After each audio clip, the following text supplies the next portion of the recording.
fuck is that you? Keep this in mind that idiot is recording our room. That the son of a bitch sitting in. When you're recording, bro, you can shove your recording up your ass. You fucking scumbag son of a bitch. The only thing I really put up is a naked crab, jellyfish with a gun, and Ching Chong, your religion is wrong. Is that you in the PTR though? Like, is that something that you fucking did? I mean, it's funny, right? Yeah, but if that's you, that's concerning, bro. Whoa, with the Crusader mask and the Chinese hat? Yeah, what the fuck?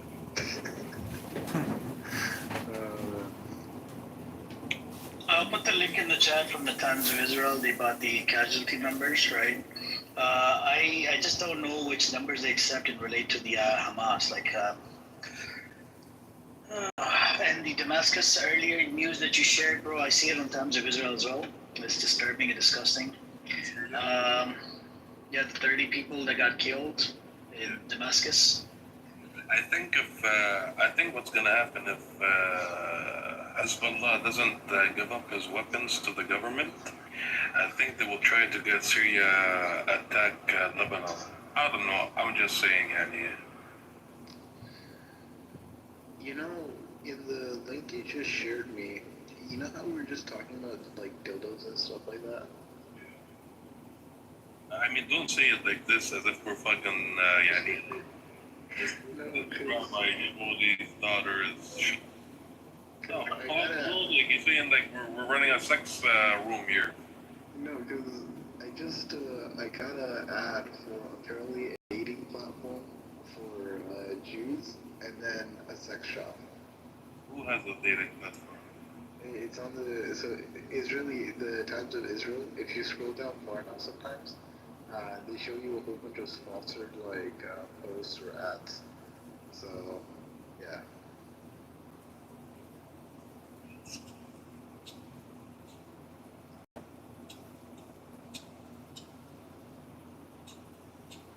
Yeah, I have a spin and win. Promoting gambling for me. Spin and win 150 spins.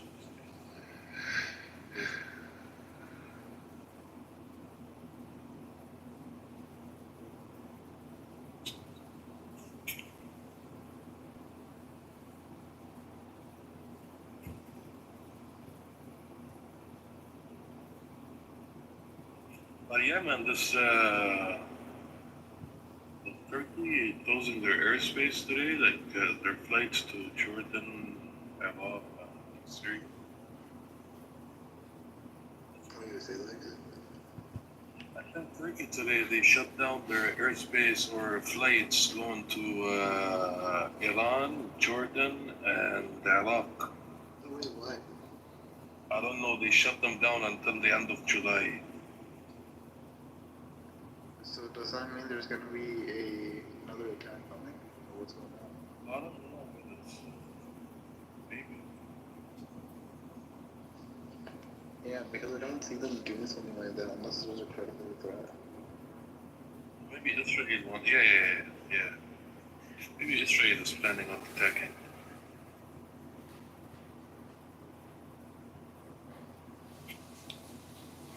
That would be concerning if they did attack right now, even for Israel, because if Israel attacked right now in this entire moment, I think their Iron Dome is still not fully repaired and functioning. Oh, has it been hit before? Yeah, it was malfunctioning. It had a whole cyber attack, and I think a couple of units got destroyed, if I'm not mistaken.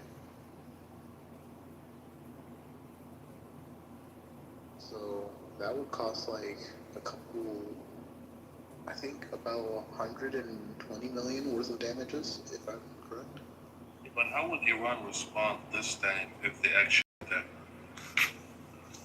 That's also that's also a pretty big concern as well, because they already had their missile depot hit, and they already used up a lot of missiles itself.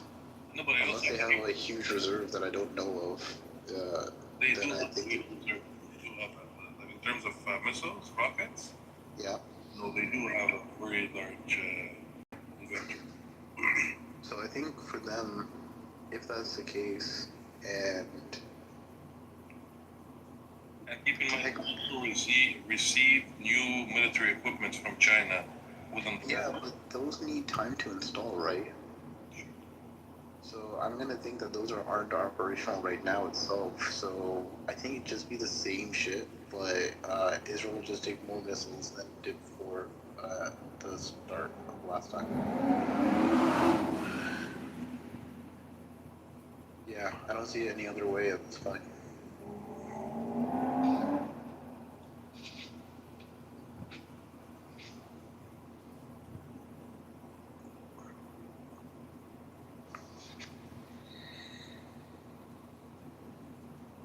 But what's the reason for closing airspace? That usually means something's going to happen. Or there's fear. We don't know the reason. That's the thing. But the thing is, no one followed, nor was just them. No other countries followed the same average.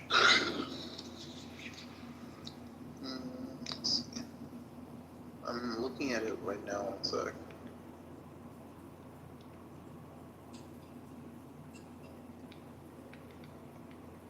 It was posted earlier yesterday.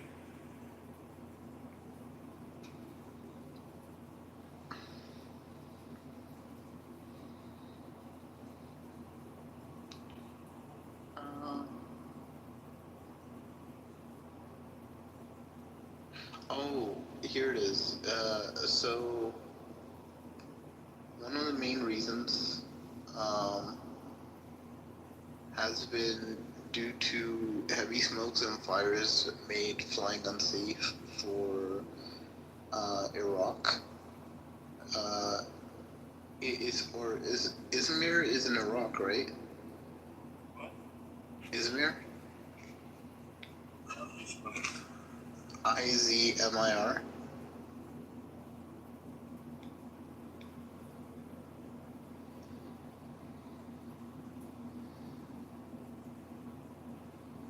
It's in Turkey. So then why does that all of a sudden affect Iraq then? There's fires in Izmir, right? Yeah, they're saying because of the wildfires, they're stopping some of the flights. Airspace ban over North Iraq, the Imani region.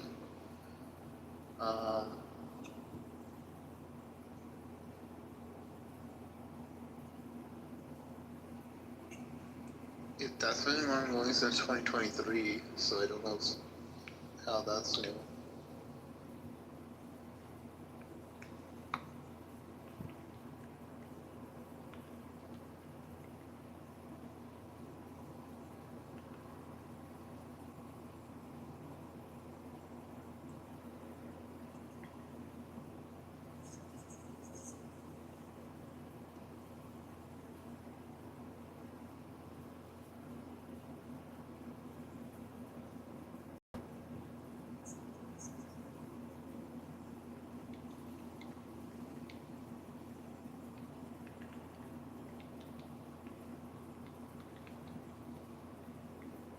Man, you've ever been to protests where you live?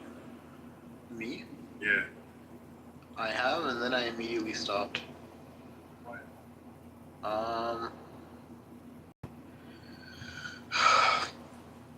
Most protesters, I'll be very honest, are too retarded to understand that some of the shit they're doing is very problematic. So, for example, you have a lot of infightings where if you don't agree with a protester's, let's say, way of life, religion, or like, I don't know, like their use of drugs, at least was the last fight I got into, where, huh? What did you say? Their use of drugs. So there was this like cocaine addict that was offended by the fact that I said no to cocaine or using Wait, his. hold on. At a protest? Yeah. Who's And doing cocaine at a protest? some random dipshit white dude that was just like. How? Outside in just the middle of freaking. Yeah. Yeah. Okay. It was just so stupid because he just asked me if I do cocaine, and I'm like, no. And then he tried to punch me in the face for it. I'm like, why? No, that's somebody who's just deranged. That's a mentally Yeah. off guy. That's not a protester. He just off. He just saw something. He joined for shits and giggles. He Yeah. wasn't there for the protest. But I mean, that's kind of exactly my point, though. There's a lot of people that enjoy the protest just for shits and giggles, um, to destroy property, and to basically, if you don't agree with their ideologies, then it becomes like problematic. I remember there was another one about uh, what do you say, like kids were being bombed and stuff like that, and not just in Palestine but for Sudan as well in those protests. And this one like these group of LGBTQ people were like coming up to me and saying, "Do you agree with us?" And I was just like, technically no, because I don't agree with your guys' sentiment. And then they had a huge problem. They started calling me like transphobic and shit. I'm just like,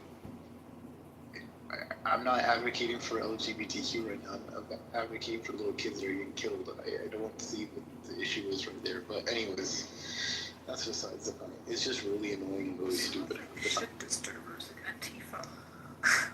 Yeah, It's just exactly. odd. I don't know. It's just like I feel like at least Americans at this point, when it comes to protesting or whatever, it seems like you have to agree with random shit you don't agree, like believe in, just to protest something you do believe in.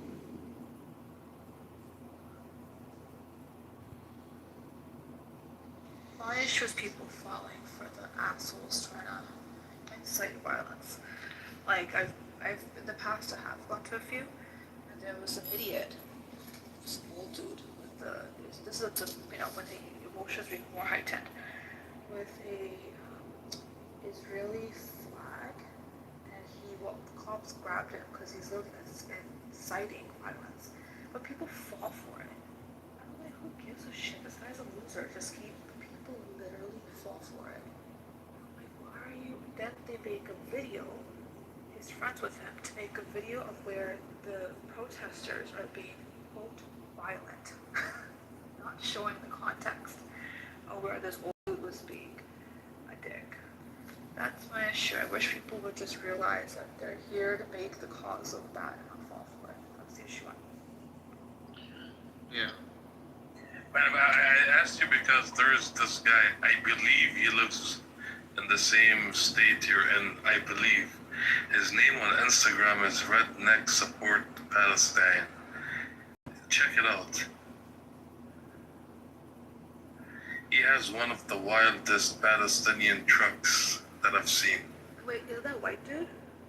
Yeah. I've seen him on Instagram. You've seen the truck? Yeah. It's I've crazy. seen him. Isn't he like a Yeah, his Yeah. account is Redneck Support. Yeah, that's his Instagram name. I've seen him. I've seen his. His truck said Hamas, the river to the sea, Palestine. Yeah. And he has the tire truck is the print.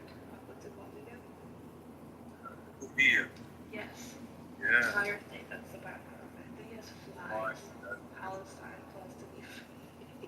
That is crazy. I don't have Instagram myself currently, but that is crazy. If you look it up on a browser, you should still be able to see There's it. a new post, like redneck something for No, Palestine. actually, it might be in New Jersey. I don't know. What is it, Ace? Doesn't he call himself redneck something? I don't know. But he looks like. Yeah, his username is Redneck. Yeah, exactly. I think he might. No, but the fact that his username.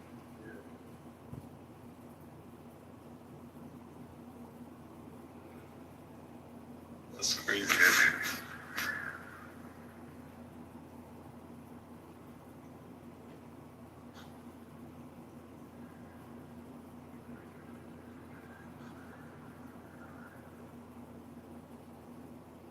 Oh my god, I know who you're talking about. Yeah, no, he is in Texas. Yeah? This guy. He's actually God, I forgot what he was beforehand. but he's a complete revert, and he has this whole like really interesting like no mustache beard situation going on.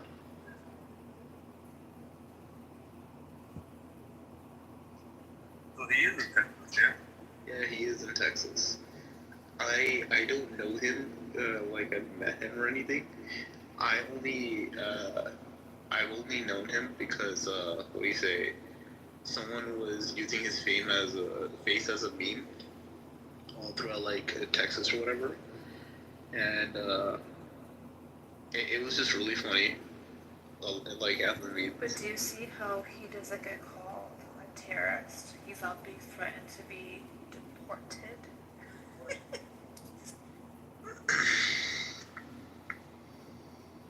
Yeah, no, I mean he's white. He's lived in America for all his life, But everything he's like not that. getting called a terrorist. Think of what's on his vehicle. See, the thing is that like when you get called a terrorist, you're not being called a terrorist because of your religion. You're being called a terrorist because of the color of your skin. That's really it.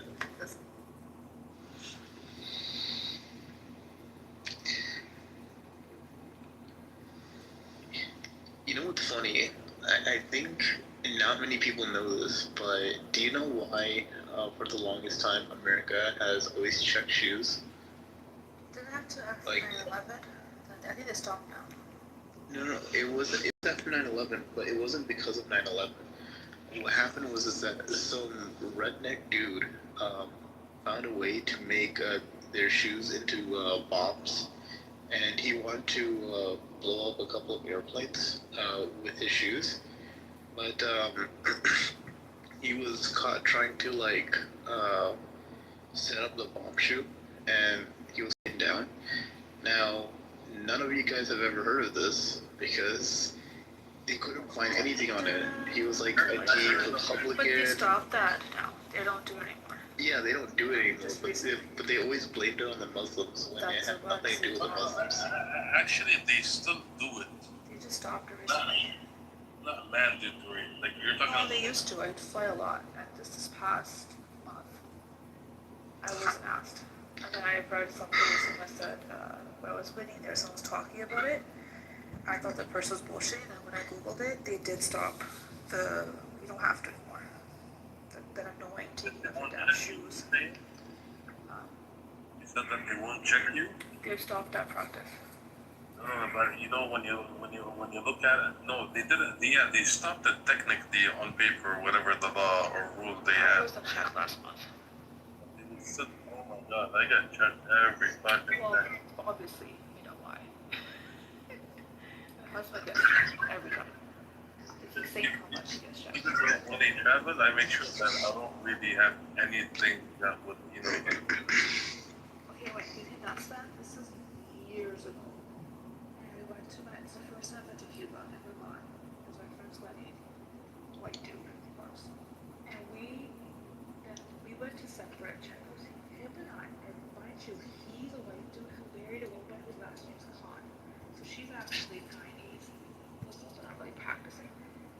We both went to separate channels. We got pushed into secondary court and asked, are you, and this is from Cuba, they asked me, are you Europe? What does that have to do with it? Where's your familia from? And I'm like, I was so confused. And then, are you sure? I'm like, yes, this has happened to anything. Then we took me to secondary. Some other person came through speaking whatever Spanish or something was that was going on. Then I'm like, Google my last name. And yeah, the person goes and does it, and okay, you're good to go. I'm like, what the fuck does that mean? They saw me and my husband together. Him had the same shit happen. He's just like, I should scare him, man. He goes, and this is a big guy. Never. He's like, they can do anything they want to me. Me, I'm not legal. I have the law, whatever. So I see him, and I go, and I'm like, oh, I'm his representative, whatever. Use my little attorney card. I go and said the same thing. They literally, I asked, what does being Arab? And then I was Muslim. Like, what does it have to do? Like, what has he done that would just tick off anything that would be a reason to deny him entry into the country? Nothing. Yo,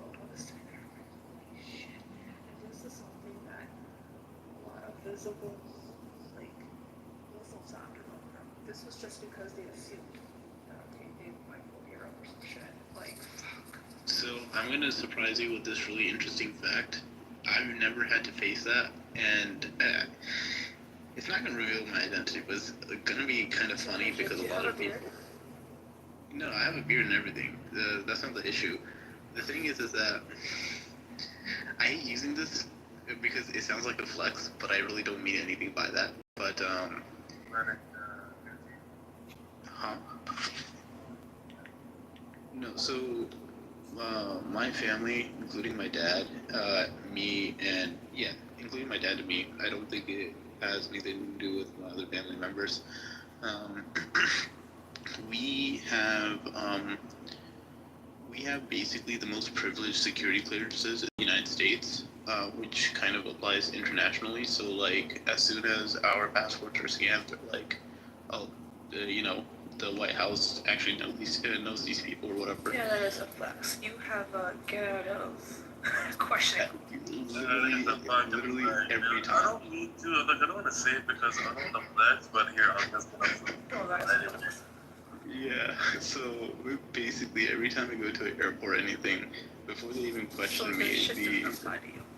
yeah, they get tapped on their shoulder and they're like, just let them through. I just get let through a lot of the times through the express lanes or whatever. I don't even have to buy like a really fancy pass or anything like that. But it's Listen, mostly with because the of the fact fancy that passes, don't leave Yeah. your gold every fucking time. If I'm alone, I'm good. If I'm with him, it's the implication. God. Shit, I know. Yeah. No, but it's just funny though, cause like I hear this all the time about Muslims, and then like, yeah, I just go by just fine, and then all the other Muslims that tend to be at the airport, just like, how does that like brown bearded guy get to go through with that white guy, but I don't get to go through? And I'm just like, dude, I don't know what to tell you. See, never happens to my brother, my dad. Apparently, there's 30 things they look out for. Apparently, he checks off like 24. Like, what the? No record, nothing. Like, I don't even know. Crazy. But yeah. The funny thing is, the Trump administration renewed my, get out of jail free card, which is the funniest thing ever. Because if anyone says like, if a Trump is against like XYZ like Muslim person or whatever, I'd just be the one person that just be like, yeah, about that. He personally renewed mine. Listen, he went under the radar, okay? He just had to. He had too many things to renew, so he just let that go. He was tired. He been going home. Yeah. He has a whole black card. He needed one Muslim card, so here's a token. Have fun. I guess I'm also the token for Israelis then, because I also have one for Israel. See, that doesn't make me feel great. Like, You have one for sale? Yeah, Sam. like, No, are you an undercover op here? No, An asset. I have no idea what I am right now, but the reason why we have it is I used to do government work or whatever, and then my dad, he built the new, after 9/11, he built a new World Trade Center for America. He helped build half of the American embassies all over the world. He is also one of the lead specialists in blast protection and bomb protection within America. And then, what do you say? FBI, CIA, but don't say too much. No, he's not either of them, but he does get contracted by them. Some sort of architect. Yeah. Exactly that. Architects get pissed off with my dad because my dad's just like, cool design, but I can blow it up. Basically, you're the Muslims that Trump needs to protect America from the other Muslims. Yeah. So You know whenever. that tweet. Yeah, no, that's exactly it. Because whenever the White House has to go through like their security protocols for like bomb, like protections and shit like that, my dad's one of the people they call upon. But yeah, He's even got an award from Trump personally, which is also interesting because my dad ended up throwing it in the trash Then like you're 2 months doxing later. yourself, right? It's just like, No, not really, because that award gets given to like thousands of people at this point. can't be giving a little bit too many details. Not that I care, but just, these people weirdo. Yeah, but they're not gonna be able to find me. I've also talked about this before many times. You don't really say anything. You don't say anything wrong for them to find you. Exactly. No, well, that's So not even I'd say me doxing's not a problem. I don't give a shit myself. I'm just saying. yeah, no, it's just gonna be hard for them to dox me. It'll be funny though. Even if they did, I don't think they'll actually find my actual name. I know exactly what that means. I love how you get that. Oh man. Full-time homosexual. This is true. No, I'm sure you think that earned a badge of honor, but it's not. I'm getting to you. What about Senator McCarthy? Sure, that's your favorite topic of conversation. The best part is that it's always confusing no matter which country I go to.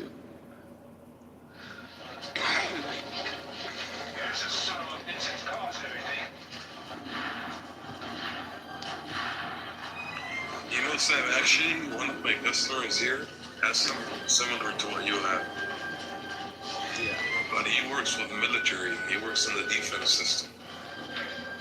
You don't necessarily have to work military or anything to get this though. When you started talking about it, and then you said contracted and all this stuff, like he popped up in my head.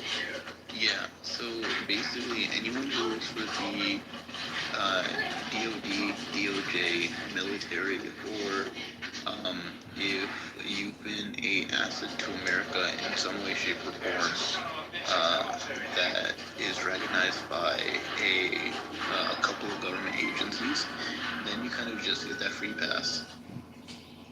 Yeah, but him, I think, like him, it's kind of a little bit more complicated than yours.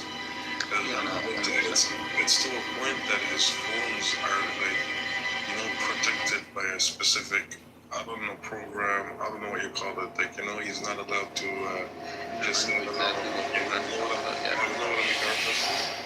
Yeah, just keep that one under wraps because that's problematic if you reveal who is protected by what. Is it actually? Yeah, it is because that's probably the easiest way to dox people. I don't have it, bro. Yeah. Talking about him? Yeah, him. Because, what do you say? If a specific agency is protecting you, then it's as easy as finding out who you know in that agency, and then the change of information from government to government usually is used to dox that person. I wanted to say something about, remember the early Elmo posts that I read? So Yeah. now Times of Israel is reporting it. Which post? Remember that Elmo's post? Yeah. Yeah, check the link in the chat. It's Times of Israel is reporting it now. Oh, they're talking about it? Yeah, they put an article out. Or whatever this character's name is. Nora?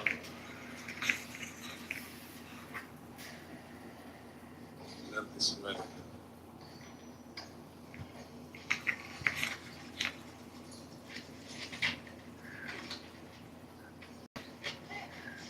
Oh man, this is just so funny.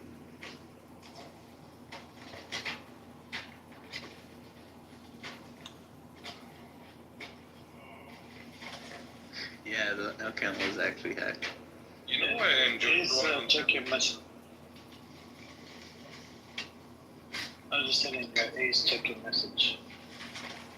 You know what's funny about Times of Israel? I like to go in there and read what the people comment. Articles.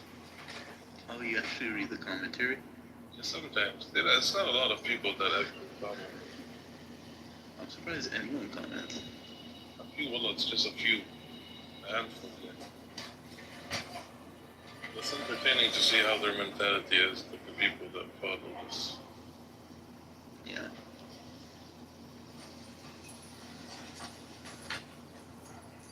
I will say though, I'm gonna send it over to some of my Israeli friends and see how they react. They're probably gonna laugh their asses off. The animal? Yeah. Like Rabbi is here. I think he's just gonna bullshit. I don't think there's a point of engagement. Crash.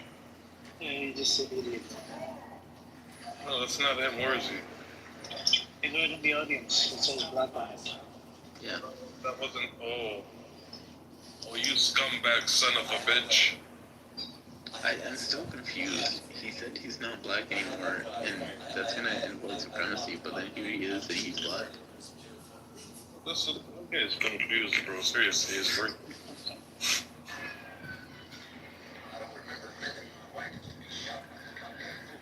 Oh, man. And so there's that, and then there's Your daddy's here. Daddy's here. It's okay, daddy's here. What do you do if I don't know when you say I didn't invite it. I have the hand raising up. Anybody can. It's okay, I can go back down. I enjoy the discourse. You're no one's daddy, you fucking. You wish you were no one's daddy. So, Black Rabbi, I want you to read. Did you read the Elmo? Elmo posted attacking Trump, and he said your Netanyahu's B word. Okay. Did you read that? Did you read that? Yeah, what is that significant to you? It's important because Elmo is very famous. And then what's gonna happen? So Elmo influences. How many followers does Elmo account has? Lulu, do you know? No, I didn't check that one. Let me check it out. But I'm saying, but what do you think? How do you calculate So- the outcome? So Black Rabbi, when they came out with the Epstein files, since Trump did not release the Epstein files, he turned it down. He shut it down because his name is on it. So when he did, he's having problems with his MAGA supporters. They're saying that we are no longer going to, be side with you anymore. So he's losing a lot of trust. And the MAGA people, they're white supremacists and they're Jew haters. You know what I'm saying? They hate the Jews, but at the same time, they might support Israel. No, they don't hate the Jews. They do hate the Jews. They hate the No, they Jews. don't. What do you think? MAGA, so go look it up. It's a stats on that. How could they hate Jews? Donald Trump, MAGA supporters are white supremacists. White supremacists. No, they're not. No, they're not. Yeah, they are. They are. No, they're not. That's the supporters. They're not. Do you go on Twitter? Go check on Twitter. They hate the Jews. They do not hate Jews. They do. They Like Rabbi. literally say Jews. They don't even say Zion. They literally say Jews. Go on X. You can hear yourself. Yeah, go. Either way, that's fine. I'm also MAGA supporters. Okay. My point is, they're not going to vote Trump out. They're calling out Trump because of Epstein files. They didn't release the files. They even switched out the tapes. There's a 2-3 minutes of tape missing. That's expected. You know what's happening right now? At the Congress level, they're deciding to part ways with Israel. They're thinking about it. You better get your stupid ass back into America. Before they do that, then do you know they killed a Palestinian American a couple of days ago? Okay, so just watch your back. Rabbi, be honest with your answer. Can you go back to the U.S.? Be honest. Why would I not be able to? I don't know. I'm just asking you. Why would I not be able to? Because you've been stuck here for 3 years. Hold on. But Rabbi, hang on a second. Do you know that literal neo-Nazi leader versus Trump? His name is Chris Hood. He's the founder. NSC 131 founder Chris Hood says Trump will help preserve and improve light of racists and separatists. Do you know this? He's a neo-Nazi. I don't understand. It means that the MAGA, they're having problems. They wanted that Epstein list released so that way they can really check out the pedophiles and call them out. They're literally burning. You see? So Netanyahu is on the pedophilia file. Ehud Barak is on there. You had some of the king or princes on there from the UK, and you had Trump's names on there. You got Trump's other brothers, kids, and whatever they're on there, because a lot of people have visited Epstein's island. You see what I'm saying? So if he doesn't release it, But I'm saying, but Amir, Because if he doesn't release it, he's gonna lose the trust and the freaking ratings. Even Black Rabbi is on that list. Oh, but your name is probably on there as well. Yeah, it says Black Rabbi. But anyways, the point is like this. No, it says Mordecai, aka, what's his name? Sharif Hassan. Mordecai ben Abraham Sharif. Sharif literally means like a, pious person, good person, but you're from. You're a piece of shit. Actually, Sharif doesn't mean that. In different languages, it means different. Okay, but in Arabic. Yeah, in Arabic, it means. What does it mean? It's like Sharif is actually like it's like a title, right? It was a person who was like the king of the head of the tribe. what does it mean, you fucking idiot? I just told you, pious person. Pious person. That's what I just said. That's what I said. But it's a title. It's a title. No, it's not. It's that's what I said. Pious person, somebody that's like. And not only that, if you do the history on the Sharif is in charge of the Kaaba. I just told you, they're the pious people to look after the holy places. Pious. Calm down. You're not a pious person. You're I am disgusting. pious. I am. What have I thought? You're a con. You're a con. How though? How? You're a grifter as well. You're a grifter. But I'm just saying, I mean, You sold the U.S. You sold the U.S., which is your country, your home country. Yeah, you sold your family. You decided to go live in Israel. You claim to be the 2032 U.S. president. You sold your religion, so now you're following a different religion. And instead of choosing to live in freedom with dignity, you decided to live in Israel where they treat you like a slave and they spit on your face every time they see you. Anyway, the point is that you guys have to even guys like Ariel are living in luxury, here. No, he's not. No. We watched his documentary, you fucking scumbag. What are you talking about? I don't know about his documentary. He lives in a fucking bachelor, and you live in a 3-bedroom apartment. What the fuck are you talking about? I don't live just to add more to the Mordecai saga, he tried to NFT and that completely failed. Who did? Mordecai. Are you serious, Joe? Yeah. Back in 2021. The fuck, bro? Yeah, it's Mordecai NFT. Did he actually? Yeah. You fucking loser, bro. Anyways, the point is the same. You have to He's not even rejecting it. He knows it's I don't even care about what you talk about. He's surprised, actually, that you know about that. Yeah, that's a con. An NFT's a con. Everything's a con. Because you con. Here's how I found out about it. Here's how I found out about it. I just want to go to the other point really quick. NFT, you scammed a bunch of people, and then you deleted all your posts. Tell me I'm lying. Now you got it. Wow. Anyways, what I'm saying to you is, not to you, weird guy. Oh, you fucking scammer, you actually did that? Nah, I went in. No, it wasn't that. It was. He's a bunch of Israelis too. Why are you talking about me on here? Like, ask me why. Because you're a piece of shit that just lies. You never What's mentioned the lie, though? What's the lie? What's the lie? You talk about being this holy, pious person that cares about the Jewish people and Israelis and all that stuff. Like, here you are scamming them, here you are talking about their death, here you are cursing them, saying all this random shit, making up shit from the Torah that doesn't exist. It's just kind of baffling, and it's sad at the same time. You're trying to get attention from the same people that just genuinely fucking hate you. Who hates people? you're busy people that you're living. You really believe that? Yeah. Wow. It's history, bro. It's history. The shit that you I don't believe that. I've seen that. Yeah, that's cool. You seen it? Where you seen it at? Yeah. None of your business. Yeah, exactly. Anyways, the point is just saying that, It's not no exactly at all. You know nothing about me, so I don't really have to share this. No, although they spit on your face.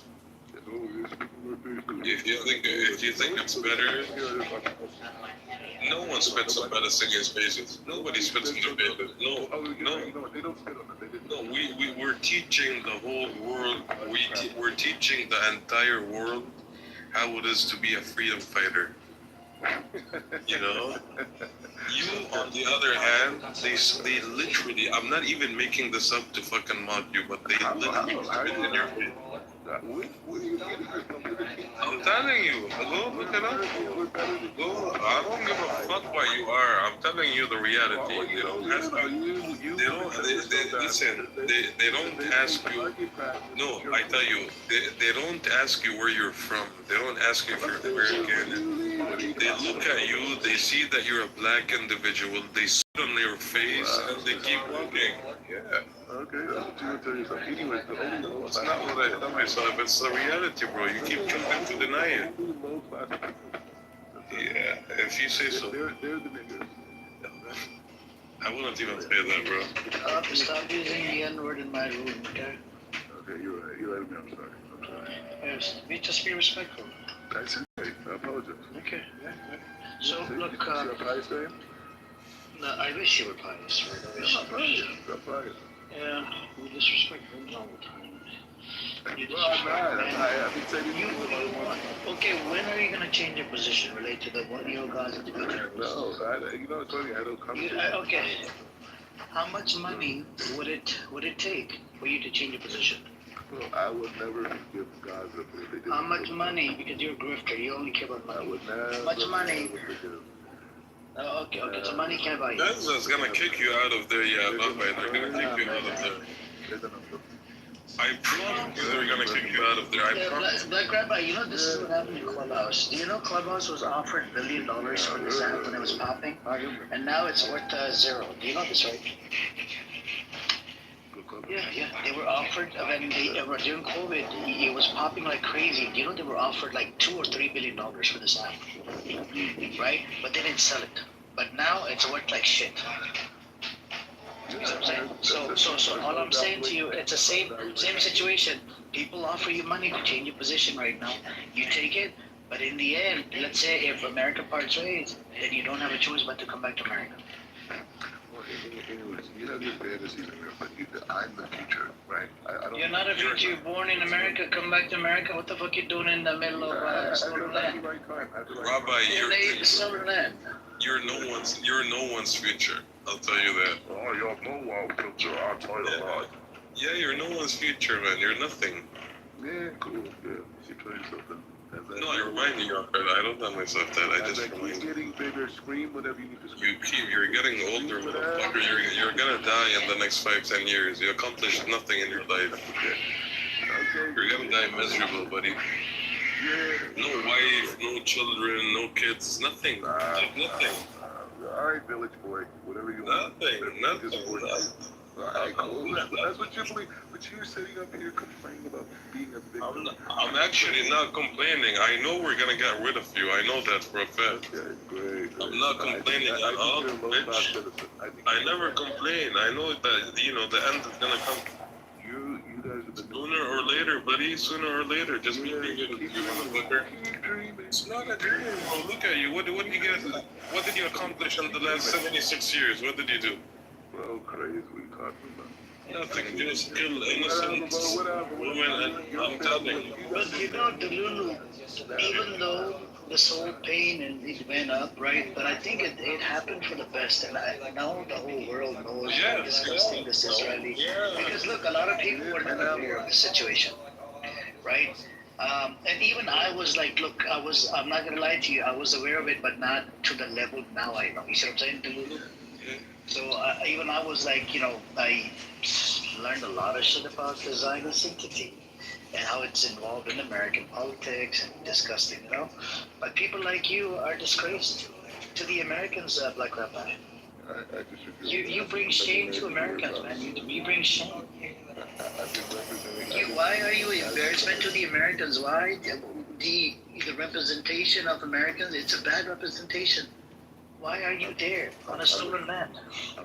It's still into you Muslims for us. No, not to me. No, Forget about Muslim. Not Muslim. Forget about Muslim. It's not about the Muslim thing. You're killing Christians too, motherfucker. You're killing Christians. You're killing your Jewish brothers. You're sacrificing them. Animal directive. You killed You Christians. did it on 7th October. Animal directive. You know what? People die. And then you're gonna kill yourself. And then your God is gonna kill you. Great. We're And not. then your God is gonna spit you out. You know what will happen? Look what will happen, Black Rabbi, right now. They're kidnapping IDF soldiers. You know what Hamas is doing? So can you imagine, right? You are on your way to offer services. You're about to get on the bus. They kidnap your stupid ass, right? IDF sees you getting kidnapped. They will apply the animal directive on your stupid ass, so they will kill you and kill Hamas. Can you imagine? This is the type of disgusting communities inside Israel. It's called animal directive. It's called animal directive. Are you ready to be sacrificed? Bottom line, Save your state? Rabbit, bottom line, you're losing, you're bleeding, you know, it's just a matter of time. Bottom line. Say what you want. You can lie and say whatever you want. You're bleeding. You're bleeding. that was crazy, bro. What Elmo said? That's crazy. He calls him a child fucker. You're bleeding. Rabbi, you're bleeding and no one. Oh my god, that was cool. That was some. No one's gonna save you. Not even the U.S. is gonna save you from mass, bro. We're not gonna say okay. Yeah. No, they're not gonna save you. Keep dreaming. The U.S. has to save itself, buddy. They have to save. Yeah. You said this 109 So times. I do want to read it out to you, Black Rapper, about Elmo. Let me read it out to the room again. Elmo is the, you know what the kids watch, right? The character. It has millions of followers on Twitter. Right? He used to have a TV show. You never watched Elmo when you were a child? Amir, you're saying this, and they already have a thought that's been created between Israel, Qatar, and Saudi Arabia. We already moved past that. Okay. I'm gonna read the statement. Hang on. I'm gonna read the statement from Elmo. Sesame Street character. Yeah, yes. I am. Hang on. It says, number one, it says kill all Jews. Number two, release the files, real Donald Trump, child fucker. Number three, Elmo says all Jews should die. Fuck Jews. Donald Trump is nothing else puppet because he's in Epstein files. Jews control the world and need to be exterminated. That's what Elmo said. What's your take on this now? Do you think these things matter? Do you think the general population cares about anything other than... Yeah, they do. They do since when? But they do matter. Elmo is a known figure amongst adults and kids. Okay, but Amir, what I'm saying to you is the general population has nothing to do with foreign policy. They don't care. You Let me understand? put the link about the Elmo. And it's been that way for hundreds of years since its inception. The working class does not care. I'll put the link for the Elmo. This is the link for the Elmo. Check it out. Read it, how anti-Semitic this Elmo is. And the person that invented the term, he married through 3 Jewish women. How do you come up with this word called anti-Semitic and then fucking marry 3 Jewish women? You're a Jew hater and you marry 3 Jewish women? What the fuck are you on about? Why would you invent that? Unless he was Jewish. Was he Jewish?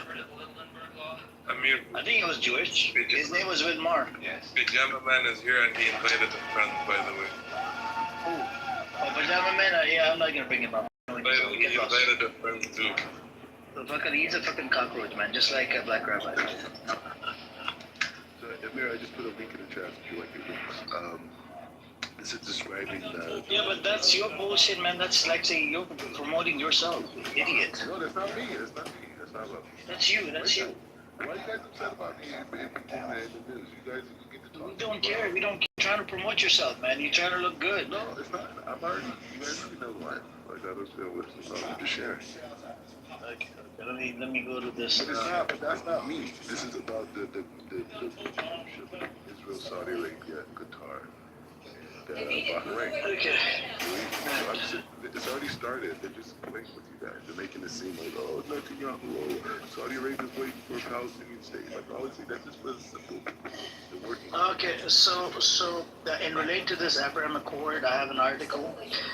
They actually denied. They said Saudi Arabia said we need a Palestinian state to occur. They're lying to you guys. No, they did not. They literally they're strict. No, they're strict. They said and Trump said, Trump told Saudi Arabia you don't have to normalize shit with Israel to have a nuclear development program, and so Trump is helping them build a nuclear program in Saudi Arabia. Hey, man, like I said, I see what position you guys are coming from. It's a working class positions, right? When you join another rank of society, you'll see that the vast majority of them, they don't care. Not just about Palestine, they don't even care about their own issues in their own neighborhoods. So this whole notion, because people say free Palestine, because they say that, it doesn't mean that they actually care about the Palestinians. It just means that it's a cause that's trendy right now. That's it. But they can say free Palestine, but the Palestinians inside of Palestine, they're the ones who are going to compete. Okay. They're the ones who are resisting. They're the ones who are actually fighting. So we have to. I mean, eventually, it's not even eventually. It started almost 10 days ago, buddy. Hold on. Did you read your article? Yeah, I read it. Oh my god, you didn't even read the fucking article. I just read your article. I'll read it out to the room. Israel and U.S. plan joint $200 million quantum fund in collaboration with the UAE and Saudi Arabia. Israel and the U.S. are planning a $200 million joint quantum fund, possibly in collaboration with the UAE and Saudi Arabia, and expansion of the Abraham Accords to follow. Possibly, that's a maybe right there, Black Rabbi. You see the wording there? You see what he did to Lulu? This idiot doesn't even know. There's no contract there. He's such a mental They retard. actually don't even listen. And Ryan, go fuck your mom, little bitch. Yeah, you Iranian fucking Zionist fucker. Go suck Pejman's dick. You know, you don't deserve to be in my rooms, man. You're a disgusting, filthy dog. Yeah. Actually, you know what? Let's bring this fucker up anyways. Come on up, fucker. Come on up, Canadian fucker. Iranian bitch. Come on up. Yeah, Zionist fuck. What's your take? What's your problem? Yeah. Why don't you have like Pejman's dick to suck? Let me send it to the RCMP. Why are you here to suck my dick? I'm not gay. I'm not faggot. You're a fucking faggot. Why are you here to suck my dick? Why? Why are you here? Why are you here? Because I wanted to. Why are you here? Why are you here? I'm here. Fucking dickhead, man. This guy right here, disgusting, filthy scumbag, right? He comes from the slums of Canada. No, bro, you live in the fucking slums of Canada, right? Ontario. Right. Why the fuck? Go fucking chase after some bitches. Go do that in other rooms. Right. I don't know what you're on about. You're a fucking simp motherfucker. You used to come into Somalia. Girl, I'm going to slide into the DMs. She turned me down. She turned me up. She turned me down. Fucking always crying like a little bitch you are. And he used to do that all the fucking time. And I was like, what is this crying bitch all about? And he used to talk shit about you. Shut up, you dirty motherfucker. Okay, this fucker used to cry all the time. Amir, you know, I shit on you and your entire existence. you know, if you have recordings of him, you can anonymously send it to the RCMP and they'll cook them. Yeah, I think we should do that, man. This idiot, he used to cry like a little bitch to Shamila. Oh my god, this girl turned me down. Oh my god, this girl turned me up. Oh my god, she's older. No, she's younger. I'm into cougars. No, she turned me down. Oh my god. What a bitch this guy is. Disgusting, filthy scumbag. Doesn't even know what he follows. Doesn't know what he's on about. Doesn't know what God to follow. Doesn't know who his mom is. Maybe he could be a bastard child. Do you know who your dad is? Do you know who your fucking dad is, bitch? Do you know who your dad is? Do you know who your dad is? Cooney. Hey, Cooney. Do you know who your dad is? Cooney. Shut up. Cooney. Hey, Cooney. Do you know what that is? Who your dad is? Shut up. Who your baba is? Do you know? Fucking idiot. No, I don't think so, you bastard child. Dude, Amir, you have like 40 dads. What are you talking? Who was happy when you were born? Who got happy? Was it your bastard dad, or was it your bastard mom, or your whore mom, or your whore dad? Who was happy? Tell us.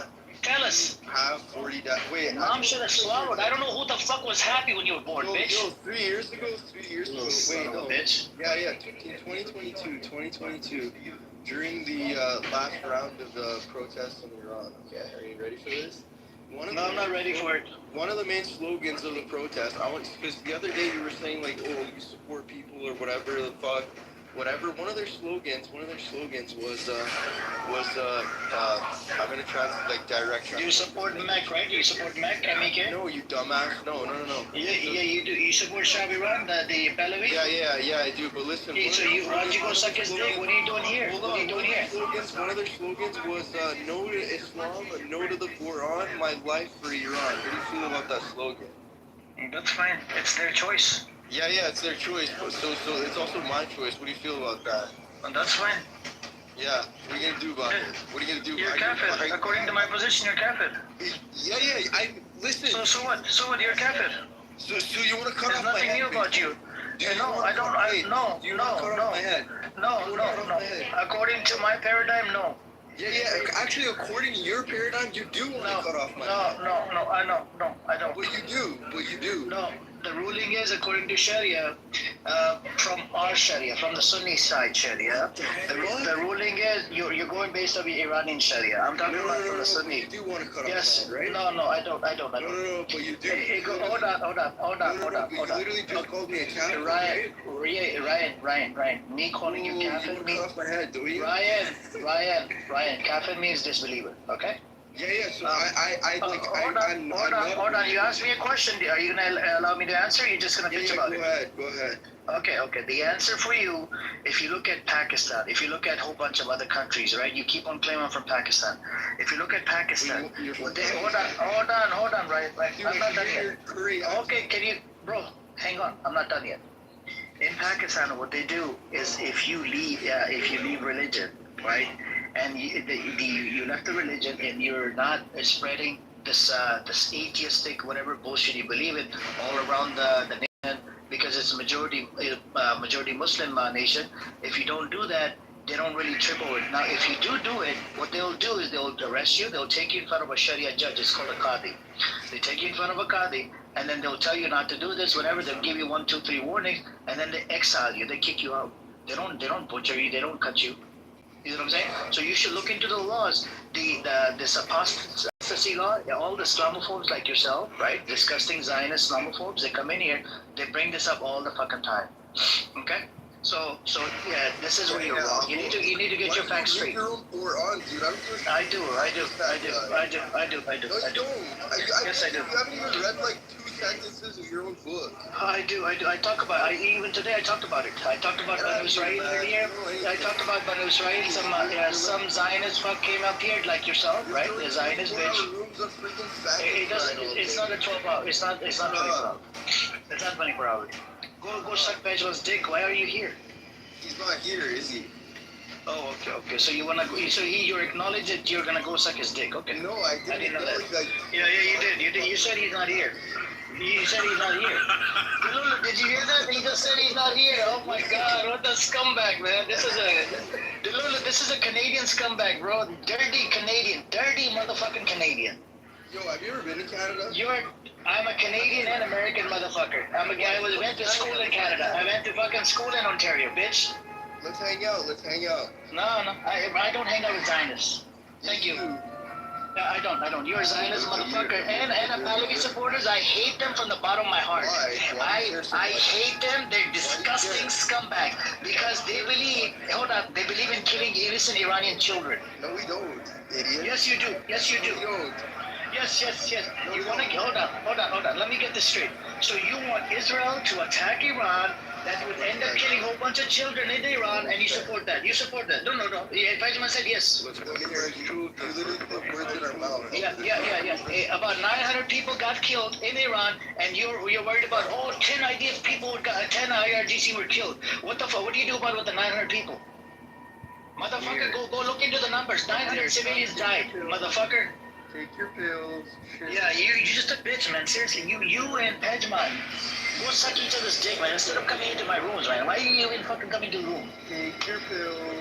Like, don't have any knowledge, right? Don't have a position to hold. They come in here and they talk shit just like Black Rabbi. I'm willing to I'd rather talk to Black Rabbi than talk to Iranian Zionist fucker like yourself. Amir, you haven't read a book cover to cover in your life. Yeah, I did. I have. Bullshit. I have. What was the last book you read? What was the last book you read? I went to the Hasbara book that Israel created. It was about 120 pages. Yeah, I read like a normal book, that is a normal book. 120 pages. No, dude, none of this like bullshit. Like No. something like cool. I like something legit. None of this like. That is cool. I learned a lot of talking points from the Zionist Hasbara book. Amir, Read my book. Amir, read Black Rabbi's book. You can go read his book and suck his dick, bro. Don't come up here and ask me to read his book. This motherfucker only has the soul like copies. But that's the name of the book, How to Suck Dick. Too many dicks for him to suck to me. Rabbi's Guide on How to Suck Dick. I read that book. Amir says this Muslim, but he's already Motherfucker, you see your rabbi and you call that one Hold on, didn't you say one of your Gazans to be a terrorist? I said everyone in Gaza is a terrorist. Everyone. Yeah, everyone, including animals, are terrorists. You know, what about the trees? Trees are terrorists as well? If they were touched by the This motherfucker Trees says are anti-Semitic trees. Oh my God, Delulu, this guy is seriously Delulu. He's an example of why there's a lot of hate in the world towards the Jews, and he's the reason why a lot of people are becoming anti-Semitic. This is him. This is an example. Black Rabbi is a very good example about why this is happening. Rabbi, let me ask you a rabbi question. When your soldiers get blown up into pieces, and you have those, and you have those people whose job it is to go pick up the pieces of your soldiers, how much of the body, this is a rabbi question. Dude, it's a simple rabbi question. No, it's a simple rabbi. I know you don't want to hear it, but you're going to have to hear it. Okay, so then when they pick up the pieces of the body, and how much of the body has to be in the casket before it can be, like ceremoniously buried? You know what I mean? For the body to be like whatever it is that you guys believe to be buried, how much of the body do they have to pick up? Like could they leave like some of the teeth behind? Can they leave like one of the eyeballs behind? How much of the body in Gaza do they have to pick up to put into a casket to be like ceremoniously buried? Why don't you ask them? That's all I like to know. Ask them. It's a simple rabbi question. Ask them. You're a rabbi, you should know. You say, well, it has to be like 80%. Zero. There's one more thing I forgot to ask Black Rabbi. Is it okay if somebody dies on the field, right? IDF soldier, they take their body, they take it back to the hospital, extract their semen, and give it to their family. Is it okay to do that? I don't know. That's not my expertise. No, but is it okay according to the halakha? I mean, apparently you have to be if they're going to get along. So it's okay. Because if somebody died, I don't think from Muslim paradigm they would. I don't think it's allowed. Well, these are the same people that claim the book. Isn't that crazy, Delulu? Like extracting semen out of a dead soldier. They're corrupted people, man. They're corrupted people. They claim to be the chosen ones, but they're corrupted. You're standing in the middle of a car. You need to move. They're a simple son on my dog and relax. Things like this. Back close to the street, you fucking cheap ass bitch. Rabbi, can you see some of the destroyed buildings from your balcony that Iran destroyed?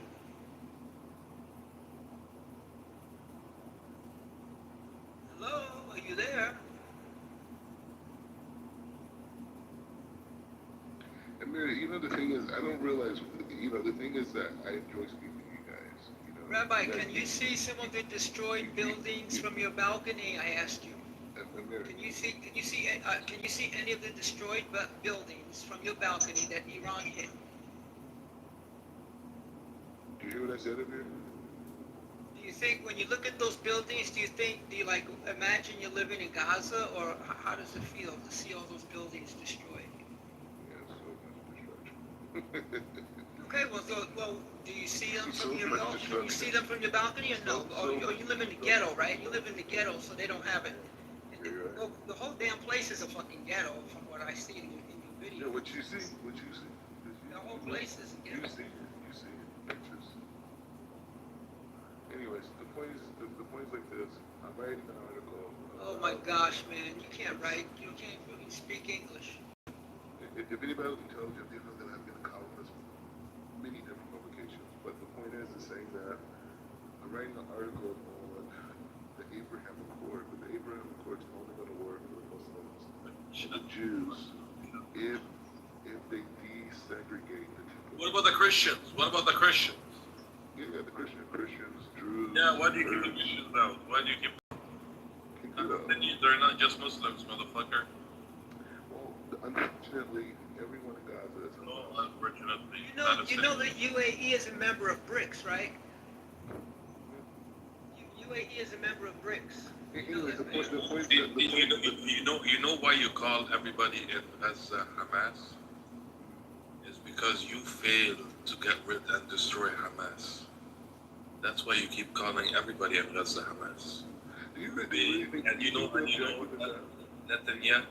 Netanyahu promised you 2 years ago that he got rid of Hamas, and you guys won, and it's let me give you Israeli. you're losing. I'll give you And now, Israeli. 2 years into it, 2 years They wanted to extend, yeah, brother, they wanted to extend the IDF elite troops stay in Gaza, and they all revolted, and so the IDF general had to back off that because they don't have enough troops. He's saying that they need 12,000 more troops. Listen, they're saying they need 12,000 more troops because they don't have enough troops, so they wanted the elite troops to extend their stay in Gaza, and the troops revolted against that. So then the guy had to rescind the order. He had to rescind the order. And no, it's okay. When you guys want to leave, you can leave.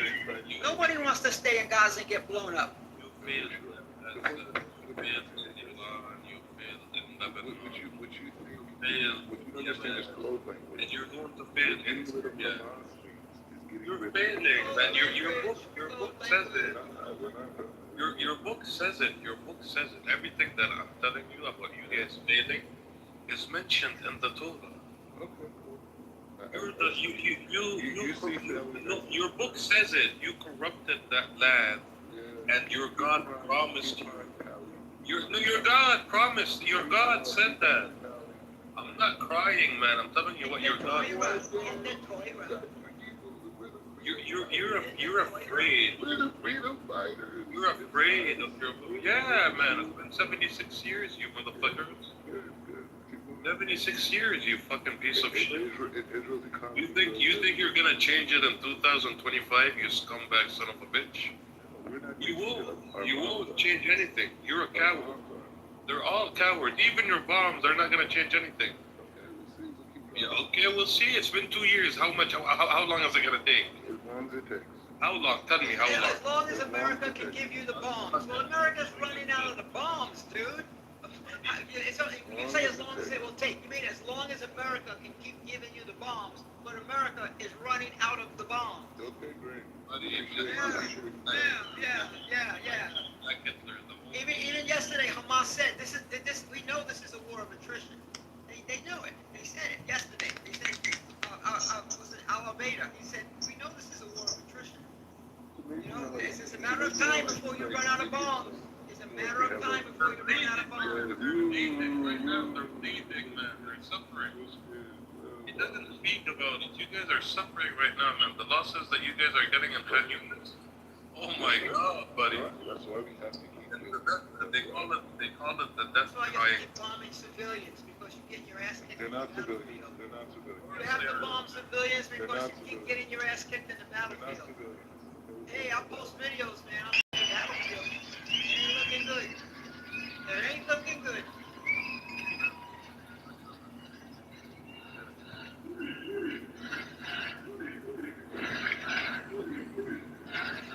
Keep doing that. Keep doing that. Keep chanting. Actually, in Carolina. Yeah, the IDF. Yeah, the IDF. Keep chanting.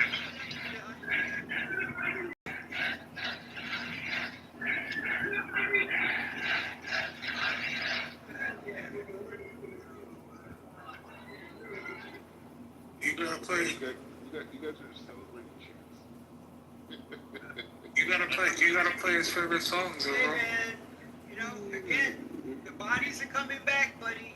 You know, the bodies are coming back. Your general says that he has 12, he's short 12,000 soldiers.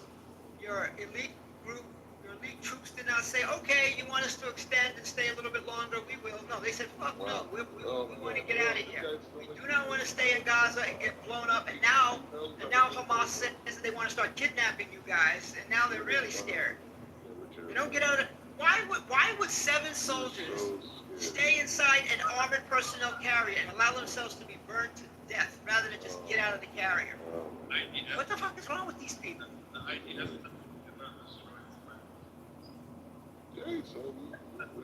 They said they cannot destroy it. So therefore we have to kill everybody. How? You have to kill everybody. They said they cannot destroy Hamas. I think what they said, 18 people died this morning.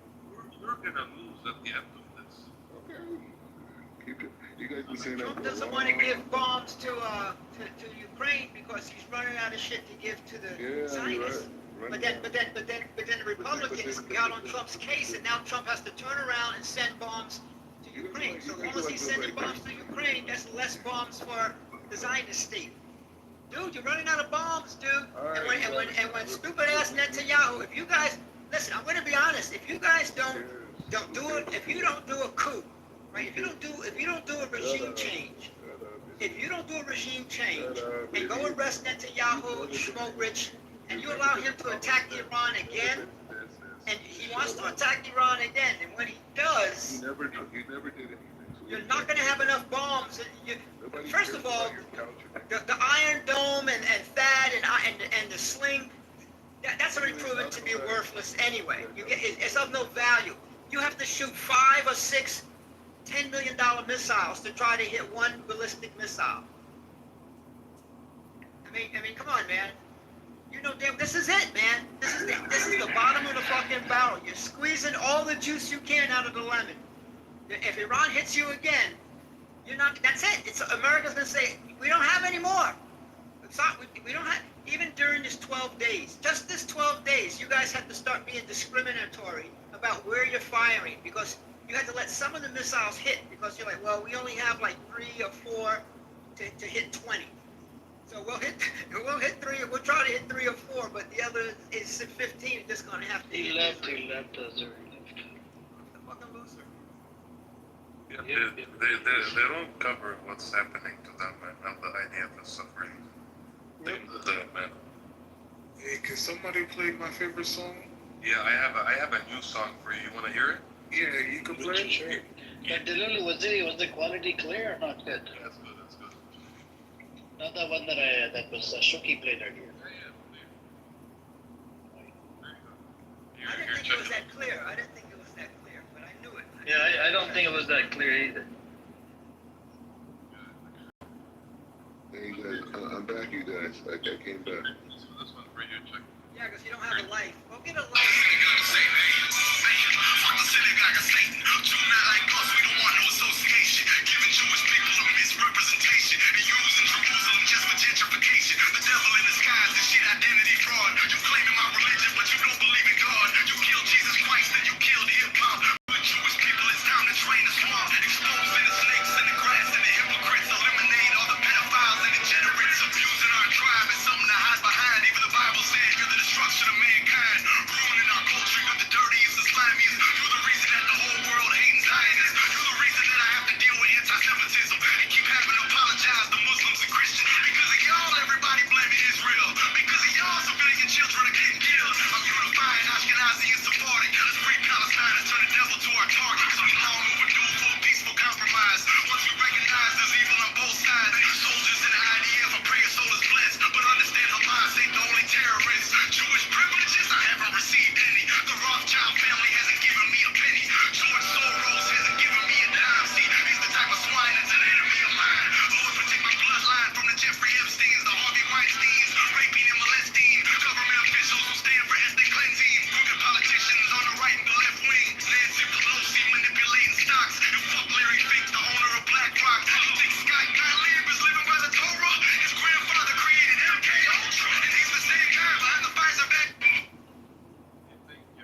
This guy got half a million followers, by the way, Black Rabbi. This guy got a half million, and he's Jewish. Who made that one? I'll just say this point, a 10-second point on this. Yo, who made that one? God created black Jews. God created black Jews to make you guys feel that there's like this. He's a Jew, by the way, you fucking Yeah, idiot. no, that's what I'm saying. Who made that? He's here for you guys to believe like, you know what? All Jews are not bad. Everything's like, and then why would you? Shut up, fuck up, bro. So he just keeps doing good about it. Yeah. Shut the fuck up. Didn't even hear what you say. That's all it is. Fucking idiot. You got all your little, you got your little. Fucking well. The liberal Jews come with you. Yeah, see how you attack even the Jews? This way you're disgraced. You're disgraced. Shut the fuck up, you fucking scumbag piece of shit. Shut your mouth, shut your mouth. I don't wanna hear your voice. I know you don't, because you're welcome. Shut your mouth. Surrounded. No. You're surrounded. You're surrounded by. Surrounded by what? Surrounded. Who's around? What? That's a We're in good your one. movements, we're in your ideology, we're in your government. Who is? Jews. What the fuck do you mean by Jews? I have no issues with the Jews. Good. So, Jews designers. You're not even a Jew, bro. Like, what the fuck are you saying? Alright, cool. Yeah, of course. Okay, cool. You have no choice. Either way, the point is, Yeah. you guys have Jews that make you feel good. You're not a Jew. They're still You're not a working for the Jew, same- Rabbi. Still working for the same- You're not a Jew. Alright, cool. You'll never be a Jew. Cool. Never. You're being used for entertainment purposes. Okay, great. We'll have to That's- ask Rabbi Kalev if you're a Jew. That's- But it doesn't matter. It doesn't matter what you guys think. You guys are the nobody. It's not about what we think. You are not a Jew. Okay, great. It's not what we think. What does it matter? You're just not a Jew. Let's see how triggered you get. You're not a Jew, Rabbi. You're not a Jew. You can try to be a Jew. You'll never be a Jew. You can try. I'm bigger than. You'll never be a Jew. I'm bigger. Gets up every morning and looks in the mirror and says, "Damn it, I'm still not a Jew." Shit. Wait. So He will never be a Jew. How you You will never be a Jew, Rabbi. Is that what You will never be a you gotta Jew. look like a white man to be a Jew? No, you will never be a Jew. You're just. You're, No detail. you'll never be a Jew. You want jackets? We got jackets. You want jackets? We got jackets. You want diamonds? We got diamonds. You don't even talk like a Jew. You want diamonds? We got diamonds. You want. You don't even talk like a Jew. Yeah, want but their- there's no way. You want diamonds with sugar nut? Or sugar nut? You went there for free housing. You went for free housing for them to give you an allowance and cover your food. You cheap ass bitch. And they're using you for fucking use. So, Rabbi, you got that divorce? So the people. No, hey, listen, I'm asking you a question, dude. I said, did you get the divorce? Is it over? Let's talk about it. Let's talk about it. You're free to marry again? You're free Wait, to marry Zero, again? are you able to talk? Am I able to talk? Am I Are you- able to think? No, I'm asking. Am I able Are to you see? able? Am I able to hear? Are you able to talk? No, I'm asking. Can you walk? Can you walk? Can you walk? Can you No, talk? are you disabled? Can you sing? Are you disabled? I can dance. disabled? I can dance all night. I can dance all night. You wanna attack the disabled now, Because they Rabbi? said you're stuck in the bed. You wanna attack the disabled people now? No. They big. So how's the divorce? You got the divorce through? You gonna marry it? You gonna married now? You gonna go get married? I'm engaged currently. No, he can't go. Iran owned it on him. He was supposed to go to Nigeria, and then they decided to attack Iran, so he got stuck. Oh, you I guess so. Yeah, I seriously, I'm not even making this up. I'm not even joking. I'm being 100% Who serious. are you marrying this time? Is it gonna be a Nigerian? Yeah, Why are you worried about my life? I could care less about yours. I'm not worried. I'm just asking, man. Yeah, but I think I can get you're I in can here. believe- It's like as far as for you I- guys, it's 2 o'clock. Well, not you, but Trust me, we don't give a fuck about your So life. ask you some questions, man, about your lifestyle. No, I know What's you. going I on know with you. your lifestyle? Because you guys are Gentiles. You're nothing going. You will never be a Jew, Rabbi. Okay, you keep saying it. You'll never be a Jew. You can't say it. You're nothing. I'm a Jew. Nothing. I will You are nothing. You are nothing. Jerusalem. You will never be a Jew. You're nothing. Nothing. Gonna tell me I'm not a You Jew. are nothing. You are nothing. And you're target. You are nothing. You're target. You are nothing. You guys are the new niggas. You are nothing. Look how Stop using the N-word. have- Come on. Oh, yeah. Hey, Rabbi, do you have like non-white shelters and white? Do you have like shelters that says like on it, this is for the non-white? But are you handy? Are you disabled? Yeah, you Yeah. said that. He's a, I have ADHD. I have ADHD. No. Can you walk? I have ADHD. Are you not bad? Are you not I have bad? Tourette's. I have Are you not Tourette's. bad with- Walk into another room. Close the Walk door. into another Walk room. into one room. What the fuck? Hey, dude, listen, do you have shelters that say You can't non? walk. But you what can't time walk. is it for you? What time is it for you, big? What time is it? 9:30 in the morning. And what, you have nothing to do? Like, you're lifeless? I'm sitting on my balcony having tea, waiting for my people to fuck. I'm chilling. Waiting for what? My brothers. Who's gonna bring it to you? Some Palestinian. Yeah!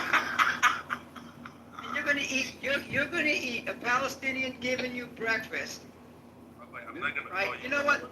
You guys, do you know what the hell you probably put into those eggs? No, you said he's a terrorist. I wouldn't be surprised if he freaking jerked off into the eggs, man. Wow, that's how I wouldn't be surprised if he jerked off into the eggs. Fucking crazy! You're gonna eat some eggs from. You will be turned. That's like in America when these white people go into the restaurant and they're very rude to the waitress and everybody. What the fuck do you think they're doing to your food in the kitchen, man? You will serve What the the fuck do you think they're doing to your food in the kitchen? You want to talk to the Palestinian? You will serve us soon. You want to talk to her? You will serve. Yeah.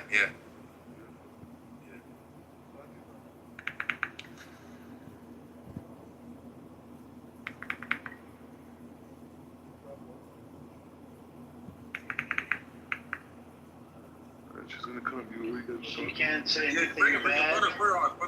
No, she can't say anything bad because. I know. But put her on. Nah, don't put the lady on the spot. There's nothing to do with her. I wouldn't even put her on the spot, man. Don't let this idiot try to play her. Don't let him play her. Watch. Let her go. She speaks Arabic, yeah, Rabbi? Yes, of course. Put her on. Yeah, you fucking scumbag piece of shit. That's Put what her I on. do. Yeah. She doesn't understand the app at all. Yeah. She doesn't have to understand anything. You're literally unmuted. All she has to do is stop. What do you want me to do? Idiot, Bro? yeah. Talk to her. Put her out. Fucking get the fuck out of here. Tell her to stop spitting in your eggs, man. Tell her to stop spitting. No. She doesn't do that. If she's a Palestinian, if she's a Muslim, if she's a Christian, she doesn't do that. That's what I would. Zero honesty things do with you guys. Yeah. How is it walking down in public? How's it what?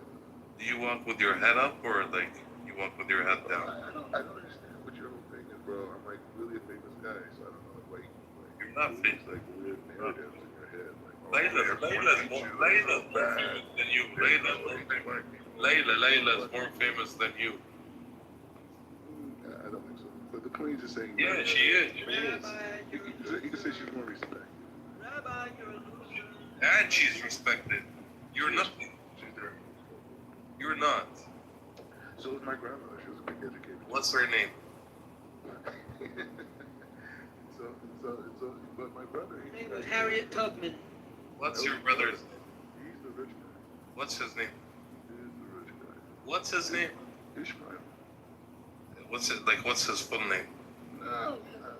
Rabbi's I a don't waste want of to time get here, you man. hurt. I don't want to get you Rabbi hurt. is a waste of time here. Let's talk about something important, man. This guy's an idiot. It's just entertaining.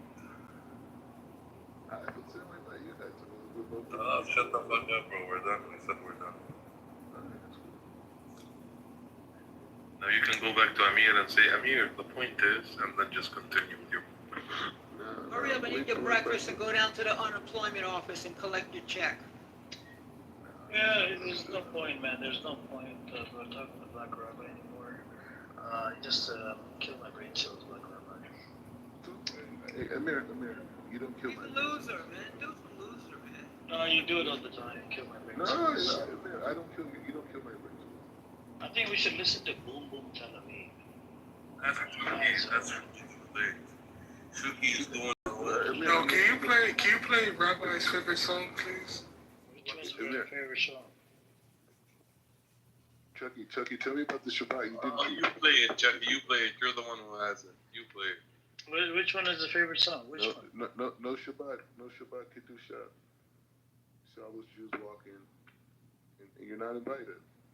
Bitch, you're a rabbi that went to You're not a part of it. HDTV community, fucking whatever you want to call it.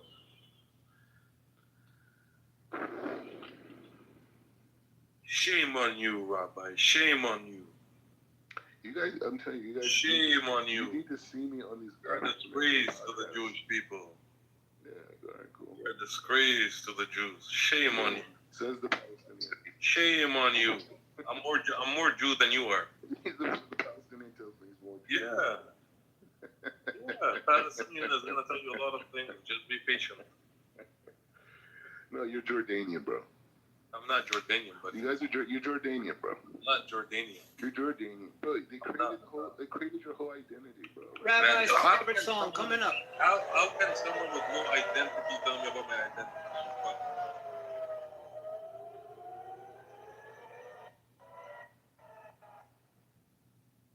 Oh, this brings up. Run, Rabbi, run! Run to the non-white Hey, shelter. Hey, but Run they to the made one up- that but they says made up- whites but they- only. Don't go to the one that says whites only. They made up the whole identity, and you guys are stuck in it. Man, how can someone with no identity tell me about my identity? You don't have the Russians. How can you tell me who I am if you have no I identity? can tell you. I just want to try to free You have no identity, man. At And they least, trapped you guys. They trapped you at least if you had something, I can at least engage with They you. need you to fight for land that you never had. If You know? it's- It's a whole setup. They set you guys up. If you say so. The And all setup these is you. millions- all The these setup is you. You're the setup. You're the setup. These millions of Arabs died with this fake idea. You are the setup. They brainwashed you. You're the setup, not me. But I'm saying it doesn't exist. The Russians The- created an idea. The moment, Now the you guys moment, are suffering. the moment And not only Iran, that, they the call you moment, guys refugees. listen, You're not even allowed. the moment Iran attacked you back, you started running away. You fucking pieces of shit. You started running away. No, but we're dealing with the How the fuck Palestinian do you run identity. away from your land if it's your land? Why do you get the militarized? How do you run away from your land if Why it's would your you land? use people as cannon You fodder? booked a flight and your flight got canceled. You fucking coward. You booked a flight. You coward. Millions of Arabs You died. coward booked a He flight did, and your really? flight got He canceled. did? Rabbi Yeah. booked the flight? Oh, shit. Yeah. Fucking Rabbi booked the flight. They And said, it's sorry, flight blacks can't go. Blacks gotta stay. Goodbye. But I'm saying, they trapped you guys in this fake Palestinian And you identity. call it your land. You fucking, doesn't the first attack, you ran away. You fucking piece of shit. Okay. Hey, yo, Delulu. What? Yo, I had a wonderful Shabbat this weekend, man. It was beautiful.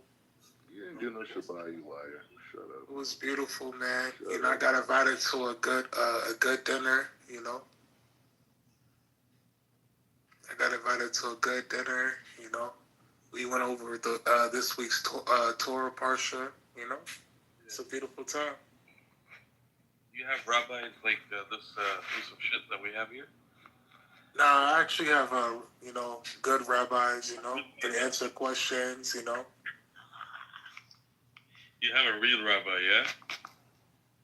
Well, I can't say he's not a real rabbi, you know, but he claims he's a real rabbi. He's a real rabbi. Yeah.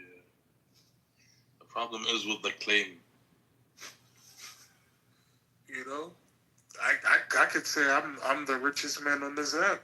You know, who knows? I could be a Rothschild for all you know. You know what I mean, Delulu?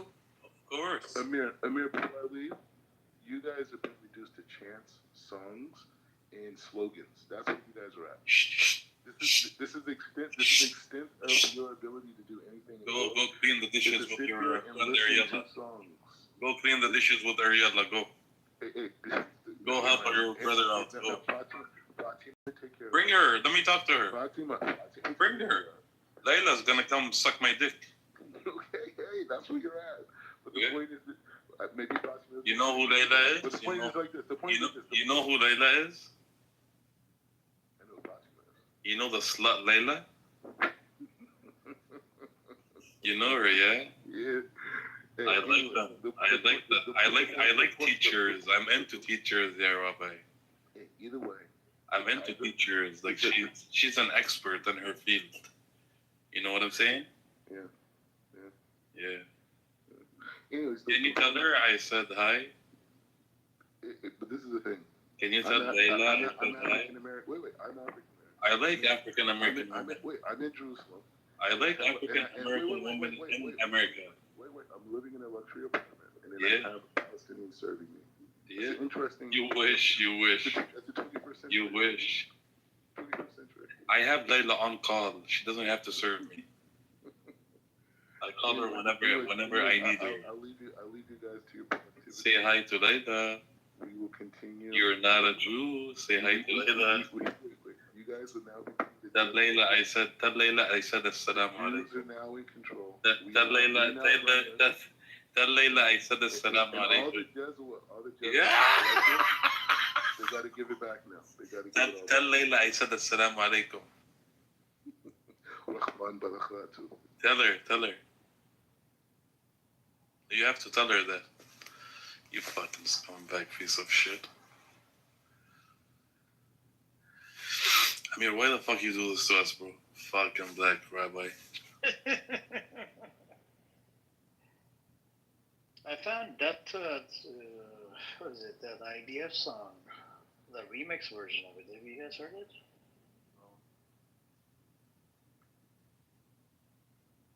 Interesting. You want to bet that he's gonna come back because he started talking about Layla?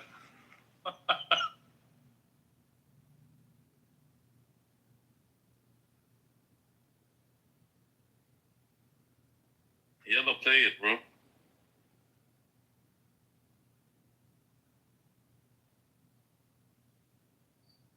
Yep. I do. Okay. This is kind of interesting. I'm trying out because you know about the iRig, the Lulu. You know what iRig is, right? No, what is it? So it's a device that you could stream whatever, through the phone into whatever. Because on the Android phones, they don't allow the you could play it on the same phone. So you have to go on a speakerphone, right, Delulu, to stream, right? Yeah, for me? Yeah. Yeah. You have to go on a speaker. Let's say if you're using AirPod and you want to play something, so you could have the people in the room listen to it. You have to switch it to speakerphone, correct? Yeah. Okay, I think it's the same thing on the Android. I think. Can you play it when you go on speaker? Nah, I don't know. I don't have to do that. Oh, my bad, Amir. When I'm on my AirPods, you guys can hear it. I just turn off my noise isolation. Oh, okay. Do you play from the same device? Oh, no. I don't play from the same device. I play from a different device. No, let's say if you play from the same device, you have to go put it on speakerphone, right? You hear that? No. What about let now? me. You guys hear that now? No. Oh, then yeah, you can't play from the same device, I guess. No, you can, but you have to go and put it on speakerphone, Chucky.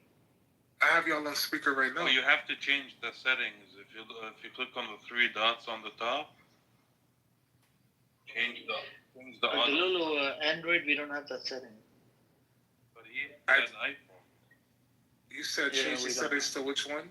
To music, right? Yeah.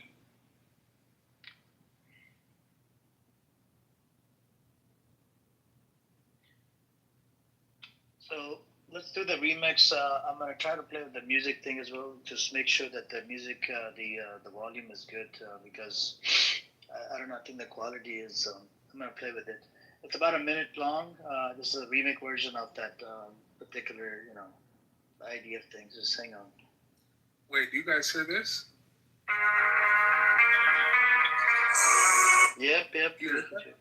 Yeah, we could hear it.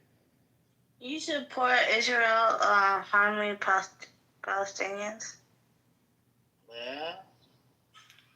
Why? What did you say? You support Israel harming Palestinians just because they're Muslim? No, I don't. Okay. I support Palestine. I'm anti-Zionist. No, she said you should put Israelis harming Palestinians. Pardon? Oh, Wait, who is that? You said he should put Israelis harming Palestinians. Is that right? No, I'll ask them. That's you're not just my asking me, Delulu. The reason I think some people are confused because look at the title. I put that title up because of Ehud Olmert, that's a former Israeli prime minister. He said that the Netanyahu was setting up concentration camp inside Gaza. So they're calling each other Nazis. You see what I'm saying? And that's a good thing, you know, that they're calling each other out. I have a question. If you're pro-Palestinian, are you anti what's happening in Congo, or does it only matter to a certain race of people? No. I'm anti what's happening to the Congolese people because the same thing in Sudan, same thing in all over the world. I'm anti-genocide, right? Okay, thank you. So the problem with the Congo and when you look at the weaponry, right, Rui, the weaponry is coming from Israel, you know, and these people are always into. Yeah, I heard they're supplying weapons. Israelis are. They did it to a whole bunch of countries in Africa. They're all in on it. Like even in relate to this genocide. So Germany, UK, America, they're all in on this genocide. They're all complicit. UK, you see what I'm saying? So some of the weapons, like even in the hands of militia. Well, the weapons are being funded by the USA to Israel. So you're saying it's like a monopoly of weaponry going around? The USA is funding Israel for weaponry. Then you're saying Israel is funding Congo for weaponry. Because I thought it was Germany for like supporting Rwanda and Uganda or whatever they're doing to get like. It's like the same thing happening, right? And they get like their money right. So you're saying, is it like Israel or is it the USA? Like I'm confused. Okay. So all right. So Amnesty International and other watchdogs have long documented indirect Israeli weapon transfers, often via private brokers, affecting conflict regions in eastern DRC. And these transfers supported both government forces and militias bypassing UN embargoes.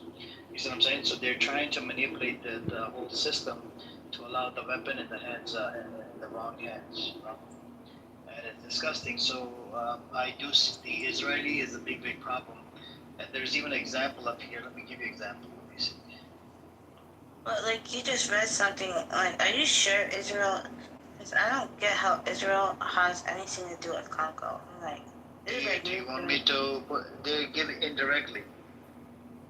Pardon? So, and they even provided training and equipment to DRC's elite forces. The high-end technical gear seen on F-23 fighters has been flagged as Israeli manufactured. Okay. That's Reports also Uganda. mention. Yeah, what I'm saying is it's all connected. You see what I'm saying? Israelis are giving weapons indirectly to certain parts of Africa because some parts of Africa have like sanctions on it. You see what I'm saying? So let me put the Amnesty International report and you can just look up on it. Well, and you're saying this all because of it. Well, I don't want to blame Israel. Shouldn't we blame the USA because they're the biggest funders? So to add a little bit of context to that. I wasn't asking you. I was asking him. Okay. That's fine. You can answer it as well. It's no problem. It's everybody's. It's open. Anybody can So answer. I don't want to be rude. I was just. Yeah, no, it's okay. You can answer it. So You just told me something surprising. So sorry. So Israel is funded by the U.S. and Israel carries out a lot of these coordinations with the U.S. But even if the U.S. Like tells Israel not to do certain things. Like for example, in Africa, there were certain operations that Israel was not allowed to do. Um, they still did it anyways because Israel's entire goals, prospects, and uh, goals, prospects, and planning has to do with also dealing with other economic ties that the U.S. does not like. Imagine like a parent and a really spoiled child. Like sometimes the spoiled child will do what the American or what the parent is telling the spoiled child to do, but sometimes they'll throw a tantrum, act out, or do something completely against what the parents tell them to do. So that's kind of how you have to see that relationship.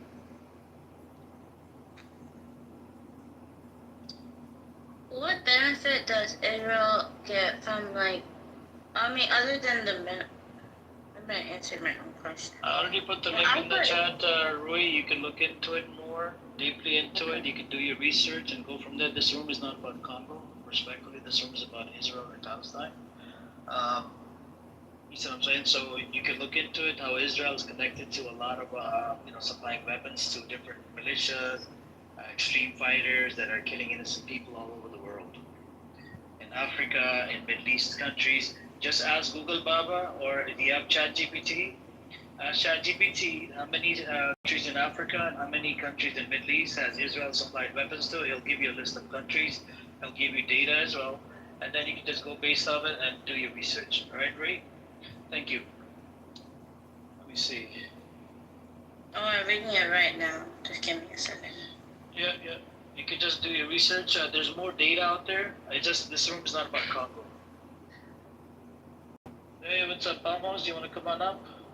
No, that wasn't my question. I wasn't trying to make it Congo. I was just like, I was just trying to say, like, are you like I was saying I was like, are you only anti-genocide for Israel, or are you like anti-genocide for everywhere. Yeah, that was my point. My question, sir. Alright, cool. What's up, Almos? What's up, Jindip?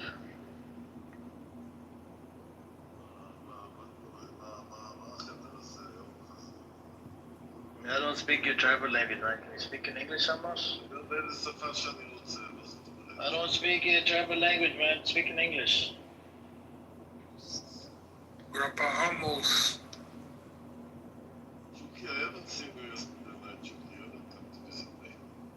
Oh yeah, man. I've been sleeping, man. Been tired.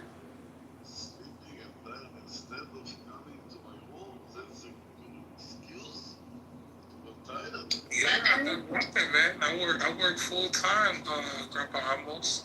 Sometimes I work 24-hour shifts, you know?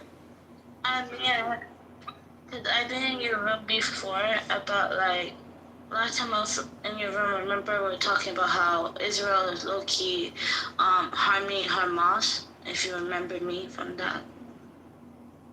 I don't remember, to be honest. Oh yeah, like I was just telling, like explaining to this other Zionist, like pro-Zionist, that like Israel is funding Hamas, the government, etc. So I talked to these Nigerians or like certain like Africans where they have like Muslim terrorists like Boko Haram, and they have this like negative depiction because they're like, well, you don't know what they do to us, so maybe we're on Israel's team. I'm like, and I get really angry with them because I'm like, it's not a religion. We're having a conversation, you interrupted in the middle. You see what I'm saying? You have to wait. So we were talking to Amos. Amos is Israeli kibbutznik. He lives inside Israel. We were having a conversation with him, and then he interrupted us. You can continue after we're done. Chucky, you were saying something to Amos? Oh no, I'm good. I asked when Chucky is working. What is he doing that he's so tired? He's very tired. Yeah, I work at McDonald's. You work in McDonald's? Yes. And you're very fat. You eat a lot of McDonald's. I'm very skinny. You're very skinny. Yes. Anyway, at 12 o'clock at night, midnight, you must come to my room. That's what the agreement between me and you. You know, I can take you to a court if you Do you have it in writing? Where's the money? Are you gonna ask to charge him shekels, Chucky? I will. I'll come at midnight. Even when I talk with Chucky, you have to interfere me, Amir. Where's the shekels, Amos? I'm the money man. I'm his manager. I need money. There is agreement, secretly agreement. I become Jew when it comes down to money, you know? Chucky put my picture on. He is a fake Amos. He should come and learn how to be a fake Amos, how Amos talking, how Amos thinking. You have to represent me here in the room when I'm not here. Chucky represents me. So he must be good Amos. You know, Grandpa Amos, we must coexist in the room. Yes, exactly. That's why you must come. No, Amir don't want to come. He say money, money, money all the time. Money, money. Sit in the clubhouse from the morning till night and he looking for money. He think he have $3 outside his house so he can go and pick dollars from the tree. Amir, to get dollars you have to work, you know. Not sit in clubhouse from the morning till the night. Go out, work. Bring money. You can buy food, you can buy things, you know. You can travel to Israel maybe. Maybe one day you travel to Israel to see the holy city, Jerusalem. Anyways, what's up, Charlie? If you want to come on up, anybody want to come on up, unmute and come on up. Almost, if I did come, I'll come after they have like a deal. Walaikum salam. If they have a deal, maybe 2-stage or 1-stage solution, maybe then I'll come. Otherwise, if I come before that, they'll recognize my voice and I won't be able to come back to America. Because they hate my guts. You know, I have some IDF, they come into the room. But didn't they do the one-state solution multiple times and where we're at now? Well, why AC is a vote and I'm not? Because AC is not genocidal maniac. She's pro-Palestine. She supports. She's anti-genocide. You support genocide. That's the problem. You see the problem? Tell me, AC have a mouth, she can speak for herself. Shut up. Okay, AC, please speak. Amos, before you go, Shuki wants to play a song. Listen to the song, okay? This is a fake shoot. Yes. Fake shoot, yes. AC, I haven't seen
Did you like the song?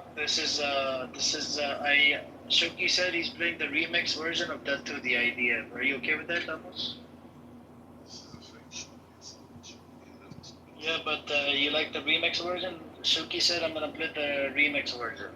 Second, not that I don't like. Just not. It's not nice what you're doing is comparing between the IDF to Hamas. This is a group of terrorists. I agree. IDF is a group of terrorists, so don't compare them with Hamas. Yeah. That's You're right. the word. Israel defending forces. Fuck them. Fuck them. Fuck you. Your mother. Your father. Your sister. Almost, how many babies have you killed, the Palestinian? How many Palestinians have you killed? I haven't killed, and you're just lying and lying and lying to yourself, to the room. And you want to believe in your lies, so you can believe in your lies and lies again and again, lying to everybody. You convince yourself you're. I've heard that everybody in Israel right now, they're crying and protesting. They don't want this war. Have you seen those videos? The members of the opposition parties and all. Everybody saying that we don't want it. They are in streets, man, protesting about it. Learn to listen, you Hamasnik, learn to listen. I don't. Where is Hamas? Is Hamas operating? Come to my room at night and see what I write on the title. Why are they crying? Why are the Israelis crying about, they want a ceasefire or not? I'm like, Today, if I sit in a restaurant in Spain, they can come and pick yeah, me. they picked out. I have seen that Spain. I love that restaurant owner, man. Yeah, you saw that video. Respect, man. Respect. You saw innocent people, and you see how Nobody living in Israel is innocent. Period. Nobody living in Israel is innocent. Period. see how they treat the Israelis in Spain and Greece. Yeah, every fucking. Have you seen those Thailand videos or the Bali videos? You're so very stupid. Yeah, it is because what you're doing now. Amir, by something of a similar is happening in Kitover, the Indian region, because they are creating rakas in that place. Oh, the Sangis? The Israelis, that. Oh, wow. Almost you have to leave India alone, man. What are you doing messing with India? India is Putin. Yeah. Yeah, the Muslim people want them out of. You like Indian women? You like Indian women? You like Modi supporter women? The head of an I think he loves the Sangi women, Charlie. The head of an India is a Muslim head. And Muslim head. No, you love the Sangi women. You know the women that like you, they love Israel. Those women, you love them, right, Amos? You don't listen. You just talk and talk and talk. You don't listen for what Amos said. Amos said. What are you saying, Amos? I said that an Indian head, people from India, from Putin, the Muslims, they're supporting Palestinian blindness without listening to the other side. No, And as long they've seen the other as side. you're blind to the other side will be blind to you, or you hate them more than they hate you. It's going equal side, not only. And at least in Clubhouse, I was trying to make coexistence. Tell the people to come to my room and try to. It's true that they don't succeed. It's true. But also maybe don't snitches. Also there is a war in a lot of Palestine. Fuck your hostages. Also there is a war and the hostages are still down there in the Janats treating very badly. These idiots are trying to get out 50 hostages from the last 2 years, and these motherfuckers cannot do it. Imagine. 50 hostages, and they have to kill like 55,000 people to get those 50 hostages. Shame on you, motherfuckers. Shame on you. Shame of you, and we didn't succeed to release me. Because that was never the goal. That was never the goal. You killed your own people on 7th of October. Killed your own people on 7th of October. So what you doing? The goal is not saving your people. The goal has never been saving the people. So you know that, right?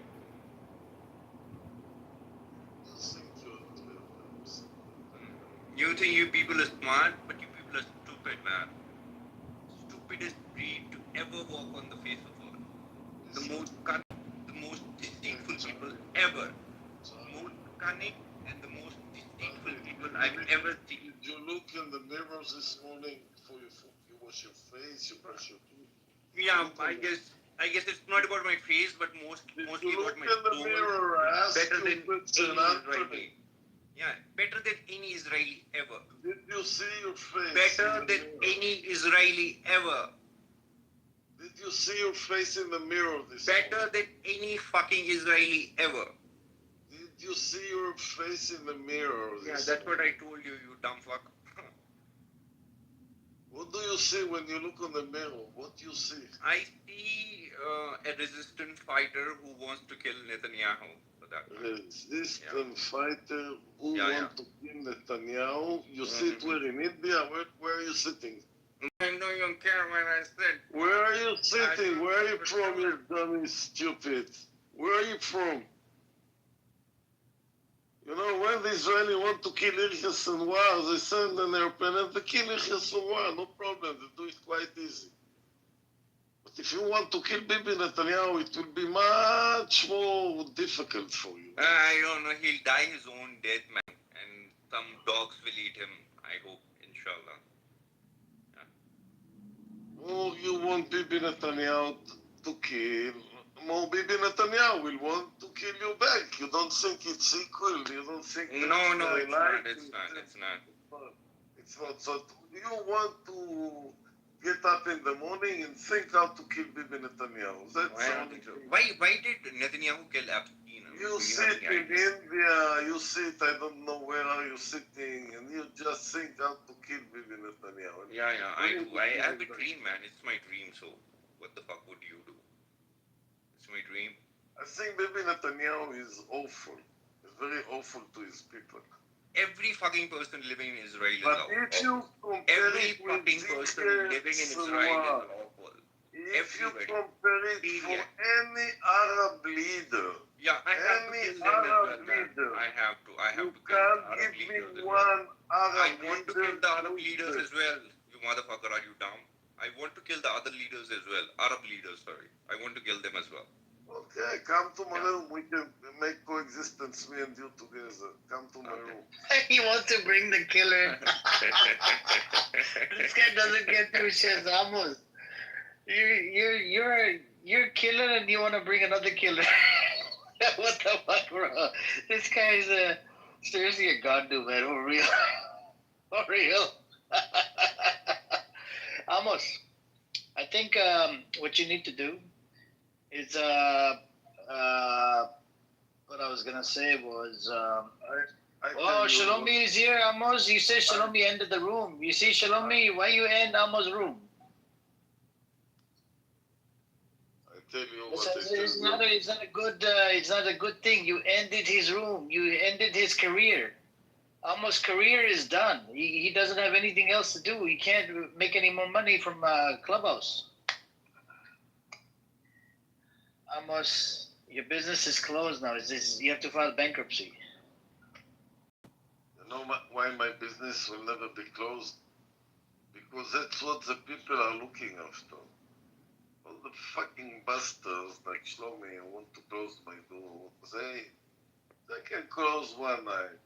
But they don't see, 1 meter in the future they're not looking. What will happen tomorrow night? And he was crying for the green bean. Green bean. Give him the green bean. Green bean. But they say you have been in my room and every detail what's happening. No, you told me that yesterday. You told me. Yes, I told you yesterday. You told me yesterday. I'm like, Shalomi is here. We need to call him out. You want to listen to Amos now? Listen, give me 1 minute for talking, and I'll tell you how stupid Shlomi is. I gave him a mod when? When I gave him a mod? My room was filled, 30, 40 people. I want to close the door, and I feel not nice to close the room when there is so many in the room. And I wanted to sleep. And I knew that Shlomi will finish the room. I knew it. That's why I gave him the mod. You stupid. Exactly why I gave Shlomi the mod, to prove him what a bloody bastard he is. But it makes you stupid, Amos. I hope you... You think it makes me stupid. Listen to Amos. Amos is the most clever person in Clubhouse. But I've never seen more than 3 people, more than 6 people. One person who is more clever than Amos. One person. भाई मैंने इसके room में सिर्फ 3 से 6 लोग ज़्यादा कोई थे. No, Charlie. He had a big room. He had 40 people in there, brother. Sometimes his room gets big. Oh, I missed it, man. I must And have what missed you it. understand that more you go against me, more people will support me. People like Chucky, people like Lily. Black Rabbi. Even Chucky can come to my room and speak. Even Shlomi can come to my room. All my enemies can come to my room. That's what makes me so strong. The people, not stupid pastors like Amir, who dictator, only Hamasnik can speak here, only the Palestinian side can be listening in this room. Yeah, Hamasnik, every single person, or maybe everyone here is. Why don't you open a room right now, man? I want to come there. I want to see what is happening. Every night, everybody can speak freely, fighting, arguments, cursing. That's what people like in the virtual life. People Will you let look me chant death to the IDF in your room?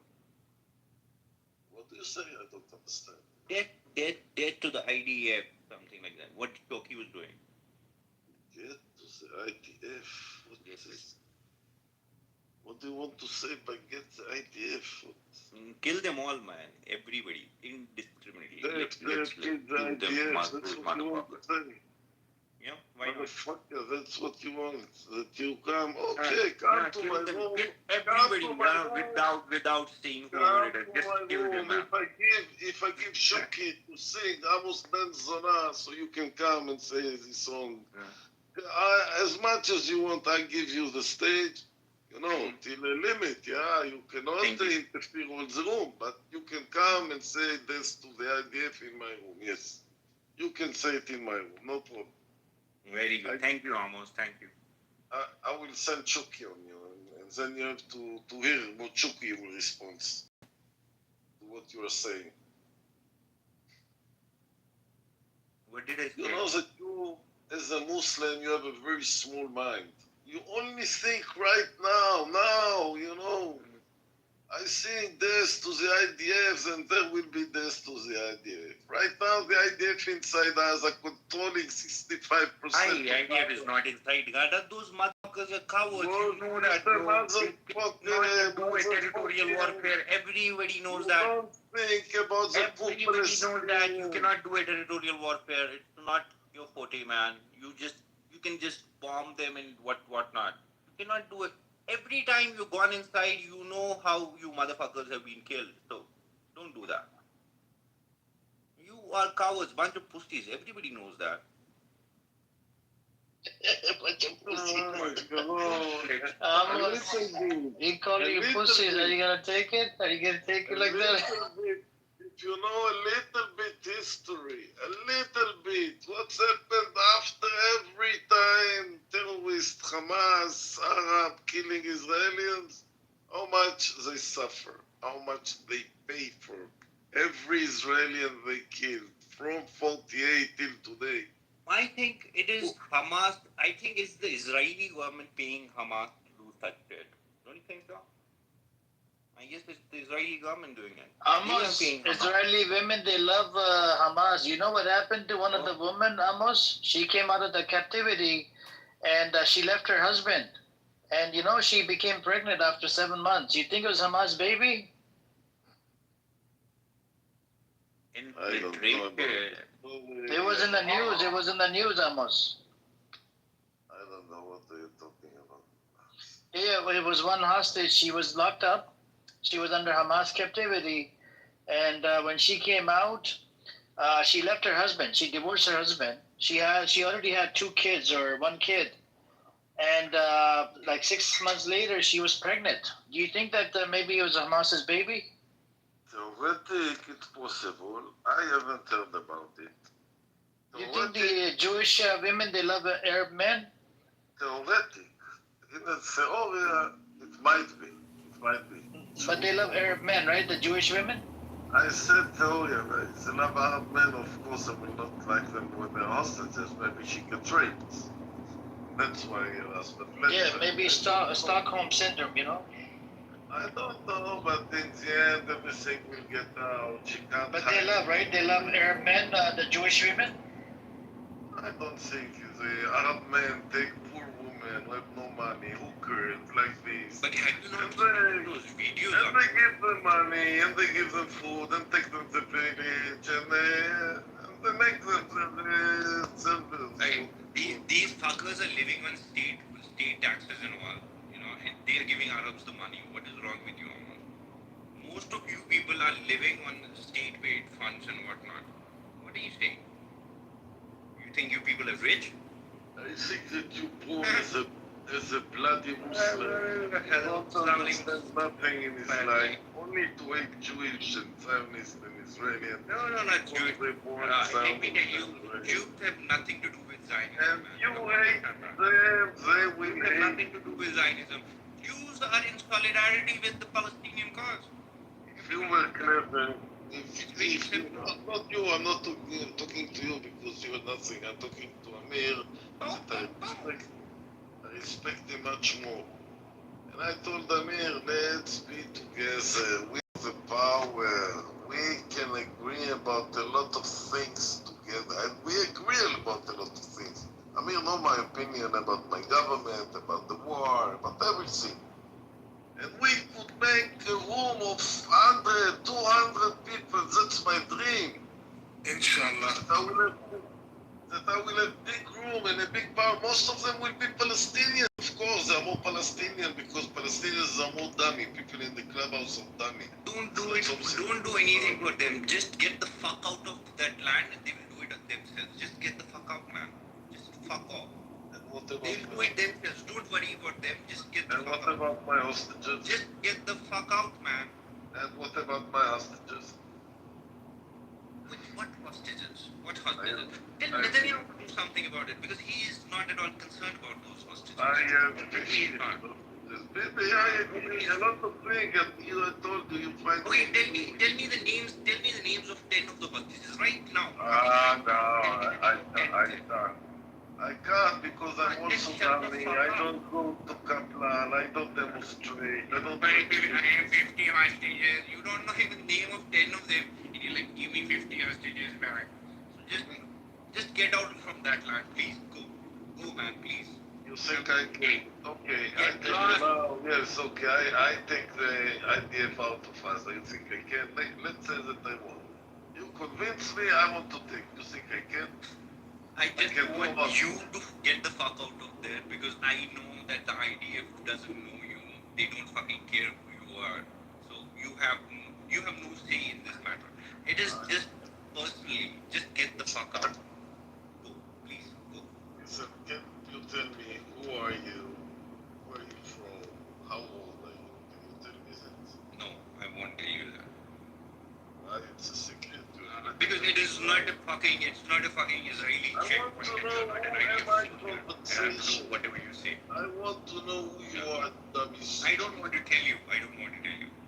I see from your accent that you're kind of India, like you Whatever, man. Whatever. I don't want to tell you. It's not an IDF You're checkpoint. from Kuching, maybe. You're from Kuching. I'm not that innocent Palestinian.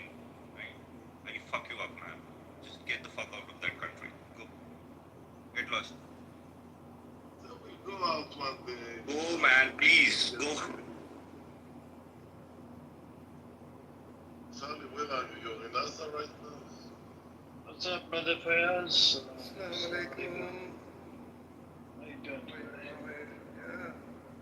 Why don't you ask get one way and I don't get one way? Because you're a genocidal maniac. As soon as you realize you're on the wrong side of history, then I give you the green bean. Or I need the shekels. Where are the shekels? I need shekels.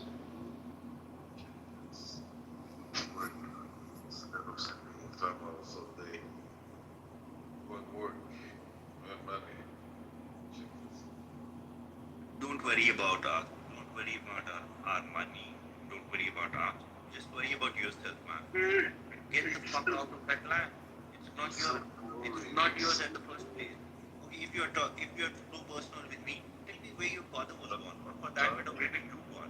My mother born in Yemen, my father born in Austria. Get the fuck out, man. Go to Yemen and go to I Australia. tell you everything. Get lost, man. Get lost. go to Yemen if you don't. To Yemen to join What the fuck are you doing here? You want me to join No, urgent enough for that, man. You want me to join the Houthi? The Houthi, you want me to join the Houthi? Get lost, man. Get lost. I don't care whatever you want. Just get lost from that, man. So, so uneducated, so understand nothing, you're stupid. You fight me, I'll give you a fight. And now, Why would I fight you? I don't fight cowards, man. I don't fight pussies.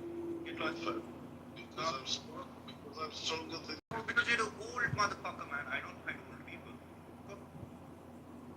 you. It's so boring. Amos, Let those people in the big Amos, what do you think about them bombing the water thing in Gaza? They do this and then they say it's a mistake. Then 10 people. If they bomb a place, it might be a mistake. Yeah, Civilian Israel. people get killed, or water, or electricity. Yes, it's happened in a war, in a chaos. It's happened, yes. It happens in a war, okay?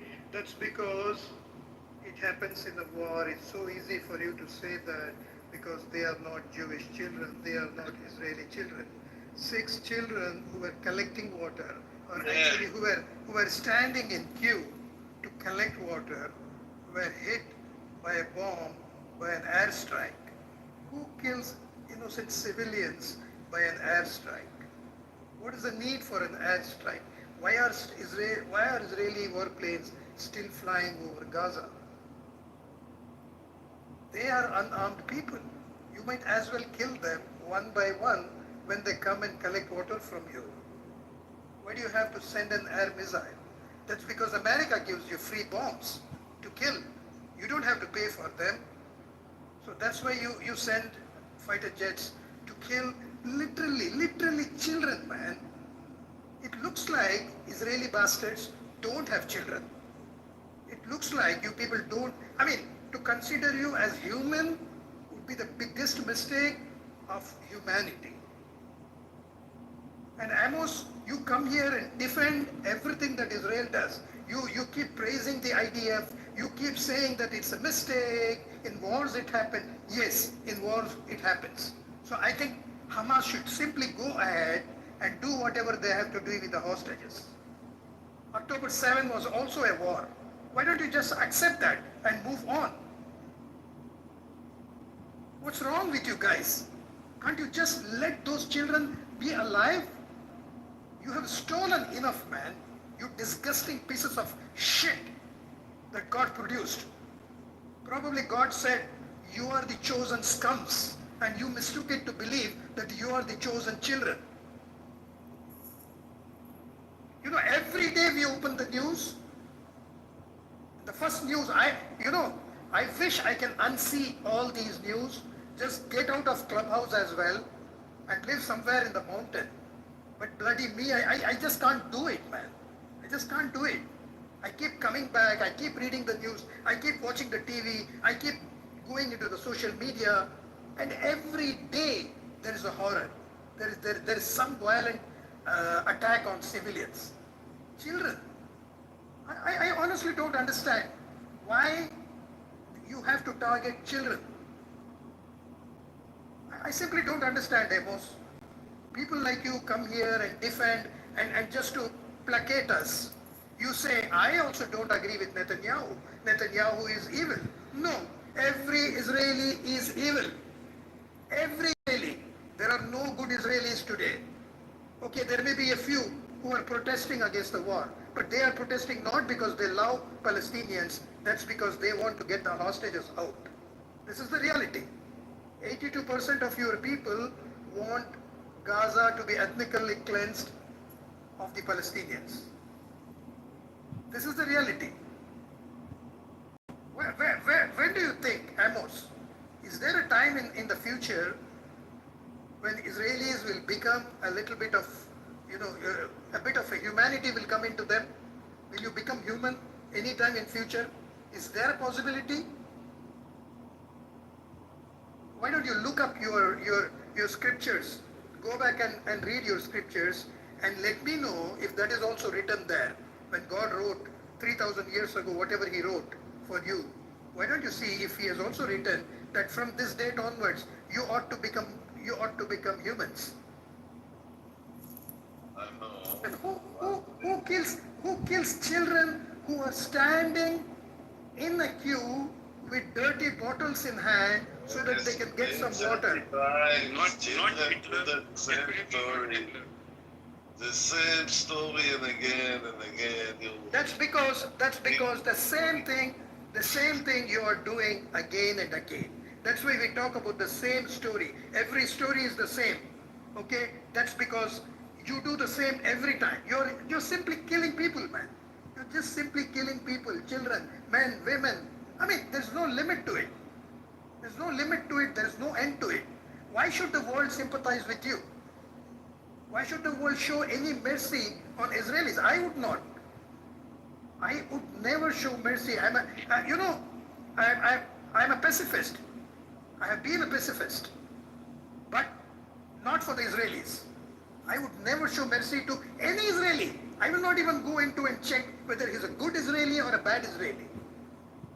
There is no such thing called a good Israeli anymore. Assholes. What you think about the Israelis, they think about you. Except we represent most of the world. Except we represent most of the world, and you stand in your corner. That's the truth. Everybody is for Hamas, represent Hamas most of the by himself. So you can keep on just talk Hamas, Hamas, Hamas, okay? More you talk, more you will not come even in the clubhouse. Nobody is talking about Hamas. Any Are you kind deaf? of Are you conversation, deaf, motherfucker? just Are you deaf? talk and don't No, we were talking PDF. We were not talking about Hamas. Are you deaf? And how is it that the Hamas cannot have tunnels in Gaza, but you guys can have tunnels in New York? No, the What's up with people that? like Charlie, like Nigel. What's up with that, man? So not Why do you because people have allowed to have children tunnels? who want children to speak with Why us. do you Come people, in why the are you people clubhouse. allowed to have tunnels, man? No, That would New York. Since you were so clever, just dummy, stupid Muslims who think, understand nothing. And if you don't see the other side, then the other side, I'm the only one hearing. So at the end of the day is that we are Muslims, we cannot think we are stupid, right? You're stupid because you're Muslim. Yes, you're stupid because you're Muslim. You don't get any educated. Nice, Only nice. the word you have the Shia and you have the if you Look at how you talk, you motherfucker. Are you more civilized than me? and that's a fact. ISIS is a terrorist. Yeah, ISIS is definitely a terror outfit made by Israel and made by the US. Definitely. They are all Muslims supporting by ISIS is a Mossad operation. Do you know that? You Do you know that ISIS is a Mossad You operation? will get to nothing. Something like 9/11. Support Iranian regime. Don't get triggered. Come on, keep it calm, man. Nobody's killing you. Calm. Amos, every day, there has not been a single day today. Listen, if you talk, you have to make a conversation with me. 50% of the time you talk, 50% of the time you listen. If you don't do it, so all the conversation you talk, dialogue of yourself and answer for yourself. Okay, so this is what I was going to tell you, Amos. I have, every day I have thanked God that He did not make me a Jew. Every day, there has not been a single day when I have realized that being a Muslim has been so good. To be honest with you, I never realized the importance of being a Muslim until now.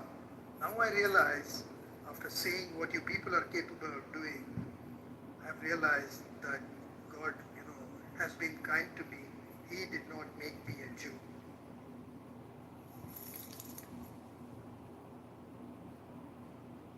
Amos, Germans, were they like Muslims? Didn't have education? What was wrong with Germans? I thought the Germans were a London education. Discovered a lot of things. What happened to them? Another Muslim who support Hamas, another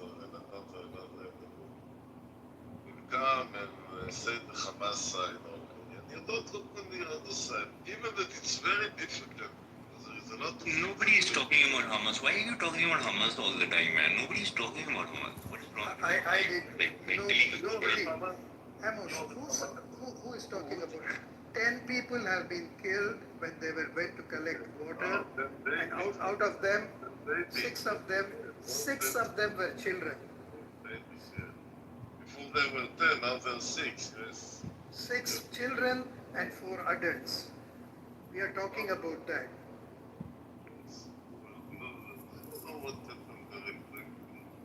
Oh, you don't know. Oh, you don't know. The story with this girl, Simi. Amir come with a Jewish hostage. You can bring. You come with. You are the one, Amos.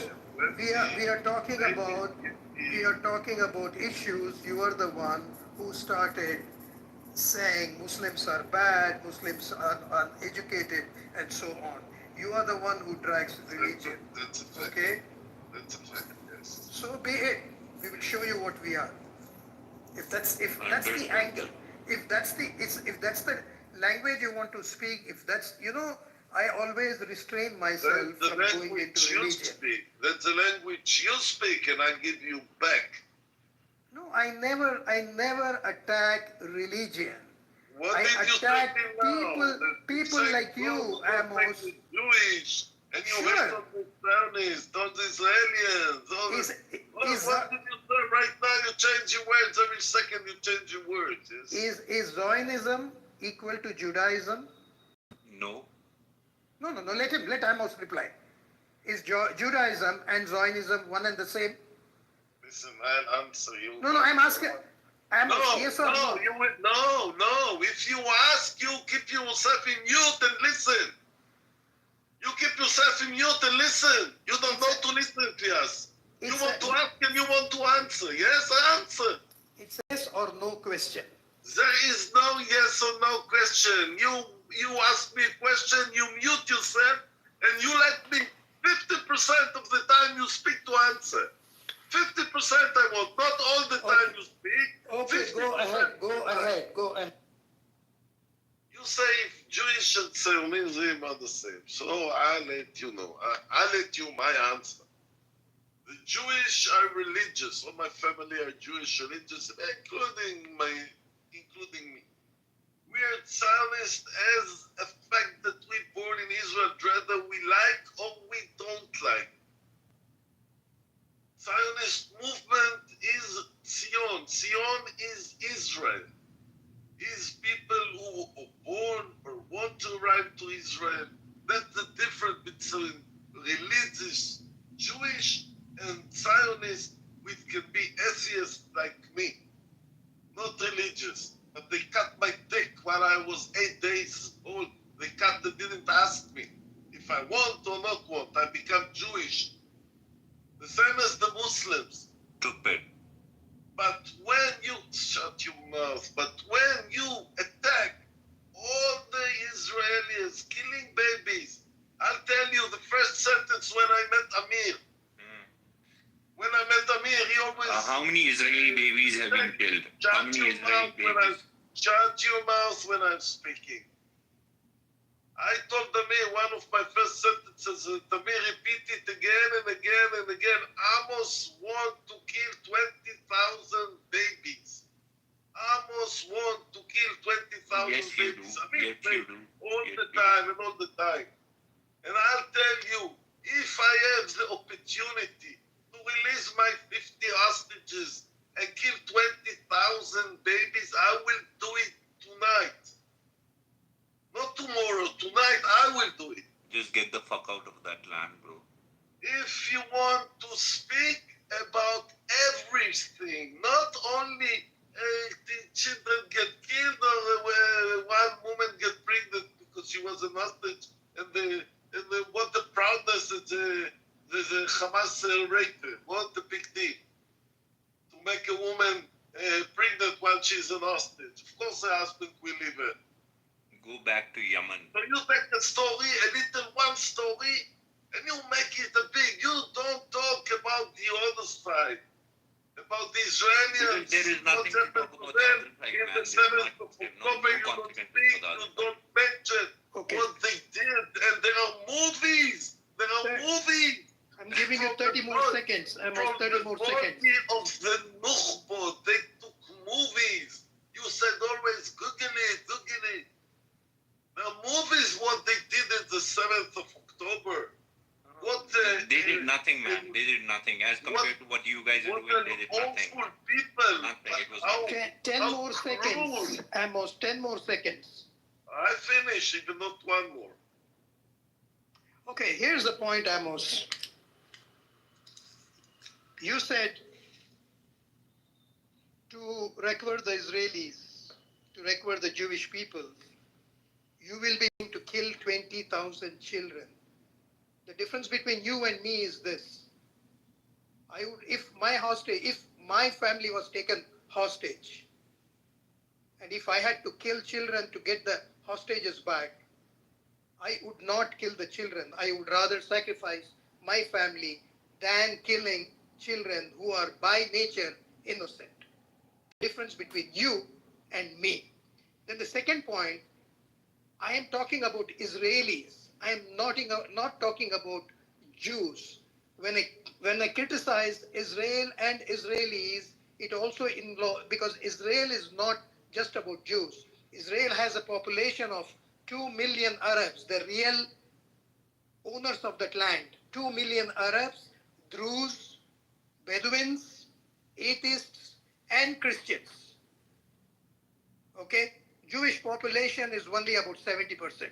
30% is non-Jews. So I'm criticizing every Israeli that lives in Israel, every adult Israeli that lives in Israel. And I'm not pointing towards any religion. If you want to make it about Jewish religion, that's your problem, not mine. So I'm not going to engage with this BS anymore with you, because we know where you stand. You just justified killing 20,000 children to rescue your hostages. Then the Steinhardt wanted to say something. Go ahead, Steinhardt. I can say a lot of things, but I give it, of course.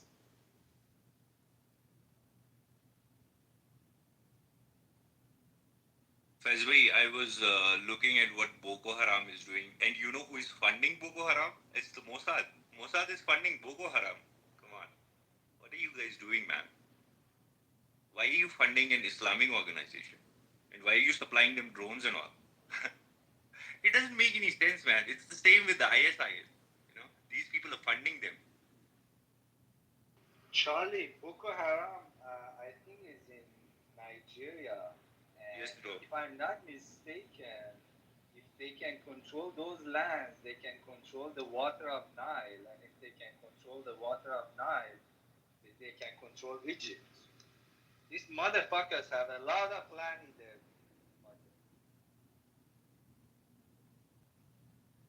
If you just count how many Muslims there are surrounded, a little piece of land of Israel that there were nothing.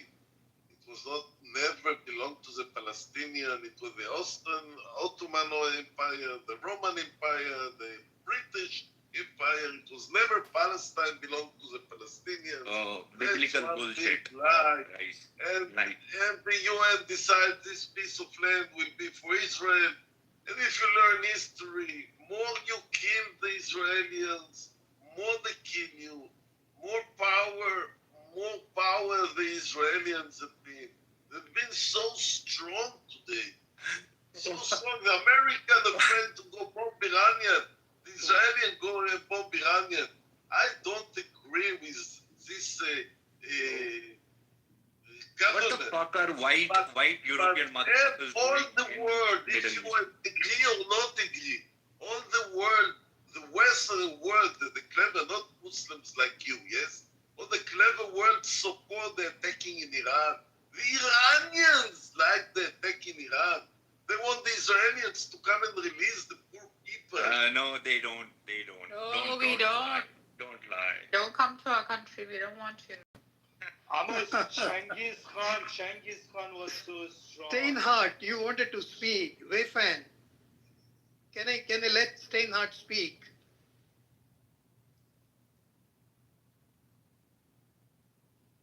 I think he doesn't want to speak. He probably prefers to write in the chats. Okay, go ahead, Wayfan. Genghis Khan was so strong. Hitler was so strong. He went around, killed everybody, Amos. There is no proud to be barbaric. There is no proud to kill innocent children. You know who does that? Animals. When they give them gun, they go around, kill innocent people and feel good about it. No, with animals. The Hamas are animals. They are hiding behind those children. They are animals. Hamas is a militia. Israel is a government, United Nations. There's a difference between a militia and a government. People who kidnapped women, who kidnapped old people from their bed. They are animals. Animals. That's what they are. Oh, are you talking about the IDF? I'm confused. You are killing children, Hamas. You just said. Let's assume, hypothetically, just for the sake of hypothesis, that they are, so what? So what? Now you are go unleash and kill children with the bombs from airplanes who are taking water? Are you justifying that? Yes. That's for the conversation, because it's not my personally, and people who knows me know that I will never support it. But for the conversation with a dummy Muslim, I can support it. Yes, I can. Nazis did the same thing. Nazis for the conversation, just for the sake of conversation, they supported it. Now you want to compare what Hitler did to the Jewish in the Second World War to what the Jewish is doing in Gaza, yes? There are gas showers. How can, even for the sake of talking... There are gas showers in Gaza. That they have put children and women inside gas shower, yeah, to kill them. Amos, how can you, even for the sake of just talking, how can you say that you are willing to kill 20,000 children to get the hostages back? Because these children are not responsible for what Hamas did, okay? Yes, if you are saying that every Palestinian adult is aligned with Hamas, even though it may not be true, you at least you are targeting the so adult. Much don't know Amos. Amos has Palestinian friends in Gaza. He brings them here to the clubhouse. I'm asking you, how can you That's justify how much killing you don't 20,000 know. children? That's how much you don't know who is Amos if you say those things. Amos said that different. The Azadi people are good people. They don't want the Hamas. The same as the Iranian people are good people. They don't want the regime. Only this fucking Narges who think she's an Iranian. I don't know which she is from. But the Iranian people, 80% of the Iranian people don't want the regime. What do you do for the woman? We hate the regime. We hate the regime. Take a woman without hijab and kill her. No. We don't like the regime. And kill a woman. We don't want terrorists. Just because she lives in hijab. The bigger evil cannot come and take over the smaller evil. We'll keep. The evil is the Iranian. You are the bigger evil. We don't want you. We don't want you to free. And those who support the Iranians gave the money. We don't like the government, but we hate you. No, we don't want you. Mind your own business. Stay in your own country. This is how wrong you are. Do the same with you. You also put your own business, not in the UK, in other countries. You attack us, motherfucker. You attack us. We didn't attack you. Tell me, you do the same about yourself. Everything you tell me, you say about yourself. Keep away. A Yemeni and Austrian type lives in Israel. To be proud is that I'm hot blood. I always say about myself, I'm a think I need to ask this very important question to Amos. Amos, do you know how many Palestinians that live in Gaza that were actually come from Jewish lineage? Do you know you're killing your own brothers in Gaza? You know this? You're killing your own kids. Do you know this, Amos? You're an atheist motherfucker, right? You left religion a long time ago, but these Palestinians, they come from the Jewish lineage. Why are you killing your own brothers and sisters and kids? Because they're Amalek? Because they're Palestinians? You know, they come from the Jewish lineage. We had Sister Eze in here. She said it multiple times that these people are killing their own brothers and sisters and kids. Why are you doing this? You know this is the truth. They look like you. They look like they literally, a lot of the people inside Israel, the Mizrahi Jews and whatnot, they look like the Palestinians. 50% of the time to speak. 50% of the time. Okay. I'm just asking you. Do you not agree that these people in Gaza, in the West Bank, they're actually from the lineage of Jews? Okay, I'm done. But one thing. About what you're talking, not what the truth is, what you're talking about. Here, you talk about 6 children, not about 20,000 children. And you said that it is an army, an IDF state.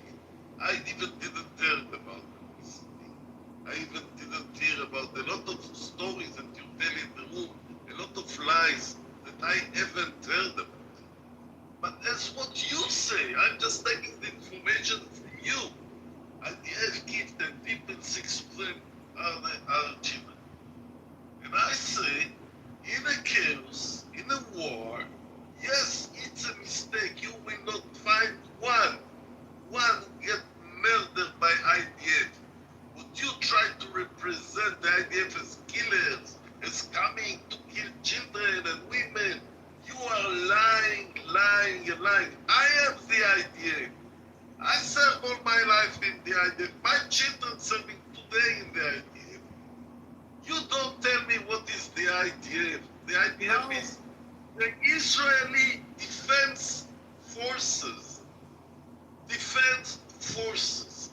Well, I don't agree with Ben-Gvir and Smotrich and what they're doing and what they want to do and what their dreams to settle in Gaza. I don't agree with it. I don't agree with Bibi Netanyahu that his court is come Are you getting diaper? as an excuse not to release the hostages, to keep on the war. It's good for Bibi Netanyahu and it's good for the Hamas. Okay, Amos, giving you 30 seconds to complete and then I won't answer you. When you say this, they say not 30. I even don't need one. I finish. Okay, thank you. So now I understand when you said you are willing to kill 20,000 children to rescue hostages. I was wondering how can you say that? Now that you said that you served in the IDF, I totally understand because the IDF is the only terrorist organization that works in the of an army. It calls itself a military, but it's basically a terrorist organization where when you are young, when you enlist in the army, you are trained to kill children. You are told that it's okay to kill children. That's what your yeshivas do. The military yeshivas in Israel, it's spread all over Israel, where all the... Don't forget, 50% of your time, don't forget. 50% of your time. Yeah. The yeshivas basically teach Israelis that when they join the army, they tell them that when it comes to your life and their life, it's okay to kill children. This is what yeshivas teach to the Israelis. And these yeshivas, correct me if I'm wrong when you're speaking, Amos. You're not wrong, you're lying. You're not wrong, you're just lying. I'm coming to that. Let me complete everything. These yeshivas are funded by the government, okay? And these yeshivas teach children to hate Palestinians. It's the fact. I can share many articles on this. Israeli media has published these articles. There's a magazine called, online magazine called Jewish Currents. Jewish Currents. It routinely covers these incidents in the yeshivas, okay, where they say that Jewish children are superior to Palestinian children. And there was a lot of articles, don't think, Amos, Give me 1 minute and I prove you what a liar you are. 1 minute I need to prove you what a liar you are. Yeshivas He's not a liar. He's not a liar. Yeshivas don't go to the military, you stupid dummy. It's an inside problem of Israel about those people in the yeshivas who don't go to the military. How many lies you can say in so short time? He's not lying. You know why? I'm Palestinian, and let me tell you about my father, who grew up in Palestine and went to a school that was primarily founded for Jewish children. There were 5 Palestinian students that were selected from his village that were the top-notch students that were selected to go study at a better school, which was reserved for Jewish students. Okay, and in those textbooks, my father said himself, they were taught in their curriculum. The textbooks clearly write and say that Jewish descendants have a birthright over Israel, and that they are superior over Palestinians, and Palestinians are conquestors who have colonized the region, and that it is that Jews have every single right to come and take the land back at any means necessary. Okay, and this is something that is taught. My father, one of the 5 Palestinians that was selected to go study at a Jewish school. Okay, on the basis of some religious or ethnic equity program that they had going on to mitigate conflicts between the Palestinian and the Jews in the village. You know, they instilled this program where 5 Palestinian students would be selected to go study at the top-notch Jewish school. Okay, and literally in their textbooks. And if you don't take my word for it, I have friends. I live in America. I have friends who I can bring to you who can talk about this on the app, who have studied abroad in Israel, who are from Israel and have converted their ideas upon coming to the United States and now believe in a free Palestine. They have come to truth because they were taught all their life that Palestinians are less than human beings, that they are animals, and that they should be degraded, that they should be treated less than.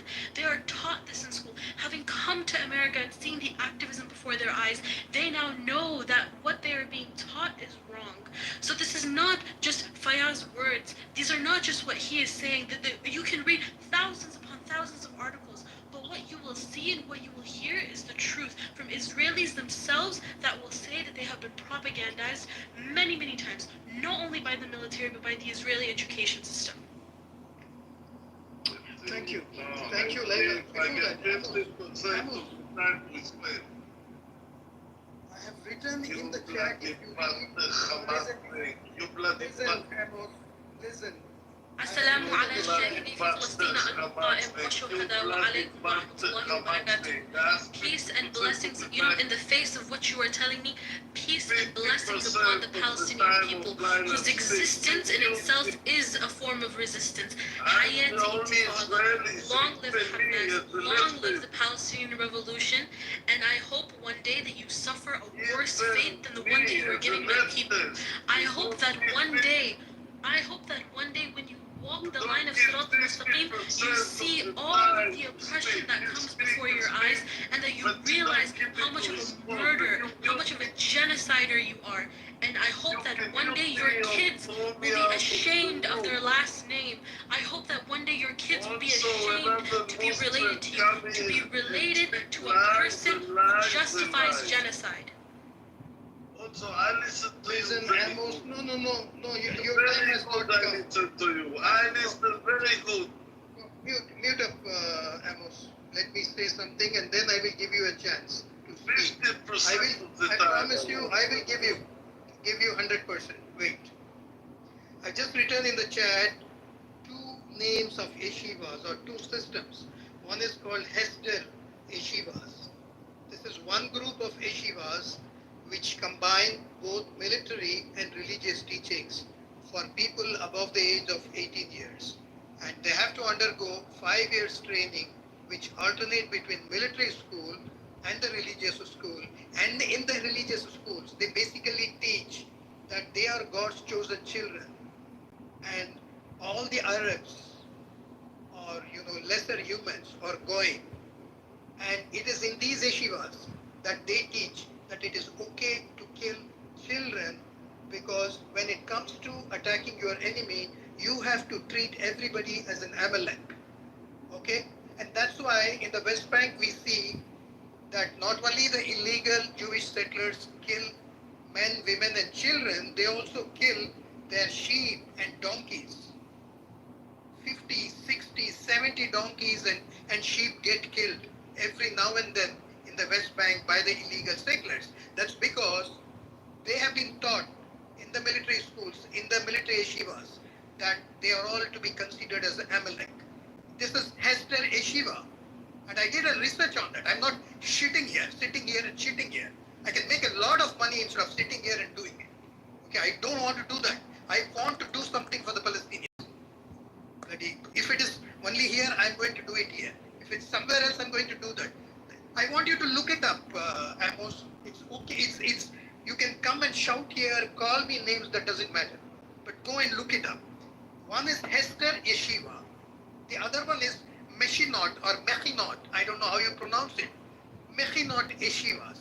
These are the two yeshivas. There are about 1,000, and there are many other groups of yeshivas, like the Hasidic Jewish people have their own yeshivas, which is totally different. They teach totally different things. And there are other yeshivas. कश्ती के बच्चे रांड के बिल्ले cut हुए तेरी माँ की चूत बहन के लम्बे इसको नीचे कर दो यार फयाज नीचे कर दो इसको.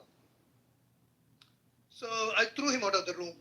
So basically, I want you to look up Hester and Mechinot yeshivas in Israel and what they do to the Israeli people. I mean, to the military recruits who join the IDF.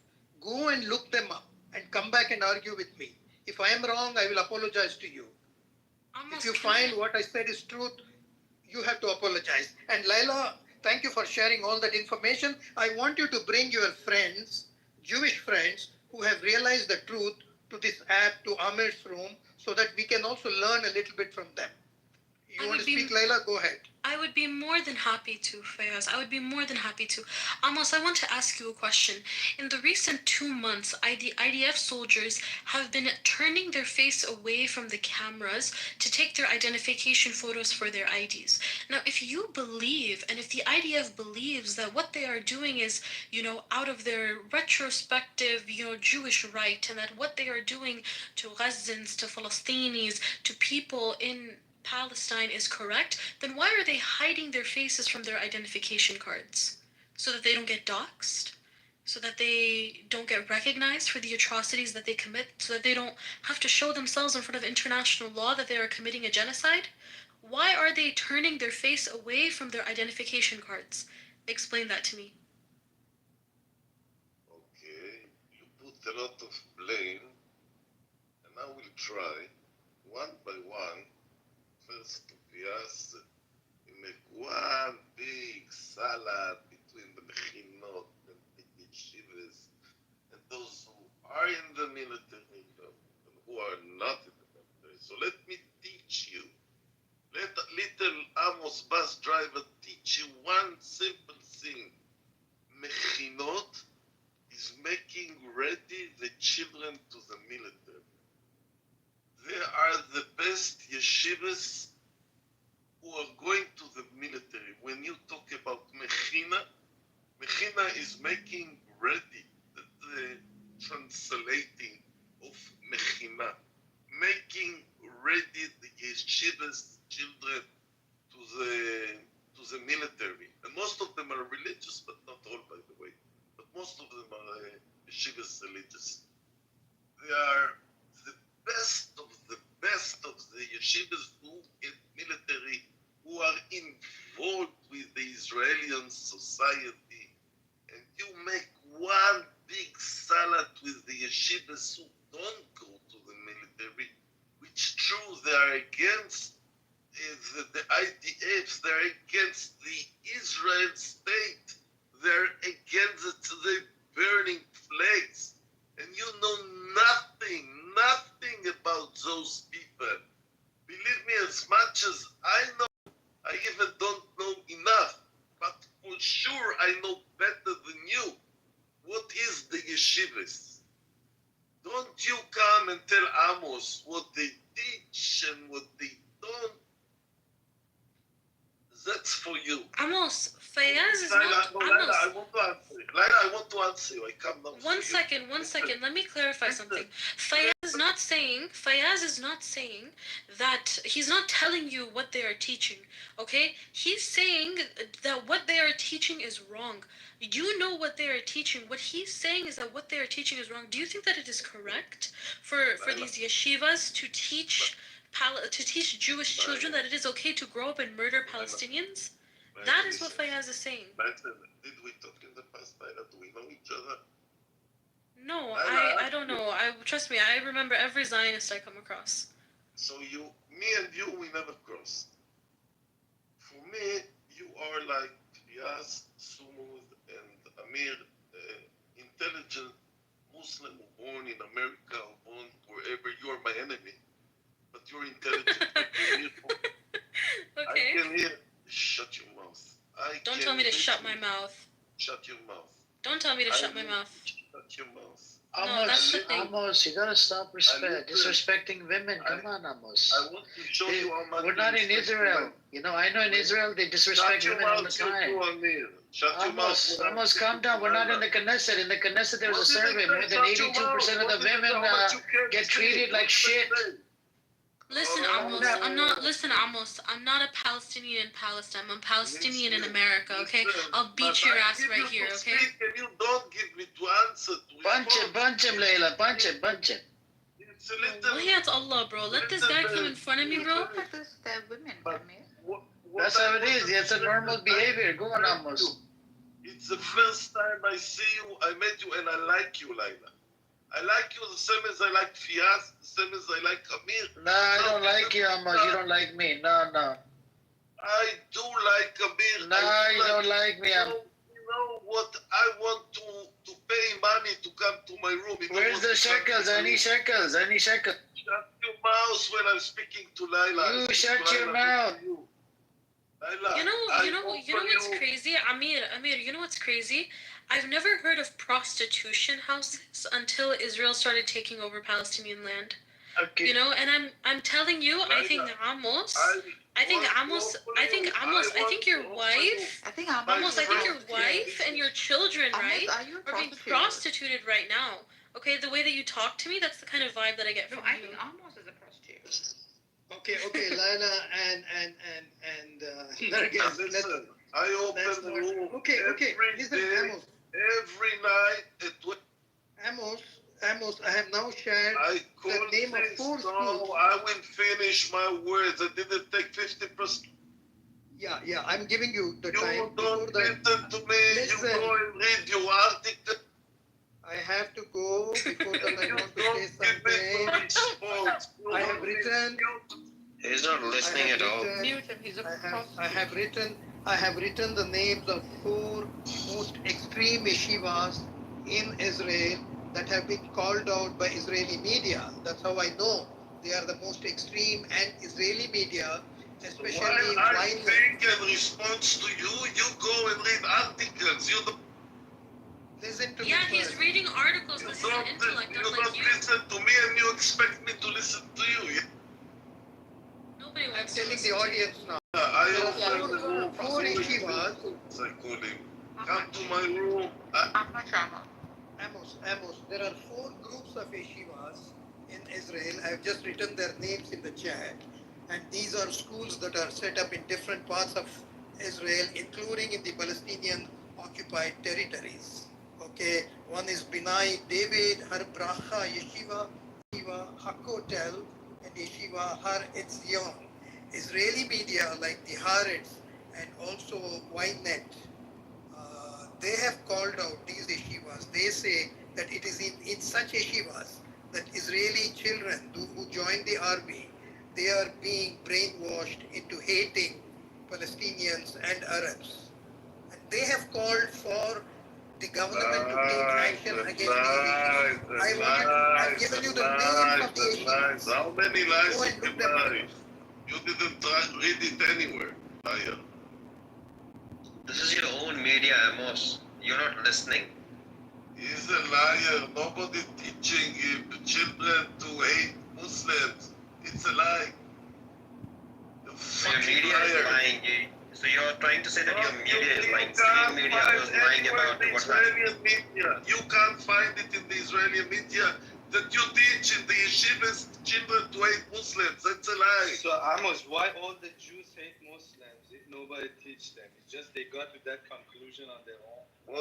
What would you do if I come and rape your wife and murder your sister? What would you? You hate me? You like me? What? No, I'm What just do you curious. expect from them after the 7th of October? Amos. B'Tselem says they've been doing it to the Palestinian prisoners. B'Tselem is Israeli source. You know B'Tselem? B'Tselem said it. The fucking Times of Israel said it. They've shoved a fucking pole up a Palestinian's asshole. Did you see that? You didn't see the video. Do you want me to put the video? Do you have me back telling you the video? No, the time is Amos. I support B'Tselem. I support the brothers of B'Tselem. I support the Jews. Love. Now Listen, let Israel me in 25 years. Now Israel. Fuck Israel. You, Zionist you regime. love to talk. It Amos, is you near. love to talk about October 7th. Zionists love to talk about October 7th. What about the Zionist regime. occupation? It is near. This is Hamas thing, you know, it's looking in the eyes at me. I love you, Gaza. I love you, Palestine. I love you, Palestine. I'm a Nukhba, say. I'm a Nukhba, say. I'm a Nukhba. Yes. Why is his voice so annoying? Amos, you're a pig. Amos, you're a pig. You're a sewer. You're a pig. Amos, you love to talk. Amos, deal with me, okay? I'm Palestinian. Deal with me for a second, okay? You love. Listen, let me talk. I wanted to tell you how much I like you, but you didn't want to listen. Let me talk. It's like nails on a chalkboard. I like you when I want you to come to my room. Please allow Layla to speak, Amos. We need to coexist. We need to coexist only on Clubhouse. We need to coexist only on Clubhouse. Amir, he's trying to occupy me on You're my enemy. I know he's occupying my room, Amos. Amos, stop stealing the microphone. And they know how to speak. And you know how to speak, Layla. Amos, please allow Layla to speak. Please, for the sake of your atheist God, please. If you were in the room, you saw how much I listened to Layla. And how much I like your words. Shut the fuck up. I like the way you speak. Amos, nobody is listening to you because you're speaking from your ass, unlike others.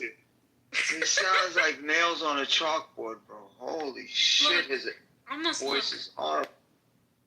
Amos, look, as a Zionist, you love to talk about October 7th. But what about the past almost 80 years of occupation? Do you not remember the first Intifada? You used the first Intifada as a justification to colonize Palestinians. You used the second Intifada as a way to justify colonization against the Palestinians. So now... Amos, let us speak, Amos, let us speak, Amos. Amos, let us speak, come on. You were born in America, you know nothing. She was born in America. Shut up, Commander. Listen, I might be born in America, but every single day of my life, I fight to return back to Palestine, okay? I might be born in America, but every single day I fight to return back to Palestine, okay?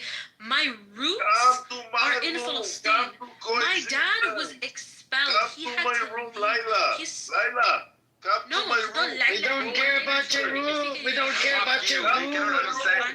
Stop grooming people from my room. Stop grooming people from my room. Come to my room. Coexistence. It's a settler. Coexistence. I am saying that coexistence in Clubhouse, not in the real life, in Clubhouse. That me and you, Layla, No, not you and her. No, please be careful, Layla. You slide into the DMs and say disgusting stuff. You say the disgusting stuff. Then mute me and I can't respond. I'm not muting. Mute up yourself. Mute up. Let Layla speak. Let her speak. Let her speak. Amos. اسكت. Amos. تعبنا الحيوان برو بنعاني من اسكت يا Amos, أنت مخ ما في. You got no fucking brain. You're killing my brain cells, Amos. Come on. When you're cursing in Arab, kusummak and kusochtok. I didn't say kusummak. I said anta mukhmafi. I said you don't have fucking brain. Amir, how do you put up with this voice, bro? How? Brother, we put up with everybody the whole day, every day. It's a whole day routine, you know. Amos speaks. Layla. Layla needs to speak. Go on, Layla. Right. Thank you. I mean, like, I know that he's used to silencing Palestinian voices. That's nothing new for him. But what I was trying to say is that Zionists love to argue. Okay, like on my university, I was president of my SJP. I dealt with Zionists all the time. And the number one thing that Zionists will use to justify genocide against Palestinians is October 7th. This is the tactic that they have used for years and years and years, for decades, okay?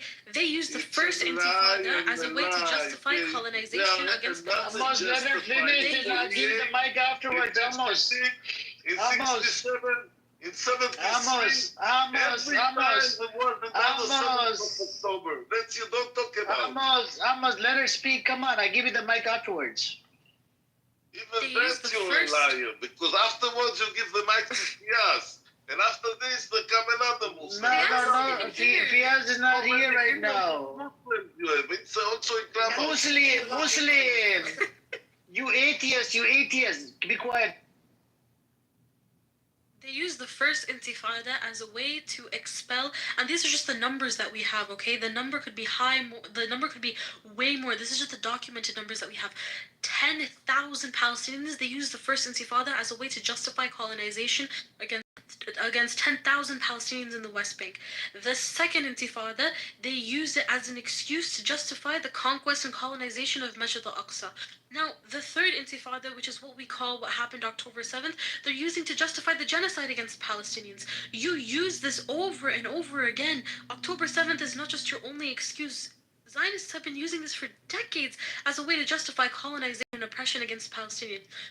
This is nothing new. So, almost pick what you want to use. You want to justify genocide against Palestinians? You want to say it's only after October 7th? That's not true. Because no matter any time that we retaliate, no matter any time we create a revolution, you're going to use it every single time as a way to justify oppression against my people.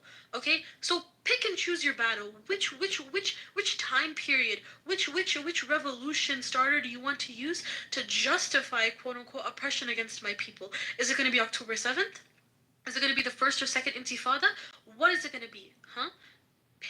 Know your history. The issue is you people don't even know your history.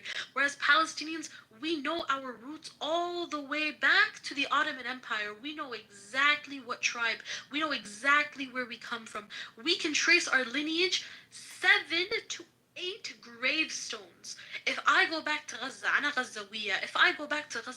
I know exactly where each and every single one of my grandfathers is buried. What kind of lineage do you have like that? You don't know your history. You don't even know where you come from. I swear to God, if I did a DNA test on you today, you would say that you're freaking 50% Polish and 50% Swedish. You don't know where you come from. You don't know your history. And that's the biggest issue with Zionists. That's their biggest weak point. They don't know their history. They don't know how to use history to justify oppression. If you speak, you...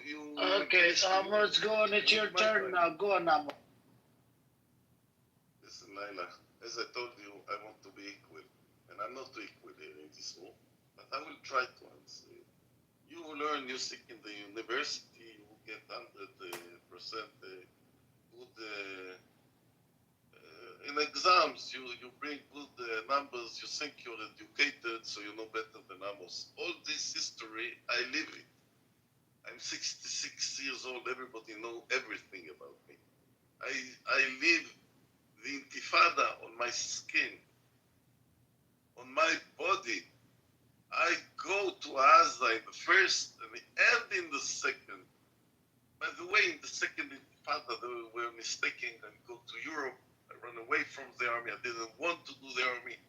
And when I come back, I volunteered to be in the army. I didn't want it because I saw the suffer of your people.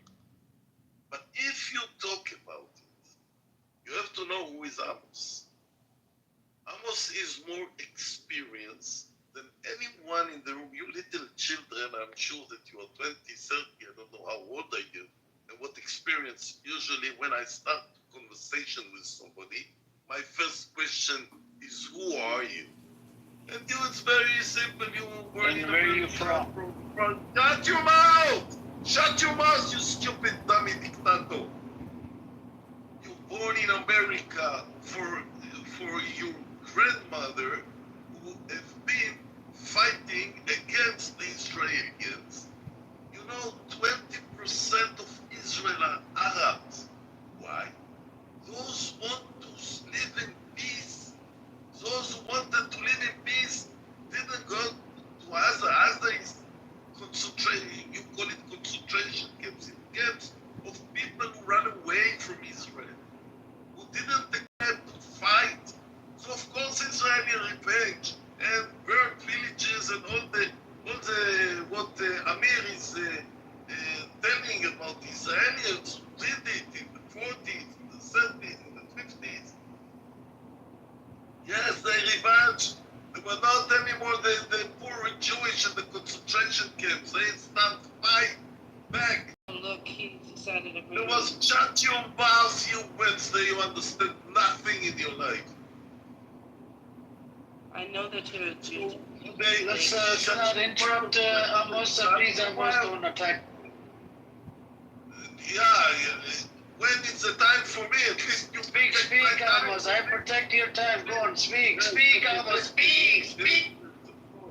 You dictator. So I'll tell you one last sentence like that. You are the one I'm looking after to come to my room. I put you in the same sentence with Amir, with Fiaz. There is another one, Sumu. There is some others who are educated. I can listen from your English that you're educated and you're not stupid. You're the one I'm looking after inside my room. And but you are everybody can speak in my room. Everybody. Not like here, I cannot speak and you speak and speak and speak and I cannot respond for 10% of what lies you say. You never focus on the point, Amos. A lie. You can sit there and learn history. Amos, answer the goddamn question, Amos. Answer the goddamn question. Shut your mouth, dictator. And Okay, tell I'm Laila just gonna to ask come you to a my room. question. You can ask me anything. Okay, let me ask you a question. So I want to ask you my original question. Why are IDF soldiers not facing the camera when they take their identification photos? You asked it the second time. I wanted to answer you, but you didn't let me answer. Okay, خلاص يلا answer. This خلص يلا Amos, before you speak, please remove whatever is in your throat. We cannot understand you. Remove whatever is in your throat. We cannot. Shut. Why you don't come with your face? Also, Laila, you blame the Israelis, but you by yourself, you don't put your face in the title. Who cares about the face, Amos? Answer the goddamn question. I don't put my face. Amos. You know why I don't put my face on this app? Because 3 of my friends have been arrested on their university campuses for protesting against Palestine, and 2 of them are now doxxed on. You mean against Israel, right, Layla? Against Israel, and 2 of them have been doxxed, and they cannot get any jobs. So I choose to hide my face on this app so that I don't get doxxed by your community. You know what they are doing? They are violent. They are not protesting. They are violent people. Okay, that's a debate. That's a debate for another time. And to put the notes on the roads, and that's why they arrest them. You know, can you respond to the question, the 67? Can you answer my question, Amos? I'm coming to the answer. Yes. You're coming. Hey, yo. Bro, calm down, Zari, calm down, bro. We're not talking about it. The people in the IDF, including me, that I support them, not to put the faces on the camera, because they are the Palestinians running after them in Hague, in court, they make problems. Can you please mute your mic? Let him. So it's better for them. It's better for them. It's because of all the organization, the Palestinian organization, who took those pictures and go to Hague, give their address, give their pictures, give everything. You know that there are, it's not only the Palestinians discuss me, also the Israelis. They put on me, they know everything. Why I have so much power in Clubhouse? Because I have nothing to hide.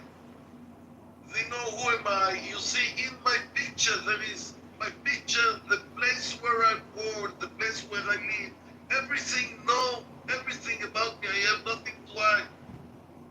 Israeli and Palestinian want to come to my kibbutz to make bad things to me, yes? And Israelis are more risky than the Palestinians. I'm more afraid of the Israelis and not afraid, not for them, not for the chickens. Okay, let me, almost. Like this, Let me ask another question. Wait. Answer. Let me ask a follow-up question. I ask you one last question. You know who is Shuki? Say yes or no. There is a picture of Shuki. You know who is he? Yes or no? No. You don't know who is Shuki. Okay, so you don't know what is Clubhouse. That's what I wanted to see. Whatever. I don't think she come on Clubhouse anymore. Almost, right? Lily, you come on the weekends. Sometimes I'm mainly just here to chill. I don't really get into debate. She's only here to chill almost. Go on, Lila, ask your question, then you gotta pass the mic to new people that just jumped in. Remember the name code. We have to roast him, cook him, cook almost multiple times, So okay, go on, Lila. So you gave your answer, and you said that the reason why... Okay, number one, this doesn't make any sense. You said that the reason why IDF soldiers are hiding their face from their identification cards is so that Palestinians don't dox them. Number one, IDF soldiers don't carry that specific ID card with their face on it when they are out doing their rounds, okay? They don't carry that specific card, okay? If they do carry it, it is within their vehicles, within their tanks, within their personal belongings, okay? That identification card is used to get into military bases, is used to get into weapon creation facilities, is used to get into militia houses and stuff like that, where Israelis sleep and stuff like that and get ready. The real reason why IDF soldiers are not showing their face in their identification cards is because the Mossad has a database where they collect all of this information, and now the United States has gotten their hands on that database, okay? And there are some people in high places of power that are starting now that are now starting to dox out and pull, under the Trump administration, pull certain IDF soldiers that have been committing atrocious hostilities towards Palestinians. I'm talking about raping children, playing with the brains of Palestinian women, okay? Wearing Palestinian women's clothes and raping them.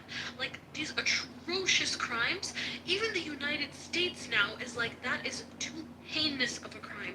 Okay, so the United States has now used that database from the Mossad to start doxing these people and to start not welcoming them within the United States, because the Trump administration doesn't want criminals from Mexico. Whatever your stance is on immigration, I am pro-immigration, but whatever. If the Trump administration says they don't want quote-unquote immigrants from Mexico, so they definitely don't want rapists and criminals from Israel. So now the situation and the atrocities that the IDF is creating, that the IDF is doing, is so bad that the United States, the biggest supporter of the Israeli occupation, the Israeli apartheid, is like, whoa, dude, even I can't have people like this in my country. That's how bad the situation is. These are the kind of people that Palestinians have to deal with every single day. Palestinian families are afraid to send their children out to play, not because they were bombed, but because there are disgusting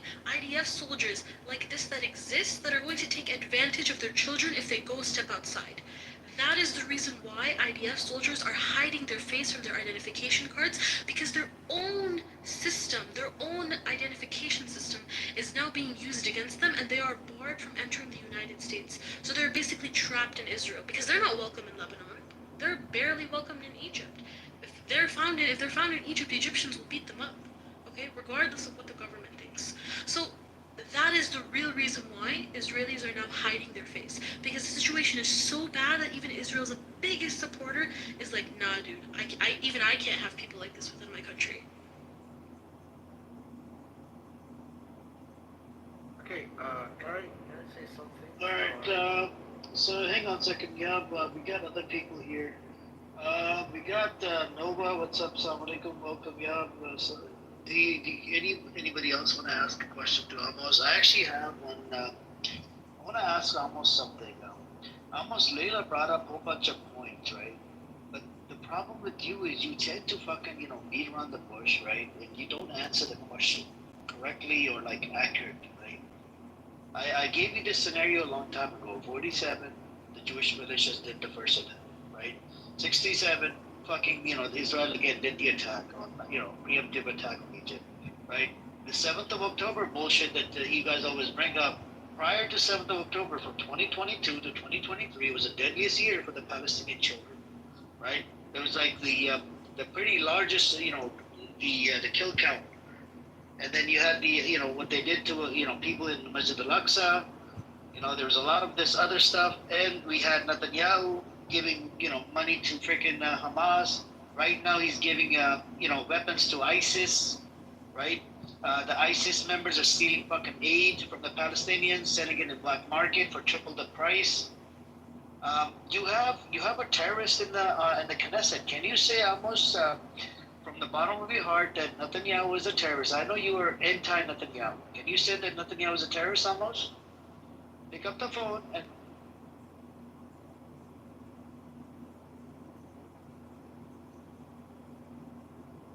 Crickets.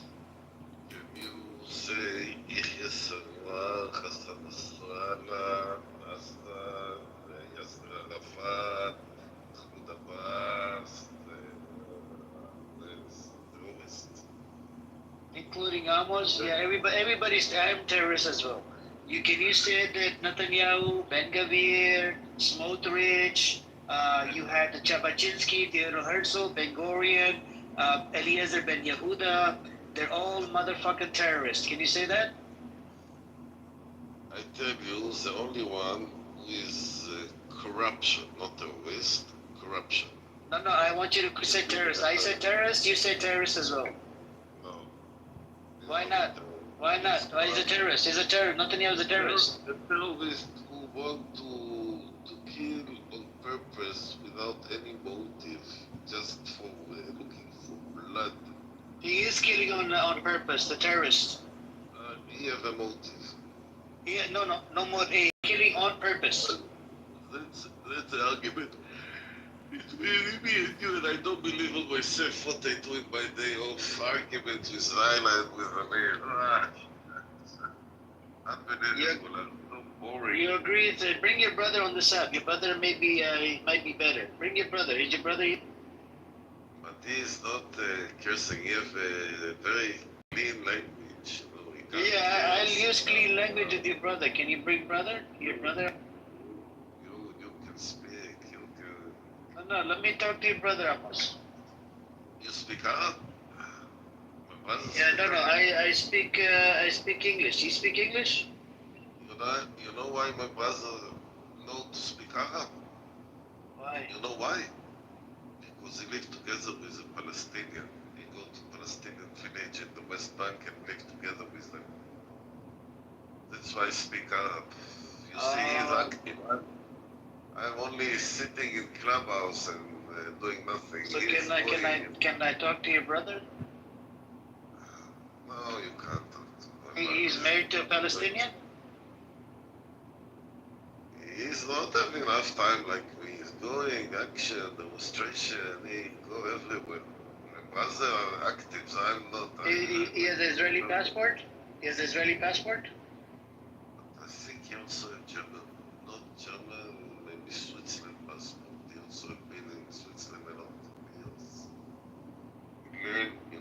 learn how to educate difficult children who get born. You know what is Mongoloid children? Sometimes You mean the child disabled gets kids? born. Yeah, and his job is to talk with them and speak with them, educate them. This is his profession. If you know, there's a big professor in Switzerland that Professor Schneider. So he wants everything one state, right, Amos? One state, not two state. No, there is not one state. There will be only two states. It's the only solution. No, your brother. I said my brother go and live in the Arab villages. I know, but your brother say one state, two state. Two state.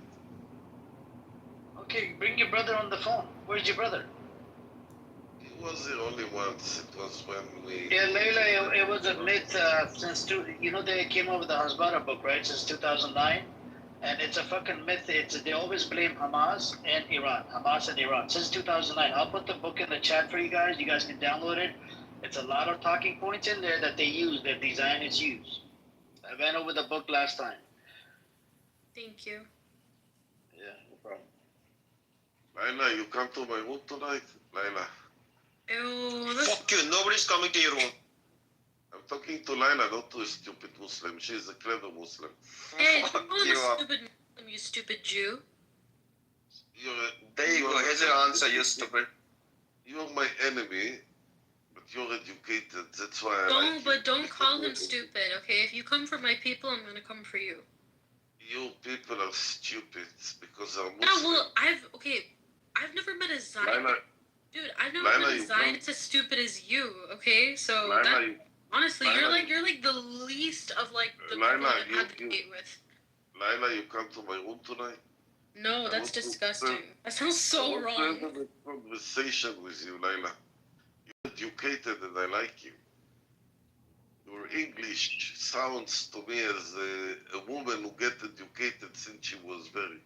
But you drink milk coffee, you hate me, it's okay, I understand. I put the link in the chat.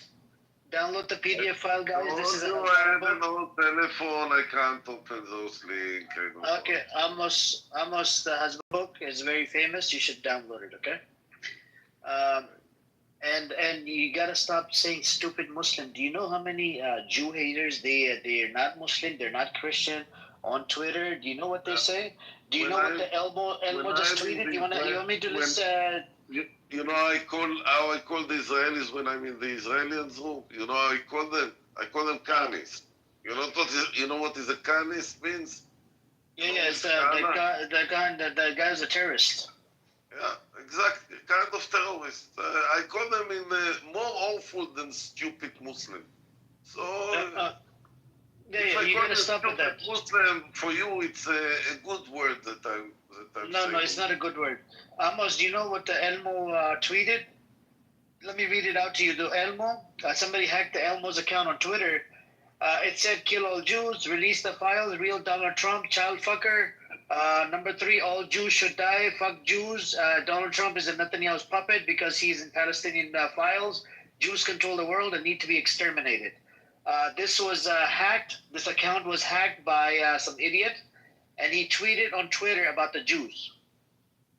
You know, so all I'm saying to you, you have to be, the people like me, they don't hate the Jews. They have a problem with this whole Zionism. You see what I'm saying, Amos?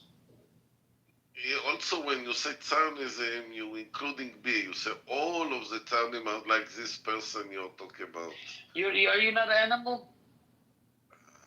I'm an animal. What am I doing in Clubhouse? You want to kill 20,000 babies, right? You told me 20,000 Gaza baby to save 20 hostages. That's a fucking terrorist shit. You said that? Yeah, I almost said it all the time. I said it all the time. That's just why I need to complain to your brother. Your brother needs to tell you something. You're an idiot. You can tell me I'm an idiot, and I can't tell you that you're stupid. No, I need to tell your brother. Your brother needs to put you in Pat. Your brother sound like a propelli. What is the difference? What is the difference between? Because he's your family. You listen to your family more than you listen to me. I'm not your family. Question: what the difference between stupid and the idiot? What's the difference? Man, stupidity is not a crime in Israel, so check. You say that I'm an idiot, and I said that Muslims are stupid. What? You're dumbass. I'm dumbass. You're a terrorist as well. Amos, you're a terrorist. I have no equal rights in your room. In my room, everybody have equal I give you equal rights. You always cry like a little bee, you are. You're so boring. Come to my room when me and you will be equal, then I'll teach you. Yeah. Then when we argument, we have 200 people in the room. That's my dream. Come to my room. Fuck your room, man. Go fuck your room. Come to my room. Coexistence. You want to coexist on this fucking app, but you don't want to coexist in real life. This is a big problem. You're only a cloud chaser, Amos. Because here I'm only in the clubhouse. I can't in the real life. In real life, why can't you allow the Palestinians inside Israel? What's wrong with that? I can't change. Even my kibbutz people don't think like me. So I'm in pension now. I become 67 soon. I don't have the mood, not the power. When I was young and stupid in New Age, I go and demonstrate and did everything for the Palestinian. I have cases in the court that I'm supporting Palestinian. I go to demonstrate for the Palestinian, but you know nothing, you understand nothing, you just know how to care. Then why you talk shit? Why do you say 20,000 killed 20,000 Gazan babies? Why you say this? I'm in a Muslim room and I give an example because you blame the IDF. IDF is a criminal. 70,000 people after the 7th of October. And I told you that if I have tomorrow to release my 50 hostages, I will kill 20,000 children. That's what I said. And I give it as an example what I would do to release my hostages. What you did in the 7th. It's a shitty example, Amos, like your face. Amos. You talk about 70,000. If you want to speak with me, you have to promise me you come to my room tonight. If not, don't speak to me. No, don't promise. Please don't slide into Layla's DMs or any girl DM. Come on. I'm talking to Layla. I don't ask you what to say, you stupid dummy. Because you say some disgusting stuff on back channel. That's the problem, man. What I want. As I proved you say the same words as I am. But you are a dictator. You have the right to say anything you want, but I can't. I want to invite Layla to my room. That I will be the same conversation. I can speak quietly. I'm the moderator. Nobody will interfere. No stupid dummy Muslim will come inside my words, and I will fight for her right to speak in my room. Everything she wants. The same as I fight for Shuki to say everything he wants in my room. He can say Amos Ben Zona, so he said, big deal. Okay, Layla, they're all genocidal maniacs in his rooms. Layla, I told you, if you want to speak with me, you promise you come tonight, I speak with you. If you don't come tonight, I don't want to speak with you anymore. Amos, nobody wants to speak to you. You're the reason God doesn't talk. I'm talking to Layla. She has a big mouth. She can answer for herself. She don't need you Muslims, dummy, to protect her. You dummy. Zavi, you dummy. Dummy Muslims. Like, the way he says dictator. You speak for the honor of the woman, but you don't know what is to bring an honor to the woman. You don't know nothing. That's not true. Muslim men are the most honorable. You go to Iran. What's happened to you if you don't put the hijab on the street? What's happened to you? Nothing. Nothing. You're a liar. Nothing will happen. Keep on lying. Yes. I was just the biggest guy I came across. They didn't took a woman from the street and kill her. It's a band. I'm in Pakistan right now. Okay? What? I've been walking around wearing whatever I want, and nobody has said anything to me. Okay? In Pakistan, they burn alive. I see a movie how they burn a woman. How they burn her with fire alive. Your information comes from. I saw it. You're comparing women's rights to you genociding children. Almost, you're a prostitute. What is a prostitute? Whore. You're a whore. I'm a whore. How can I be a whore? What I A said? male whore, a male. Guys, I was gonna ask Amos a question, okay? Amos, you're talking about 70,000, quote unquote, which is a big number that hasn't been documented, by the way. None of the Amnesty, none of the UN human rights organizations, none of the major human rights organizations have come out and have said a number as big as 70,000 Israeli hostages, quote unquote hostages. But anyways, I'll give you that. I'll let you have that number. We're talking about 70,000. Let me finish. We're talking about 50 hostages. Let me talk, okay? But I'll let you have the number. Whatever number you want, I'll let you have it because it's 50 not bigger. 50 hostages, that's all. Whatever. 50 hostages. Khalas, okay? We'll say 50 hostages. Okay? This is the number that you're. Try to connect and be finish.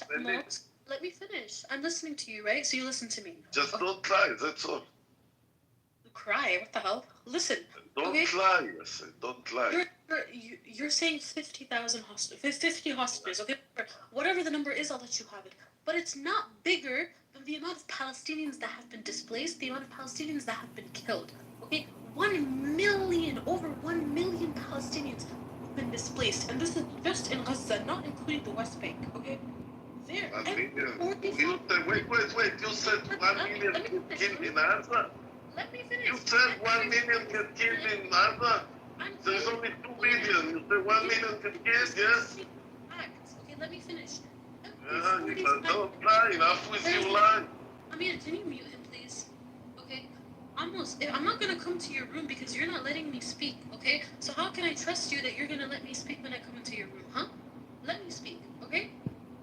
Whatever number it is, over 1 million Palestinians have been displaced. Every 45 minutes, a child in Gaza dies. Okay, there have been more children that have died this year in Gaza than there have in any conflict nation around the world. Okay, in the last 10 years.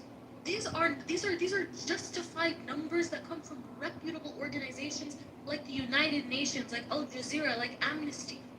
Many nations around the world have called to an end of the Palestinian-Israeli war, but more commonly known as the Palestinian genocide.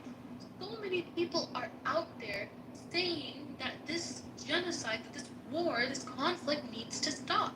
Okay? So you're talking about 50 hostages? By the way, number one, Hamas, right? You want to say Hamas is the... No, let me finish.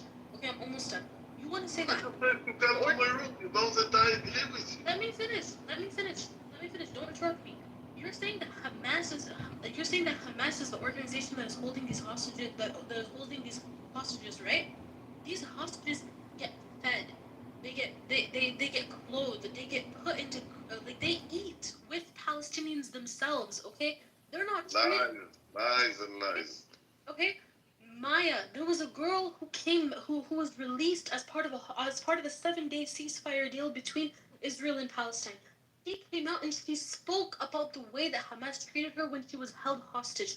She said herself in Hebrew that she was treated with grace, that she was treated with respect, that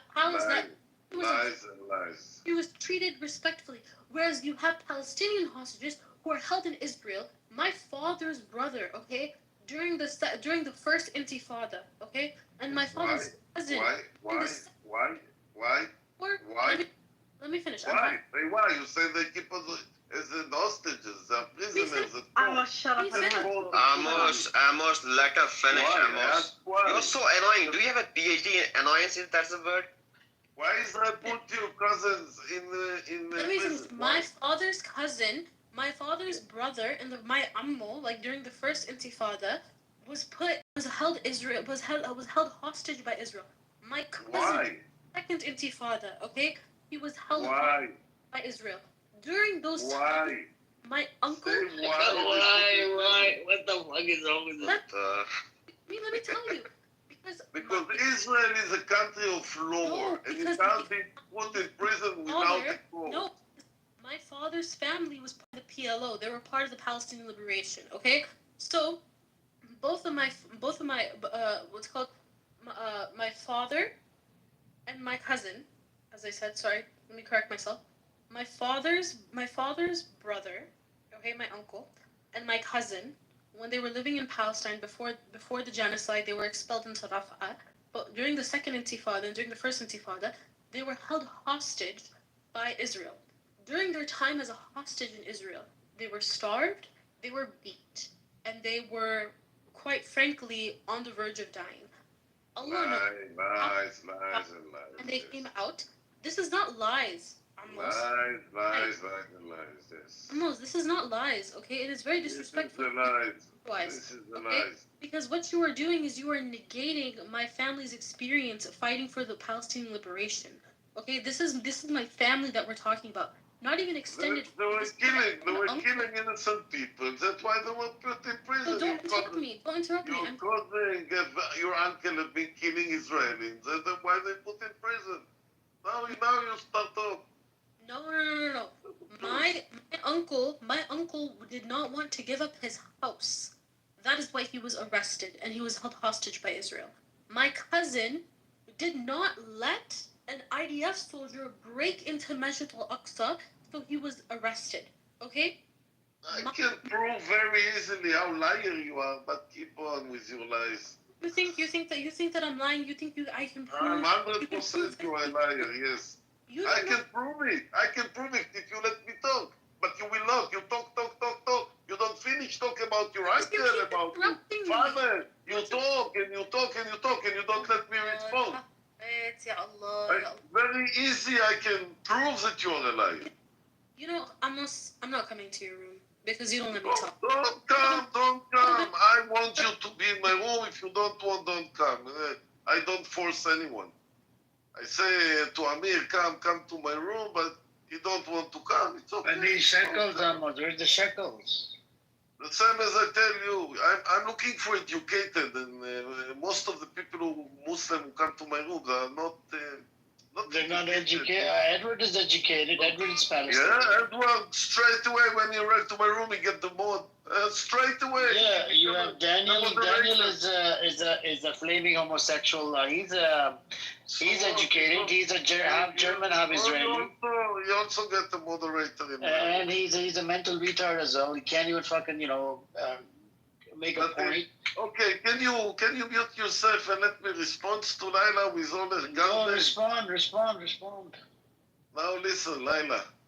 20% of Israel are Arabs. Blah, blah. You know why? Blah, blah. Shut your mouth when I'm speaking. Shut your mouth. Calm down. Shut your mouth. Calm down. Shut your mouth when I'm speaking. Shut your mouth. Shut your mouth when I was speaking. Now, let Amos speak. He didn't let me speak. Listen to Amos. Let Amos speak. Listen to Amos. Please allow Amos to. Are you calling Amos in? 20% of Israel Arabs. Why? Why 20% of Israel representing by parliament member in the Knesset are Arabs? Why? Lie. You are lying, Amos. I'm lying, yes, I'm lying. Yeah, you shut your mouth. Lie. You know why? Because a lot of Arabs did not fight against the Israelis. In my kibbutz, there were good Arabs who just ran away. They were afraid from revenge, yes? Israeli get revenge. Israel learned from the Palestinians how to kill, how to rape. Everything what the Palestinians do, Israel have good teachers what to do with those people. The same what you do to us, you get back. Eye to eye, we say. Amos, your brain cells are falling out. What a big deal. From one village come, and I'm talking only about the 40, about the 50. After this, we didn't do any more of those action. There is always record, I don't know if it is Amir or some another stupid one who put all the time record of 2 soldiers, old people, 80 years old, talking about what they did in the 50s, in the 40s. Tantura, Amos, Tantura. Yeah, Tantura, exactly. That's what I'm saying. Yeah, they look like you, Amos. They're Tantura, elderly ID of terrorist fuckers that rape little girls.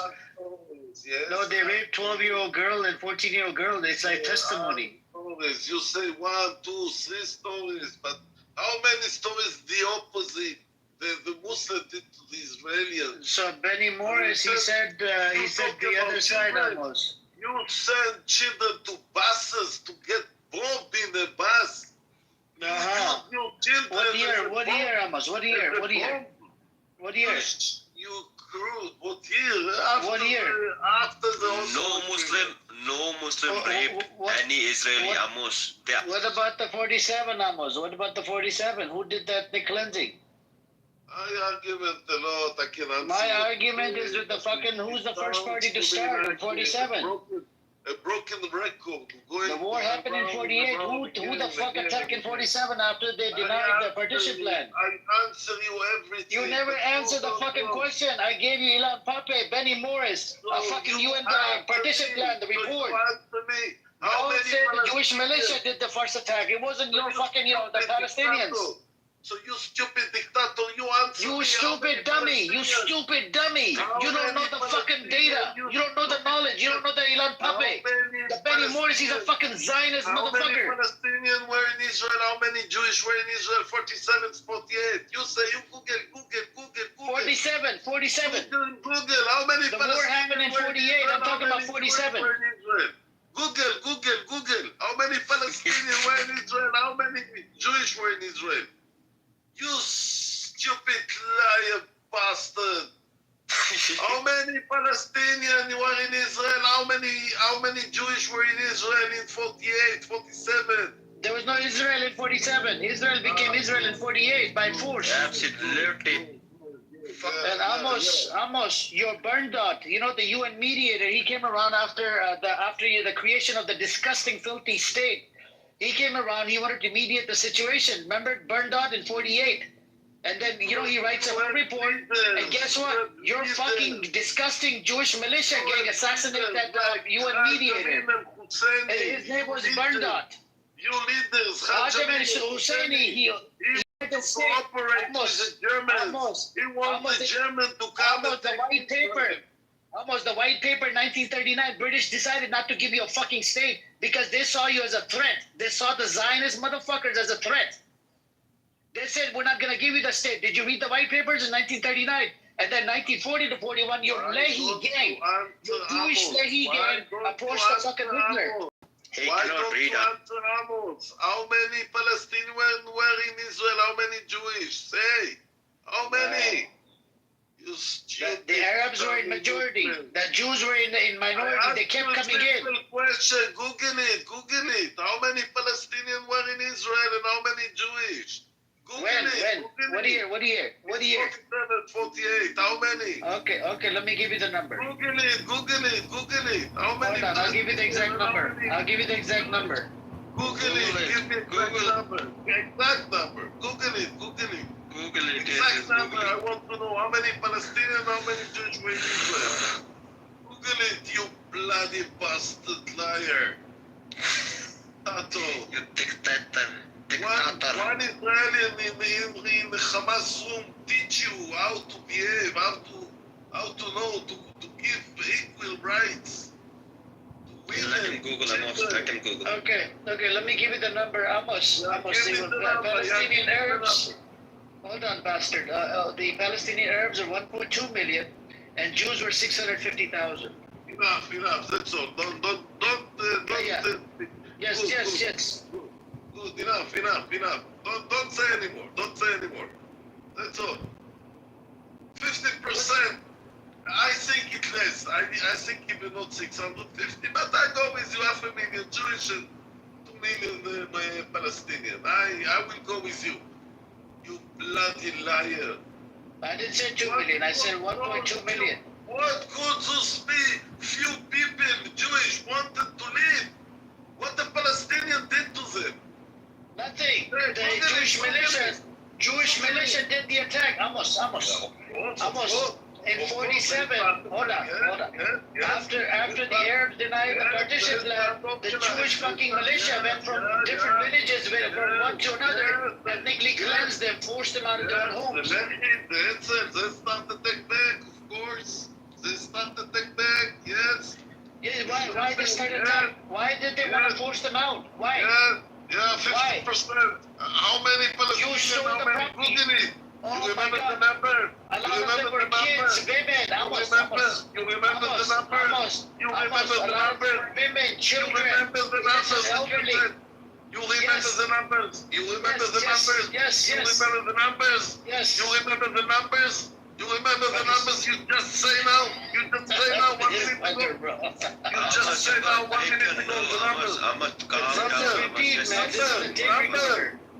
Numbers. How many Palestinians? How many Jewish millions? 1.2 million versus 650,000 Jews.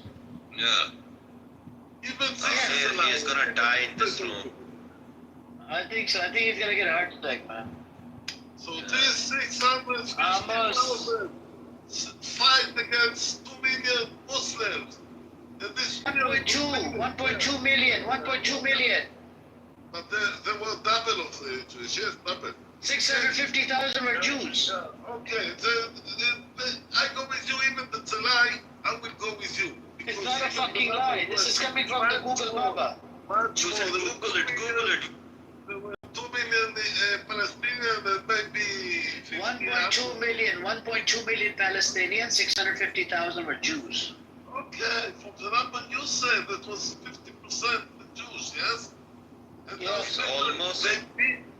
Then I'm asking today, how many millions Muslims in the world and how many Jewish in the world, yeah? How many?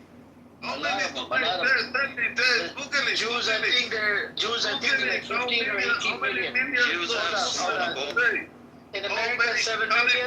How many? How many dictators? How many Amos. You're not understanding the point. The Jews could be a smaller number, but there's a lot of Zionists all over the fucking world. In America, we have evangelicals that are about 100 million. Out of the 100 million, I would say 50 to 70 million are fucking evangelical. These people support Israel. They support Israel. They support Israel. The Christians are the big supporter of fucking Israel. Google it. How many Muslims in America today? Google it. How many Christians? How many Muslims? The Jews are 7 million. 7 million. What 7 million? 7 million Jews in America. And how many Muslims? Muslims are less than 7 million in America. I don't believe. Lie. You don't believe. Lie. I don't believe. Anywhere in the world, there are much more Muslims than Jewish. Even today. I don't believe that I'm talking about America, almost America, not anywhere else. America, there are more Muslims in Yeah. Muslims is, I told you, is less than 5 million, 3.5 million to 4 million. Jews are 7 to 8 million in America. Okay, tell me in England, how many Muslims, how many Jewish in England? I just told you, in America, it's 3.5 to 4 million. In America, ask in England. Google England. In where? England? In England, I said. England. Okay. There are more Muslims than England, so what? So there are millions and billions of Muslims. Yeah, because we have bigger balls than yours. That's why. Because you're fanatic, you just bring children to the world. Yeah, I said we have bigger balls than yours. Children. You don't know what is a family, to make family. You know how to make children. We always make families. We make children, we know how to make. That's why we are large enough. It's very easy, to bring children. Bring children. Yasser Arafat. What Yasser Arafat said? We don't want to make stupid children like you. Amos. The weapon of the Palestinians is the stomach movement. Not me. Amos, you're not getting the point, Amos. It's not about Muslims. It's not. We're talking about Palestine. They're extinct just like you are. Okay? The Palestinians, they're actually less than 20 million, just like the Jews are all over the world. Okay, Palestinian, they have their own identity, they have their own culture that you stole from them.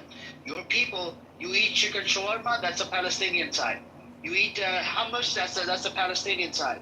You copied the way they eat and speak, that's a Palestinian thing. The Hebrew language that you speak, it was revived in fucking 1921 by Eliezer ben Yehuda, right? And that person literally, was excommunicated by the Jews in Jerusalem.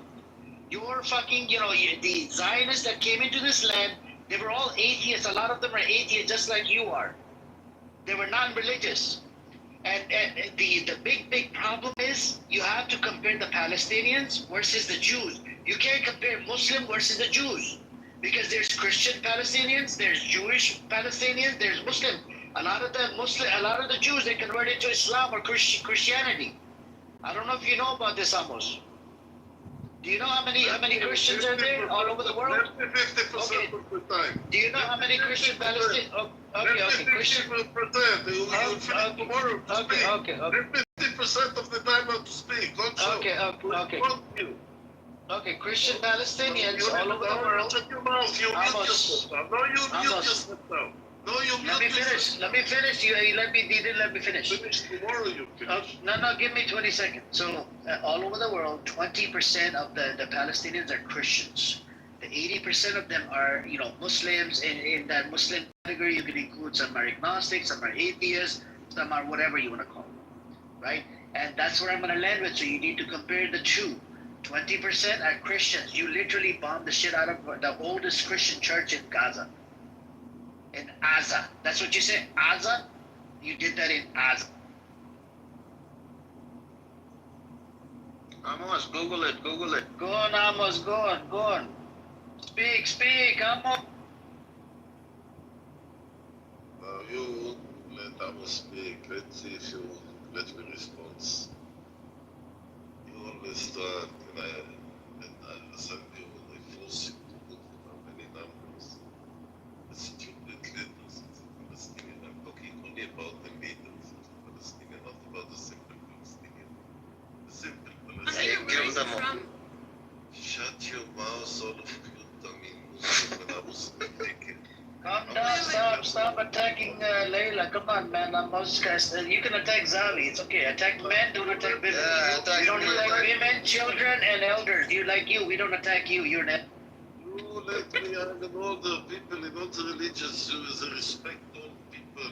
Only here in Amir's room, you don't respect all people. He's the dictator.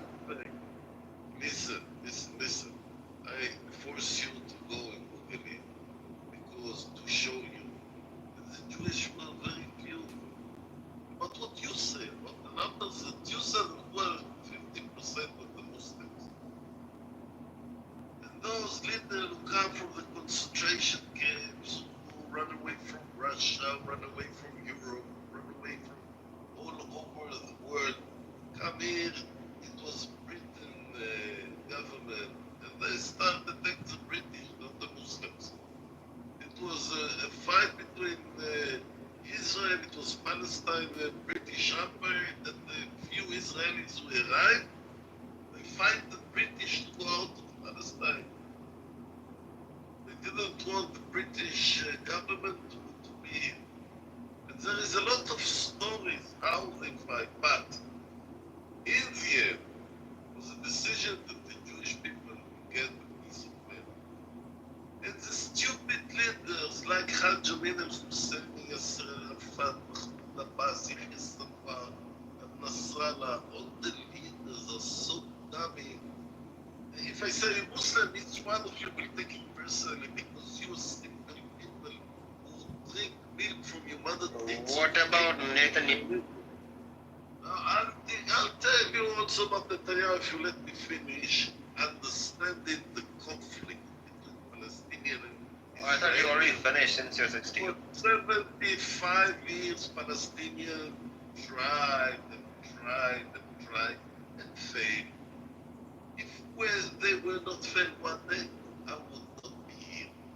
And you all know what happened. If once Palestinians will be stronger than the Israelis, what will happen? Everybody knows exactly. Because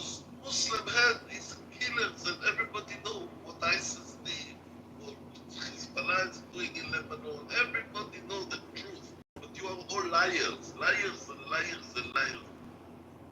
You raise See, Amos, yourself.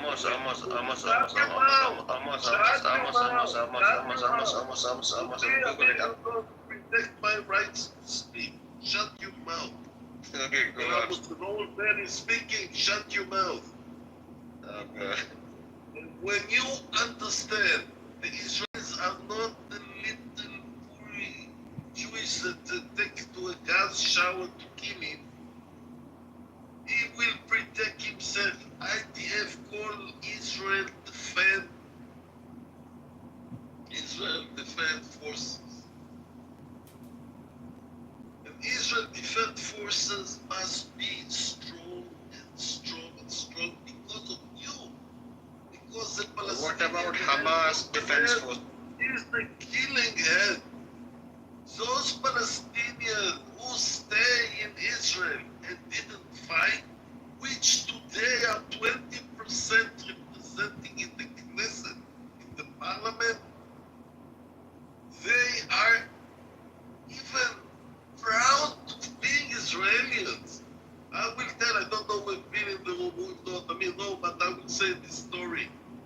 I'm a driver of the kibbutz, take the sick people to hospitals. I come to an hospital and I saw a very nice Muslim person. I pray, very nice, very quiet. I never talked to him. Once I have the courage here in this room, I said, okay, I will go to him and speak with him so he can speak Muslim with me. I go to him very kind. I mean, tell me, don't go, don't interfere in pray. And I go to him. I say, look up to those people. Because in the beginning of my time in America, and he speak, he didn't take 1 minute. Give me back the telephone. Who is his finger on the head, those Majnoon? All Majnoon, he tell me.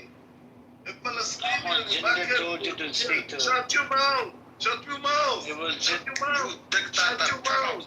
Shut your mouth when I was speaking. Shut your mouth. Ask Google, you don't remember? Shut your dirty mouth, Amir, dictator. Shut your mouth. You don't let me 50% of the time what you speak. Yes, Amos, I agree. Just shake it. Just to prove you that those Muslim, innocent Muslim, praying Muslim, good Muslims, staying in Israel, educated, and proud to be Israelis, proud. One of the best, I think, pretending, what's his name, I've forgotten the TV, is Muslim. But Amos, you changed the story. Why? I changed the story about what? Yeah, you keep on changing the story. I will say any stories I want on my time when I speak, and you will not. Oh, I thought you were telling a story. Amos. You lied, Amos. You lied. You lied. Yeah, he's a liar. You come to my room tonight. Why you want to bring people to your room, man? Stop, Amos. LGBTQ. Tell me, Amos, if I come there. Because in my room, You act like a equal, Muslim and Jewish. Muslims and Jewish are equal. It's coexistent. In Clubhouse, not in the real life. In Clubhouse. That's But insane. promise me you won't act like a dictator there. I promise you. I promise you, Will you you make me will get. So in real life, you are chosen, Amos, You huh? get double of the time I talk, you talk double of the time. Amos, you're chosen in the real life. As an atheist Jew, huh? You're chosen. God chose you even though you don't believe in God. I just prove you right now that good Muslim who stay in Israel. I just prove you're a God-chosen child even though you don't believe in God. You deny God. You do blasphemy against the God.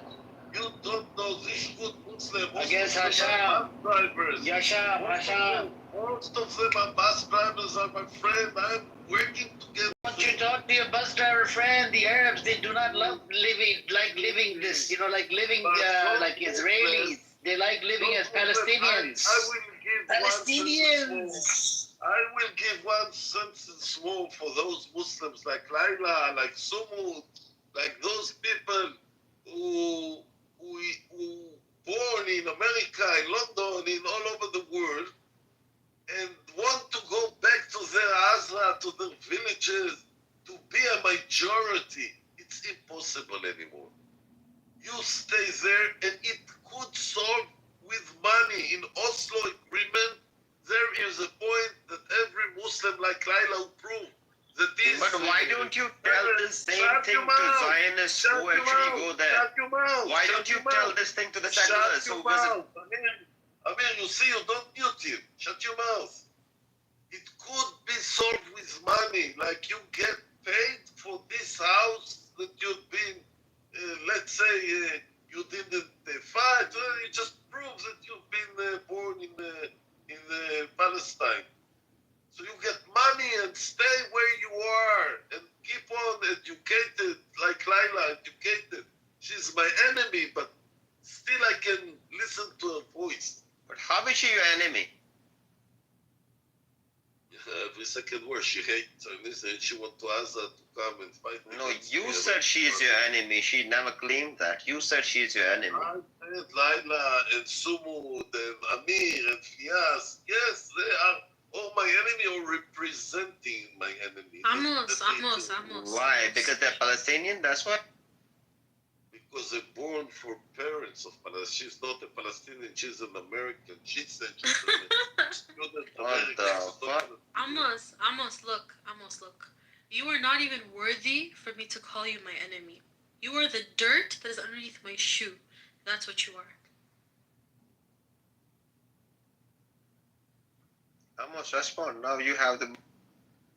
We need a bigger shoe, Layla. We need a bigger shoe. I tell you, Laila. Not even worthy. He's too big. He's too big. What I tell the Kahanistim in their room, take a rope, take a chair, kill yourself tonight, and leave a letter that you make a suicide because of me. I offer you the same suggestion. Amos, look. You're funny. Amos, look. I'm not like the depressed IDF soldiers that come back after they realize that they've killed innocent kids in Palestine to commit suicide. Okay, I'm not like those IDF soldiers. You know.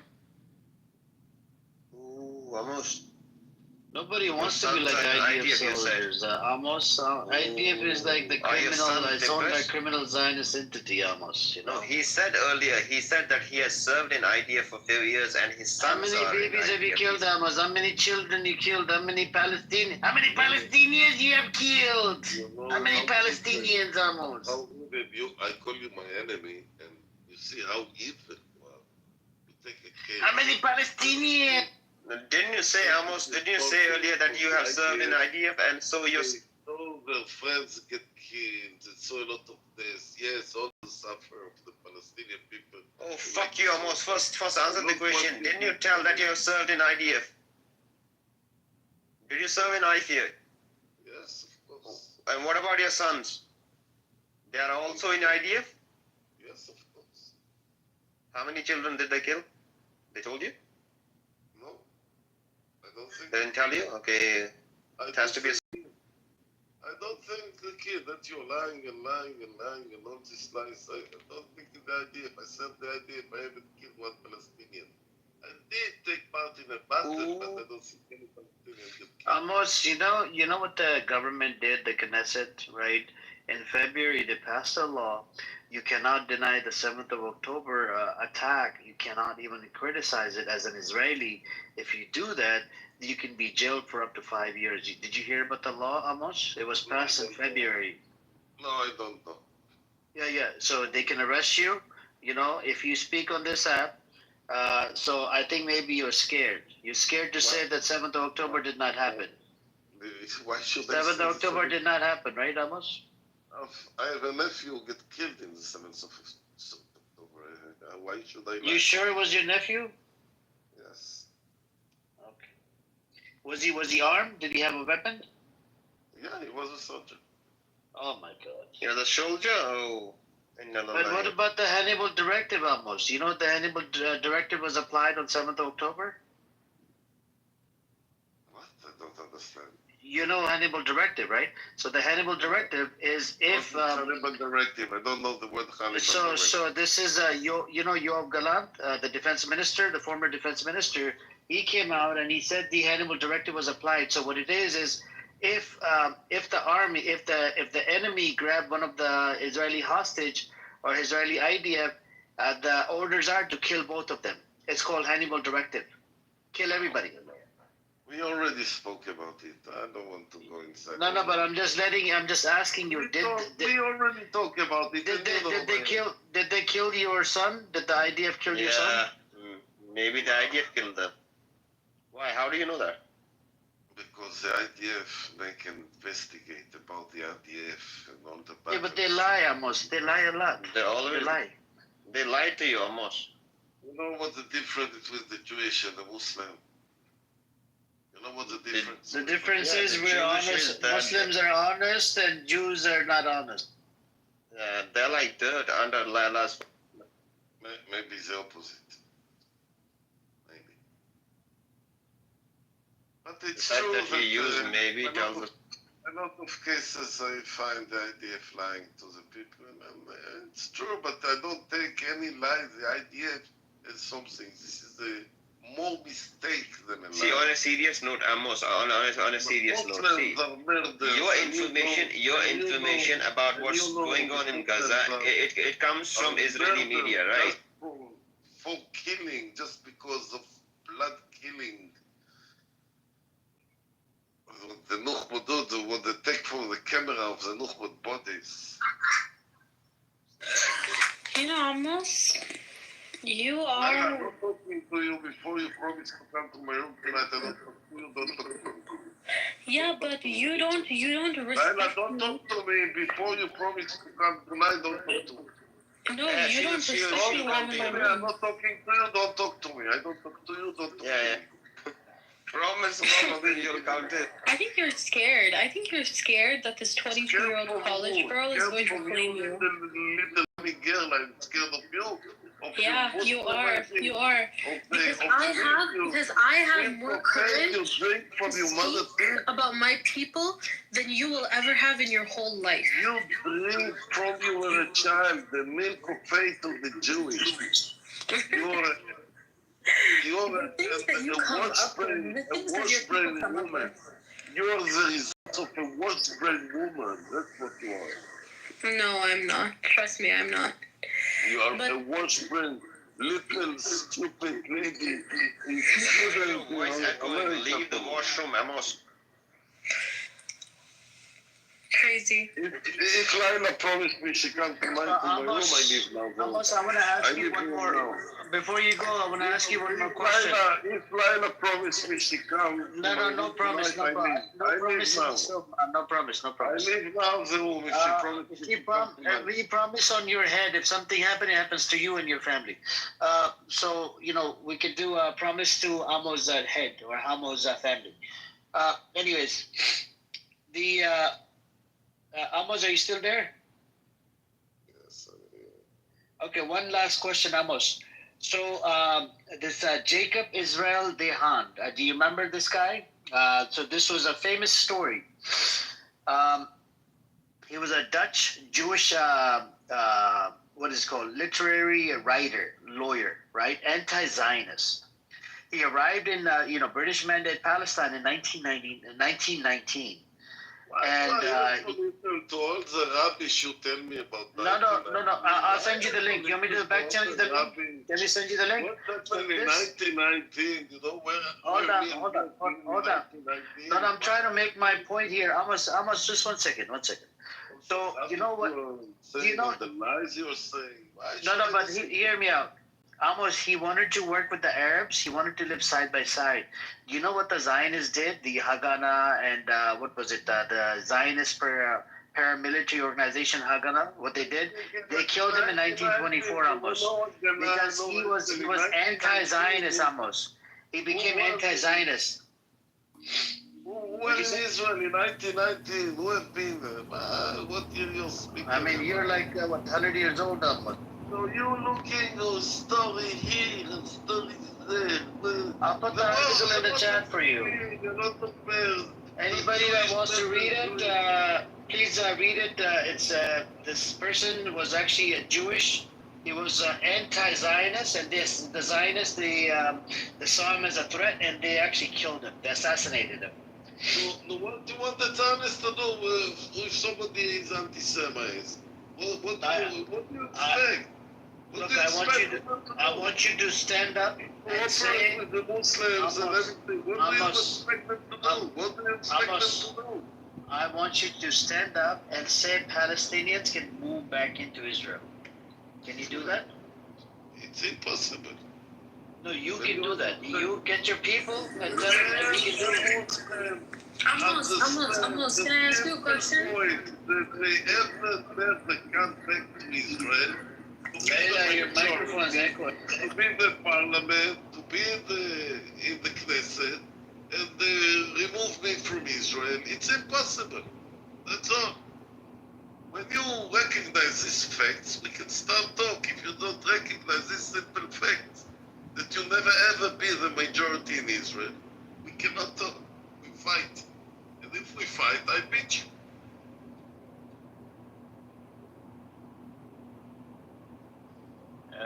Amos, I don't know, man. I don't know how to tell you. I think, do you think we can set up a time to bring your brother on this app, Amos? I want to talk to your brother. If you come to my room, I'll bring my brother, okay? No, bring him in here. Bring him in here. If I can bring you to my room, and I'm the admin, not you dictator, mute you when you want. Yes? You got When the I mic, you've been the speaking. moderation, and you come to my room, there will be Israeli and Shuki and Muslims together. Then, if I see you in my room, I bring my brother. And I tell you, he will help him to be, but I don't want him to be here. If he'll be here, I'll go out. He will be happy. He likes to talk. And he talk Arabic, and he talk German. He's very intelligent. I'm not as intelligent. Yeah, I want to talk to him. So, Amos, how many people are anti-Zionist inside Israel? When I see you coming to my room, I bring my brother. No, I'm asking you. Okay. Well, I'll have to think about it because I don't want to come to your room, Amos, because I don't support the genocide. I hate talking to the genocidal maniac that come to your room. They're all genocide. Shuki, Harry Balzac. You have this other mental retard. What's the guy's name? Talking about the Israelis. Talking about the Muslims. That shitty. They're all genocidal. They all believe in killing babies. You don't think about resistance, about Prince. No, resistance. I blocked him. I blocked resistance. You make a mistake. I don't block him. No, I block him because he says he speaks for the pro-Palestinian side, but he says crazy racist shit to me, and he said it to Brother Fayaz, said it to a lot of people in this room. But they're crazy from the and he said a lot of the Nazi shit. I don't support that. Yes, but I don't support it, but I will let him speak in my room. The same as I let you. Okay. You do you, Amos, I do me, right? I like to keep my room a little bit cleaner, okay? But I like to take you from here to my room. No, I'm good, Amos. I need shekels. You need to give me shekels. How many shekels can you afford? How much shekels do you make per day in taxi? The same as I come and give you respect. I need shekels, Amos. Shekels. And I even tell Laila that I put her in one sentence with you and Fiaz. It's Layla, I think. Is it Laila or Layla? Layla. I don't know. Layla, okay. Laila, you come to my room tonight? He's begging me to come to my room. Come to my room. I'm not Oh my God. I give an order. I don't beg. I'm like a Muslim. Bukhari. I give an order. Oh my God. Begging so much. How much is begging? And she Bukhari, Bukhari. Yes, sir. I will come to your room because you're an old man, and I'm respecting an old man. That's what I expect from Laila. Say yes, Amos, I will come. I want Laila. I don't need all these fucking Muslims in my room. But oh my God! like Stop with the Laila, fucking Muslim. It's not just a Palestinian, not just a Muslim. They're Christians, atheists. Most of you are fucking Muslims. There's atheists. Fucking you. Fuck you. Stop saying fucking Muslim. Muslims are good people. Amir, where are you from? I'll tell you about it later, in a smaller setting, because here they give me threats. Every day I've been running these rooms, they want to kill me, actually. Oh my God. Yeah, we had some episodes here. Everybody's looking for my information. American like you, that's what it is. What did you say, Amos? You you're an American like Laila. Yeah, I'm in California, Amos. I'm in Los Angeles. And what'd you say? Oh, no, never mind. You're in the same place? Laila, Yeah, I'll tell you about it later. Laila, you Okay, come to my room tonight, Laila. Come to my room, Amos. Come to my room. You know, I had you and you didn't add me, you stupid bastard. Stop calling Layla. We don't attack women, children, and elder. We don't. We're not like you. We're not psychopath animals, Amos, like you. So I can call her a stupid bastard. She also Oh my God! Stop cursing, Layla, man. Come on. She also cursed me out of it. Okay. Hey, Grandpa Amos. Chucky, you have a mission tonight. Anta haywan, Amos. Anta haywan. Hey, Grandpa Amos, where's your shoe against? Tonight, your mission is to bring Laila to my room. Jackie, don't go, please. Please don't go. Jackie, you come to my room with my No, don't go to his room. Stay in my room. He's always constipated, man. For real. I took everybody from you. I took Noah from you. I took You didn't take Noah. Noah, she left on her own. She did something, so she left on her own. I did. She was in my room before she left. No, she was in my room before she was. She started coming into your room, and she called you a pedophile multiple times because you backchannel her. You want to sleep with her. You want to sleep in her bed. Disgusting, man. Yes. See, Amos, and you told one of my moderators, Ace. You told her. You called her a whore, and then you found out she was married, and then you said you're not a whore. You're disgusting, man. It's the language. Also, I said I wanted to. Pardon me? And you told one of my other moderators you want to put your private part in her mouth. Disgusting, man. Pardon me? Hey, Grandpa Amos, where's... I just want to know where's your shoe against. Find out how liar you are. But you're like the Jewish, you're like Shuki, like what's it called? No, I'm not like Shuki. I hate Shuki. Shuki is garbage. It's a piece of shit. You are like him from the other side. I don't want to kill the Jews, Amos. He wants to kill Muslims. Hey, Amir. Yes, Chucky. Can you ask Grandpa Amos where's your shoe against? Where's the Yeshua against the Shuki bastard? Where is he? Ah, you're talking about Yeshua Gantz. I like this person. I don't know who is it. There was a person. Let's see if he's in the room. He come with his picture. I like him. There was one. He's not in the room now. But he come with the Shuki picture, and I like him. Come to my room also. Everybody, all these people here now, they are all in my room tonight at 12 o'clock. I don't get it. Why should they come to your room, Amos? I just don't get it, man. I write the name of the room in the chat so they could know exactly what to write. So Laila know what name to write if she look. If she look tonight, she know what to look. That is a magic word. If you understand this magic word in Clubhouse, you can understand this magic word in everywhere. This is look how many, Amos, look at how many Anon in the audience, man. The one all the way at the bottom, that's a bitch. He's a son of a bitch. He records my rooms. Who is the one all the way in the bottom. You see the one in the bottom, all the way with the poop symbol, poop emoji? That motherfucker, he records my rooms. You talk about Anon? Yeah, Anon. You see all one in the bottom, all the way in the bottom? I see one Anon. Yeah, no, I see two. Refresh. Two Anon. The one in the house member, maybe that one may be okay, but the one in the bottom, all the way in the bottom, that son of a bitch, he records my rooms.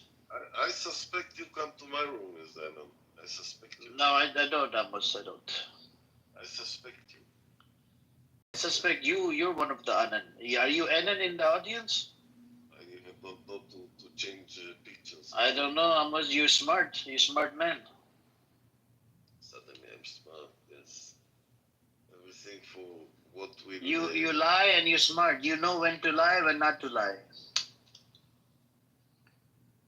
You're with pleasure, I mean, you're join me. You use Hasbara on me, Amos, all the time. It's very hard to have an honest conversation. And if you will join me, doesn't matter, honest, not honest. We talk private and we say words to the room. We had 100, 200 people, and you like take care of the Muslim, I would take care of the Jewish, and like this we can cooperate, like in the real life, cooperation, coexistence. It's not gonna happen, Amos. Why don't you do the Mikhail, Amos? Amos, Edward. You never ever have so many people. They come to hear me. If I go out, they will all go out. They come to listen to me, not to you. On the sign on record to bring them to the Mossad to see that I'm sitting in Hamas room.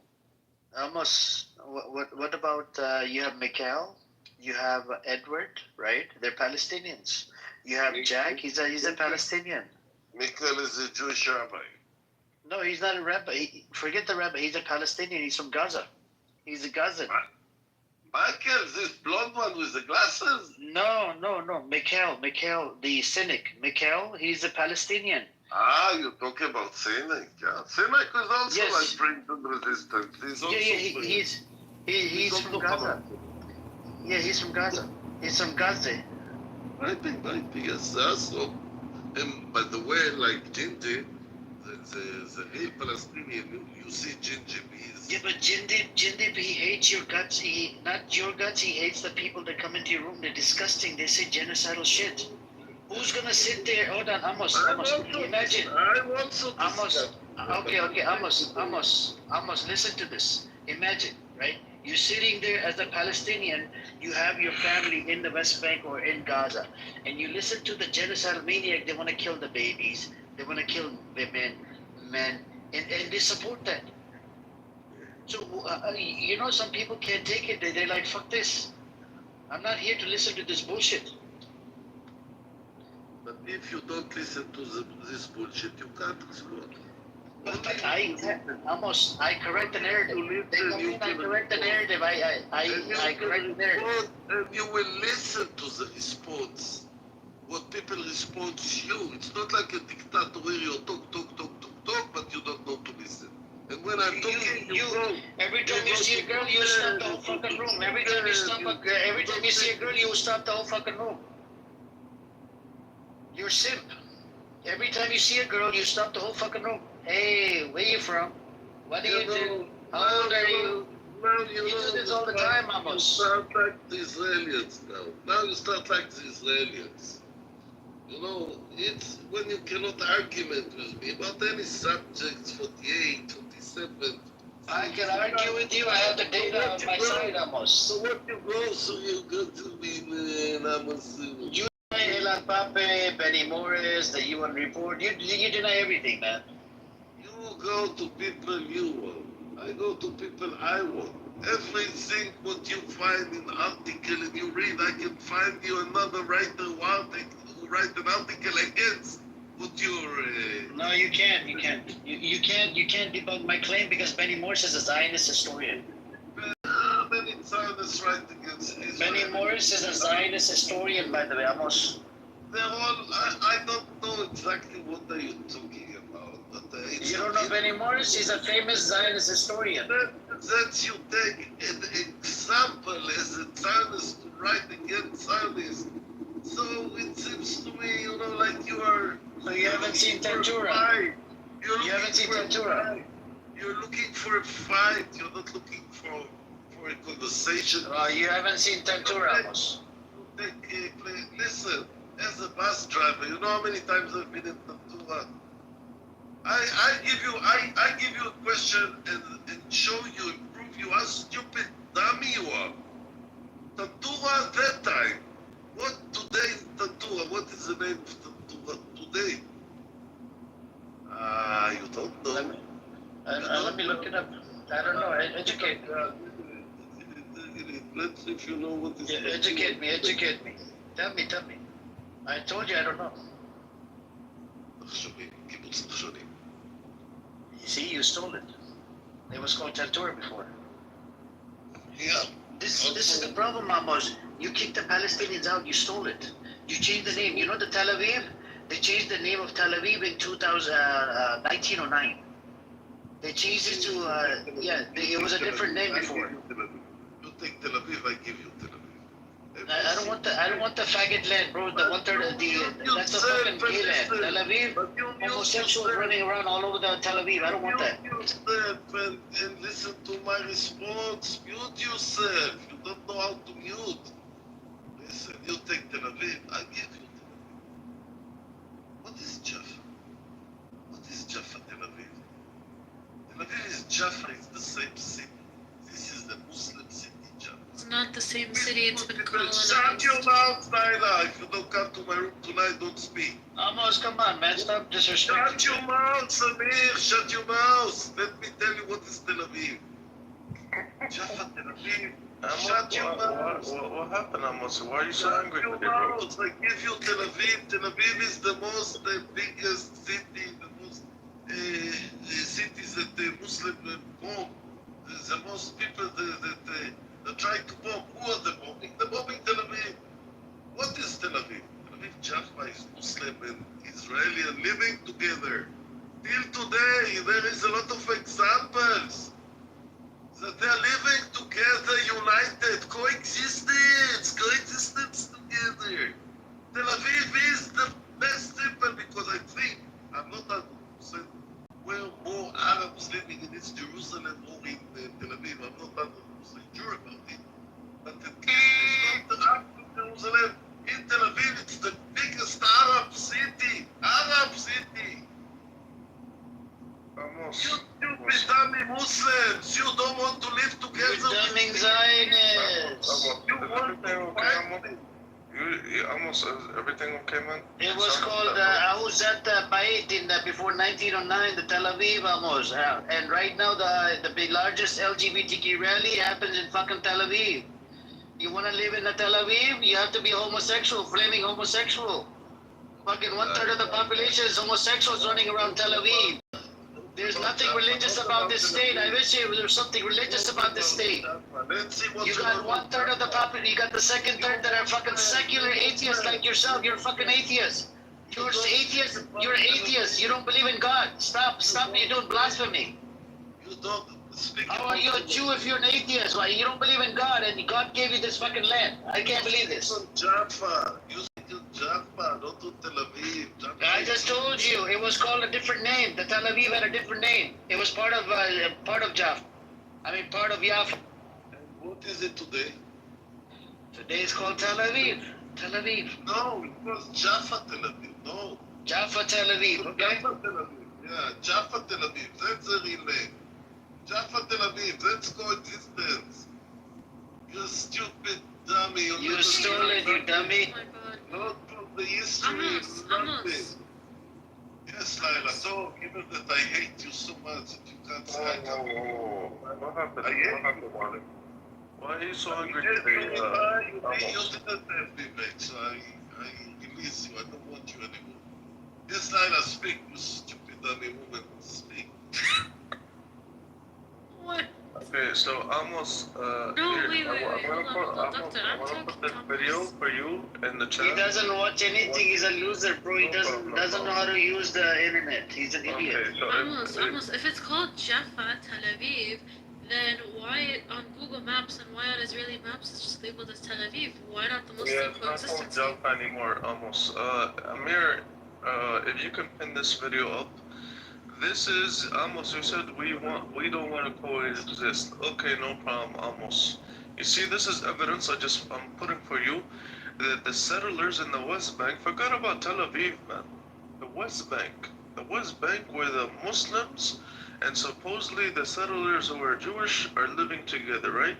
The settlers are actually using violence today in the West Bank to try to force the Palestinians out of the West Bank by destroying homes, by destroying cars. They've killed American citizens. Just the other day, they've killed an American citizen. I want to respond. The same time you speak, I want to respond. Okay, so here's the video in the chat. Look at the video.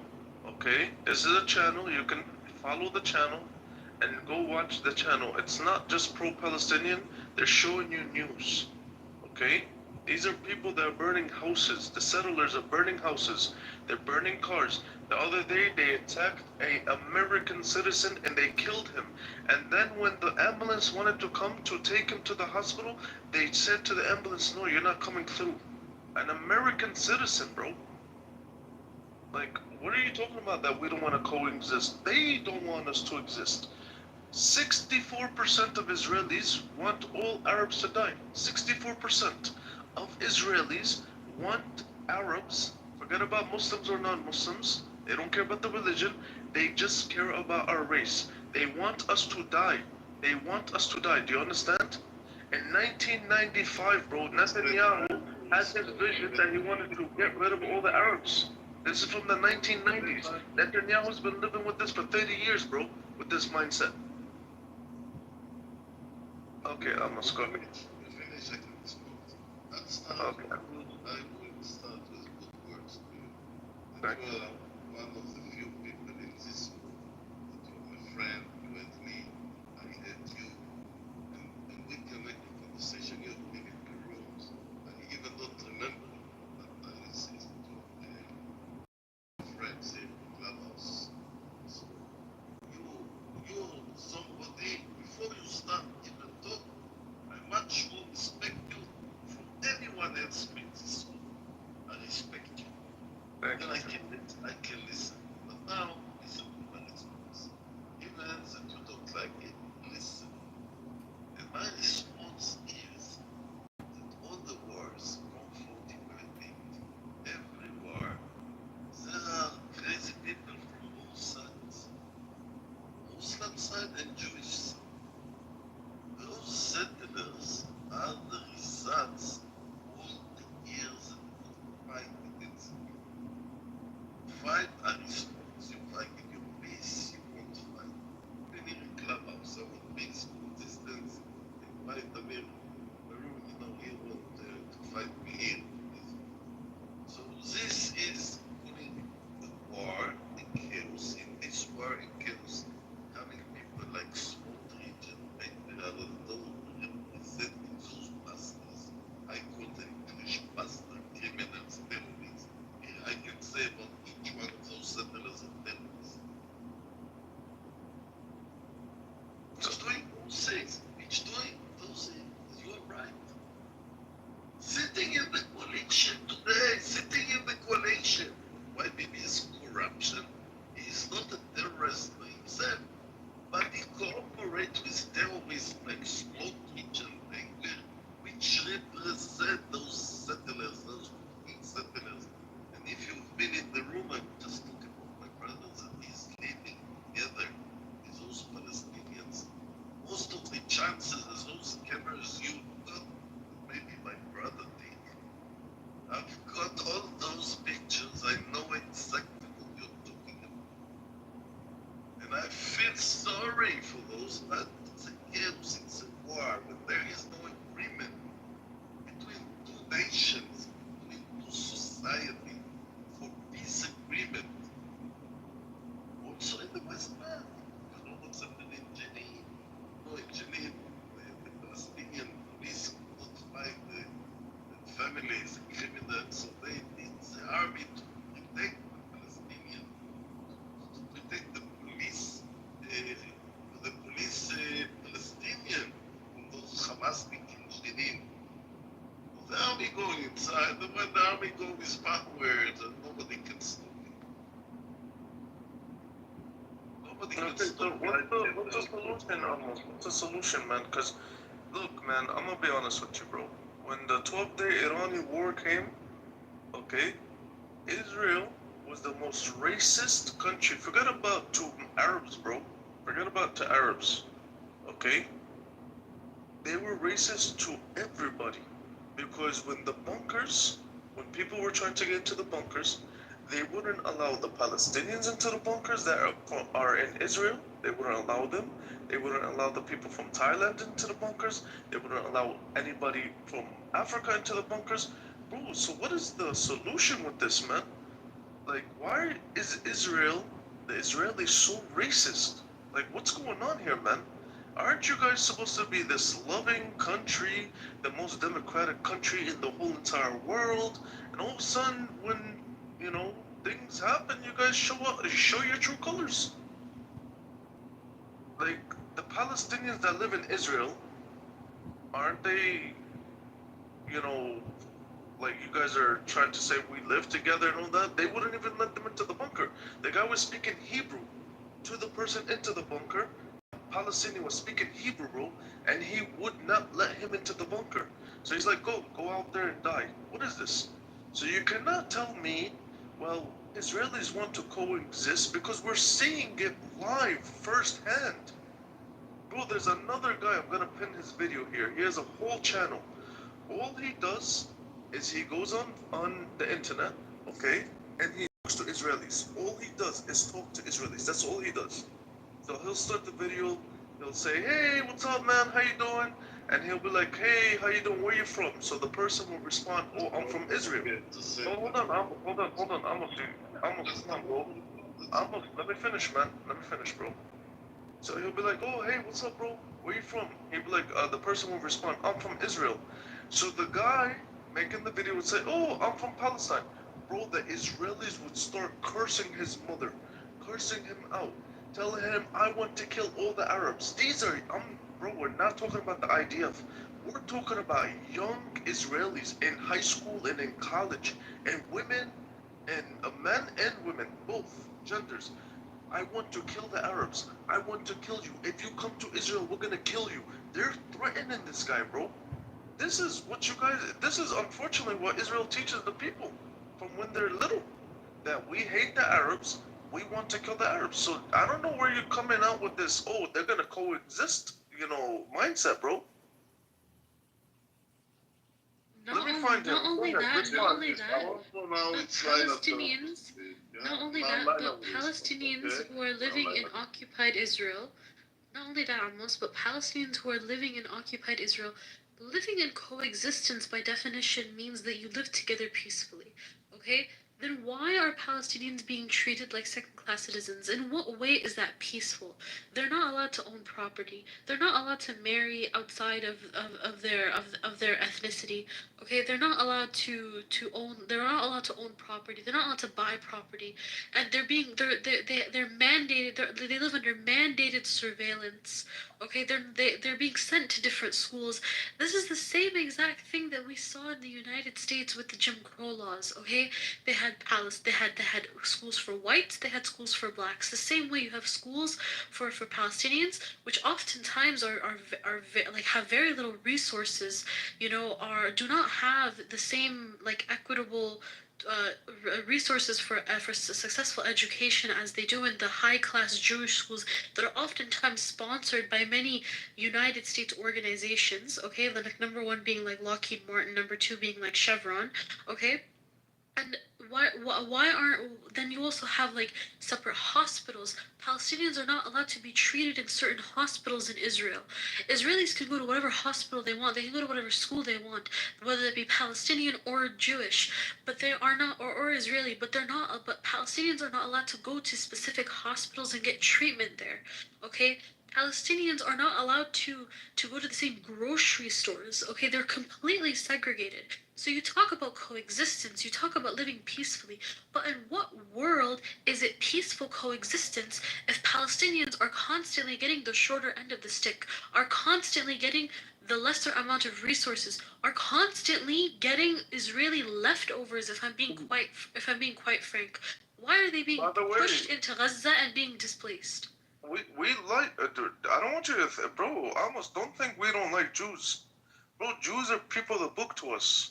I love Jews, bro. I have nothing against Jews. I don't care your religion, bro. Okay? You, Amos, and me, I can literally hang out with you. I'll do business with you. I'll eat from your food. No problem, bro. We are actually allowed to eat kosher food. We can go to a Jewish temple and pray. We're not.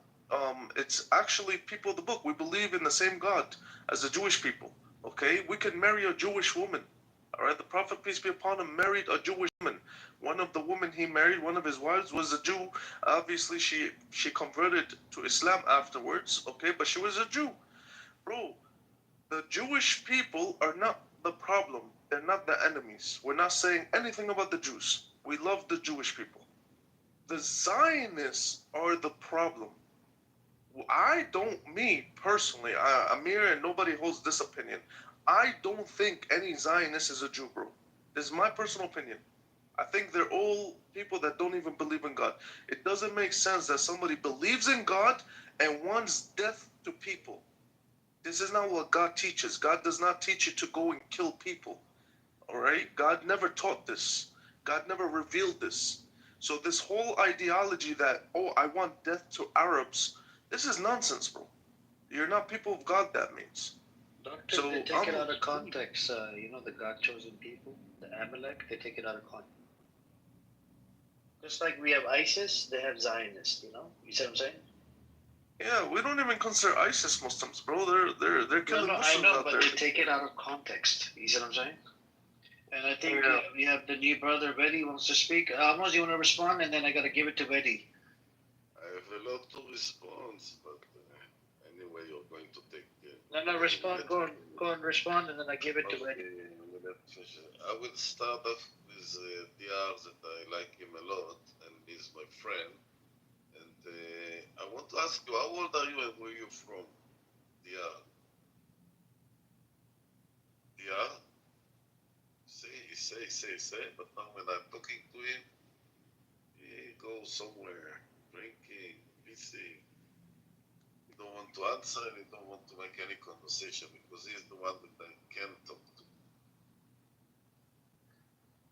It's very... Good morning, folks. How you doing? I'm also one to respond for somebody who don't listen to your response. Anyway, today there is a war and there is a chaos. When there is a war and there is a chaos, you can blame both sides. You do this, you do that. Usually it's the strongest side, which is the Zionist Israeli. But still, when he also spoke about all over the world, what the Zionists do to the Muslim, we don't do what the Muslim do to the Zionists. In Spain, in Italy, Greek, that's, I don't know where he spoke about that Zionist cares or whatever. Today it's a war. And you understand in a war. I'll go to the last line. The solution, the only solution that will be in the end is the IDF go outside of Gaza and the hostages get released. It's the only solution that will be in the end. And it will be in the end. It depends how many get killed and how many stupid politics will kill Israel inside, other side. Killing is killing. Both sides. War is a chaos. And right now we are in a war situation. But after, when Hamas will release the hostages, so will come. I don't know who, and how will they run Gaza, and what will be another. Today Gaza is destroyed. 75% of Gaza is nothing. The airplanes put down Gaza City after the 7th of October. Yeah, but if they release the 18 hostages or whatever, or if they're going to release the Palestinians... One second, I do want to focus on one thing. And you go to peace, to shit, I don't know where you go. And you just talk and talk and talk and talk. But when I come to listen to you, ask you, how old are you? Where are you from? You go, you didn't answer me. Okay, because he wants to dox you. I heard about you, Laila, be quiet. No, don't tell me to be quiet. Lift the siege on Gaza and we'll release the hostages. One second, Chucky. Almost the problem is Netanyahu said he doesn't want Hamas running Gaza. He doesn't want the PA running Gaza. Okay, he's giving weapons to the ISIS members that are fucking stealing the aid, and they're selling it in in black market for triple the cost. Does he want ISIS to run Gaza? Now, this is a an example of a corruption criminal in quote, Mr. Bibi Netanyahu. you take him as the one that will bring. It's not him. It's Donald Trump. If you tell Bibi finish the one's finished the day after. As I give you an example, I give Bibi an order. Put your airplanes back. The airplanes go back. 50 airplanes with bomb to Iran. Yeah, but almost they will kill Trump. They will kill Trump. Who killed Trump? Turkey wants to speak. Yeah. In America, they planted fucking spying devices. Almost in 2018, they placed spying devices near White House. You see what I'm saying? And they wanted to spy on all officials, and this is actually on the record. The FBI officials came out and they said it was actually done by Israelis. Boris Johnson, the former former UK Prime Minister, you know what he said? He said he allowed Netanyahu to use his personal toilet. When he came out, Boris Johnson's officials, security team went inside the freaking toilet. They found a whole bunch of bugging devices in his personal toilet. He wrote it in his memoir. So my question to you, they cannot be trusted. Recently, CIA official came out. He said, we don't even allow Israelis into our offices because they fucking come in with all these spying devices and whatever, bugging devices. There was a video from a CIA official from America. So nobody trusts the Israelis. Israelis are crazy psychopaths. They're fucking thieves. They like to spy on people. This is the problem. Now, again, Chucky wants to say something. Go on, Chucky, and then Amos, you can respond. Yeah, I just wanted to say shout out to Sister Eze and Amir. You got to remember, man, when Amos is talking, you have to mute your mic, man. You let everybody else talk. You got to give him 5 minutes to at least let him explain. That's all. Hey, what's up, Izzy? Crazy. Good morning, Chucky. Good morning. This Chucky is different from the Chinese Chucky. I told you. Chucky, I was waiting to see whether or not it was going to be Chinese Chucky or Amos Shabazz Chucky. But yeah, I do see there's a little bit of a difference. Crazy that there should be two of you, though. Layla, by the way, Chucky and Ezra, they're Jewish, but they don't support this Israeli state and whatnot. You know what I'm saying? The way what's happening over there. And then Amos, on the other hand, he lives inside Israel and he supports Israel. Yeah, no, I understand. That's the thing, I don't know that does Amos support the killing in Gaza? Yeah. Yeah, he said that multiple times. He wants to kill 20,000 babies to save 20 hostages. That's why, that's why when people say, right, people say they're like, oh, white supremacy doesn't exist in Israel. Of course white supremacy exists in Israel. That's what we were talking about yesterday, as I remember. Like, what are you on about when you say white supremacy doesn't exist in Israel? Like, are we gonna forget about the sterilization of Ethiopian Jews? Like, that's crazy to me, like, honestly, like... Well, Sister Layla, I just want to tell you, man, that white supremacy doesn't exist in the eyes of this guy named Mordecai, a.k.a. Black Ribeye. He's the only one that says that... Wait a minute. I thought I had the best name for Mordecai.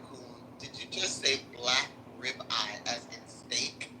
Yes. That's the craziest shit ever. Yeah, Black Ribeye, I got cooked him a few times. He's the only one that's going to say that Israel has no racism. Israel hasn't even had a civil rights movement. They don't have a constitution from what I was told, Yeah. It's a lot of rubbish going on out there. Yeah. And not only that, like, people love to say that, oh, like white supremacists in America that support Israel love to say that, oh, Israel is the one place in the Middle East where you can be gay, where you can be LGBTQ, whatever, but there's nothing, like, just because Tel Aviv has a few parades, it doesn't mean that your rights are protected over there in any way, shape, or form. My bad. It's always interesting because they always say that, in Judaism, once you're a Jew, there's supposed to be no color, right? That's supposed to be the law. A Jew is a Jew no matter what color, size, shape they are. But yet I go on YouTube, and you can go on YouTube too. You will see a Jewish Ethiopian soldier in IDF uniform wearing a yarmulke being beat by a white man wearing the same yarmulke. Like, it's crazy. Oh, that's insane. That's actually insane to me, because that's the same way that African American soldiers were treated during the Civil War. That's actually insane to me. You know, but yet I gotta listen to Black Ribeye, aka Mordercoon. Hold on, I just want to finish. But again, you know, according to Mordercoon, aka Black Ribeye, you know, he'll tell you that there's no racism. It's so peaceful over there. And, you know, you can't talk bad about the Israeli government. I love America. I'm proud to be an American, but I know my government has blood in their hands, and one day they're going to have to atone for their sins. You know what I mean? But you'll never get, an Israeli to admit that. No, besides, 100%. besides, and Chucky, you know what? That like I've been on this app and I'm trying to explain to people that this is the exact definition of a difference between a nationalist and a patriot.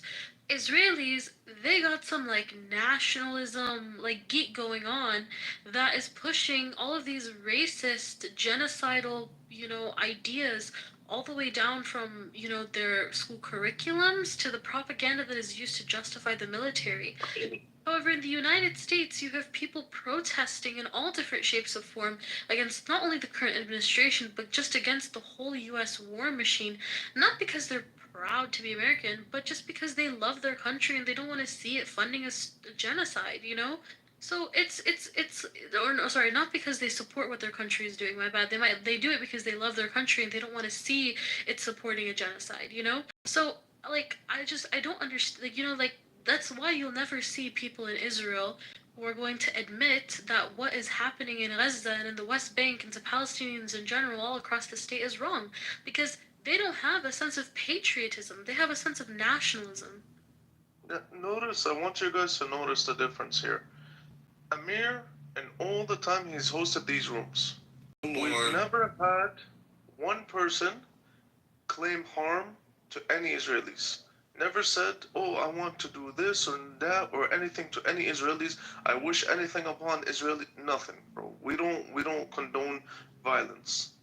But if you go into an Israeli room, they wish death on Arabs. Literally, they will say it out loud with their chest, death to Arabs. Now, how is this, bro? Like, what is wrong with these people? Literally. For us, we would never say, oh, we want anything, any harm to anybody. I don't care, man, woman. In Islam, it's actually against the religion to cause violence or death to anybody that's not combative. So, for example, I cannot just go and just kill any women and kids. This is against my religion. It's against what the religion teaches us. But you have to understand, though, Doctor, that, a lot of the people that are quote unquote Zionists or support the movement, they're not even religious. They don't keep the Torah. They don't keep Shabbat. Exactly. They don't do no mitzvot. You know what I mean? So it's like, but they walk around with the yarmulke on and they have lighter skin. I know I'm not into the whole black and white issue, but sometimes you gotta call a spade a spade. You know what I mean? And it's just crazy, man, and it's sickening. I have people that hijack my beautiful religion into a political statement, and that's wrong. I don't appreciate that. No, 100%. I'm a proud Jew with beautiful skin and beautiful hair. Yes, sir. Okay. And Chucky, that's the thing, because Zionism is not in any way, shape, or form an idea that was founded on Judaism. It's an atheist ideology, and I feel like, unfortunately, like, okay, look, like, I'm an organizer, right? I come across people like Amos over here every single day at my university, okay? And as a student activist, I understand, I work very, very closely with Jewish Voice for Peace. And they tell me a lot about Judaism. And when I hear them speak about Judaism, there is no way, shape, or form that a faith like that can in any way, shape, or form support something as disgusting as Zionism. It has a lot of similarities with Islam. So when I hear them talk about Judaism, I think that oftentimes they're talking about Islam. So for me as a Muslim, to just by hearing them talk about Judaism, there's no way, shape, or form that after hearing about that, I can associate Judaism with, Zionism. Because that would be like associating it with genocide. You know, so it's genuinely crazy to me sometimes when people equate the two. But it's even more crazy to me when you have, like people like Netanyahu or people in Israel, who say that this is a Jewish state, because it's not. It's an atheist state. Sorry, what was that, Amir? I just want Just adding some names: Ben Gavir, Smotrich. But oh my bad. I just wanted to say one thing, but Zionism is mentioned in the Bible. There's a difference between political Zionism and religious Zionism. In the Bible it does say that, when the Messiah comes back, we will return back to the land. It's supposed to be an era of peace. You know what I mean? And you have corrupted mind individuals that took that and are trying to speed up a process that's supposed to happen divinely. You know what I mean? As you see what's going on in Israel today, it's crazy, man. Like they're trying to speed up a divine process with corrupt people in power. It's not right. Yeah, so I don't know if you know this, Chucky. We were talking about this yesterday, actually. So there's an ex-CIA agent. A few days ago, he was doing a podcast, and he said that in America, the CIA, they don't even allow Israelis into the building because of how much they try to spy on America. So they'll try to give gifts to the CIA agents with listening devices in them. Like, bro, Israel is supposed to be the biggest ally to America, right? And America goes above and beyond for Israel. And they still try to spy on America. That's the craziest thing ever, bro. Like, I don't even know what to think about this right now. No. You know what I'm trying to say? Doctor? I was just telling Amos this. Like, I was just arguing with him about this. So basically, I asked him a question. I was like, why are IDF soldiers now not turning their face away? Like, why are they now turning their face away when they take their identification pictures, And he responded with some BS like, oh, they get doxxed by Palestinians and etc. etc. Even though Palestinians have limited access to internet, so I don't even know how they would get doxxed. They don't even have any connection with the outside world, so I don't understand how that would happen. But anyways, the reason why IDF soldiers are now hiding their face from their identification cards is because the United States is now collecting data on IDF soldiers from Mossad, and when they when because like now because of the bombings that's happening in Iran and stuff like that, now that the bombings that are happening in Israel from Iran, right, a lot of Israelis are leaving Israel. They're leaving and they're seeking refuge in places like Canada, Europe, and the United States. So the US is essentially using this data, using the Mossad's data. They're using this database that they have of IDF soldiers, and they are barring certain IDF soldiers that have committed heinous crime like pedophilia, rape, like these disgusting crimes. They're barring them from entering into the United States because the Trump administration, they don't want quote unquote criminals to enter the country, right? So even though as you said, like it's crazy to me also because the United States is the biggest supporter of Israel, and the United States knows that what Israelis are doing to Palestinians is bad because they won't even let these people enter their country. So that's just like is insane to me. No, Leila, I don't think they're doing that. They allowed Ben Gavir. They allowed Netanyahu. He's a war criminal. You have the New York mayor. He said that if he sees Netanyahu, he's going to do a citizen's arrest or something. He's going to get him arrested. So I don't think they're arresting anybody. No. I mean, look, it's not about arresting people. It's about, let's say, right, that there is an Israeli citizen who has served in the IDF that wants to come to the United States. They're going to apply for a visa. They're going to do the whole documentation process that usually gets expedited for them. But nonetheless, they're going to go through the whole immigration process. The United States is going to say no to certain people, based off of the data that they have from Assad, okay? Now, there's of course some people, like, Israeli politicians, that they're going to give an exception to, because, if they don't, then they're going to, cry about it, a big crybaby, and the United States is going to have to give in, because the United States is Israel's bitch. So there's so many, like, there's of course there's exceptions that are made for some of the biggest criminals, Netanyahu being, the biggest one, But still, there are certain like IDF soldiers that, you know, of course, not every single IDF soldier makes it to the headlines, that the United States is going to bar from coming in. I mean, so for an example, there was so we have Hilal, you know, on our university campus, and they notoriously invite IDF soldiers to the campus to speak, you know. And there was this one IDF soldier that I think was like led a troop in the West Bank and stuff like that, and was committed some heinous crimes. Like I can't even speak, you know. And I think one of them was leaked in an Israeli interview, and Hilal wanted to invite them. So Hilal was, and they've been working on this for the whole school year. So they started in I think December of last year, helping this IDF soldier fill out like their immigration papers, their visas, and stuff like that. And finally, this person was supposed to come in August. So they were gonna come over the summer, like right now in July, to the United States, live here for a little bit, do the talk in August, and then go, right? But they come find out that this person is barred from coming to the United States. Like the US denied their visa.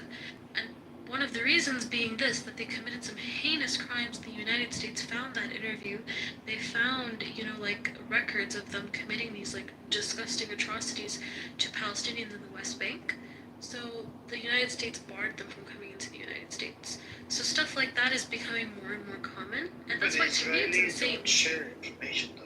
They don't share No, they do. information With the with United States, they do.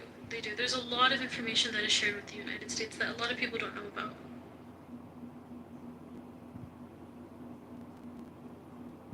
The United States also purchases a lot of data from Mossad. Like it's a business. So You know? you're talking about the citizens of America, like people that come for just like a tourist visa, or like for school visa, like temporary visa, or are you talking about people that have green cards or the passports?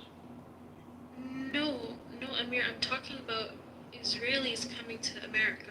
Yeah, but Israeli American or just the Israelis? Just the Israelis. Oh, okay, that's a different situation. I'm talking about people that have dual citizen. What do we do about those? People who have dual citizenship, yeah, I mean that is something that like I don't know much about. I mean I don't know what the what the regulatory laws are. What I know based off of my experience on campus and the information that I know from from me doing the work that I do in organizing, is that there are now, especially if during the Biden administration, this would have been unheard of, you know. But during the Trump administration, and due to the crackdowns on immigration, every single person that wants to enter the United States is being screened. You know, everything down from their social media to their you know like digital, from everything from their digital presence to their physical presence, like where they have worked, everything is being searched. And for a lot of Israelis in Israel who want to seek refuge in America, especially after, you know, the Israeli-Iran war, they're leaving Israel, they want to come to Europe, Canada, etc., you know, to seek refuge. The United States is barring a lot of Israelis from entering. And that's what I'm saying. I agree with Doctor, because to me, it's like mind-boggling, it's jarring to me, because it's like the United States also understands that there are criminals in Israel who are committing these atrocities to Palestinians, and they will not let them enter America, but they will let them stay in occupied Israel and commit atrocities to Palestinians. So it's another form of complicity. Yeah, and the extradition process, that's another problem as well. So if there's a pedophile that actually left to Israel, and they would settle down in the West Bank as a settler, it's actually cheaper. So if America comes around and extradite these criminals, Israel government would say, oh, it's on occupied land, we don't have the jurisdiction to extradite these people. So then they'll be living. Can you imagine them living in the West Bank as a settler? And you have Ben Gavir, the psychopath, issuing weapon permits without authority to these psychopaths, right? And they're pedophiles. So a lot of these people, there's about 70,000 Americans that live in the freaking West Bank. 70,000 of them. And they did sanction this Sleepy Joe mofo. He did the sanction when he was a president. Do you know how many people did he would sanction? It was like 2 people, 2 or 3 people. That's it.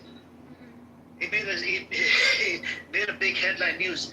Oh, we put sanctions on the settlers. When you look at the numbers, barely like 2 or 3. I'm like, okay. Oh, you did a pretty good job. What about the 70,000 settlers? Yeah. Idiot. But when you see black rabbis here, this idiot, he's from Los Angeles, right? He became Jewish and he moved to Israel. Now he booty claps from Israel all day long on this app. He says the wildest shit. He thinks a 1-year-old Gaza to be a terrorist. He thinks everybody's terrorists, including animals. You watched the video, right? That's it. Chucky's seen it as well.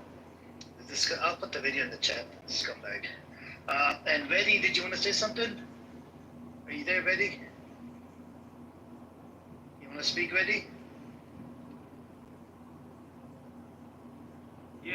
There you go. Go ahead. Yeah, go on. You guys hear me? Yeah, we can hear you. Go on.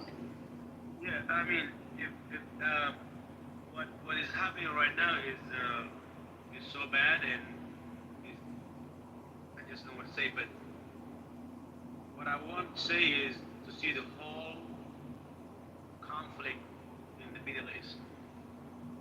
What I would say is first is Israel is, to me, what I understand, what I think is advanced military camp in the Middle East for America and the West. That's how I see it myself. So it's not like Israel or Netanyahu is twisting American president, like whatever Biden or Trump. Whatever. Do you support Israel or Palestine? No, I don't support Israel. Okay, you support Palestine? Yes, I do. But the conflict, I think, is more than Palestine and Israel. What I think. So let me ask you one more question before we move forward. Do you support? Can they live under one state solution, or do you support that 2-state solution according to the Hamas Charter, 67 borders? That would be the Palestine decision. What I think would be a better for both is 1-state solution. That's what I think. Yeah, but then how can they live with the rapists? These people are rapists. How could you live with the rapists? That's another problem as well. So do you, wait, here's a better question. Wait, do you believe? Okay, Wait, do you believe one state should be under Palestinian authority or Israeli authority? Okay, what I think. Okay, that's what I'm saying. Like, that would be the decision of the Palestinian. Nobody likes the Palestinian Authority. Their rating went down. Just letting you know. I like the Palestinian Authority. The rating went down to 20%. What I think is, what the Palestine want is that what should be, but me because they're in bed with Israel. They're killing their own people, the Palestinian Authority in the West Bank. What I'm saying is, the Palestine, who they want, they say what they want. But if you ask me, I think one country, democratic country, everybody has the same right. I think it would be the better for both. But that's not my issue. That should be what the Palestine, the people who they own the land, decide what they want. I can't decide for them, right? That's what I mean, I can't, because I'm not from that area, I'm from there. So, what I think that would be the best solution is one state that not led by the Zionists. That would be like a democratic state, everybody has the same right. What the Palestine want or wish is that was what they're supposed to be. Though, even if the Palestine want that, I don't see how it's going to happen because the Israeli is the one backed by the West America. They have, as we speak, more than 80% of the land. And the people living in that space is probably like 50%, 50 Jewish and 50 Arabs. So if I don't see this fair or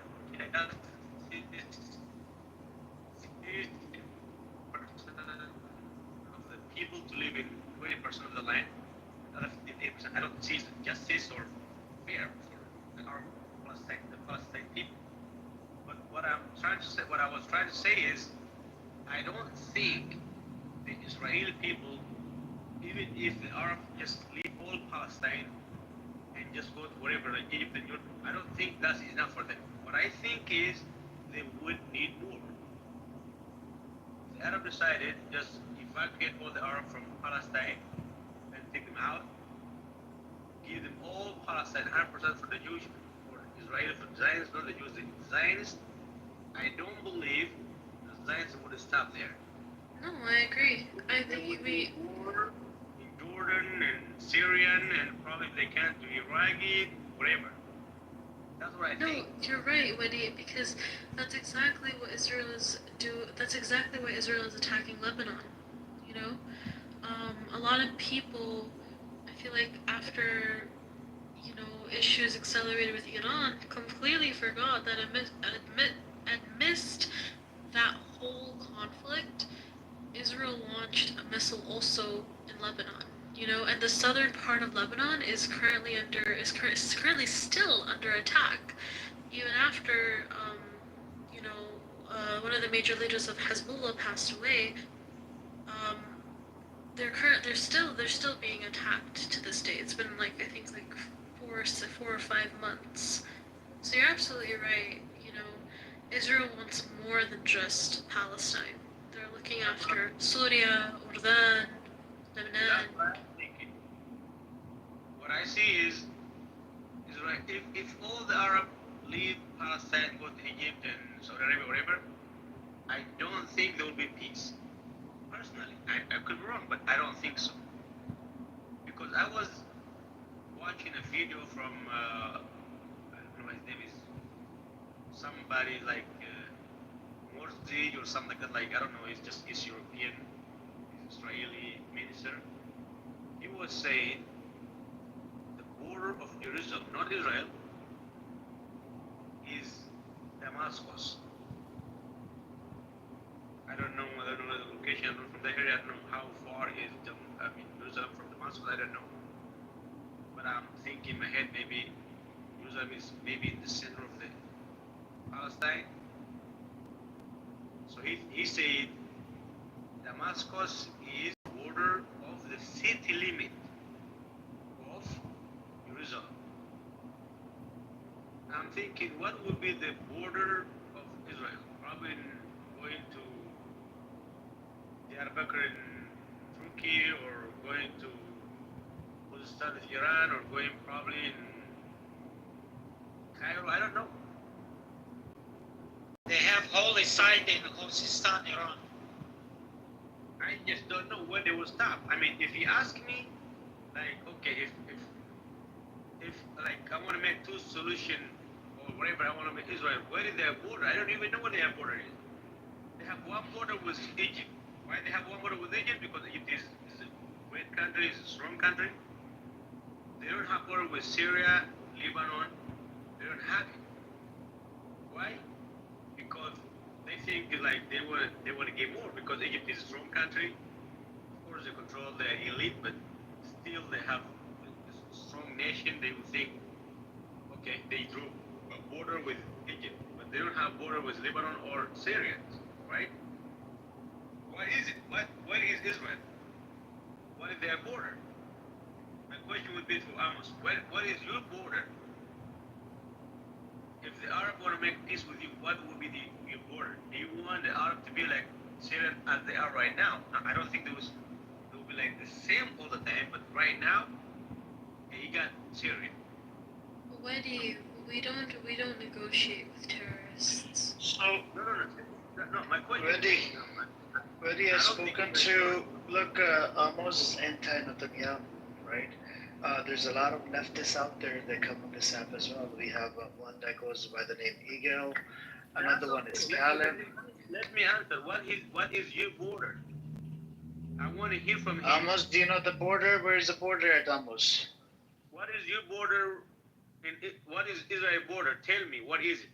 Just to make a deal with it. I'm not an Arab. I have nothing to do with this area, but I'm just talking about what only I saw is I watch Israeli broadcasting, like I see when they talk about in the southern, I don't know, south or west in Egypt side, they stay in their lane.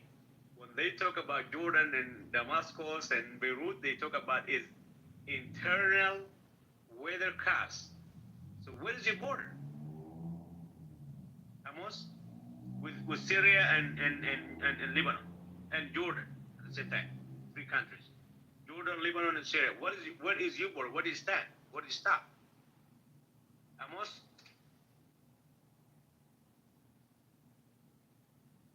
Hello? He's not there. Okay. So my problem is, The problem is people say Palestine, Israeli. I don't think this issue is a Palestine or Israeli issues. I think is broader, more than that. So the last like 3 weeks or 4 weeks, a month ago, like was war between Iran and Israel. So why I don't know exactly, but I have my own explanation in my head. So the whole area, including the whole Arabs and Turkish, they kneel down for Israelis, and the Iranian they refuse. So Turkish, there's more than 10,000 Turkish citizens have served in the IDF after 7th of October. The Iran. What'd you say? Bro. Okay, if 10,000 Israeli, Turkish, probably like 500,000 is Iranian Jewish in Israel. That's not my point. I'm not Iranian either, but. No, I said they went from Turkey to Israel. More than 10,000 of their Turkish citizens have served in the IDF after 7th of October. I didn't say that they were inside Israel, they live inside. I didn't say that. I said they left. They went from Turkey to Israel to serve in the IDF. Oh, Turkish people. Turkish citizens. Yeah. They 10,000. There was a report that was done from Al Jazeera. They investigated the whole thing. Apparently, in the Turkish government, they were going to pass a law to prosecute those people and take away their citizenship, but that law never came through. Just like Erdogan always freaking lied about condemning that we condemn this ship, this is not going to Israel, and he was still sending some whole bunch of ships to Israel from his port. A lot of people started protesting, and then eventually they actually had to stop all of this. But there's still a pipeline that goes from Azerbaijan through Turkey, and it goes towards Israel, that fuels the fighter jets are being used to kill innocent people in Lebanon, innocent people that kill innocent people in Lebanon and in Gaza. So and in what they did in Iran. Thank you for give me that new information. What I know is Israeli they control Turkey and the Arab world. And probably Algerians they are a little bit. At least some. They don't really control. I think they work. They're just an ally. I think they don't. They're NATO members. Who, the Algerians? No, the Turkey. Turkey is an ally to Israel. They're like NATO members. You see what I'm saying? Bro. Turkish is they kick out Assad to control Syria. Bro, Bashar al-Assad was a genocidal maniac. What are you on about? He was a genocidal maniac. Bro, go learn about the history. More than fucking 500,000 Muslims were killed because of Bashar al-Assad. Bro, I am not a supporter of Assad. Then why would you bring up this point? No. I was not talking about Assad. I was talking about the Turkish position in that area. They kick out Assad to control Syria, and Israeli kick their ass from Syria. They didn't really kick out Assad. It was a civil war inside people. Finally they got tired of it. They kicked them out.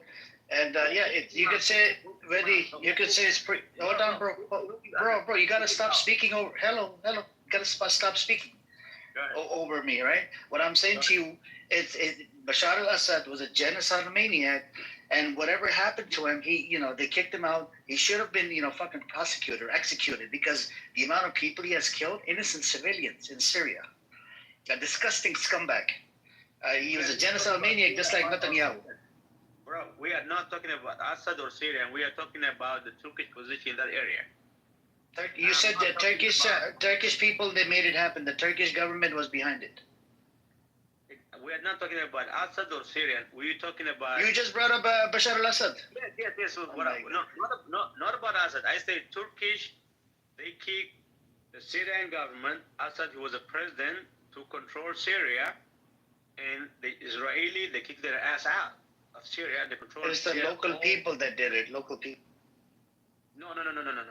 What they kicked, who would overthrow the government of Syria is Israeli, American, and Turkish, not Syria. Bro, it's a local people. Hold on, America.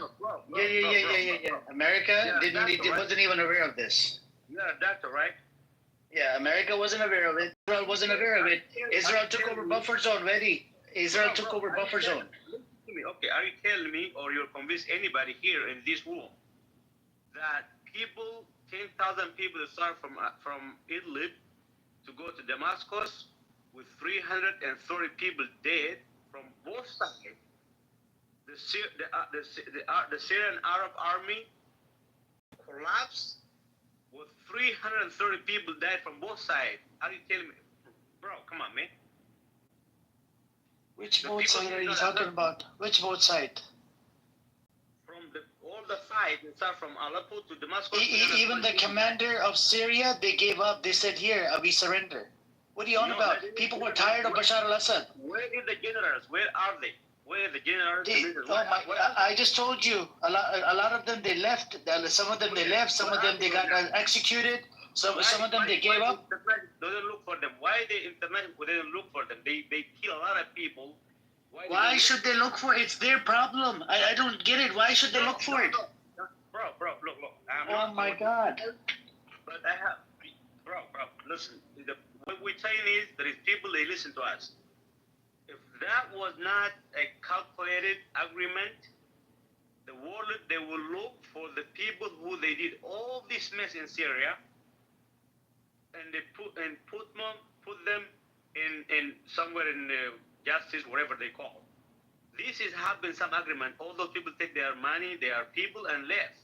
This is a treaty or agreement or something. There is no way in hell 330 people probably they die in Chicago among gangsters one night.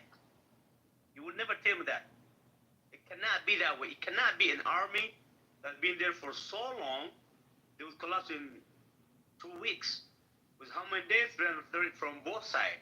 Bro, this is a country. That's not my issue. I was not talking about Syrian issue. I was talking about the Turkish position in the area.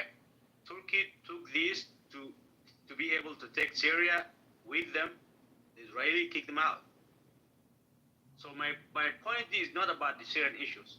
My point is the whole area, the Middle East, the Israeli control it, except Iran. The Iranian, they don't want to be controlled. They want to be free. Was not about. I don't think all this war was about the. Can I say something? About the enrichment or nuclear bomb or none of that. I think the Iranian, they refuse. The Persian, they refuse to be. I'm not a Persian either. They refuse to be slave. That's what Can I say something? Yeah, go on. Can we agree that nobody believes in God? It's all bullshit. No, I believe in God. No. Nobody believes in it. I believe it. You only believe in it when it's convenient for you. But nobody we don't believes know in it. what we believe or we don't believe. Okay. Respectfully. Where in the book does it say it's okay to bomb children and blow up children? Where does it say that? Those who don't believe in God did it more than those who believe. No, but where does it say that? Show me where it says it's okay to do it. Hang on a second. Hang on, Reddy. Hang on. So, Valencia, do you not know that the state, the state was created by an atheist and agnostic that didn't believe in God? I want you to Did you know? I want you to show I just told me. you. Hold on. I'm not using the scripture. You cannot use a scripture on Zionist state. Okay? I'm letting you know these people, this demonic terrorist entity, it's not the religious people. They're not God's chosen people. Okay? Everybody's a terrorist. Look. Everybody's a terrorist. If y'all bomb somebody bombs you back. And y'all keep bombing each other. Everybody's killing innocent people. Everybody's a terrorist, right? Calm down. Hold on, Mary, but please. The issue here is the state was created by a bunch of atheists that did not believe in God. Okay? Even the ones that are in the government, a lot of them are atheists. Atheists, you get what I'm saying? Atheists meaning they don't keep the Shabbat, they don't practice the religion, they deny the God, some of them deny the word of God. So this is the problem. And they commit crimes, then why are you using God into the picture? Why are you bringing God into the picture? So are you saying they're the ones doing all the killing innocent people? Yes, people that don't believe in God, they're the one killing innocent people. Hitler, Stalin. Okay. So Hitler and all of these are psychopaths over there. Tell me to Amir. So are you telling me that Daesh don't believe in God? They kill a lot of other people. Daesh, I look at them as kuffar. They don't believe in God or not? They're kuffar, kuffar, very kuffar. Kuffar. They don't believe or not. It's on me. It's on me to call it out. There's a kuffar. No. It doesn't belong to you. When they are killing. Yes, it does belong to me. It does belong to me. No, that's it. No. According to Islam, hold on. According to Islam, any terrorist motherfucker, I'm gonna call it out. I don't give two fucks. Bro, not about the Islam Christianity. Those people that are killing people, do they believe in God or not? Which Daesh? The one who ISIS bomb and killing. No, they don't. Suicide bombing goes against the religion. Bro, not about what you think. How they think. Those people who they. It doesn't matter how they think. Very. 36 scholars. Hold on. 36 scholars came out about the ISIS from Canada. They actually did takfir on ISIS. No, I'm not talking about religion now. I'm not talking about. Can I just add some clarity as well? I'm not talking about Islam or Christianity. I'm talking about those people. Who are they killing though? Daesh, who are they killing? Guys, can I just add some clarity? Can I add some clarity? Hold on, let Wadi tell us who are they killing. Who is Daesh killing? Who are they killing? That's not the issue. They were killing Muslims. ISIS were killing Muslims. Who are they killing though? Who are they killing? It is not my issue. What my issue is. It is an issue, bro. Just to answer the question, Wadi. Who are they killing? It's a simple question. Who is the Daesh that they're mentioning to us? Who are they killing? My question is. Can you answer the question? Who are they killing, bro? Making a suicide bomb in the market. Excuse me, Wadi. Who are they killing? Innocent Who are people. they killing? Iraqi, Syrian, Saudi. They're killing Muslims. Right. Guys, can I just add, right? I can tell you today. So when a Muslim kills a Muslim, that person, how is that person a Muslim? Guys, let me explain. Muslim kills a Muslim, how is that person a Muslim? Wadi, let me explain. If I say to you, Wadi, I'm vegetarian and I eat a steak, right? I'm not vegetarian, even if I tell you I am, right? So in Islam, your actions dictate whether you are Muslim or not. And if you are killing Muslims, even if you think outside, wherever you live in your country, you look at that man who told you he was Muslim and then blew himself up and killed a bunch of Muslims. If he tells you he's Muslim, he's not. Because his actions do not reflect that of a Muslim. I did not say they are Muslims. I said they believe in God or not. I did not say they are Muslims. No, they believe in God. They can say with their lips they believe in God. It's what's inside their hearts, bro. Right, exactly. And their actions. You're a billionaire. You can say anything. Right, they can say whatever they want. Do you know what the Daesh that you're talking about, when they get injured in battle, they get flown out to Israel to get go to the hospitals, and then they come back and they put them back in. Bro, so what does that tell you? If Israel hates Muslims, Israel wants to destroy Islam, why are they helping the Daesh who are supposed to be Muslims? Bro, I did not say they are Muslims. If they believe in God. That's it, man. Yeah, so these people, just because they came out and they claim that they are God-believing people, bro, they're not believing God. They're literally, in Islam, it's in Islam, if somebody commits suicide, that person is not going to heaven. That's a major sin in Islam. But this is the thing, Doctor. Everybody is this is the thing, Doctor. Everyone is conveniently choosing to ignore that harsh reality that Muslims cannot kill themselves. That's it. So, but Vedi, are you Muslim? We gotta ask him this question. Are you Muslim? Yes, I am a Muslim, and I know that. I am a Muslim, and I know that. What I'm saying is this: when those young people they are dying, they are atheists or they are Muslim, they are waiting something great in the heaven. All the scholars, they condemn it very, whenever there's an attack, like 9/11 happened, okay? 9/11 happened, they said that it was the Muslims, it was this and that.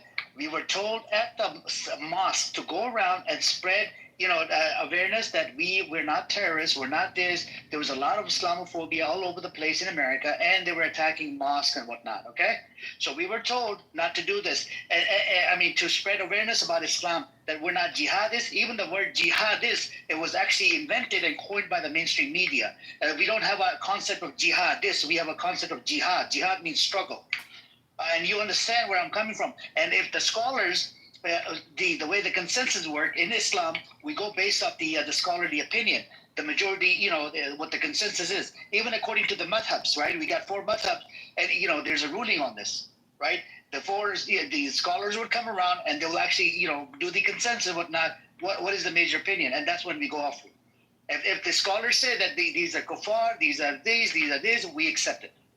Matter of fact, Brother Amir, recently, Brother Wadi, one second. Recently, a group of these so-called imams from Europe, from France, Denmark, all these places, they came out and they went and they started to go and they wanted to meet the Israeli president and they wanted to do all this with Israel, right? Did you see this recently? This is recent news. Yeah, I saw it. Yes. These are people that are calling themselves imams. They're saying that they're one of the high levels in Islam. The Muslims condemn these people because the Israelis are killing Muslims. Israelis are killing Muslims, and the whole world is condemning the actions of Israel. These group of imams, so I'm putting quotation marks on them, are coming out saying, no, we are for Israel, we support Israel. So what happened? The minute they started going back to their countries. Do we know their names? What? Do we know their names? Do they put their names on the list?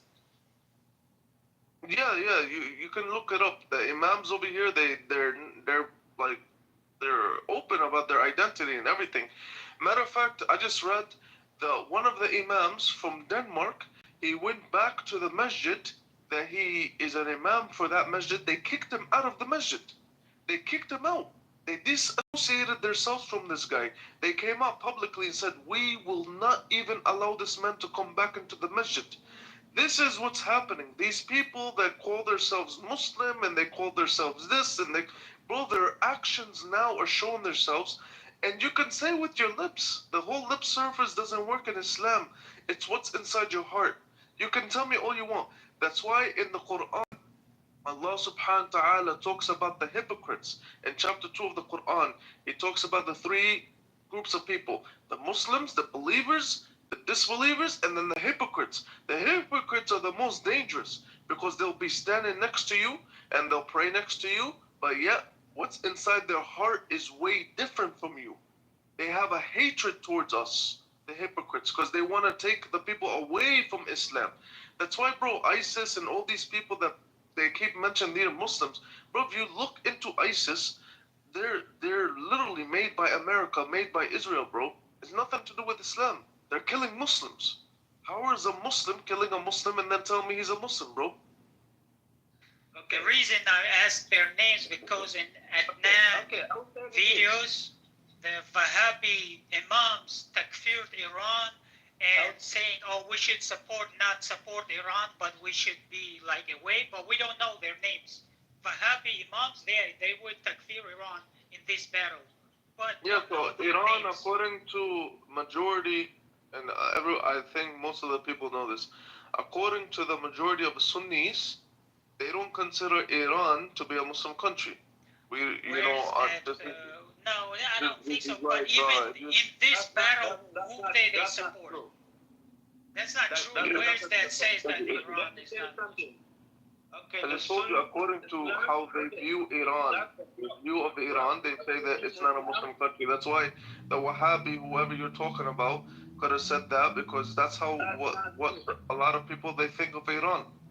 Yeah, but doctor, none of the Sunni nations are Muslim nations either because the leaders in bed with the Zionist entity are American. No, we say that we say of these nations as Arab countries. We don't even call them Muslim countries anymore. Yeah, we don't call them Muslim nations. That's true. Bro, they follow Islam to the T. No, they're not. Let me tell you this. Al-Azhar al-Sharif is a Sunni. Who the hell are you to judge Iran? To say whether it's a Muslim country or not. Some Who the Sunni hell are imams you? support Iran. Some Sunni imams support.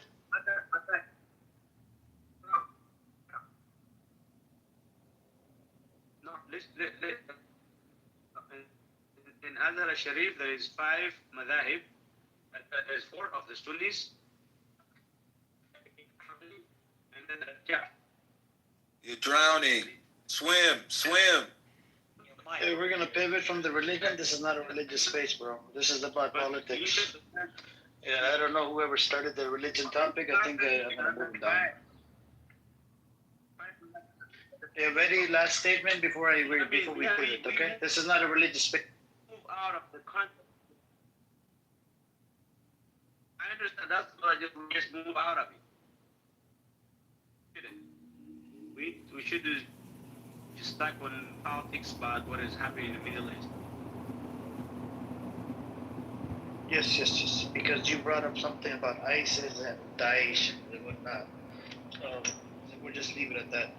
But Valencia, I hope you got your statement. You know, from the Muslim paradigm, we have a lot of scholars. They say that they condemn it. They're disbelievers. They're this. They're that. And if you look at a lot of these extremist groups, they're usually funded by the Zionist state, the Zionist entity. Like you look at ISIS, you look at a whole bunch of them. Right now, Netanyahu has given weapons to ISIS member. His name is Abu Shabab inside Gaza. That's been stealing the aid from the Palestinians. They're selling it in black market. I can provide you an article from Times of Israel. And Netanyahu came out and he didn't even deny the claim. He said, anybody that, we're going to use all sources or all people that are against Hamas to fight the battle. So all I'm saying to you respectfully, the people that are committing crimes against humanity, these are not people, they don't believe in God. And at the same time, I don't want you to misconstrue what I was saying. I wasn't directing that to Muslims. I'm talking about Muslims, Jews, everybody. Where does it say that? You understand what I'm saying? But did you know that these believers like Stalin and Hitler killed more people than believers? You know what's funny, Balenciaga? I'm American. I don't know. You're American, right? I'm from New York. Go ahead. All right. What's funny is, bro, every single time people that, not you, but in general, people that speak about Muslims, they want to say, well, Muslims did this, and Muslims are terrorists, and Muslims are killers, and Muslims cause corruption and war. And we're like, okay, in the last 20 years, who has caused the most wars? We. Well, first of all, let me just give you a little rundown of my history. You'll never hear me say that, number one. Number two. Not you, I'm saying general. Okay, but just let me give you a little rundown. My father was one of the first, he came from one of the first black Muslim groups, which was the Nation of Islam. After the Nation of Islam in the 80s, people started becoming Sunni Muslim. Black Muslims, I'm talking about the black people. They started becoming Sunni Muslims after that whole thing in the 70s. But my father came from that. And so my mother was Sunni Muslim in the 80s. She became Sunni Muslims. Her parents were actually black Jews. And black Jews and Christianity, she became Sunni Muslim. So I'm just giving you a rundown just to let you know that I'm well-rounded and well-diverse, so I don't judge anybody. I'm just, speaking of things that are not explainable to me, things that I see. Yeah. Well, let me ask you a question. You're from New York. So what is your thoughts if Mamdani becomes the mayor of New York? How would you feel as being part of New York? I would like it because I like a lot of his politics. I'm not gonna lie, I like a lot of his politics. But the one thing that threw me back, he wants to, which I think is cool. I don't think nothing's wrong with it, but he wants to legalize, but decriminalize prostitution. I thought that was kind of. Anything about that? All I hear is the grocery stores and taxing the rich. That's the 3 main points I keep hearing. And the thing is that the right wings the right wing of America, you know, that like are so Americanized, they're giving him the platform. But all they're doing is talk about him. So the more they speak about him, the more the people hear about his policies, the more he's gonna get votes. And right now, the Islamophobia is getting crazy. Is he supposed to be? He's supposed to be Muslim, huh? Yeah, he's a Muslim. I mean, I like some of the. I didn't care about whether he was Muslim or not. I just like some of his politics. Bro, he's never spoken about Islam since he started talking. Since he started coming out to be the candidate, right, in New York City. He's never mentioned his religion. Never, not once. Okay. Yes, everybody knows he's Muslim, but he's never said anything Islamic. Bro, everybody's trying to attack Islam. Oh, there's gonna be Sharia law, bro. The guy is very like liberal, bro. He's not a hardcore Muslim. I don't be in those spaces, so I don't hear anybody attacking Islam. I don't really be in those spaces. Maybe you be in those spaces. No, we're talking like about the politicians of America. More like white people or something.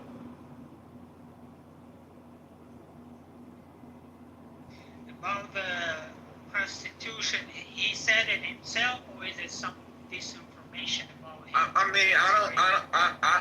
Me personally, I don't think it should be criminalized. You can't tell a female what to do with her own body. Why should you lock somebody up for their own body? That's inhumane. You know, if they want to do something with their own body, that's on them. You understand Did he say it himself, or is some? I didn't hear it come out of his mouth, no. But I heard that was one of his things.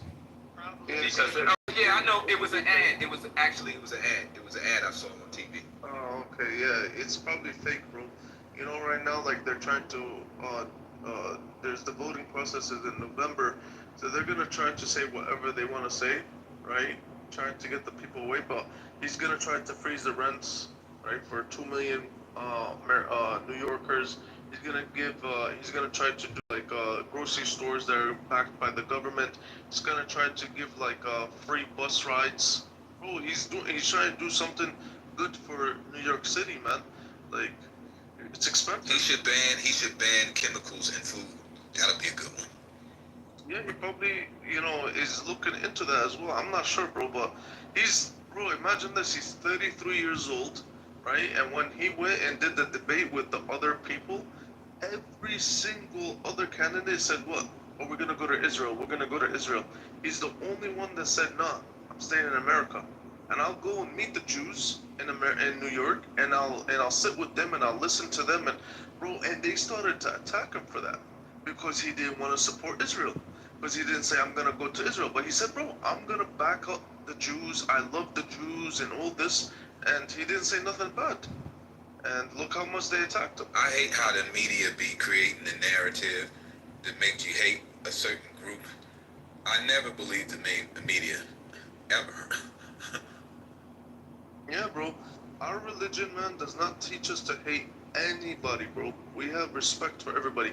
Matter of fact, it teaches us that the neighbor, my own neighbor, has rights over me. So this is why when Mamdani, they're trying to label him as this extremist, bro, I'm like looking at him like, oh my goodness, bro, there was one guy, and I'm talking about the politicians of America are doing this. Not regular people, politicians, bro.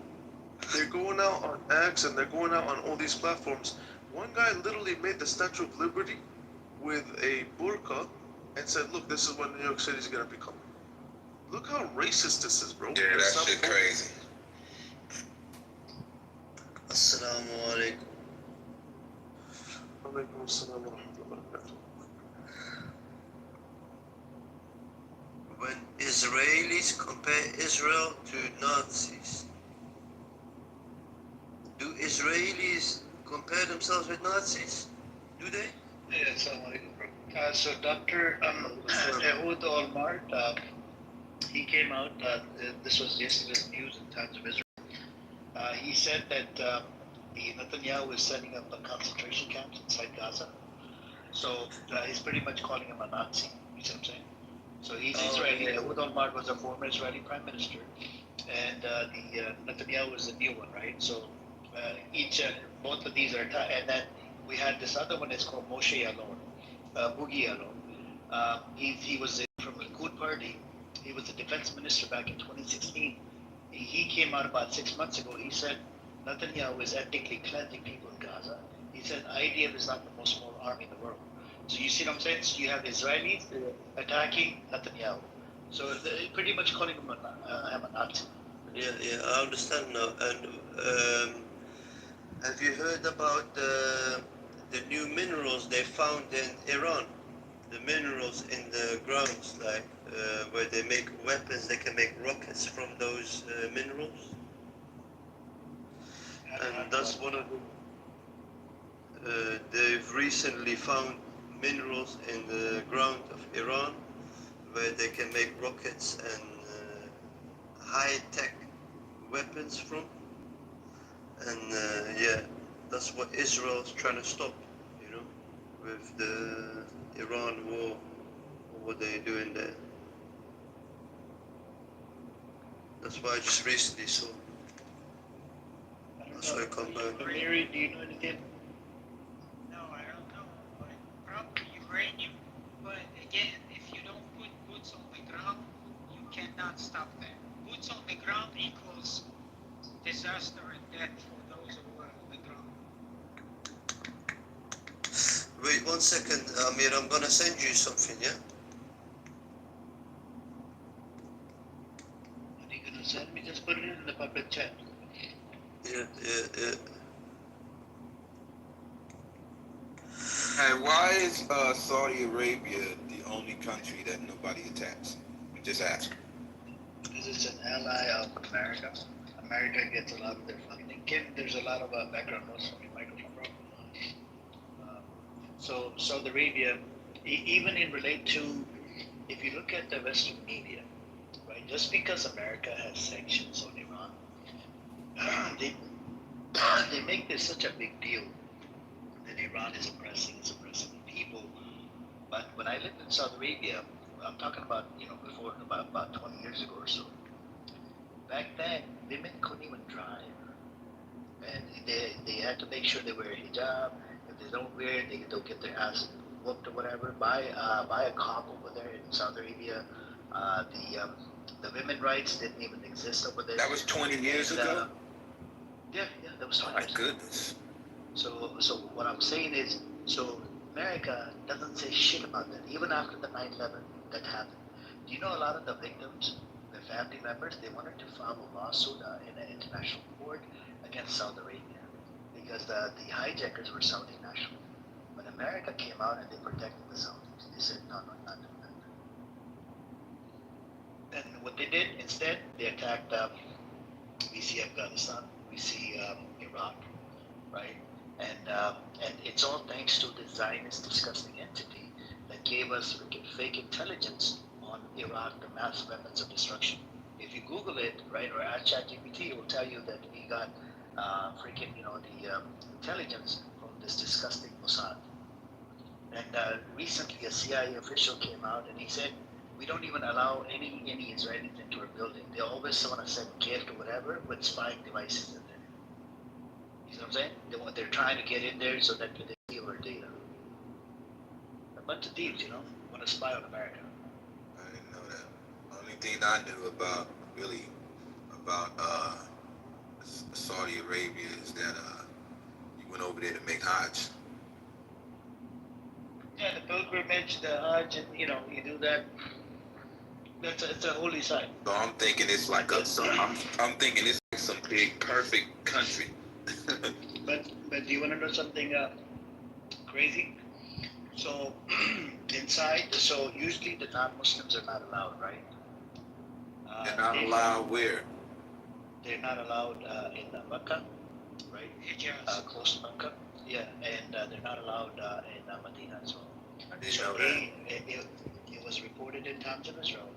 The guy literally dressed up in Arabic, that dress or whatever they wear, the men, and he was found inside the mosque, inside the Medina mosque. You see what I'm saying? The big mosque where the grave of the Prophet Muhammad, peace and blessings is at, right? And he taking pictures and whatnot. And he came back. It was posted in the Times of Israel, and I was in a shock. This is the type of security that they have, like idiots. They don't know who's coming in, who's going out. Anytime, if somebody wants to attack, they can easily attack from within.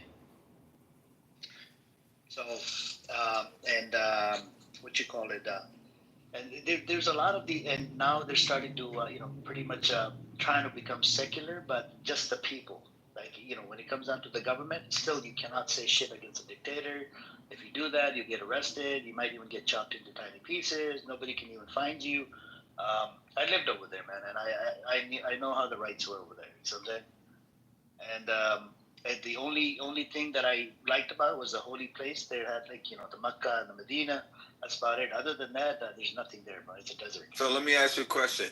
If you, say you beat the hell out of your wife, you don't go to jail for that over there? Yeah, you do go to jail, man. So if she can't bring you, you have to prove it. They bring you in front of a Sharia judge. It's basically just like American system, bro. You see what I'm saying? It's similar to it, but it's a little bit different.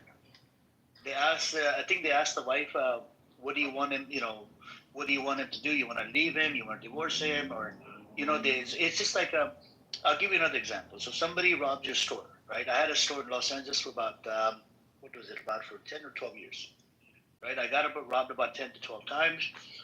And let's say somebody robs me, right? According to the Sharia law, right? Sharia means divine law.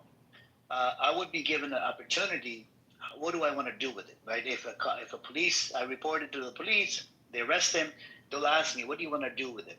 Do you want to ask him for restitution? There's no jail time. You can, you want his hand chopped off? Are you gonna forgive him? So you can pick. And a lot of the store owners in Saudi Arabia, they usually, forgive them and they ask for money back. That way the person doesn't end up losing a finger or a hand or something. But sometimes it does happen. You lose a hand to set an example for the society. And, this is the divine's law. But there's no jail time. So there's no jail time? Shit. There's no jail. I'm thinking they get like 10 years in prison or some shit. Nah, America, bro. So this is the downfall of America. In American prison system, we spend about $55,000 to $95,000 per year per prisoner. You see what I'm saying? And we keep them in there for 25 years, 20 years. Can you imagine the amount of money there? Right? And some of these people, they need to be, bro, either castrated or killed or something, like the pedophiles. Right? You can't have pedophiles back on the streets. Even with the little, the tracker. The rapists, you cannot have these rapists back on the streets. So, right? The rapist rape charge is what, 20 years or 30 years? Yeah, something like that. So, but what do in Saudi? What do? They hang him or something? Stone him? They killed him. Oh shit! Y'all probably got zero rapists out there. Bro, if you go to Saudi Arabia, you go to the jewelry shop over there. They got thick, fat chains, gold chains, hanging right by the door. Nobody robs them because people are scared of the laws. What do you mean, gold chain? Real gold chain? Yes, real gold chains. Yeah, and the real gold, you only find it in the Middle East. You don't find it in America. America sells shitty gold. You're right. It's garbage about that. Gold. Is it more expensive than America? Some place. I mean, it depends. It's cheaper, and they have their own currency, whatnot. It depends, man. Where you can find a deal.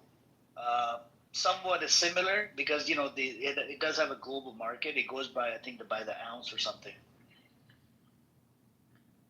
So it depends where you shop. Didn't they have an American military base in Hijaz?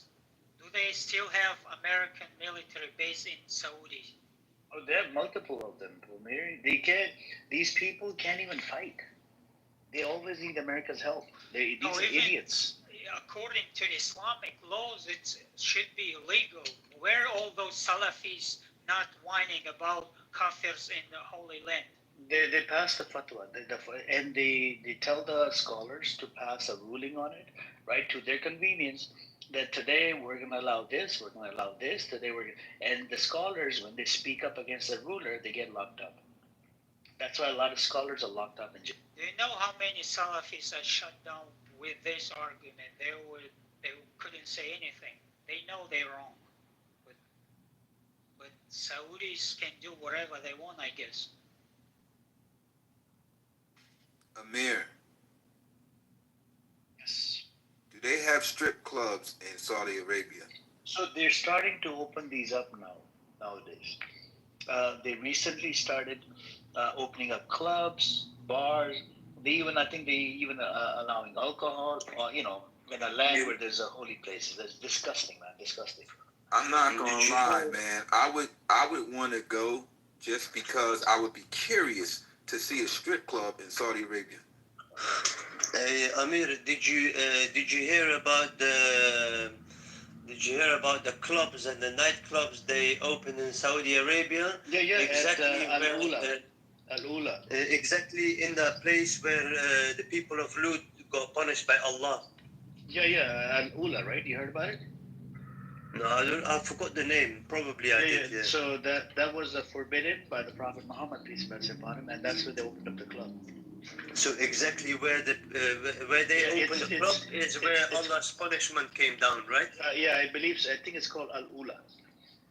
Yeah. So Balenciaga, if you want to go to a club, go to the place of Lut where all the gays were, and there's the clubs. Oh, they have a gay community too out there?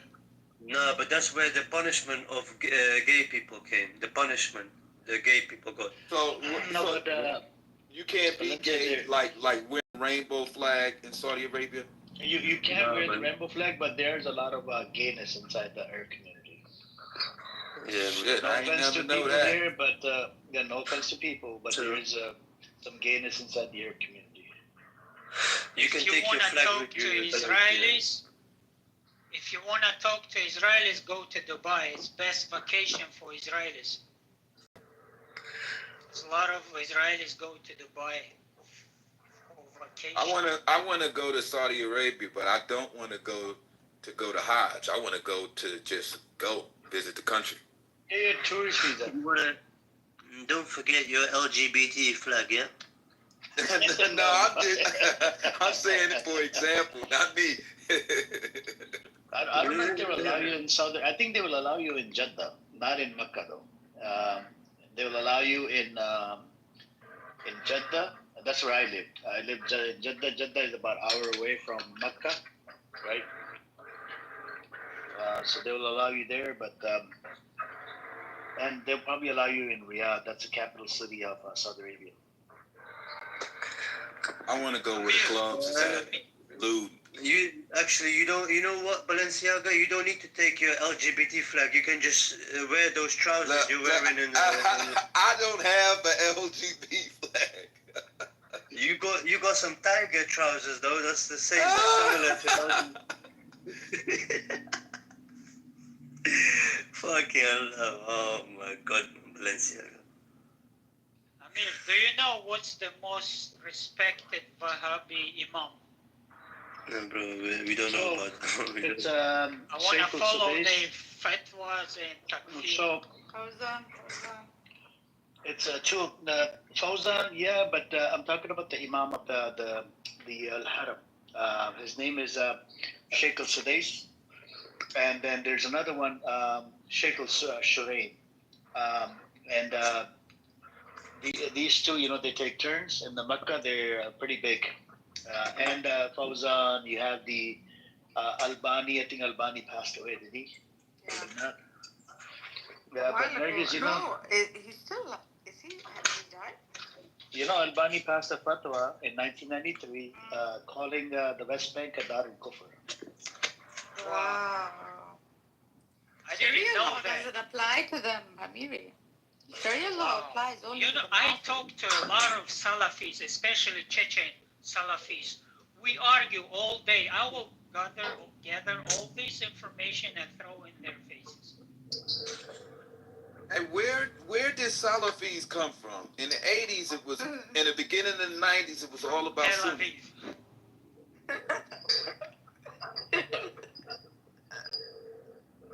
Actually, Sunni, and Shiite.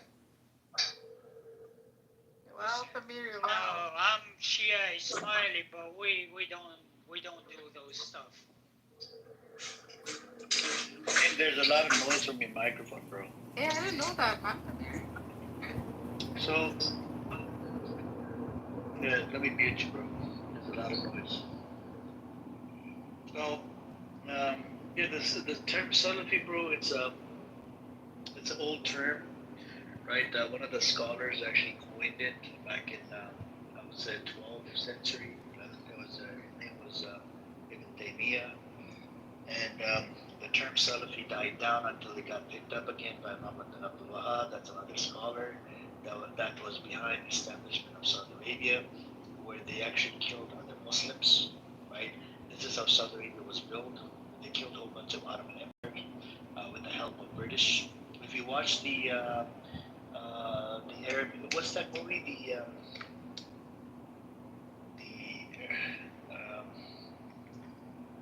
Hold on, let me give you the name. If you watch the movie, bro, you'll get an idea how Saudi Arabia was created.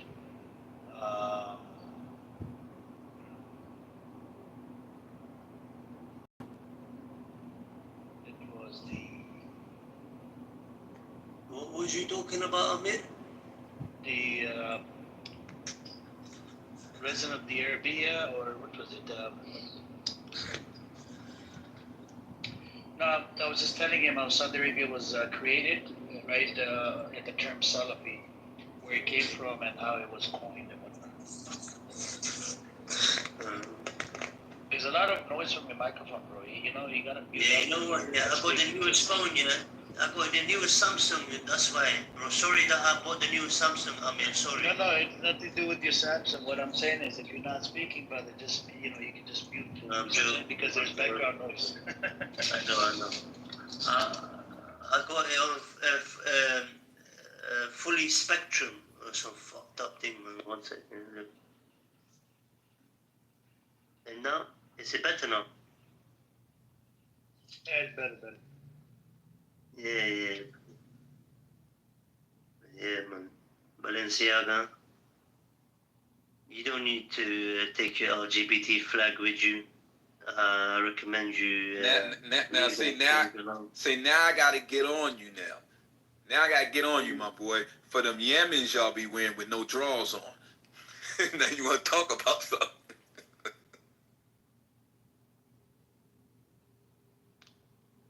Just take them trousers with you, that's enough.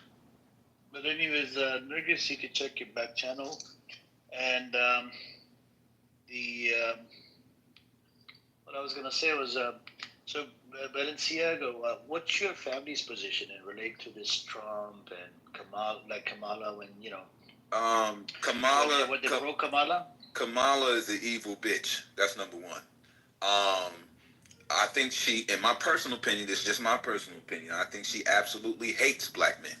Because when she was over there in L.A. as a prosecutor, she was sending black men to hell and back, with no evidence. But that's all a part of that justice system in America. But nevertheless, man, I didn't believe shit was coming out of her mouth. I would rather fuck with Trump because guess what? You know what you're getting from Trump. he gonna say some crazy shit, but you know what you're getting. That sneaky shit Kamala on, I ain't with all that sneaky shit.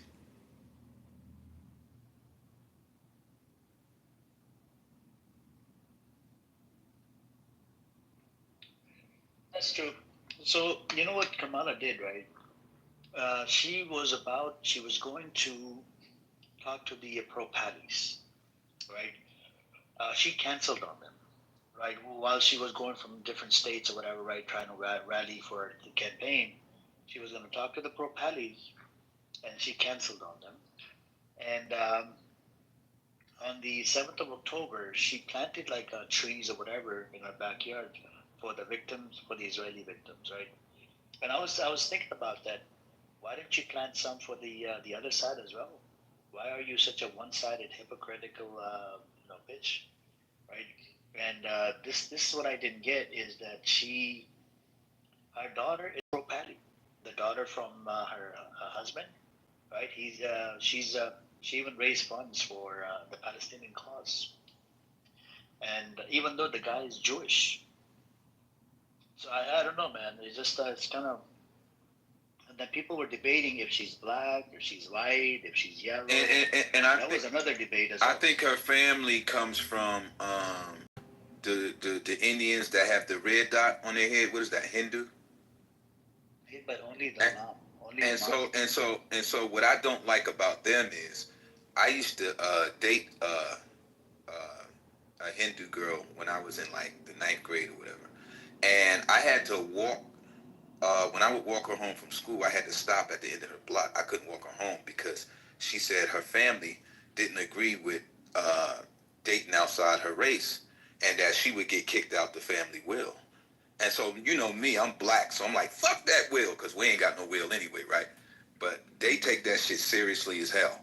And I didn't like, you know what I mean? I didn't like that. So Kamala is, I think her family is like Hindu Indian or whatever. So that's like more of a reason. So half. Yeah, it's half. The mother is Hindu with the red dot, right? And that's not the only issue. The other issue is the caste system. So even the people from the same religion, right, they get discriminated against because of they're from the lower caste. Same religion, but from the lower caste. So that was another issue as well. And and then there's a big support in India for this right-wing government, right, that oppresses and suppresses Muslims, Christians, Sikhs, any minorities in India, except for they want to turn India into a Hindu nation, strictly like the upper caste Hindu nation, just like the Zionists, right? They want to convert the Zionist state into just a Zionist state, a Jewish Zionist state. They don't want any other races in there, just like Hitler. Hitler wanted Aryan race, right? So this is the thing, man. They all have like similarities, and they used to glorify Nazis. These Hindus, right, with the red dot, especially the upper caste, they used to glorify Hitler. Back in the days. And if you see the Hitler symbol, it's Nazi symbol. It came from swastika symbol. The swastika symbol from the Hindu religion, it's the exact same one, just like the one they have. So there's a lot of connections there.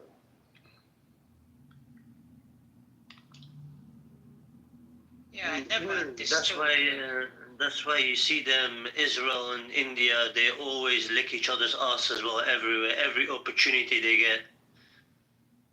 You know what I'm saying? Fuck Israel, yeah? Fuck Israel, yeah? Free Palestine, yeah? Alright then, we coming. So these. Alright then, we coming to Aqsa, we coming. One thing I don't get, the Indian government position is Hamas is not terrorist. I just don't get it, man. Fuck Israel, man. I want everyone to say 3, 2, 1. Fuck Israel. No? Nobody with me? Alright, Amir, remove everyone.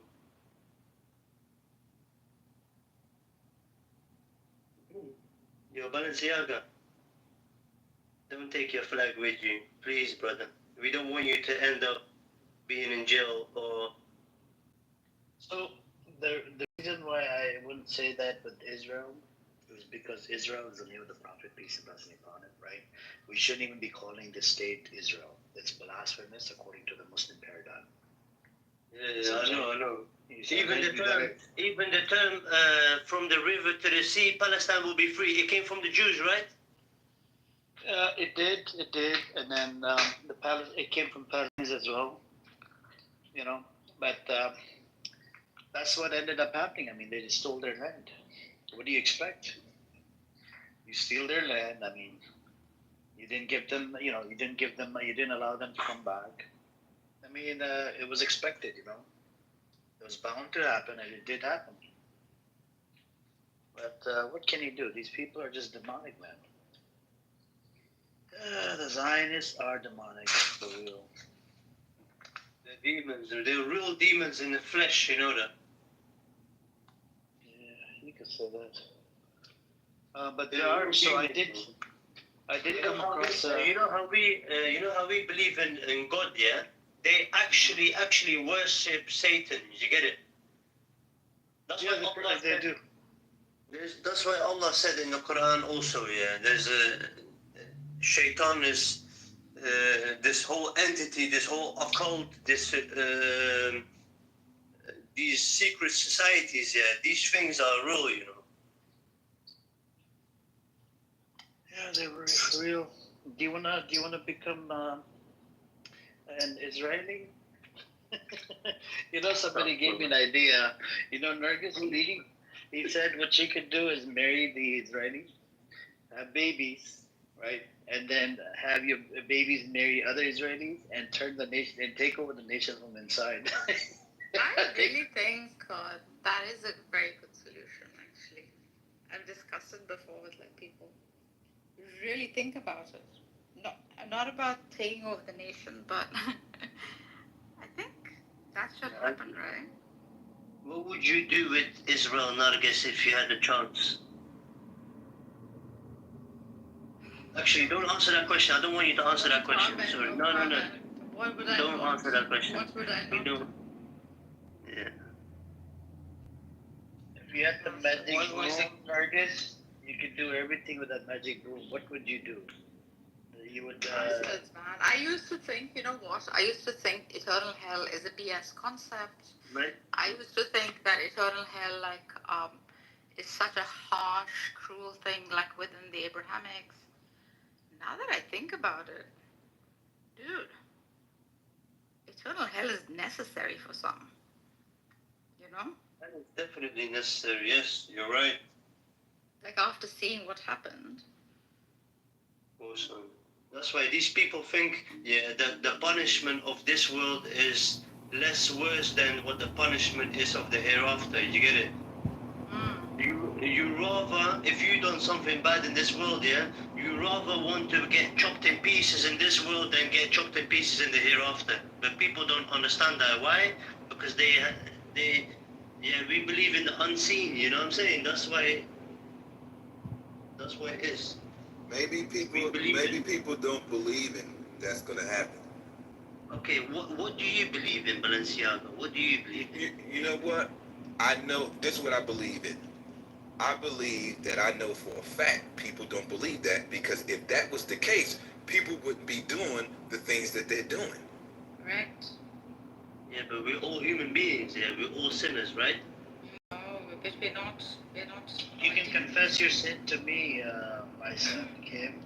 Kim, with a name like Kim, you can confess your sin. No, I don't. Listen to this, bro. Sorry, brother. But Layla, I do have a question for you. Are you there? Yeah, what's up? I read your bio. You have it written down in tribal language. Can you speak that tribal? It's not tribal language. It's a poem It's written about it's Layla in Urdu, Urdu. right? Yeah. Yeah, it's Urdu. I can see. I'm also from your The country. tribal language. Come on. What do you mean? Listen, let me explain it to you. The tribal language, man. Calm down, man. Calm down. India can win, right, Kim? India will win. इश्क लैला के जुनून अब भी बाकी है रगुन में दर्द की खुशबू है बियाबाद.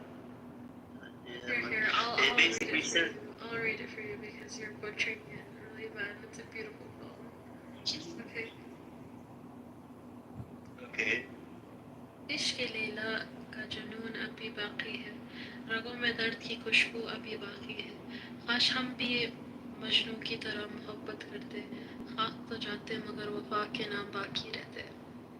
Okay, basically, Amir, what this said, yeah. Whoever just said that I gotta marry you. Listen, you just said you go to. You, Balenciaga, you need to go to Saudi Arabia with your LGBT flag, yeah, and your tiger trousers.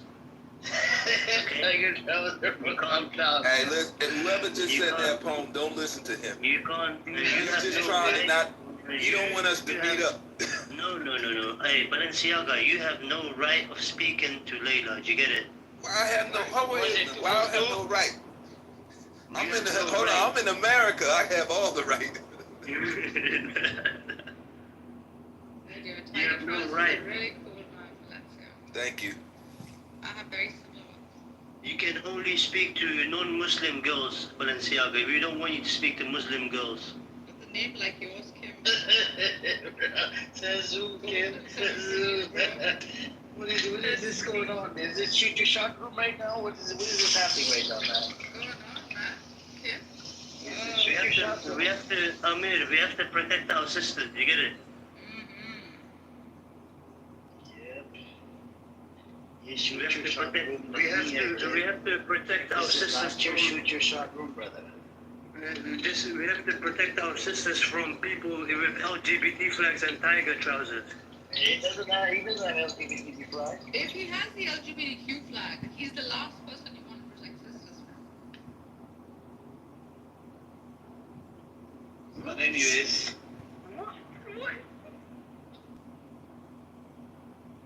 What am I hearing, man? What do you have in your hand? Is that a crossbow? Kim? Yeah, man. Did you know it's sunnah to shoot with bow and arrow? Yeah, but Kim, the thing is, nowadays, so I thought about this, right? The new way of starting wars, it's, the horse thing is done, the swords, you can't use crossbow. Nowadays, it's ballistic missiles and hypersonic missiles. It's not, those days are gone, that crossbow. Bro, it takes a while to friggin', get the crossbow ready. Sometimes that shit can get stuck. Bro, come, try me, bro. What? Come, bro, I used to sell crossbows at I had a store for 10 years. They used to sell crossbows, BB guns, and I used to sell a lot of shit in my store. In Los Angeles. I wouldn't say that too loud, Amir. Especially No. I did. It was with license. Before he got robbed by them LA Crips. No. See that? I knew it. Balenciaga would have said something. I knew it. Tiger. You said you got robbed 12 times. Yeah, I did. That means he's got something there. He's got something there worth robbing, Balenciaga. Hence why you've never got robbed. No one wants your tiger trousers. You get it? So the last robbery, they were gonna kill the kid, and the kid was, I think he was like 20 years old. I call him kid, because he was a kid. He was a kid from your country. Are you nationalistic, Kim? Are you nationalistic? Are you Pakistani nationalistic? No, not against the last robbery, right? So it was behind bulletproof glass, right? So I was a second-hand dealer, like how you are, Nergis, right? So I was licensed by the state.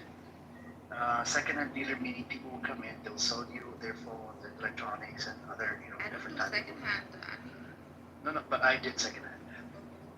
So even if you're in a gold business, so that's actually considered a second-hand. Like you buy gold from people, so that's considered a second-hand. So the law is that you have to keep it for 30 days in gold. You cannot sell it according to the state law, and you have to register it. Yeah, these are the laws. So according to so you gotta take their fingerprints, driver's license, listen to their story. Yeah, I know. And a lot of time, their stories freaking bullshit. And I come across so many people in this app, and I can tell a bullshitter. You see what I'm saying? And I bought a lot of stuff, and there was a lot of money. I would sell it on eBay. You see what I'm saying? Buy it. And so the last robbery, they came before I actually sold my store. It was behind bulletproof. And just two guys came in. One of them was standing by the door. The other one was inside. He wanted to buy a big hookah pipe. One of those hookah pipe. So the cashier, this guy, it was like, I think it was like $100 hookah pipe. So he had to go outside of his bulletproof box to give him the hookah pipe, and then the guy followed him back with a gun. Robbed the store. He stole about, 8 to 12 grand worth of shit behind the counter. Yeah, and they were gonna kill the kid. You see what I'm saying? These two guys. You see what I'm saying? They were gonna kill the kid, and we saw everything. We reported to the cops, and cops. You see the two guys, did they look like Balenciaga? Because I think it's what happened? Nothing. We reported to the cops, and all the insurance. insurance of a deductible for 5,000 or something, and we got a little bit of money, but you know, at the same time, the kid was in bad shape. He got beaten. He got his ass whooped. I hope you know the more y'all mention my name, these females are gonna start liking me even more. They're gonna start investigating. Kim is mentioning. I don't know. Kim, do you love Balenciaga? Is that why you're mentioning his name every 2 seconds? But he asked some weird questions, man. I don't feel comfortable. No, he didn't ask a weird question. He was asking me, is it I want to travel? That's not weird. He asked earlier, he asked some weird questions about, do they have this in Saudi Arabia? Do they have that in the... So what, Peterson? It's okay. It's not weird. And now he's trying to say, no. Look here, now he's trying to say that, the more you mention my name, the more the girls... What are you here for, man? What are you here for, man? Go find Kim, this is my room. I allow everybody. Oh, yeah, sorry. Oh, yeah. Don't do that. Otherwise, I'll have to kick you out of the room, bro. Respectfully, don't do that. Sorry, man. Yeah, I allow everybody. You're not gonna come in here and attack other people, okay? Respectfully. Guys, can we talk about something of substance? Yes. So, stay on mute. Yeah, I don't want to hear you. So you said you have organized protests and stuff, Layla? Yeah. So when you talk to the Zionists, I know at the protest they pull up. I used to go there, you know. I went to protest maybe 5 or 6 times. Wait, Amir, where are you from, by the way? I'll tell you about it later. I told you, remember? Oh, okay, I thought later was now. Because I'm almost as out of the room. Bro, there's a guy in the audience all the way at the bottom. You see Anon, A-N-O-N? That son of a gun is recording my room. You see all the way at the bottom? Yeah. Do you know that elder? Yeah, the guy that goes around records room. Yeah, but he records my rooms with the unknown account, like he's a Plus member. Stop it, John. Stop recording. He doesn't stop. And even the Jewish side, they had a problem with this guy recording their rooms. He makes some funny content, though. I'm not gonna lie. I don't think he's funny. He's just claiming homosexual. How do you know? You haven't seen his picture? You haven't seen him on the camera? He's got like 30 phones. You block one account, he opens up a new account. He's a psychopath. Yeah. So, yep. So you have organized about, you said how many protests, Layla? Maybe like 20, 30? Or you've been to 20 protests? Or how many protests have you been to? I've always been organizing for Palestine, like even before October 7th. So I've organized many protests. It's kind of hard to keep count. So have you been to Gaza? No, I haven't been to Gaza, but basically, my dad's side of the family, my dad and his siblings were pushed out of Gaza into Rafah prior to October 7th. So now, you know that Palestinians are being pushed onto the Rafah border. My dad and his family were pushed out into the Rafah border in like the early 2000s, like early 80s, you know. And my dad came to America. He was living in Egypt. He finished his secondary school in Egypt, and he applied for self-asylum, and he came to the United States, and he began to study here in university in the U.S. And that's where he met my mom. And they fell in love, and then they had me. Well, they had my 3 older brothers, and then they had me. But basically, I've been to Egypt, where I've been to Rafah, where I've met my dad's side of the family, and then I've been to the West Bank. You know, you cannot really go into Gaza. You couldn't really go to Gaza even before October 7th, even with the Palestinian identification, like quote, it's not passport, but like the Palestinian identification card. Yeah, even prior to October 7th, you couldn't really go there. But I've been to the West Bank, I've been to Bethlehem, I've been to other occupied cities, I've been to Al-Quds. I have an American passport, of course, so For me, it's very easy, but my But you're dad born not in so America, much. right? Yeah, I was born in America, but my dad not so much.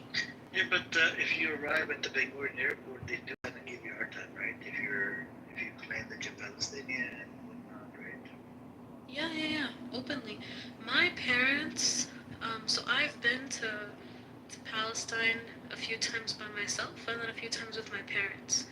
The very first time that I went by myself, my parents told me not to tell anybody that I was Palestinian. They told them to say that I was an American and that my ethnicity is Pakistani. Um, but, I don't really care, and I'm proud of my heritage, I'm proud of who I am, so I say I'm Palestinian regardless. I don't really care, And, yeah, they do give you a lot of hard time, like, they ask you, like, why are you here? Like, they've held me, at one of the checkpoints entering into the West Bank, they held me there for 4 hours. In the West Bank. Yeah, so basically I was going from Bethlehem. I was visiting an extended family member. I was visiting my dad's second cousin in Bethlehem. She was getting married, and her daughter was getting married, my bad. And from there I was going to the West Bank to meet some more family. And on the way to the West Bank, I stopped at a checkpoint.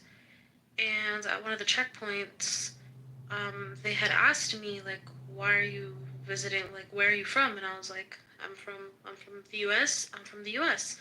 And he was like, oh, where are your parents from? And I was like, my mom's from Pakistan and my dad's from Palestine. And as soon as they heard that, they were like, oh, we're in Palestine. And I was like, Gaza. And they were like, oh, we're in Gaza. And I was like, Beit Lahia. And, they started So asking your me, dad like, is from Bethlehem? no, Beit Lahia. Beit Lahia, okay. They were like, oh, they were like, why are you visiting the West Bank? And I was like, I'm visiting family. Why are you visiting family? They started asking me questions and stuff like that, and they thought I was lying for some reason. So number one, they didn't believe that my identification card or passport, I guess you could say, was mine. They thought that I was forging it for some reason. I don't even know, even though I don't really need to. Like, it's easier for me just to show my American passport to get around everywhere, but I still carry my Palestinian identification card. It's supposed to make it easier for you to get in and out of Palestinian territories, but it just makes it even more difficult. So they thought, like, oh, I was forging it, so they kept me for 4 hours. I had to call the US Embassy, I had to, like, get my lawyer on the phone, and stuff like that. I had to show my birth certificate, I had to show them that I was an American, And then finally, after 4 hours of some BS, they let me through. But yeah, it's pretty common, There's about 920 checkpoints in the West Bank. And I guess the Palestinians are the ones that get stopped, but the Israelis don't get stopped. These Israeli disgusting settlers. Oh yeah, no. And some of these checkpoints are very, very, long lines and whatnot.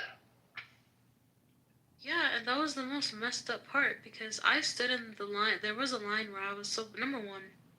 It's crazy because I came at like 10 p.m. in the night, So I was tired, and I was like, you do not want to play with me right now. I'm so exhausted, from this long car drive from Bethlehem to the West Bank, So basically, like, I'm standing, so I'm waiting in the line. You learned your lesson. Next time, don't use that Palestinian identity. Say your dad's from Pakistan. I mean, yeah, it's definitely easier. Yeah, you say your dad's from Pakistan. They're not gonna check up on this. Where your dad is from. Blah blah blah. Yeah, no, but the thing is right now, right? Is that on the Palestinian identification card. So basically, if I tell them that, okay, so let's say, right, hypothetically, if I were to tell them, okay, yeah, like I'm fully Pakistani and I'm just here on pilgrimage, like I'm visiting Masjid al-Aqsa or something, or I'm not a tourist, And then they see my Palestinian identification card where my father's name is listed, they're gonna be like, what the heck? Like, she just lied, And that could get me actually kicked out of Israel, and I won't be able to return. So it's just easier for me to tell the truth. can they really check um, your father's identity? Does your father still has identity over there? Yeah, because the only way that you get a Palestinian identification card is if you have proof of Palestinian lineage. Like, if one of your parents is from Palestine, So, like, for an example, like, my friend, she is Syrian, like, her parents are from Syria, but her grandmother is from Palestine. So she applied for Palestinian identification card because she wanted to visit Palestine, she wanted to visit Nazareth so she could see her grandma's side of the family, and she was denied Palestinian identification card. She has a Canadian passport. So, So if like, you would not have applied for the card, I think you would have been okay, right? Like if you were to use your U.S. passport. I would have been okay, but for me, the Palestinian identification card, the reason why me and my brothers applied for it, and the reason why a lot of Palestinian children, even though they live in America, apply for it, is because it's one of the ways that you can continue visiting and continue claiming property rights over your land in Palestine. So right now, a lot of families, like, for example, like my family, as an example, we are fighting a very long custody battle over our land in Palestine. And that's been going on for decades, ever since my dad's side of the family was expelled. And that they were fighting that when they were in Masr, when they were in Egypt, they were fighting that when they came to the United States. And my dad is old, right? And, like, it scares me he's gonna pass away one day, right? So you want to have somebody who can lay claim to that land, and the more people, the better. So that's why, like, Palestinians are always like have a lot of kids, like ana raja'in, like you're gonna go back to your like we're like you're gonna go back to Palestine and stuff like that. So, like, for me, like, having the Palestinian identification card, it's good and it's bad. It's good because, like, in some way, like, I'm able to go, I'm able to pass by the house that my dad lived in. I'm able to, like, lay a claim to it. But also, because of the fact that I have a claim, to some Israeli occupied land, I get stopped at checkpoints. Because these IDF soldiers, they know why these American children have these identification cards.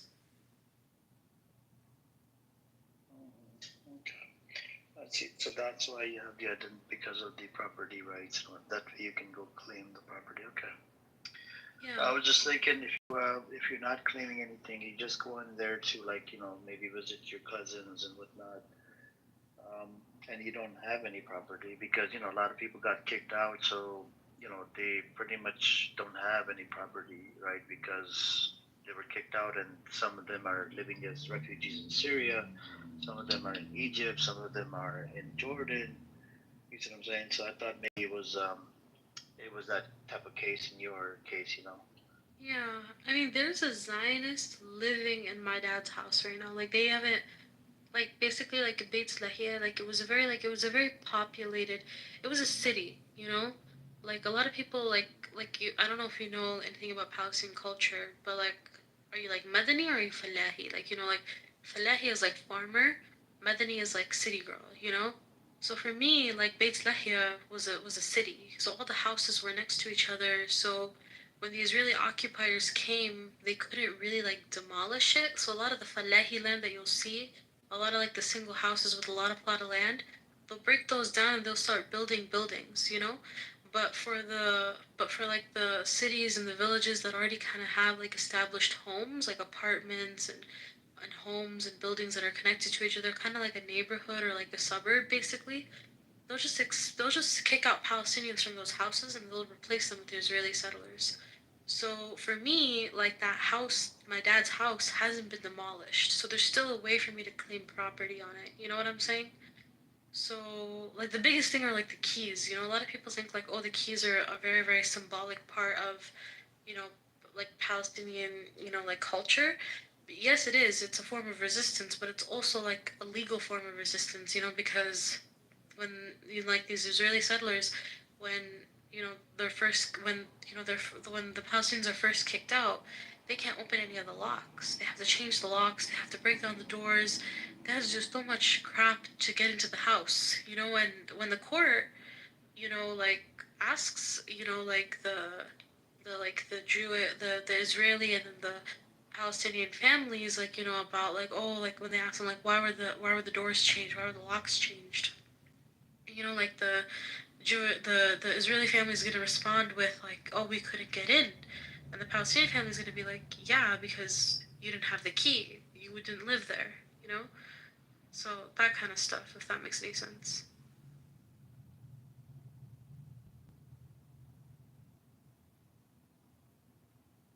Yep, I hear you.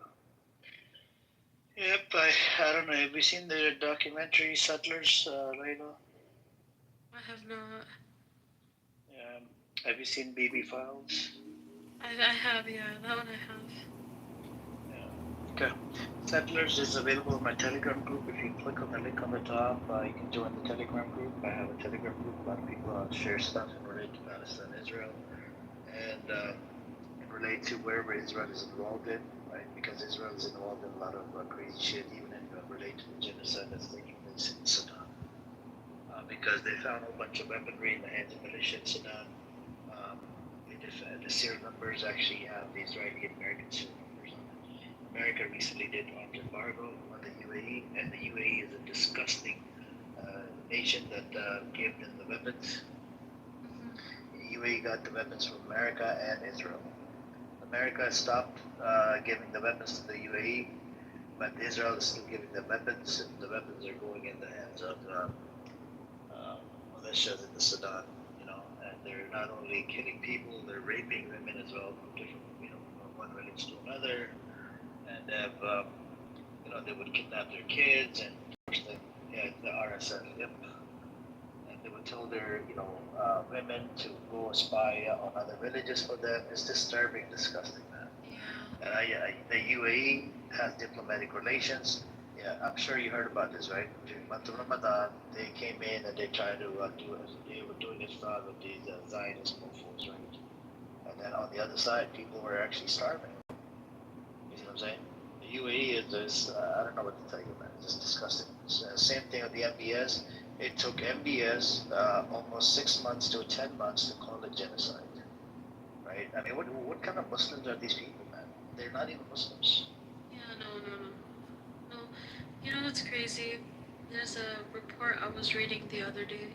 Like, I study international relations, political science. So, like, for me, a lot of the time for my assignments, I have to like read up on like current events and stuff like that. So this was a topic that came up. We were studying like like modern day political African affairs, and the UAE came up, of course, and there was a stat that I was reading.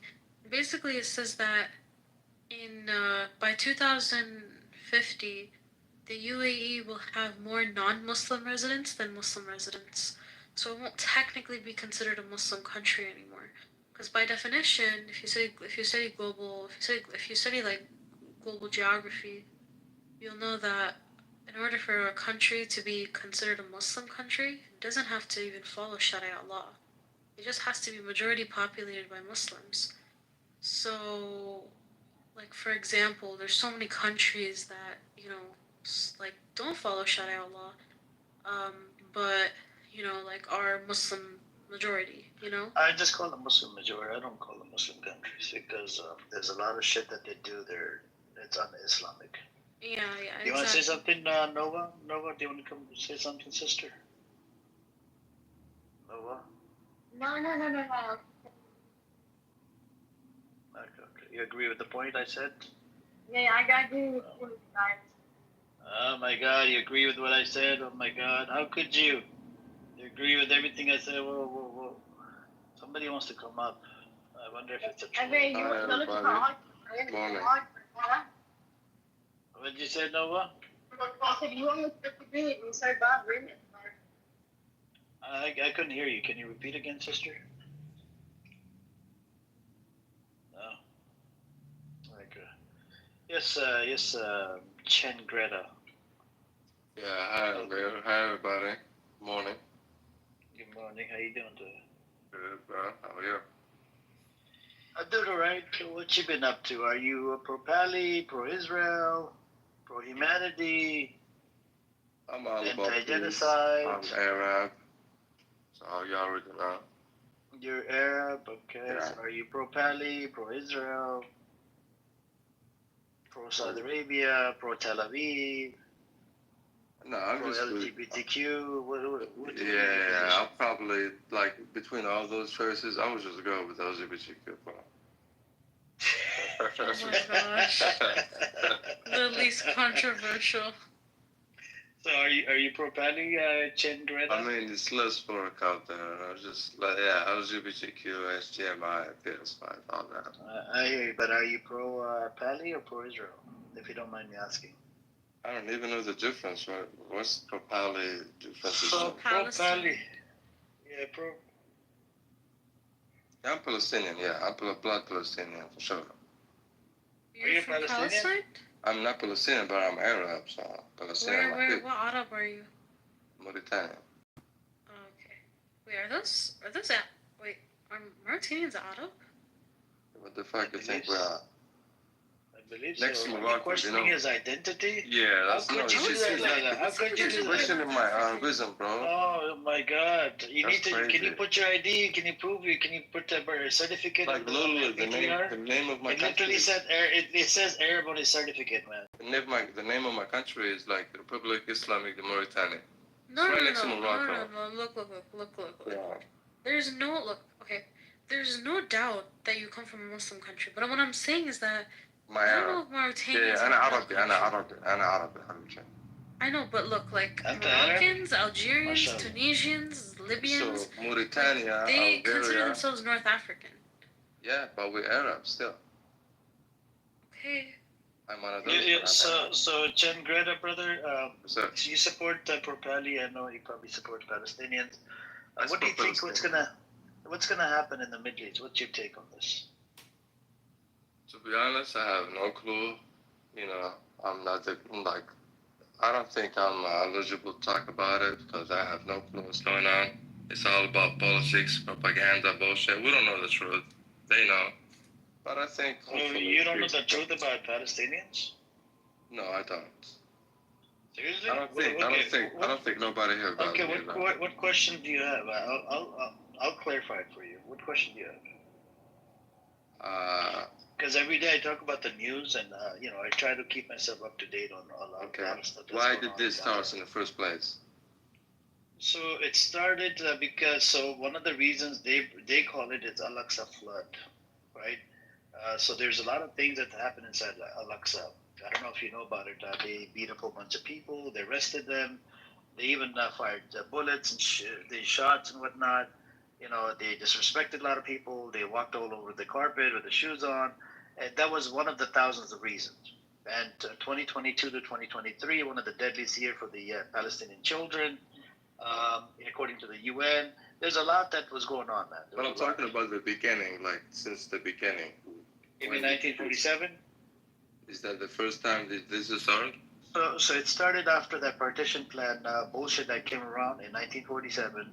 About 8 to 10 countries were part of the UN partition plan. You wouldn't believe it. The U.S. president was Harriet Truman. He was sent letter bombs by a Stern gang, Jewish militia gang, right? Actually, you know what? To be honest with you, I think I'll start with the white paper thing, because after the British, they decided not to give them a state. They just wanted the state, regardless of British helps them or not. In 1939, they issued white papers. And they denied the Israeli state. They said the Palestinians are going to have the state, right, in the next 10 years. And so in 1940 to 41, you had the Lehi Jewish militia gang. They approached Hitler, right? They approached Hitler, and they wanted Hitler's help to take down British mandate. Abir, assalamu alaikum. Sorry. Sorry to interrupt, man. Can we go back to the white papers? I haven't heard about this one yet. You haven't heard about it? White papers? No, I don't know about this. So the white papers, brother, in 1939, the British, they issued the white papers. So what ended up happening was Arabs, they actually revolted against the British, right? And the British finally, there was a day in time where the Jewish militias, they actually booby-trapped a whole bunch of shit. Let me go step by step. Let me pull up the whole record, man, because I don't want to, because I might mix up the date. me see. Let me pull up the. I just want to talk somebody down there. He said we're not Arab. Bro, Saudi Arabian sheikh comes to my country to study the religion and Arabic culture and Arabic language itself. So how the hell we're not Arab, bro? Are you kidding me? They call us the country of million poetry. بلد المليون شاعر. Like, what the fuck we are? شاعر in what? Come on, fellas. I mean, seriously, you know what I mean? No, but Ali, you're not from Morocco. Ali's from Morocco, though. Senegalese speak French. I'm not Senegalese. I speak French, but I'm Arab. It's my first language. Arabic is Zalama. We were colonized by France, yeah, but we're still Arab. So what ended up happening, bro, was so there was all right. So when we look at the Arab revolt, right, that actually began in 1936. They were revolting against the British because they didn't want the British to allow these people into the state, into a British mandate Palestine, right? They didn't want these people migrating, and so they actually, there was an uprising by Palestinian Arabs against British colonial rule and Jewish immigration. It was sparked by fears of growing Zionist movement and Jewish land purchases. So they started buying a whole bunch of lands. They got pissed off and whatnot, right? And they revolted against the British. And then, moving on, the Civil War, this Arab revolt started in 36, and they had a Black Sunday. Now, the Black Sunday, it happened in 1937, October 17, following the assassination of assassination of British district commissioner. The British launched a brutal crackdown on Arab leaders. Hundreds of Arab political leaders, activists, and intellectuals were arrested, deported, exiled. Now, what ended up happening with the Black Sunday, the aftermath was so the Jewish militias, they booby-trapped milk containers. They booby-trapped cucumber boxes at restaurants and whatnot, and that ended up killing like 20, 30 Arabs at each location. They did it like 4 or 5 attacks, right? So they've been booby-trapping shit for a while. And then moving on, so after all of that happened, so in 1939, British issued a policy document issued in May 39 in response to the Arab revolt, marked a major shift against the Zionist goals. Limited Jewish immigration to 75,000 people over 5 years, restricted Jewish land purchases in Palestine, promised an independent Palestine within 10 years governed jointly by Arabs and Jews. So they rejected the Jewish nation. This was done in 1939. This was the White Papers. So the Zionists, they got pissed off, right? So they had that Lehi gang in 1940 to 41 that approached Hitler. They were asking Hitler if they can get help from the Hitler to go after the British Mandate. Because British Mandate, they did not want to give them a Jewish state anymore. And that's what ended up happening. It led up to this King David Hotel bombing in 1946. You had the train and a whole bunch of other attacks that they did in 1946. And then in 1947, so in 1947, they passed this, they came up with this partition plan. It was a UN partition plan. They brought America on board, and they brought a whole bunch of other nations on board. And they actually terrorized the fuck out of Harry S. Truman. Harry S. Truman was sent letter bombs by a stern Jewish militia gang from British Mandate Palestine. And they sent 1 million postcards. And there was a whole bunch of gangs in America that were, pretty much pressurizing it, lobbying group, whatever, Harry S. Truman, to, be part of it. And the UN partition plan was issued. And you know how that UN partition plan was, right, Iron? And no, tell me more about that. I wasn't aware of that. So the UN partition plan was issued in 1947. Jews, they were getting like the bigger piece of the land, but they were in minority. And then the Arabs, they were getting a smaller piece of the land, right? And they were majority. So the Arabs, they actually said it's unfair. You violated the UN Charter. And then, they denied it. Then the Jewish militias, they went from one village to another and another, and they started to ethnically cleanse the Arabs out of the villages. And it led up. You skipped a part. I didn't skip it.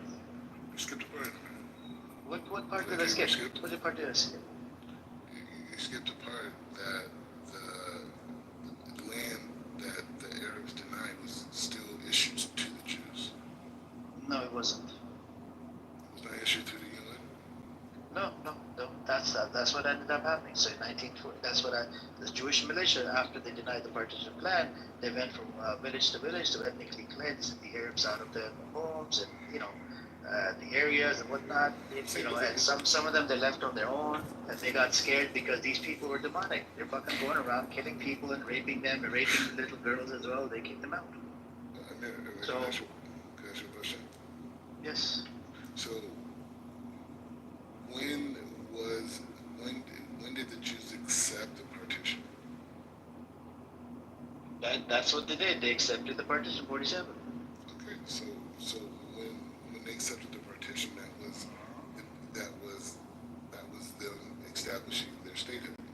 Nope, that wasn't them. So Arabs denied it, which means there's a dispute. You don't force a contract down other people's throat. It doesn't work like that. No, that's not the issue. Maybe that is the issue. No, the issue is that the Jews accepted the property and the Arabs said no. So because they had everything to lose, Jews didn't have shit to lose. Okay, but that's a side point. We're just talking about legality. No, that's not a side point. That is a big point. They were literally going to lose their properties and whatnot and their land. Why do you think British decided not to give them state? Because these people were terrorists. I'm saying we're talking about those are all different points. The point isn't saying the Jews accepted the property, the partition plan of 1947. They didn't accept the property. It was a partition plan. Yeah, they accepted the partition plan, right? Which gave them sovereign territory. Yeah, but you're not getting the point. The sovereign territory, you cannot build a sovereign territory with the consent of two parties. That's not a law. Yeah, that's the law. That is not a law. Bro, that's what happened in fucking. Hold on. I'll give you another example. Pakistan, India, same shit. No, same thing. Pakistan, India, same shit. What you make, I can't speak on Pakistan, India, but I'm saying over here, you're making a moral argument. It's not a legal argument. Well, it is a legal argument. Because the Jews accepted the partition plan, the Arabs said no. Therefore, the territory that was accepted became sovereign territory of the Jews. That was the disconnection. You can't build sovereign territory on other people's land. Yeah, but they don't believe the British didn't believe it was anyone's land but theirs. They're negotiating with the landowner, which was the British. British took it from the land, so the land legally. Okay, whatever. Again, that's a moral argument. That's not a legal argument. It's not a moral argument. That is a legal argument. There's nothing illegal about being a colonizer. There's no international law that says you can't be a colonizer, right? But the point is saying the bottom line is that the Jews accepted the land and the Arabs said no. And that's it. Voila. And the humor in the whole thing, and to show you how bad the leadership is, 80 years later, they want a two-state solution. They denied it. 80 years, millions and millions of people died fighting for something that they could have easily accepted land for. And now the very thing that they reject is the very thing that they're asking for right now. You don't see any hypocrisy there with that. There is no hypocrisy. Fucking piece of shit. Look at. Alright, now we're back. Why is this fucked up? Rabbi, keep that on.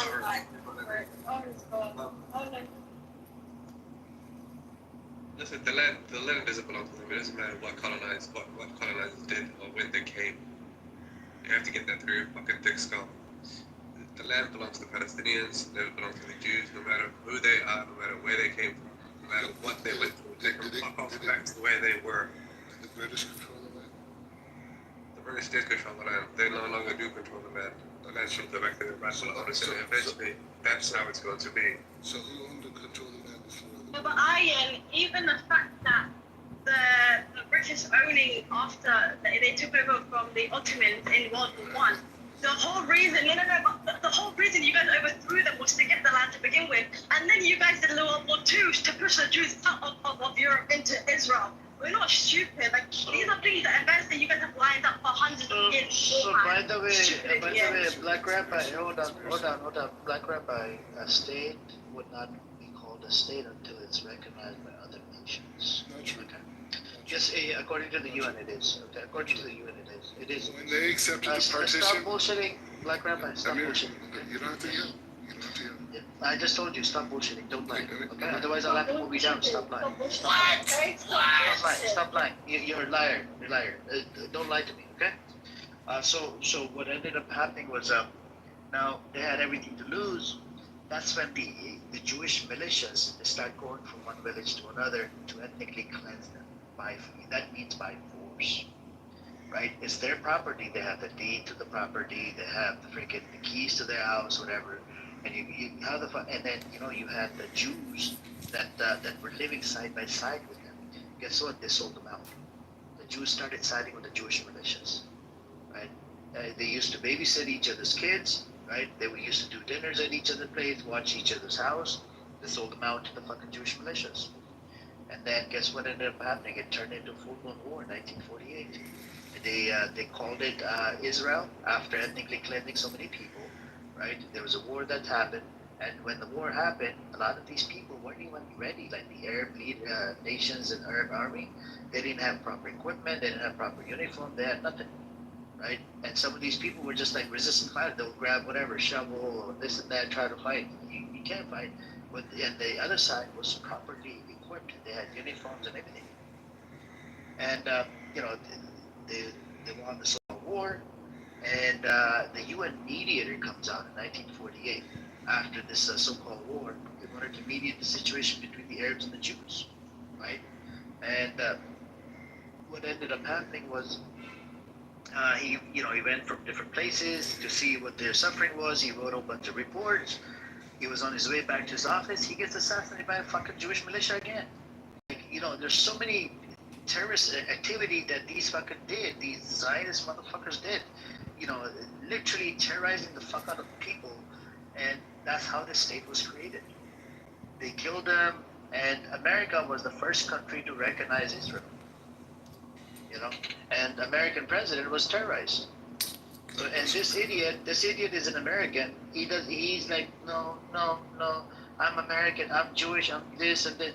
You can't play it here and there. You're American first. You do know this, right? Because you have American passport. That's an idiot. You come to my property, any fucking partition plan, it ain't gonna work unless you have my consent. That's how it works. Look, you just made up a law. It doesn't exist. Okay. If you come to my house right now, like Rabbi in Los Angeles, that's not what we're talking and you hold on, and then you try to divide my piece of land into half. Okay, you take 60%, I keep 40%. And if I don't accept, are you allowed to take over? So Amir, the key, you can't. The key point is like this: the Palestinians that you're referring to never owned any land. It was something the British gained through conquest. No, they did. When? The Jews only bought about 6.6% of the land. No, I'm asking you, when was there a Palestinian state that controlled land? Okay. People on that land, when it was under Ottoman Empire, was called Philistine. Philistine. Right? Yeah, it was called Philistine. And they kept on owning the land. The Palestinians that lived on that land, they kept on owning the land. Nothing changed. All it happened was the ownership change of like the total land, like it was conquered. But the people who lived over there, they still had the documents. They still owned the property. It doesn't matter once you. Yeah, it does. No, they're null and void. No, it's not. On conquest. No, it's not. British allowed them to have the properties. Okay, they allowed them to stay there. Bro, look, go check the data instead of talking out of your fucking ass. Why do you come up here and make bullshit? What am I saying wrong? Why do you even make a bullshit? Like you make a bullshit every 2 seconds. What am I saying wrong? Fucking bro, stop with the bullshit. What am I saying wrong? made up a claim right now. Oh, no. Conquest, they took over. It doesn't work like that. They literally had keys, properties, deed, paperwork, and British let them have it. They didn't take over their properties, okay? Get with the fucking program. I agree with you. After such a long time, you kept on debating. No. Conquer. No. Bro, you're playing like a fucking Monopoly or guessing game or something. No, it's not about guessing game. What I'm saying to you is that the British allowed those people to stay in their homes upon conquest. Right? Okay, British. What I'm saying to you is that the British had control over the property, and they gave some to the Jews, and they offered the Arabs. They didn't give some to the Jews. Jews bought 6.6% of the land. Okay. They gave it to the Jews. That's the data. They didn't give it them shit. It's semantics. Yeah. But the point is it's not semantics. It's semantics. But the point is just saying, the bottom line is it was a clear legal exchange, and that's what it is, right? Now you want to come along and say British did not want to give them a Jewish state. But they did. No, I don't mean to prove it. No, but they did though. No, they did not. British did not want to give them a state. They did not. When they did the Balfour Declaration, that was addressed to the Rothschild. At that 1917, yes, there was a promise. But slowly, in 1930s, they realized these motherfuckers are terrorists. I'm not gonna give. And they decided not after Black Sunday. They decided not to give them land. And go read up on the white papers, and you realize that the British decided not to give them a land. Why do you think they did the King David Hotel bombing? It was because the British decided not to give them a fucking land. British were in the way. They were in their way, because they wanted to create a Jewish state, by force or whatever. Just like Chabajinsky says, Gabriel Herzl, Ben Gurion, a whole bunch of these psychopaths, they talk about it in their books. Matter of fact, Amir, the tactic that the British used to divide and rule certain groups of people during the colonial period, which is exemplified in the what they call it, the Sykes-Picot Agreement they made with the French. Those two superpowers at that time, they did it in many regions in Sudan. They did it in Nigeria, Somalia. I know quite well how they done it. It's like it's social engineering basically. What they do is they come to they bring a group of people to a piece of land where those people don't belong, and they arm a certain group of people who they favor. Once they arm a certain group of people, they get the invading group to start clashes with the other group of people, and then what they do is they come in and they say, we're going to mediate between these two groups of people. So initially what the British are trying to do is they try to make a buffer, like a buffer zone, or like expand their influence in a way. Then they'll come in and then they're going to say, we're going to mediate the conflict. Then they're going to grab the invading group of people partial authority or access to the land. So those original inhabitants don't have that no longer have a legal claim or cultural claims to the land no longer. And this is all that's going to do is going to sow enmity between the two groups of people. They've done it in Somalia with the certain group of tribes of people who they favored and who they used when they were expanding. They did it with in the Ogaden region. They did it in the northern regions. They did it in many places. I know the example of Somalia quite well, but I did read that they did it in different places like the Sudan, Nigeria, and other regions where they did colonize. So this tactic is nothing new. They've been doing it. Why do we blame the Jews? Why do we blame the Jews then? They're also like that. Because the Jews are the invading group of people, you idiot. No, they're not. They're just there. They are. How would the Jews know that the Arabs will not accept the partition plan? Like, what do they got to do with that? Just saying, like, I mean, actually, I'm not too sure if the Arabs did accept the partition. Amir, what does he say? They didn't. They rejected it. What do you think? I have never read anywhere Arabs accept. Every time he speaks, bro, I zone out. This idiot that just speaks nothing but lies. Go and speak again. No, I said that the Arabs rejected the British partition plan. That wasn't a British partition. That was a UN partition plan. Go look it up, man. Do your due diligence, bro. Instead of talking out of your ass. That was a UN partition plan, not a fucking British. British decided not to give them a state. I just told you. I can prove it with white papers. They decided not to give them a fucking state. In 1946, Okay, make it make sense. 1946, they did the King David Hotel bombing, right? That was a British, a military base or whatever. Do you think after them, these Zionist motherfuckers bombing their facility, do you think they're gonna give them a state? Fuck no. It was the UN, and they got America on board by terrorizing the fuck out of Harry S. Truman. They sent him letter bombs.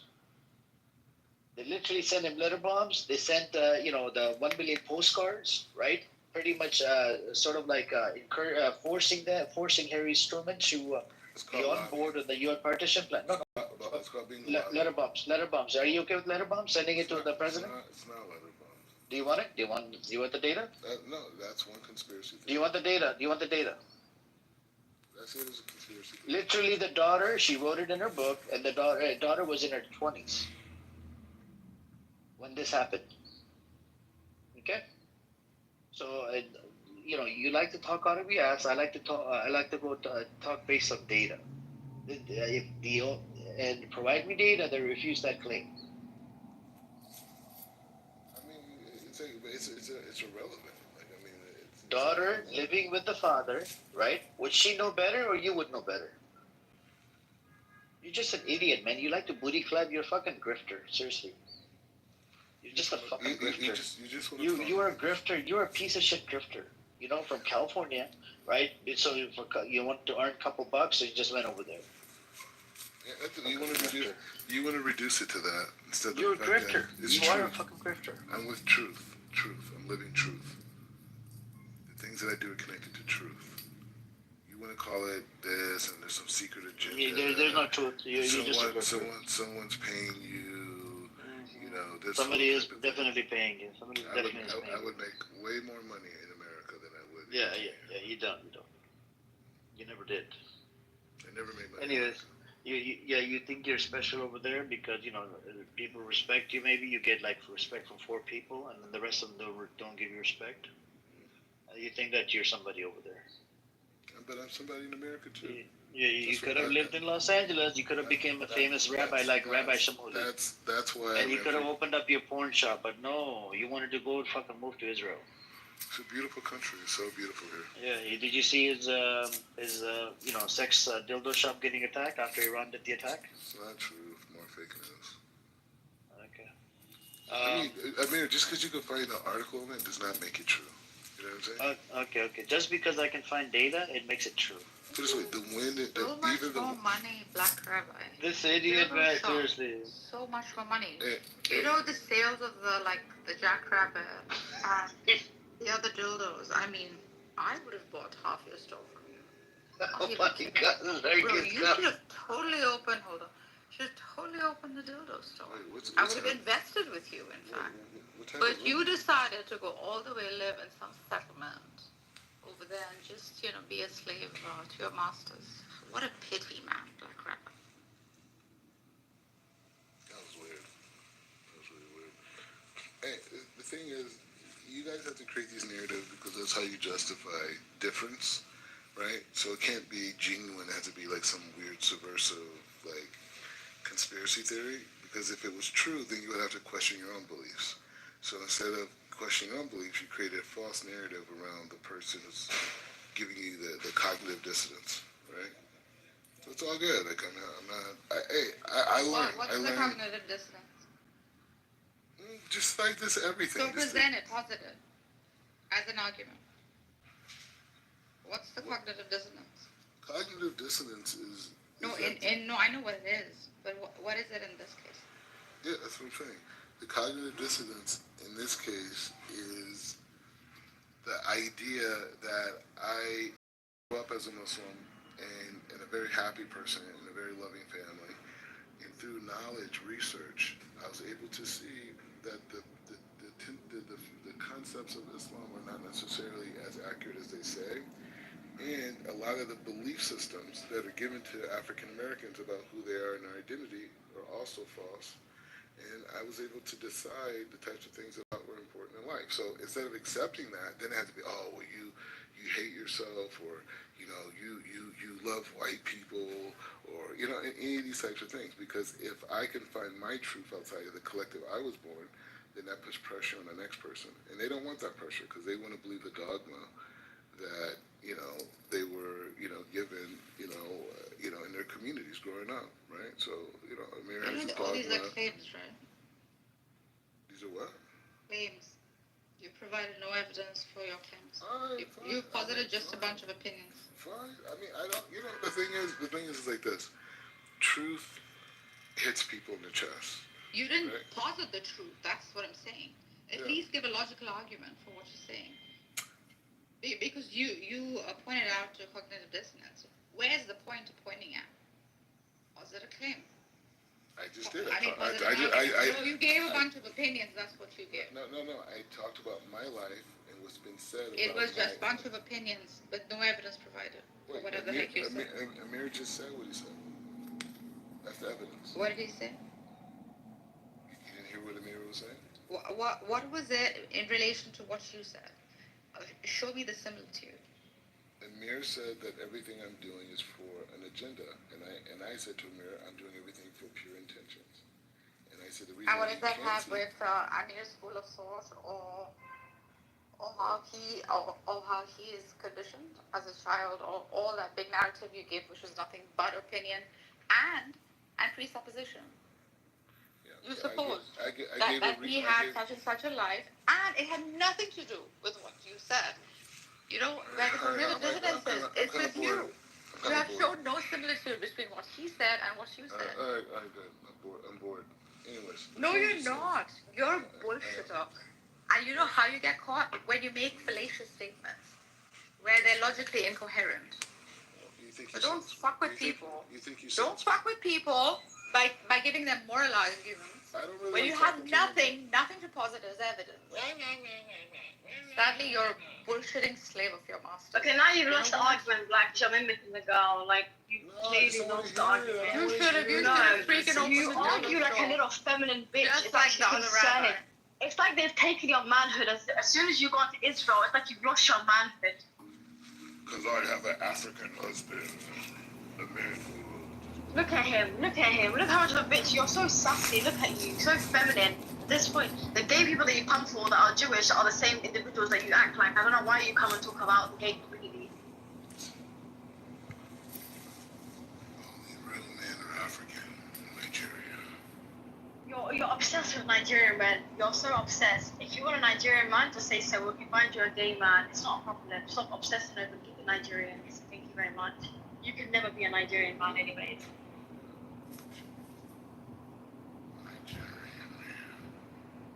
This is the same guy that said he's gonna find an 18-year-old Nigerian woman. How's that going, people, Rabbi? How's that going? How's that going? How is it going? You said you were looking for an underage Nigerian girl now. Was it 16 to 18 you said? I never said that. Yeah. What happened? Why can't you just say what I said? No, but it was the fact that you were looking for a really young boy. You're 50. Why are you looking for 18-year-old to begin with anyways?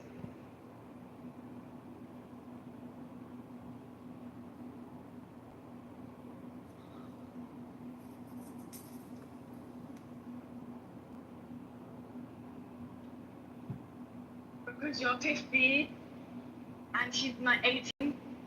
You're 50 and she's 18.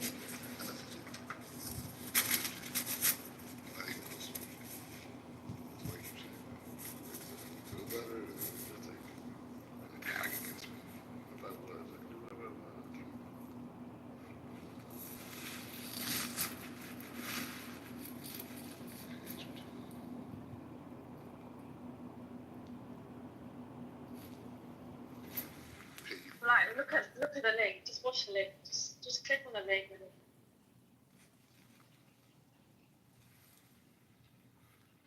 You're just an idiot, man. The grifter. For real.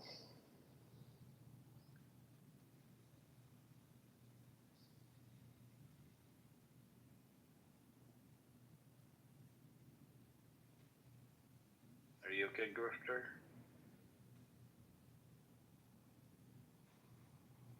Are you good, Grifter? You should change your name to Grifter. Black Rabbi the Grifter. Man, why are you gay? What? Why are you gay? Why you gay? Why are you gay? You know, I think you need to learn. You're one of a kind. Words. You need to learn some new facts about Palestine, man, for real. Bring something new to the table instead of giving out the same bullshit. Iran is an enemy. It's a very easy argument. Okay. How about I debunk your Iran claims? You know I'm gonna use Ehud Olmert. Can I use Ehud Olmert? You know who Ehud Olmert is? I don't know. You know what he said? You know what he said? Hold on. You always make this stupid claim. Iran is an enemy. Hold on. Iran is an enemy. You always make this stupid claim. Hold on. Ehud Olmert is a former Israeli prime minister.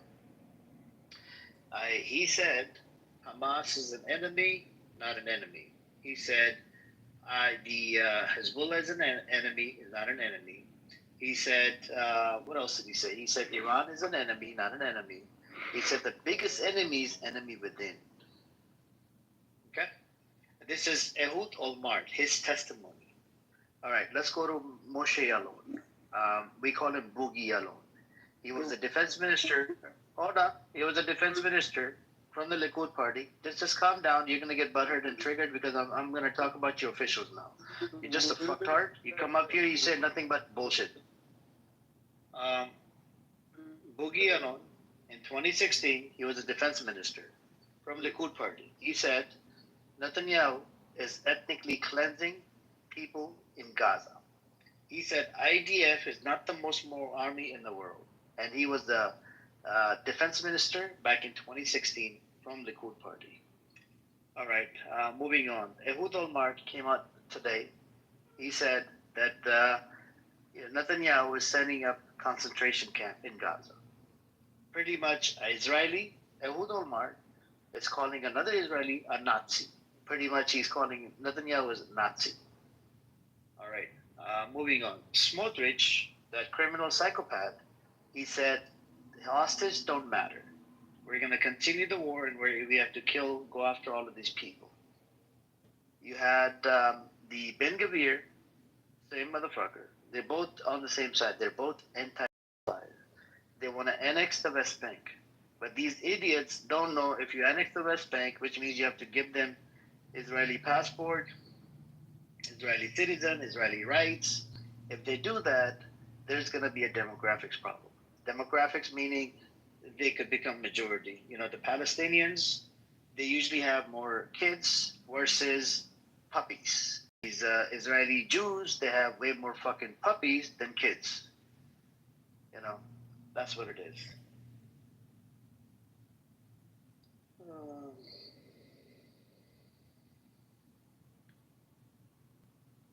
Oh yeah, Paul. He said 9 people died. Wow, that's crazy.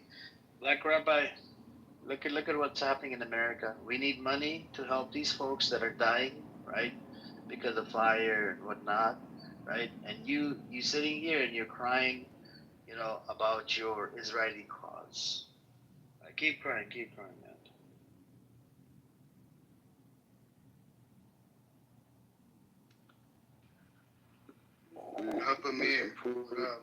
What's up, Palestine? How you doing, bro? Assalamu alaikum.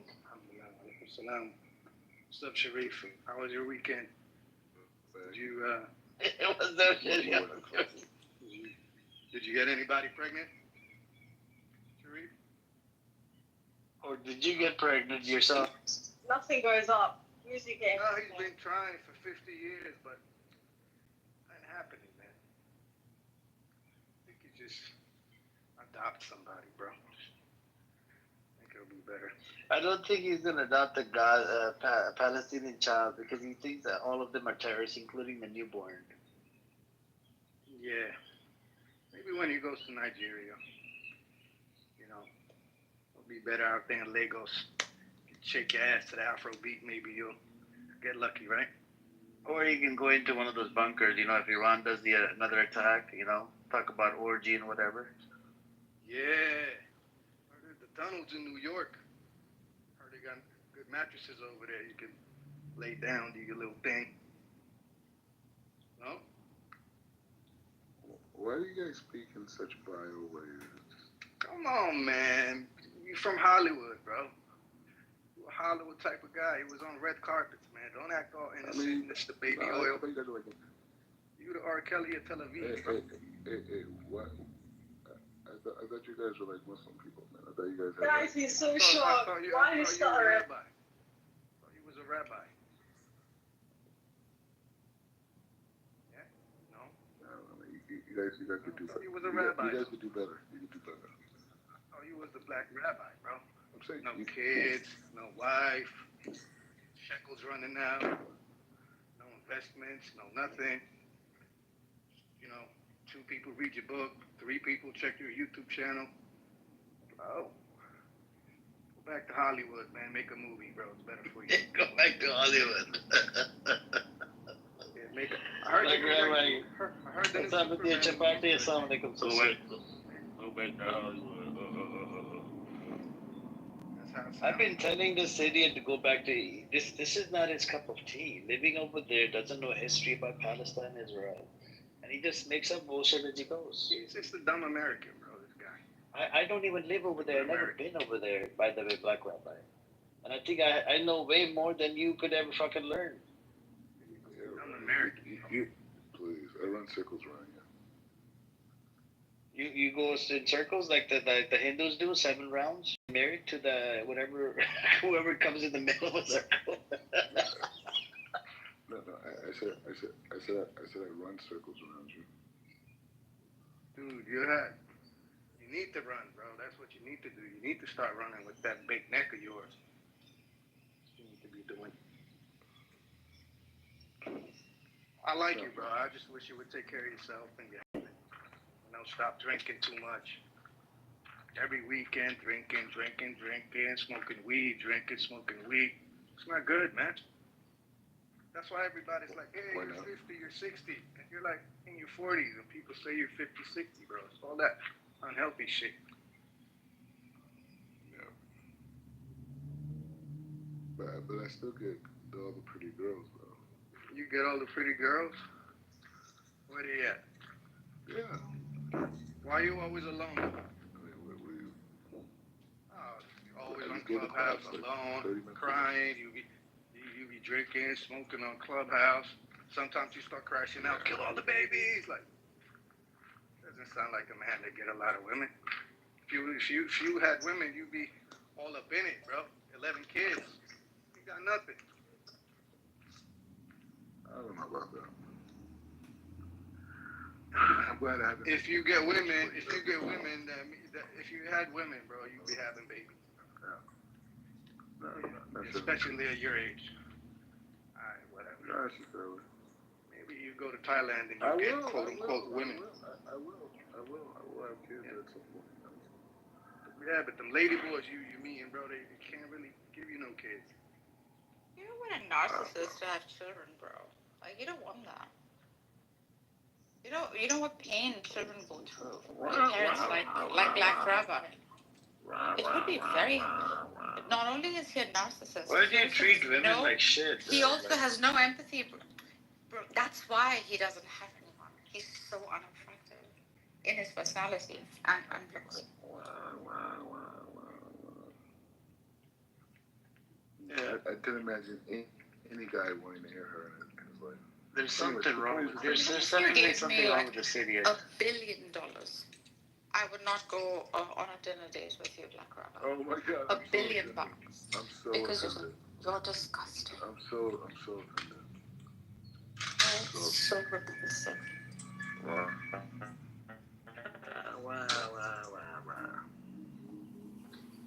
It's okay. I mean, if you're gay, we're not judging your sexual orientation. It's okay. You wish, bitch. You wish. With a voice like mine. Okay, I gotta go. You would pay me for every word that came out of my mouth. But you can't afford me. Big words, no substance.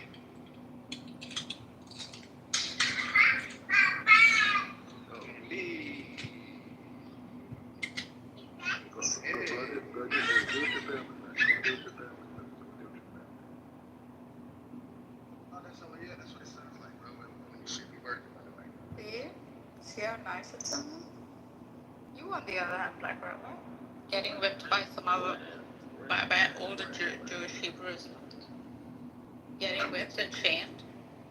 Is that any way to live, Black Rubber? Far away from home, when you could have had a dildo store and done so well for yourself? Of course not. You chose the hard life to look all self-righteous, but look what it got you.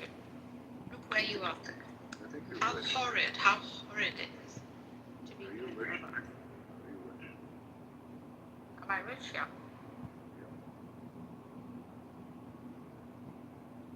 I mean, rich in character, rich in morals, of course. Rich in beauty, in the beauty of it. A witch? You want me to be one? There are many fantasies while you get whipped and shamed. I'm saying, are you one? I mean, would you like me to be? Because why? You think I'm casting a spell on you? No, I'm just saying, I mean, You feel like you're getting cast on? No, like witchcraft. See? You're falling for my magic, is it? Sadly, Black Rubber, you're not.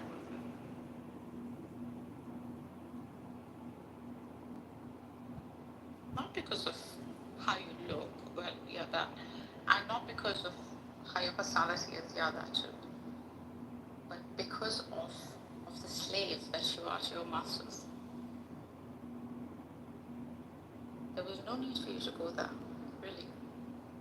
But you decided to go and put on this act. Whilst you could have just acted your role in Hollywood. I guess he ran away. I was starting off with Yep. Anyways, I'm gonna go hit the bed. I'm gonna open another one in the next probably 6-7 hours. I'll talk to you guys later. Take care. Assalamu alaikum. Thank you for coming, guys. And hopefully we'll have some good news tomorrow. Or later today.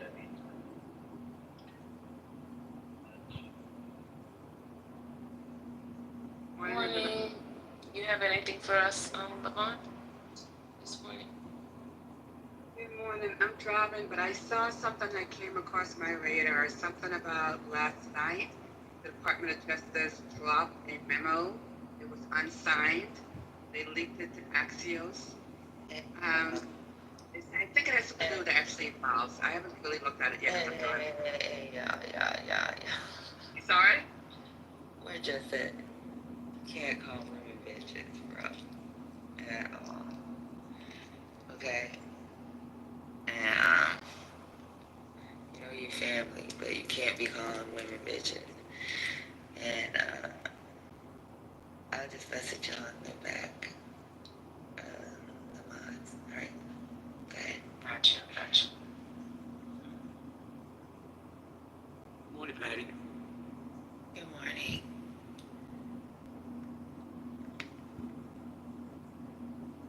So, anybody, just out of curiosity, like, are we just supposed to leave the government the same size? Like, when Clinton was letting people go, it wasn't an issue then, but, this idea now that we can't fire government employees, that there isn't efficiency problems with the government, that, this idea that the government employees don't have a bad reputation for poor customer service because they feel like they have a guaranteed job. Somebody stated that, hey, they could go in the private sector and make so much more money.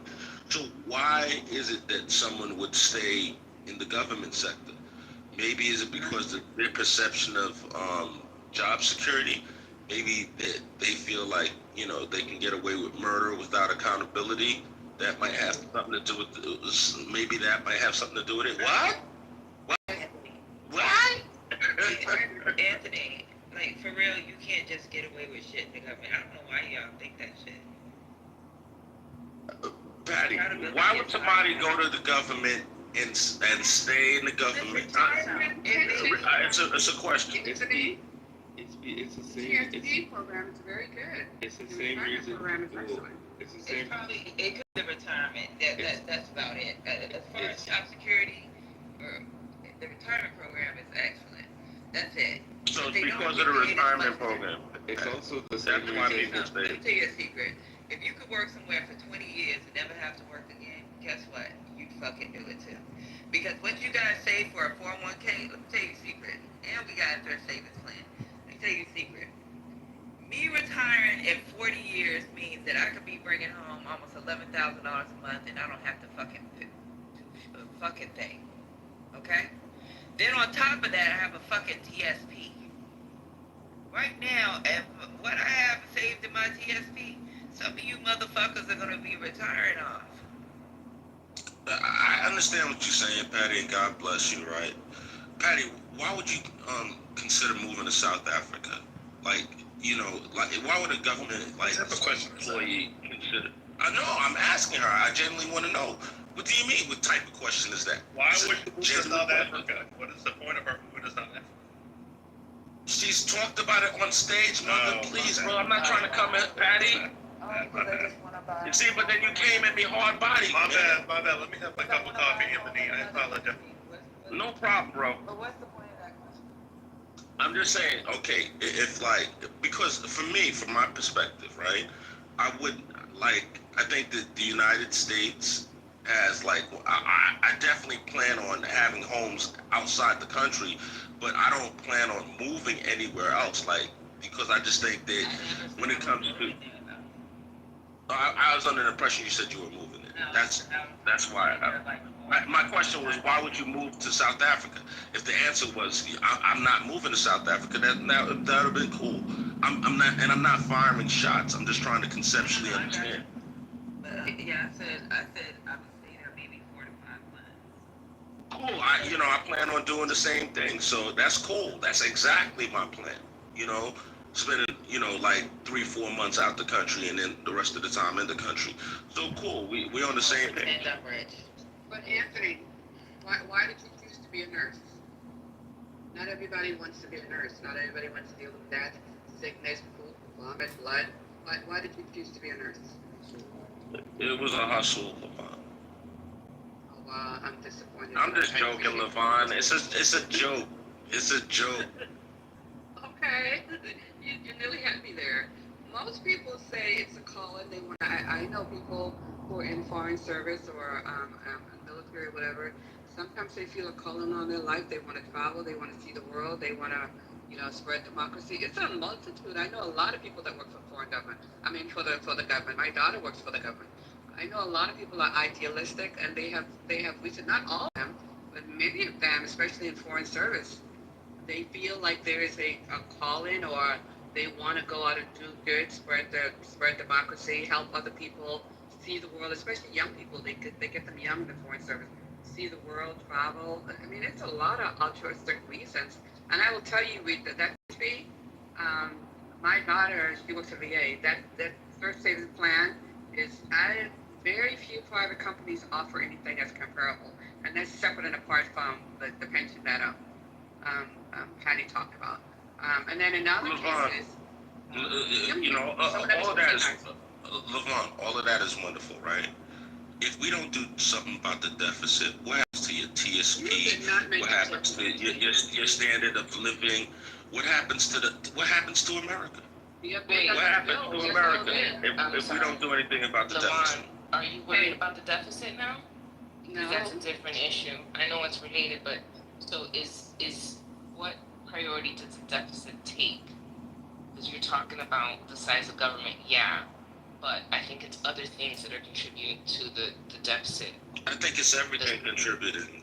I don't think it's one specific thing. Anthony, a lot of these people that keep talking about the deficit, they always want fucking money in their pockets and want tangibles at the same goddamn time. Patty, I'm saying to you, whether or not, we can disagree on whatever, all right? I'm taking you at face value. Please take me at face value. I'm concerned about the deficit. This is why Elon Musk and Donald Trump, I believe this is why they fell out, and this is why, what the core issue is. Like, this could sink all of us. Every last one of us can get screwed by this, all right? We're dealing with a fiat currency, and we're dealing with deficit spending. It's high because of the decisions that were made with the taxes back in the first. Patty, Patty, I'm not disagreeing with you. I'm not disagreeing. I'm not saying what you're saying isn't true. I'm not saying that you don't have a legitimate point, Patty. None of the above. This is an issue I have with Donald Trump. I think that he's making mistakes as a. What are you talking about? Like, ultimately. Bill is going to further the deficit. He doesn't like how many times have I said I don't support the big ugly bill? But Levon. Donald Trump. Okay, so because okay, Levon. Here's the other side of that equation, right? What choice did he have? How was it like? What could he have presented? He got it through on razor-thin margins. J.D. Vance had to be the tie-breaking vote. There's what you might feel ideologically, and there's what's politically possible. We're grown-ups. The country's not ready for austerity. I'm saying to you that the government, what the government has, what it's done is it's creeped. It's mission creep. The government was never intended to do all the shit that it does now. I need you to zoom in. It was never intended to do all of this shit. I need you to zoom in. Do you realize that? Ron, do you realize that I'm still talking, Ron? As the population of America expands, that the government also has to expand to accommodate for the expansion. Ron, I don't think that that's necessarily true. I think that the government does too much. I think that the government's way too large. I think that it contributes greatly. I think there's a bunch of people that have figured out how to game a system. Well, that is true. And they're going. The population expands, the government has to expand. Patty, of course it has to. If we have a larger population, we're going to need more people. That's not. No. Patty, listen. As a concept, yes, the government, as the population expands, the government needs to expand. As a concept, we can agree to that. But what's happened is this thing has expanded exponentially. The mission creep has created this big ugly monster that we call the U.S. government, and all these employees. Can you give a clear example of that? So okay. What I'm talking about, for example, is the military-industrial complex. All right. Do you know how much money the military wastes? And is Trump shrinking that? Like, what do you mean? Okay, so what I mean waste. All right. It's a well-known fact. Like, I don't know which question to ask first. I don't answer first. I have no idea. What was your question, Sid? Is Trump shrinking the military? No, he's not. So what's going on with the waste? Patty, there's documented cases where the military pays multiples of what other organizations pay for the same goods and services. So you know why they may pay multiples for like? No, Patty, could you please tell me why? No, you tell me why it's fraud. No, I don't. You're in the military. I don't know why the military pays multiples of what other organizations pay for the same goods and services. So I don't know why. Of what you call multiples, because this is something that obviously you don't know. Patty, I have anecdotal information. I have not studied this closely. I am under the impression that the military industrial complex pays multiples, like, a roll of toilet paper. What an organization might pay, the military industrial complex pays like way beyond, above and beyond what any organization would pay. About for multiples, I'm going to give you an example. There's this thing called a Blue Force Tracker and an MFS. Blue Force Tracker is a whole different company. MFS is a different company, but we have contracts for both. A Blue Force Tracker is what you use when you go on convoys, right? So that you can contact back to your cop. They can track where you are. It's almost like a GPS system where they can see you and you can have the conversations. And if something imminent or a threat happens, they know that you've been hit. And then also we can pinpoint on the map on that GPS, like say for example, if we if one of our convoys get hit and we get out, we can pinpoint on the map we got hit in this area, right? So other people that's within theater can see, right? Then they have MFS. Same exact thing as a BFS. What has happened is, like, say for example, one general did a contract and said, we need the system, it's amazing. The proof of use came out to be nice because a lot of times they let us use it for 2 or 3 years and then we purchase it and make it part of our equipment inventory. So that general says, it's great, I love it, we're going to buy it. INDOPACOM, and I'm in INDOPACOM, or it wasn't INDOPACOM. INDOPACOM, we're going to buy this. We purchase it, he tells his homeboy general it's great. We're already adding it to the U.S. Army inventory. At the same time, another general did a proof of use for that MFS. So guess what? We've added two exact systems, almost exact systems, and we've created a contract. That's it. I don't understand what you're talking about because you added something else on to this conversation, but you're saying why do we have multiples of the same thing? And that's because you have two systems that two people may not have been tracking, but they both decided they thought it was great for their fucking soldiers. They thought it would protect their soldiers. So hey, Patty, I never said why do we have multiples of the same thing. This was never words that came out of my mouth. Okay, I just did a quick Google search. I said, literally, that's what I heard you say. Does the military overpay for goods and services? I just did a quick Google search. Yes, the military sometimes overpays for goods and services due to a variety of factors, including a lack of competitive pressures. That's not what you said earlier about goods and services, but go ahead, babe. Never mind, Pat. It's all good. I'm cool. Thank you. Yeah, but even with us paying over for certain goods and services, we're supposed to get the lowest. We choose the lowest bidder. Sometimes you can't get the lowest bidder because it's something that's unique to that. But even if let's say that is true, right? What the military is buying goods and services from the public market, right? So they buy from, for example, Kelly Clark or Procter and Gamble, or they buy from Lockheed Martin or Boeing or something like this, depending on whatever the thing is, which is essentially feeding the public market, right? So the government through tax dollars is feeding the public and people's jobs through tax dollars. Right, so it's not a waste of money. It's actually like income that goes into the general public. So, if we at a certain point the system breaks, all right, we are spending. It's like the deficit is blowing up exponentially, and the interest on the deficit is ridiculously expensive. I understand that there's a lot of people that don't care about the deficit because conceptually it doesn't keep them up at night. It's not a big deal. It's a problem that we can kick down the road. I mean, nobody in this room doesn't care about it. I don't know why you're explaining it because I think everybody in here does think that the deficit. Patty, I don't even like. I don't. Unless you're explaining it to people. So Patty, like when it becomes when we're talking about government and the expansion of government and government spending, right? And we don't talk about the deficit. I don't think we're having an honest conversation. Nobody said anything about the deficit when we were talking. I was the person that brought the deficit into the conversation. I got you, but nobody here thinks that we need to continue to fucking keep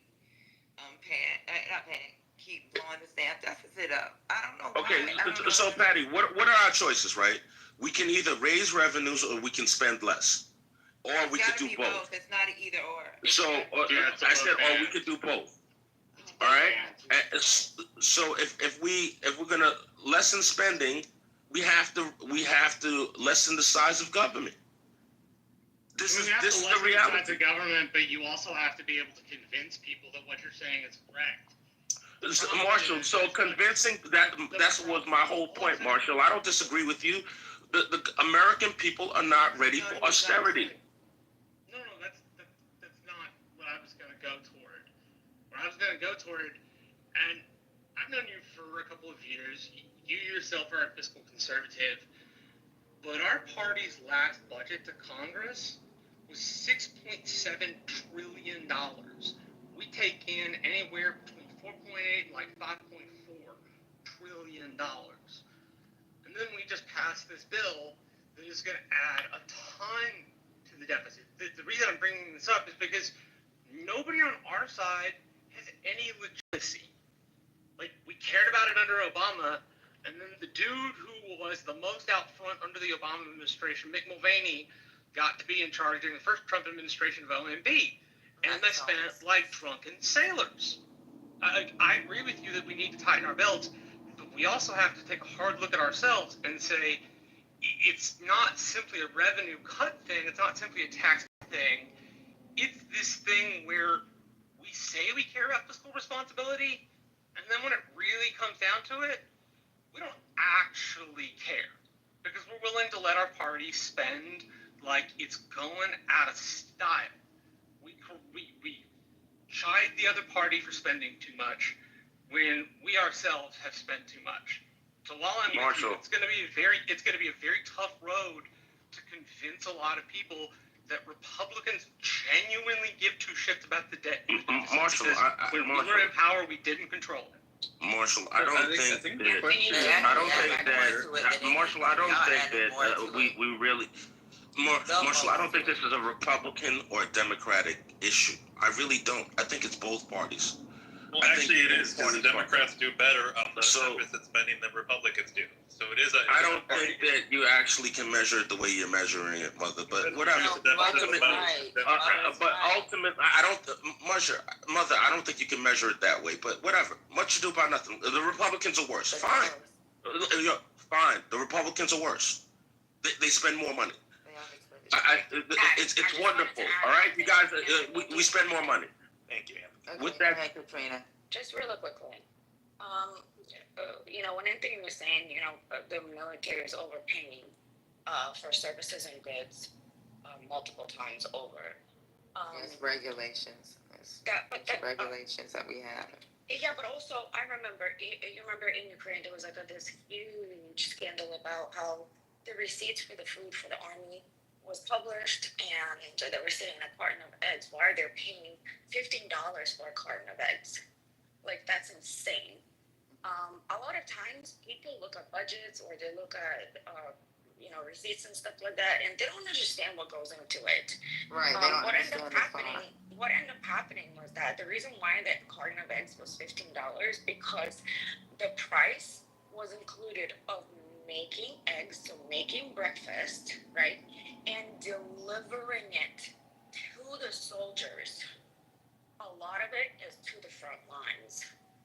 So yeah, an egg costs a certain amount, but that was included with all the services of cooking and delivering and distributing food. That's how easy people just like look at shit, look at a number, assume something, and just run with it. Okay, so she's talking about an active war zone, and literally, it's acknowledged. Oh my gosh. But what I was going to say, right, I actually kind of agree with Anthony. Like, the Pentagon has not passed an actual audit in like 20 years. Nobody knows where trillions of dollars are currently being spent on because they're never accounted for, right? Mother, y'all don't understand the audit process, too. And you're right, we will never, ever in life pass an audit. I'm going to tell you the truth. Well, I know. We will never, ever. We have things called expendables. And the problem with us having expendables, there's reasons why we have expendables. Because our job is not like you where you just walk into a fucking office. 8 months out of the year, a lot of those soldiers are outside training. Then outside of the 8 months out of the year, a year to 9 months to a year, they're fucking deployed. So 1 year you may be home, 9 months to a year you're deployed. And guess what happens when we deploy? Equipment gets destroyed. Equipment gets lost. Equipment gets, we do this thing called, let's say, crop exchanges, right? Because we're not going to go out into the battlefield. A lot of people will say we're not at war, but we're still in certain places. So let's say you have a logistics unit and they're moving shit to the battlefield or to an area. It will drop that crop. The other unit is supposed to meet to pick that crop up. A lot of times that shit gets stolen by locals, but that is the safest way for them to get shit done. And even if it isn't stolen by locals, If that crop is picked up by the other unit, you may drop shit on the way back to your base or whatever. Like, y'all don't understand. We will never, ever in life have a fucking audit that's somewhat clean. Ever, ever, ever. No, I agree with that. You cannot run a country. You cannot run a country like a company. It doesn't matter. Essentially, when we have millions of dollars are unaccounted for, I mean, just look at the size of this budget. Like the assumption that you're not going to have any type of waste and abuse at all, I think is, no one's going to agree with that. Yeah. People are going to do what they need to do. It's never going to be a clean process. So yeah, I forgot what else. Let me tell you what's so crazy. One company commander. This is a company. A company may have 200, 300 people, and 300 is a big company. One company commander has a command for 24 months. Do you know a company commander can lose over $100,000 worth of shit? They'll lose over $100,000 before they do a command exchange. This is one commander. They will have $100,000 fucking bill on their head. Now, don't get me wrong. We don't make them pay the $100,000, but they take these commanders. That's why nobody wants to be in command. They will take 2 months of your paycheck for shit that they can barely prevent. The British military used to have a system like that. Sorry, Marsha, I think I have a lag. I'm sorry, go ahead. No, please, Nick, you first. So what I was going to say, like, just on the bigger deficit, situation, I actually do think, like, we're not in a position just yet where it's the end of the world with the deficit. Yes, it's a problem. Yes, but that we're spending so much, it is going to cut into healthcare, other types of discretionary spending, the amount that we're spending on the debt. That's the biggest issue, right? Like, if it continues to grow, we're going to have to cut social programs, other things that Americans actually like to pay the debt, which is kind of silly. But we're also in a place in this country where, worst case scenario, you raise the tax rates, right? People are going to bitch and complain and moan, but we're not going to default the country over this just yet based on where we're at. Because our tax rates are still relatively low compared to the major developed countries in the world. So we have room for more revenue growth.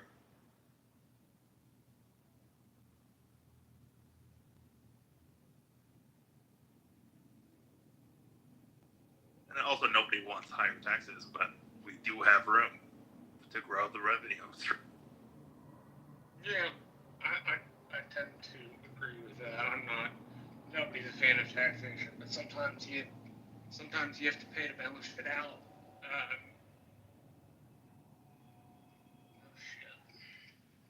Yeah, that was weird the other day, like last week. Somebody said how great it is in Sweden, how they have such a low crime rate. Anybody was in here? I was like, are you fucking serious? A homogenous country full of less than 10 million people, I think. Yeah, but not only that, they have a fucking social net that's amazingly... You motherfuckers got the nerve to come up here and say this when you're talking about a country that has... Yeah, they have a less than 10% poverty rate, but they have a fucking social net that's crazy. It's crazy, isn't it? Like shit. So there was something I was going to say earlier. The calculations. I've done the calculations because we were considering moving to Sweden at one point, and based on our salary of New York City, paying NYC taxes, everything, Long Island property taxes, we all know how expensive that is, and then even having a pay raise, lowering the pay raise, we actually would be left with more cash in your pocket. Number one, you don't have to pay $15,000 to $20,000 in property taxes. They don't have such a crazy property taxes. It's like $1,000 a year. Number two, you don't have to pay for health care. They'll take all that out. Number three, you don't have to pay for child care. For a lot of people, that's their mortgage. Number four, you don't have to pay for your child's tuition or huge student loans. If you just add just that, the amount American family spends on property taxes, college tuition, daycare, and medical bills and all this other stuff. In Sweden, we would have had to pay 42%. In New York, we were paying 36%. We would have left with a lot more money in our pocket because of all those extra expenses that you don't have to pay for. It's all part of your taxes. must have been a fun place to travel to, actually. I imagine it was probably very pretty. She fell out. She must have died. She must have fallen out. No, I'm here. I'm done talking. Sorry, I'm a little busy, so I can't talk. No, you're okay.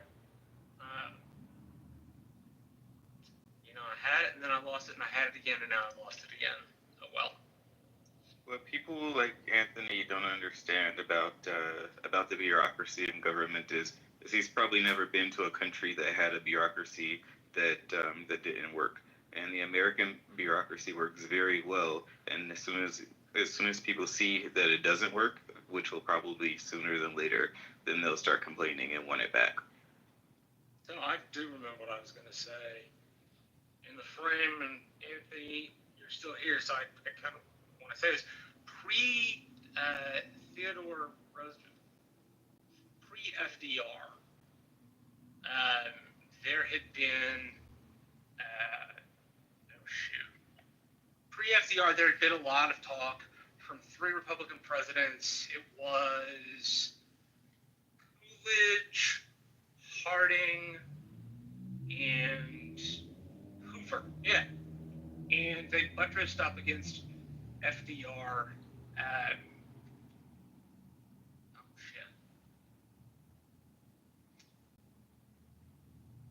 Marshall, you need your coffee.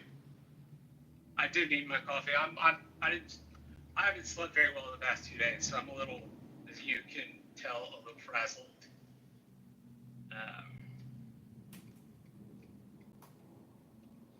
And you shouldn't be driving if you haven't gotten good sleep, Marshall.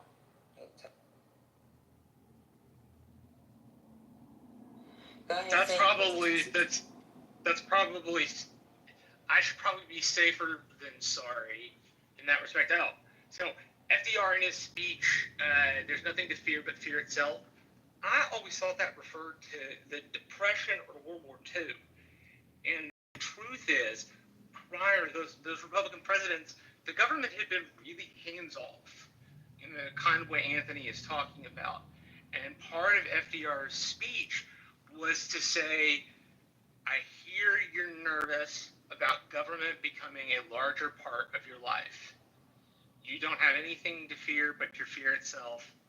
And it was one of the first assertions of the government taking a more out front role from that past 12-year cycle.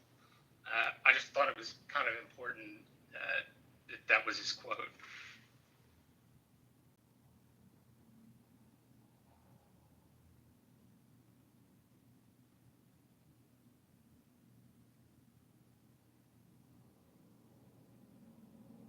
Sorry, Anthony, we ain't trying to beat up on you. I ain't trying to beat up on you. I just get frustrated, okay? I don't know what Marshall is saying. I think Marshall really is sleep deprived. What Marshall is saying has nothing to do with what I'm saying. He's turned this into, partisanship. This has nothing to do with partisanship to me.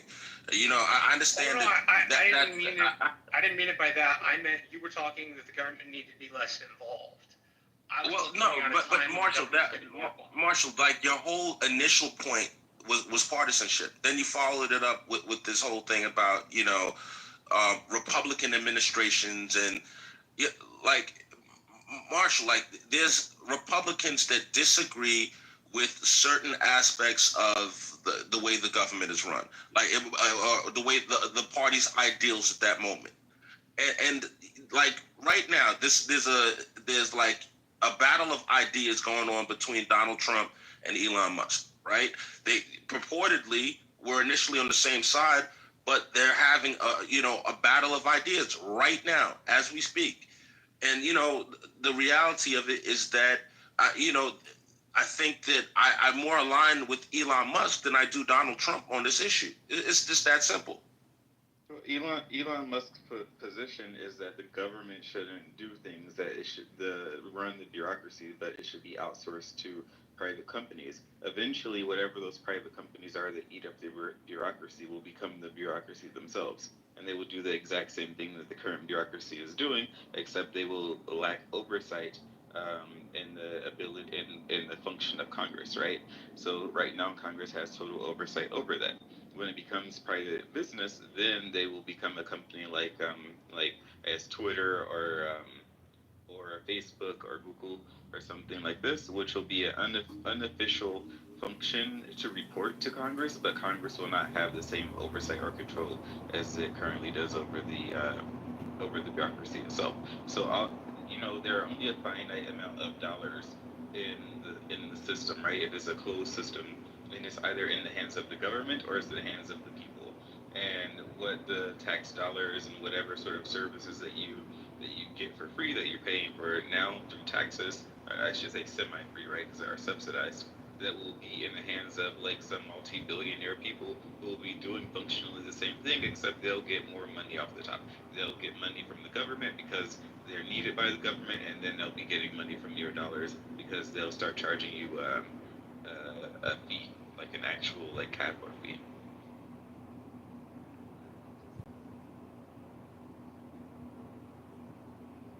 Patty, are you speaking? I think we can't hear you. I said, yeah, I agree with you. Privatization is not the way to go when it comes to what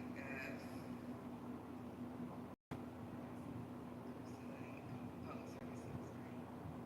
Like, that shit is gonna, y'all don't realize how much more it's gonna cost. I'm with both of you on that one. That is the dumbest shit that fucking, now, that's the dumbest shit. You gotta, like, beat your party up about that shit. Fucking, You also got to talk to the libertarians on that. That I will definitely beat my members over the head. Yes, please. And if you're talking about Elon Musk, you have to think about who you're talking to. A man who doesn't like the government, and yet like 70 to 90% of his income totally comes from government contracts, right? And he goes to other countries and tries to force them to sign his contracts to get Neuralink or whatever.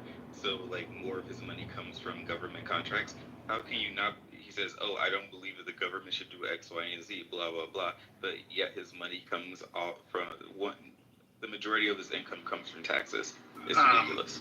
Ron, could you just look that up? That stat you just that data point you just said. Like 70 to 90%. SpaceX? Yeah, do you mean for SpaceX? Because that would be true of SpaceX, but his biggest revenue company is Tesla. It does $100 billion a year, and only I think like 4 to 5 billion comes from government. So, yeah, if you're talking about SpaceX, it's true, but it's not its overall. Yeah, I'll look it up to see. I think it might have been Sin that brought up. So, an example of where privatization. I think it might have been Sin. Somebody, one of these mods brought up Chicago meters. Their parking meters. How they lost over $2 billion or some shit. I think. Was it you, Sin? Sin. I said that in this room a long time ago. Not today. No, not today. But I remember you bringing that up, and I was like Googling it. Oh, yeah. I think the people are like people from Qatar, right? They bought it, and they made their money back in a couple of years. And so the Chicago was asked out. And that was Mayor Daley that did that deal. And it improved Chicago a lot. I mean, you have a lot of tourism as a result, but they basically lost billions. They entered into a bad deal, I think a 99-year lease. So they just making money off y'all. Oh, yeah. Well, I'm no longer in Chicago, but it's really sad that, no one should be allowed to enter into that type of agreement. Like, you're not going to be mayor for 99 years, so why should you do something that's going to really affect the government for 99 years? So that's way too much. They played it. Yeah, like those parking meters example, private presence, like the cost to run a private presence versus the government. And then what does the accountability look like? I hate private prisons with a burning passion. I think only the state should be in the business of punishment, and it should not be a sector that money is made off of. Because that's called slavery. Privatizing parking meters is fine. I mean, the government still gets the fines if you end up breaking, your meter. The government still gets the fines. No. It's not the same. Because I actually looked it up when she talked about it a while ago.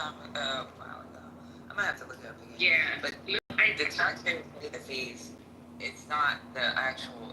They pay the fees, right? But they don't have the control is that government.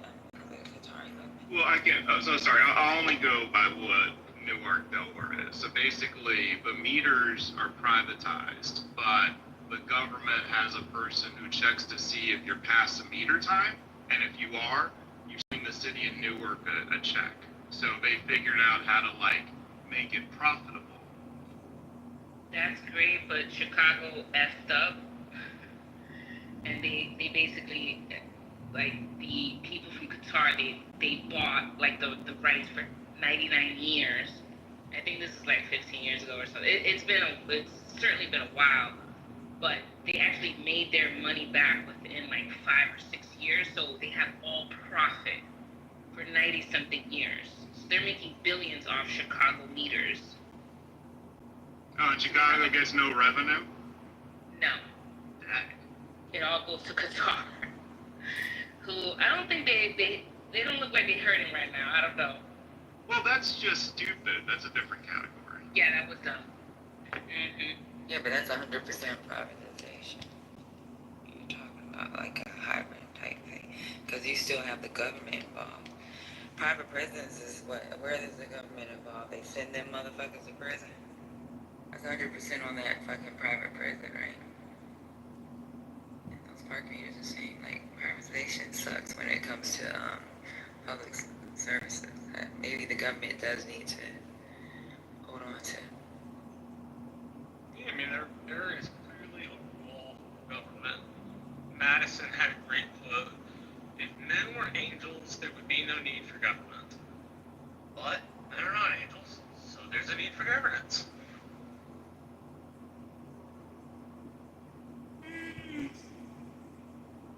Let me look up some articles real quick.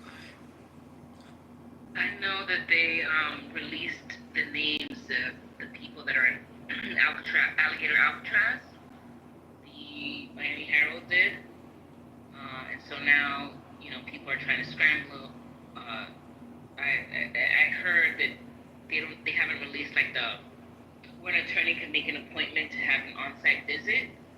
So people are scrambling, looking around for them. But I'm at least glad that they released those names so people could know where their loved ones are. It doesn't look like there's been transparency of where they can find their people. The House should definitely do some oversight on that. I completely agree.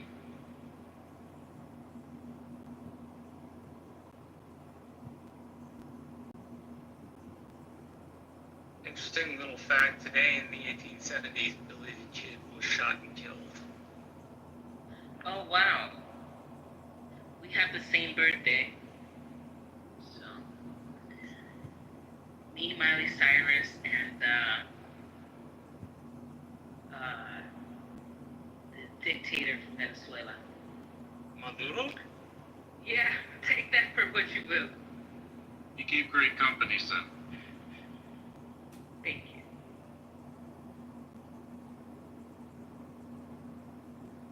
Alright, let me get on my shit. I'm gonna look up AP News right now. But, I love the AP. They're such a great resource. So they did do some interviews with some MAGA about what's going on with these Epstein files. Y'all want to hear it? It's only 2 minutes. Sure. See.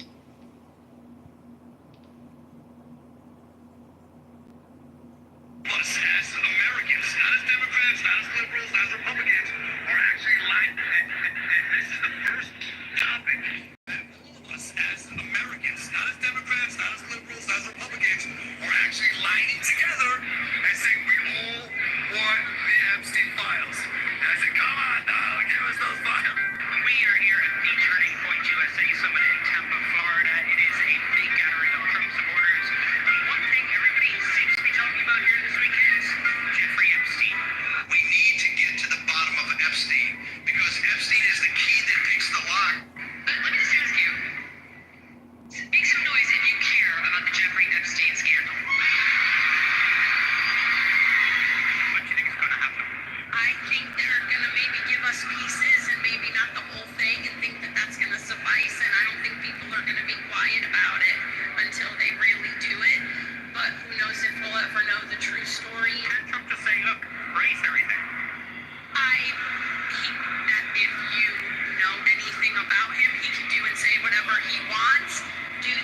these files released as well. And I think that Donald Trump, he promised them, so he needs to do it. No matter who's on them, we need to release the Epstein files. Because right now, the whole debate's about Bongino versus Bundy, but ultimately it's Trump's decision, right? I mean, he has the power. It's Trump's decision. It's Trump's decision. I think again, I'm not going to make the decision for the president. It's not my job.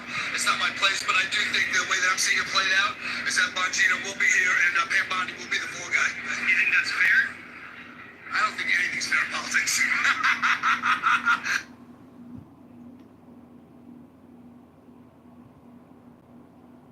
At a point in Tampa, that student, and they said that students were pissed.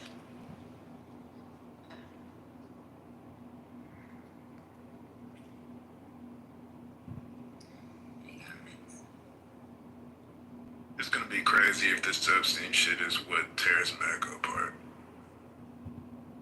Just because they won't release the shit that they said they were gonna release. Well, Trump's looking to beat them into submission now, so it'll be interesting to see if it works. We'll see. And did you see the thing where Maxwell said she's ready to talk? So I wonder if behind the scenes Trump might be floating her a pardon in exchange for her saying something like he has no involvement or isn't in it or whatever.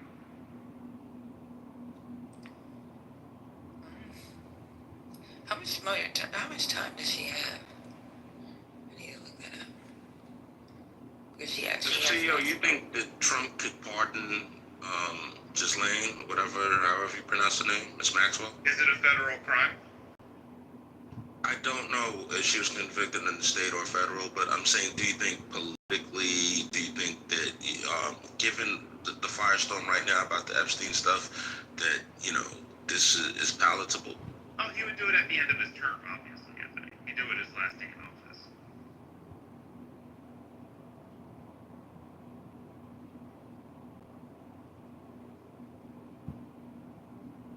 And Eagle Hawk again, the last in office is what I'm suggesting. Yeah, he can't pardon. There's no blowback for him. I humbly disagree, CEO. I don't think there's any circumstances where he's going to pardon her. I really. So just tell me what the blowback is of him pardoning her the last day he's in office. For me, it's not a matter of blowback. It's just a matter of legacy. Okay. I think Trump cares about legacy. Okay, cool. So let's look at the legacy argument. So right now, the legacy is that perhaps he's hiding something, and that's why the Epstein files aren't being released. So if she were to come out and say, oh, Trump had nothing to do with this, and da-da-da, and Trump is so great, doesn't that clear his legacy? And then he pardons her? No. I think that it does more damage. He pardons her 3 years later? 3 years later, yes. I think it damages her. Andy, I think you're being very optimistic. I mean, we're talking about somebody that, like Mitch McConnell thought in January 2021, he was done politically, right, after January 6th. And the bounce back from that was significant. So I don't think if he ends up getting the juice of Maxwell saying, oh, he's great and all this and that, has that for 3 years, and then his last day in office, he pardons her because he says something like, the Biden administration did blah, blah, blah. They just wanted to protect Democrats, and so letting her go. I mean, he could spin it all sorts of ways, but you know that. Come on now. I humbly disagree, CEO.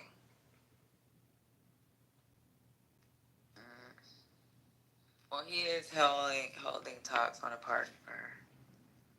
Yeah, and so Anthony, he can spin 93 felony counts, but he can't spin pardoning Maxwell on his last day of office? How do you figure? That's like way less challenging for him.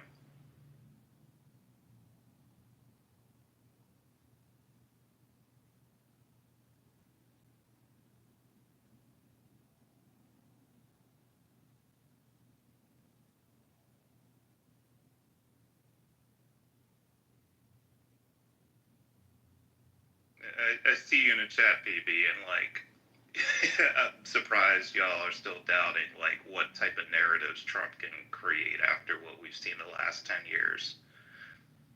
I agree, CEO. And you know, it's crazy that shit that's being done, and people say they didn't agree with it. They're upset about it. They get over it quick. At least the MAGA party does. They get over it real quick. And he might get away with Bondi not even resigning. Like, he's trying to power it through so everybody stays. So there may not even be any pound of flesh.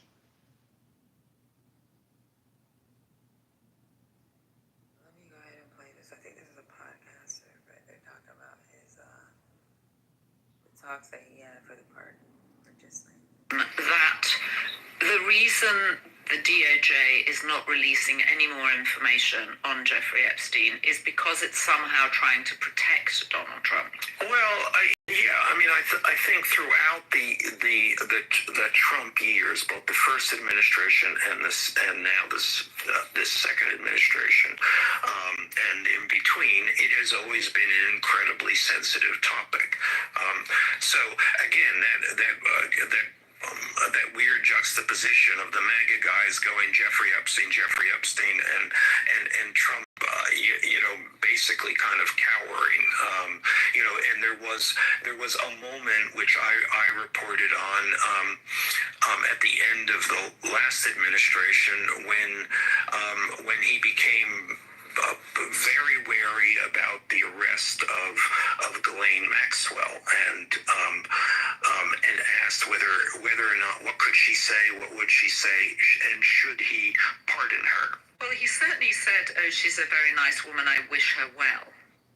As she was, shortly after she was arrested for, and accused of grooming young women. Yes, but behind the scenes, and this is, as I say, I reported this was a discussion. Everybody around him was kind of like, oh God, do we want to,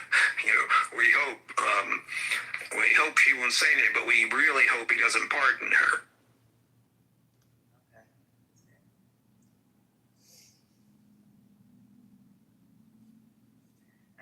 There is something in there. I don't know. A client list, no. But there's something in there.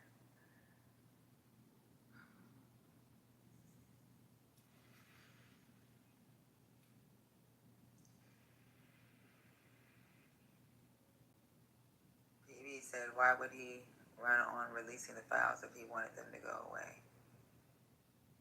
No, so he brought up that client list. MAGA started that client list. That black book and those flight logs were unsealed under the Obama administration. The thing is, the client list doesn't exist. So now they're like scrambling. Well, I just look at the client list as the unredacted names from the black book that was submitted in court. So that's what I thought the client list was. Shit, the client list is just like, that's the client list. She was recruited. That's what they charged her on, right? Human trafficking. Yeah. Yeah, I think at the end of the day, the reason why we're not releasing it, and I wish they could have said this years ago, is that there's going to be other names of people who actually did nothing, but just for name being listed, would blackball them forever. RFK Jr. admitted that his name would be in there because he took a couple of flights on Epstein's log, right? So he admitted that on public TV. So I don't know why they have to lie about that.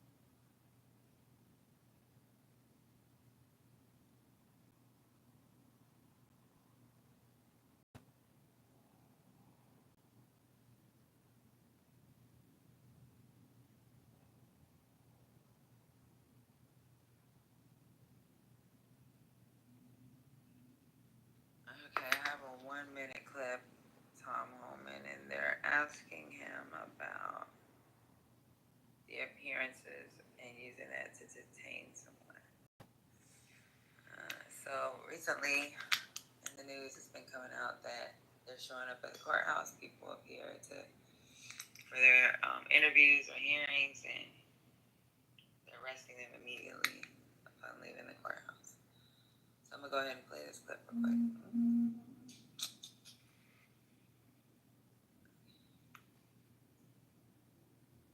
Reasonable suspicion can be based on, quote, the location, their occupation, their physical appearance, their actions. What about an individual's physical appearance would give immigration agents, quote, reasonable suspicion that they might be in the U.S. illegally? Well, first of all, let me be clear.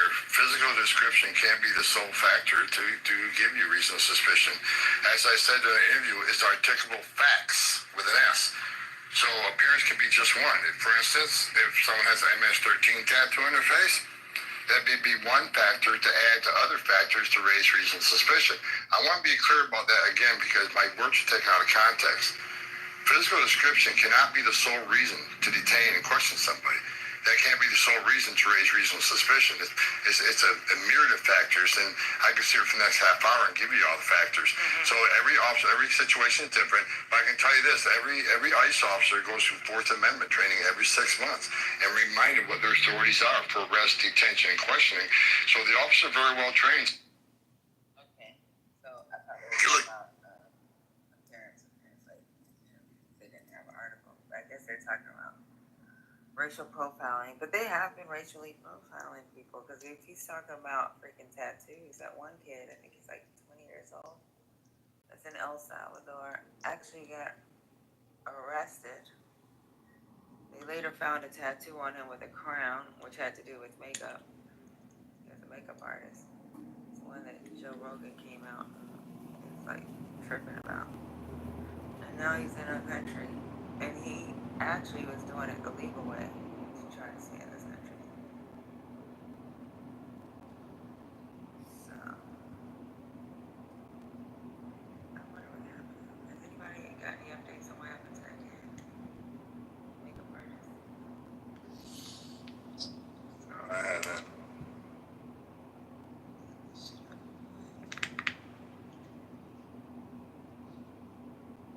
I played the wrong thing.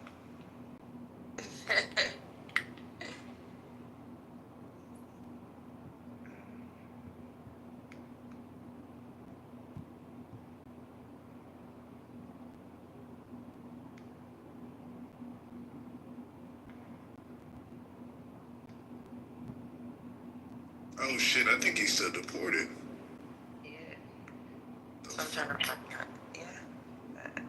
It's Audrey Jose Hernandez.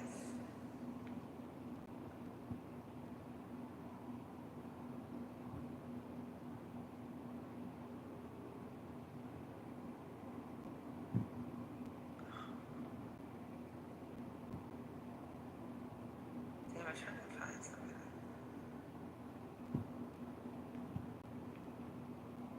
The latest info I'm finding is from April. It looks like they haven't. Yeah, I can't find anything that's recent either. It's like maybe April 11th. What is the name? What is the name? His name is Andry Hernandez Romero. Andry. Hernandez, common spelling. Romero, common spelling. R-O-M-E-R. Okay, thanks. Give me a sec. Can't find anything on this kid. Oh, wow. Okay. Prison immigration courts are dismissing cases of those sent to El Salvador, potentially cutting off their return. And you know what? An immigration judge in San Diego dismissed the asylum claim of the gay makeup artist from Venezuela.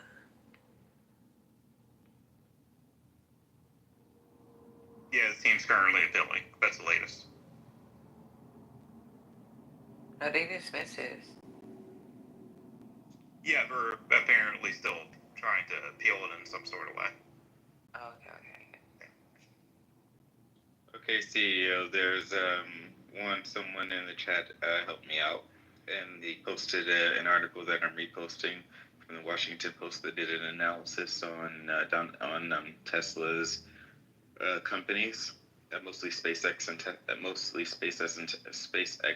Tesla, so Elon Musk's companies, and it shows that he received $38 billion in contracts. And it also shows that that government subsidies and regulations and regulatory efforts have helped him to make his profits. Now, it may not be true that the majority of Tesla's income comes from government revenue, right, or government contracts, but they definitely do help him in his his overall income. Sure, and then that 38 billion is over how many years? Approximately since 2011, I think. Okay, so in just $6 the last billion alone this year. Okay, so just in the last 4 years, Tesla has done 326 billion in revenue by itself. What percentage of 38 billion is 326 billion? Yeah, but that's global sales, right? It's also, we have to find out what other governments he may have contracts with, because he was trying to get a military contract with the U.S. government. But that's something I'll have to look into.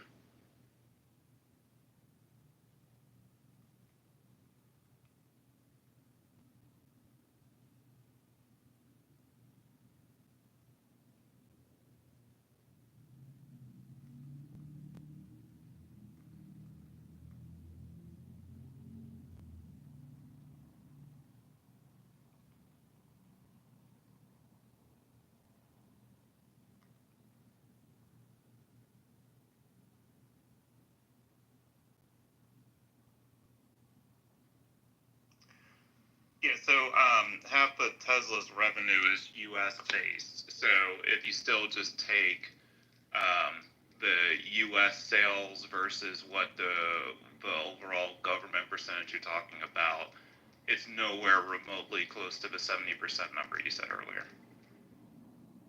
I said overall income, and I didn't say Tesla exclusively. I understand, but Tesla is by far the largest overall revenue. Like, it's not even close. Okay, so I messed up in my estimations of a percentage of the percent. Yeah, right. Yeah. So SpaceX does about 13 billion a year. Tesla does 100 billion a year. So the 70 to 80% you're talking about is SpaceX's revenue. And Starlink makes up 11.8 billion, or at least so far this year, right? And I don't know how much commercial sales they do are versus the governmental sales. Yeah, that's an interesting point. I'm going to check.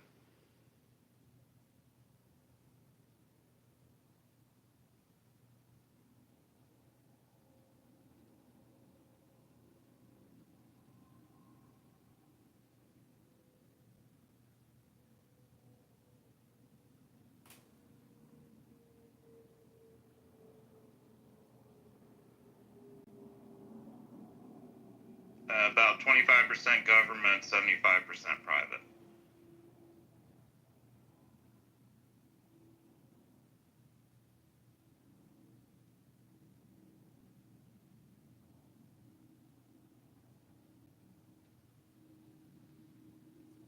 Oh, shout out Tesla, because they have to. Our sales have gone down, so. I couldn't hear you through your yawning. Oh, it's rude. I'm sorry. I said shout out to Tesla. Sales are going down. Oh, yeah, of course they're going down, yeah. You'll have to work quite a bit to get it back on track. Yeah, exactly. when people get a taste of the full self-driving, they'll be back in droves. Huh? Over time, Anthony, I mean, like, there was this survey by AAA that said only like 11% of American consumers were comfortable with self-driving cars. So that will change over time, but that's going to take many years. That ain't going to be overnight. What you know about the self-driving, Anthony? Because I got a Tesla. What you know about it? What hardware model do you have, Patty? I have a Model X. No. What hardware model? The hardware 3 or hardware 4? I don't know. It updates on its own. I gotta look at it. No, you can't update the hardware. You can update the software. The hardware. So the current version of Tesla is hardware 4.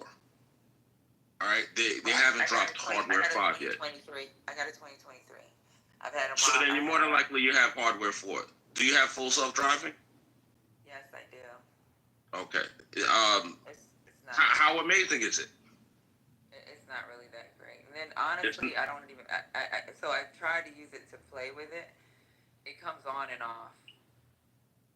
All right, so no, it's all good, Patty. I challenge anybody, in the audience, on the stage, to go to YouTube, type in full self-driving 13, and just be prepared to be wowed. It's amazing. It's incredible. It's the industry leader. If you live in a city where you have Waymos, it's better than Waymo. That's my point. It's not.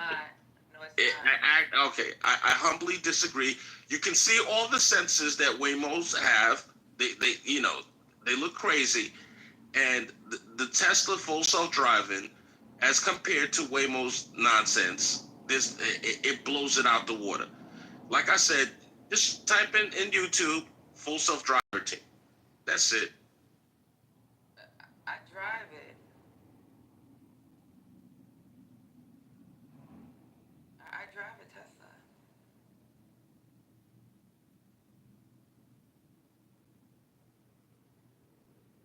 Jesus Christ. So the thing is, okay,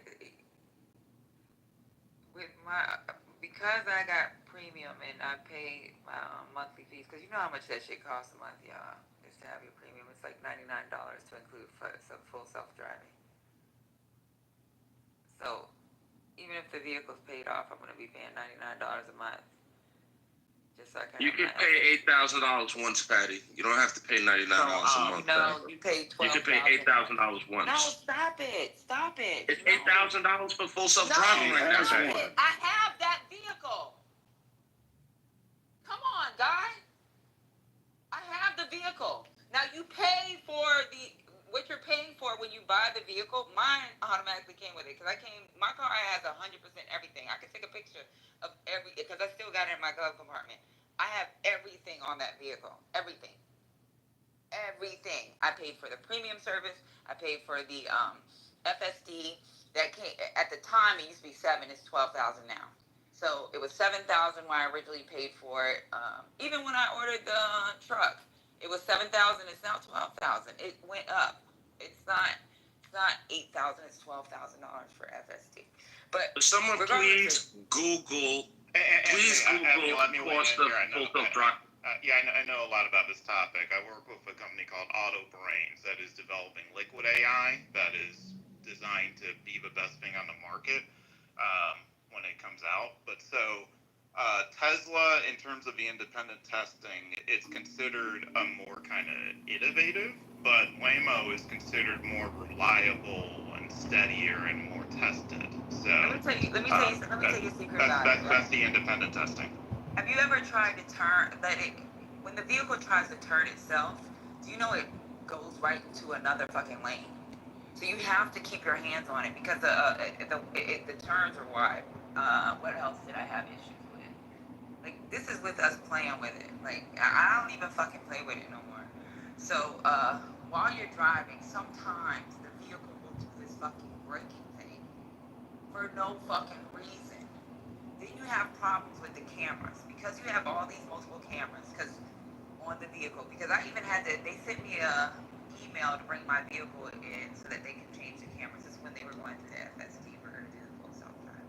They originally started in beta mode. So when I took that vehicle in so they could do the upgrades on it, even with the cameras, there's problems with the cameras. So sometimes the cameras can't detect certain things.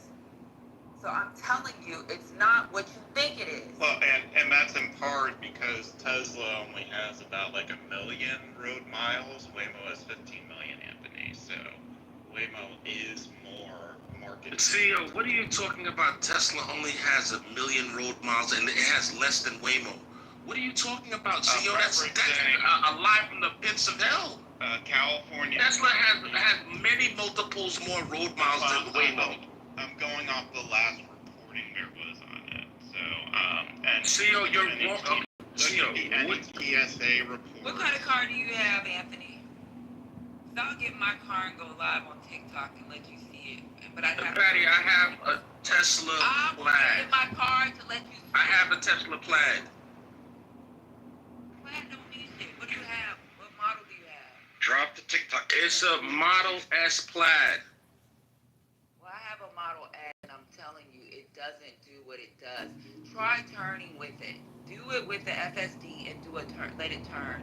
When it turns, it goes into partially half of the other lane. There's a problem with those cameras. And if you got yours done, they had to upgrade your cameras, right? You had to bring it in. They changed your camera systems or added to the camera system. I'm not sure what they did to that motherfucker.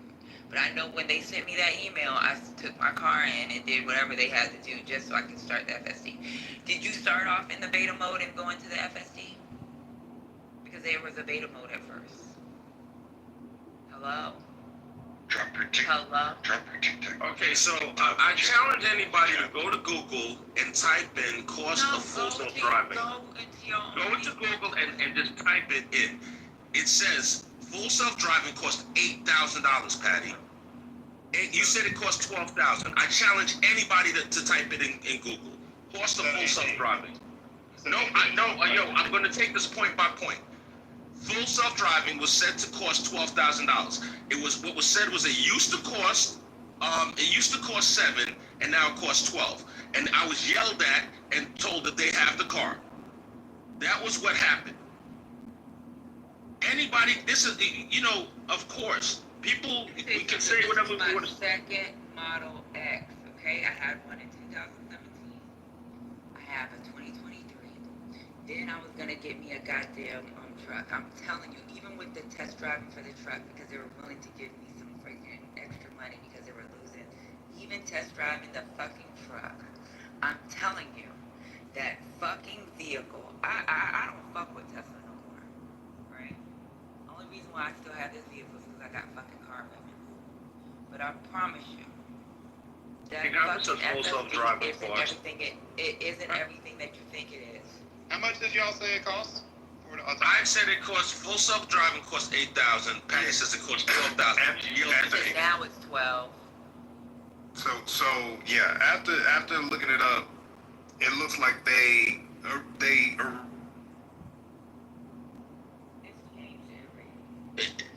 I said it cost $8,000. In April it went down. It did not go down in April, but listen, this is neither here nor there.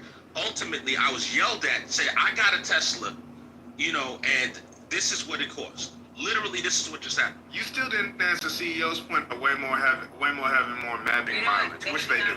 But I have to Google it. And Anthony Hunt supervised. When they sent the letter out, listen to me, when I'm telling you this, right? And I could go on my emails. When they sent the letter out about the truck, because the model that I was trying to purchase when I originally put, and I got my certificate, I'll go ahead and send it. I'll put it on my screenshot. I originally was going to purchase the truck. The reason why I decided not to is because I can't stand Elon.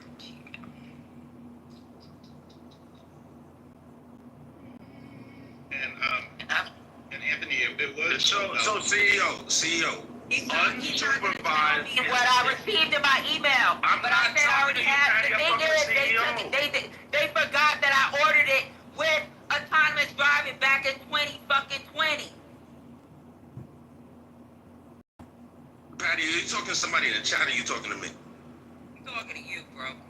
Okay, so Patty, all I said was the cost of full self-driving. I don't know whatever else you're yelling about right now. I have no idea. I really don't.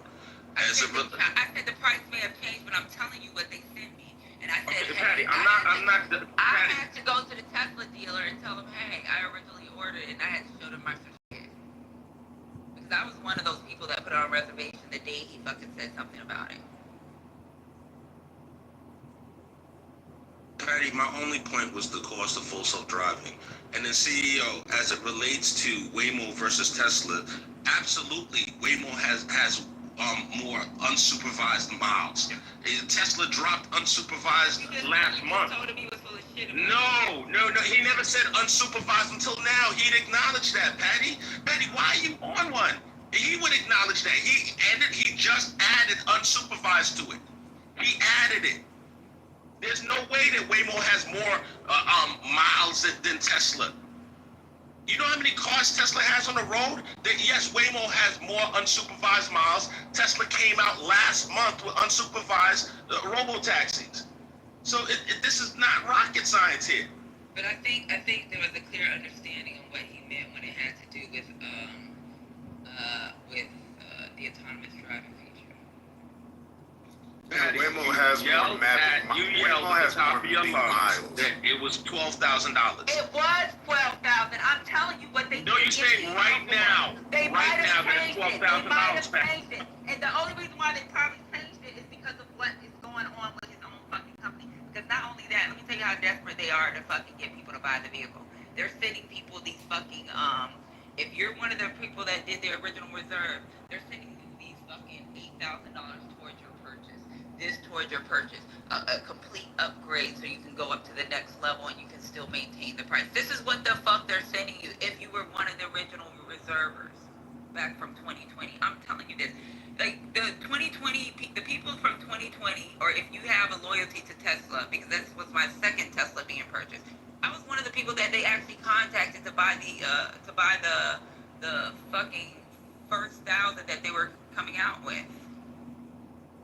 And I was like, fuck, my dad was like, are you fucking crazy? You gonna pay $25,000 extra for a vehicle that you don't even know how it's gonna fucking work? Let them fuck up and figure it out. Hold on, let me look at my reservation to my emails. I had too many goddamn Tesla emails.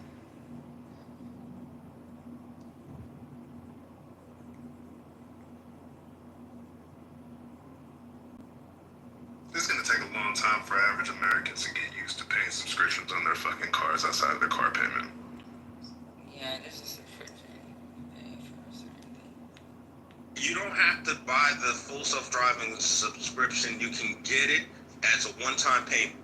Yeah, you can. That's what I said. You can either do the one-time payment or you can pay $99 a month for the rest of your fucking life.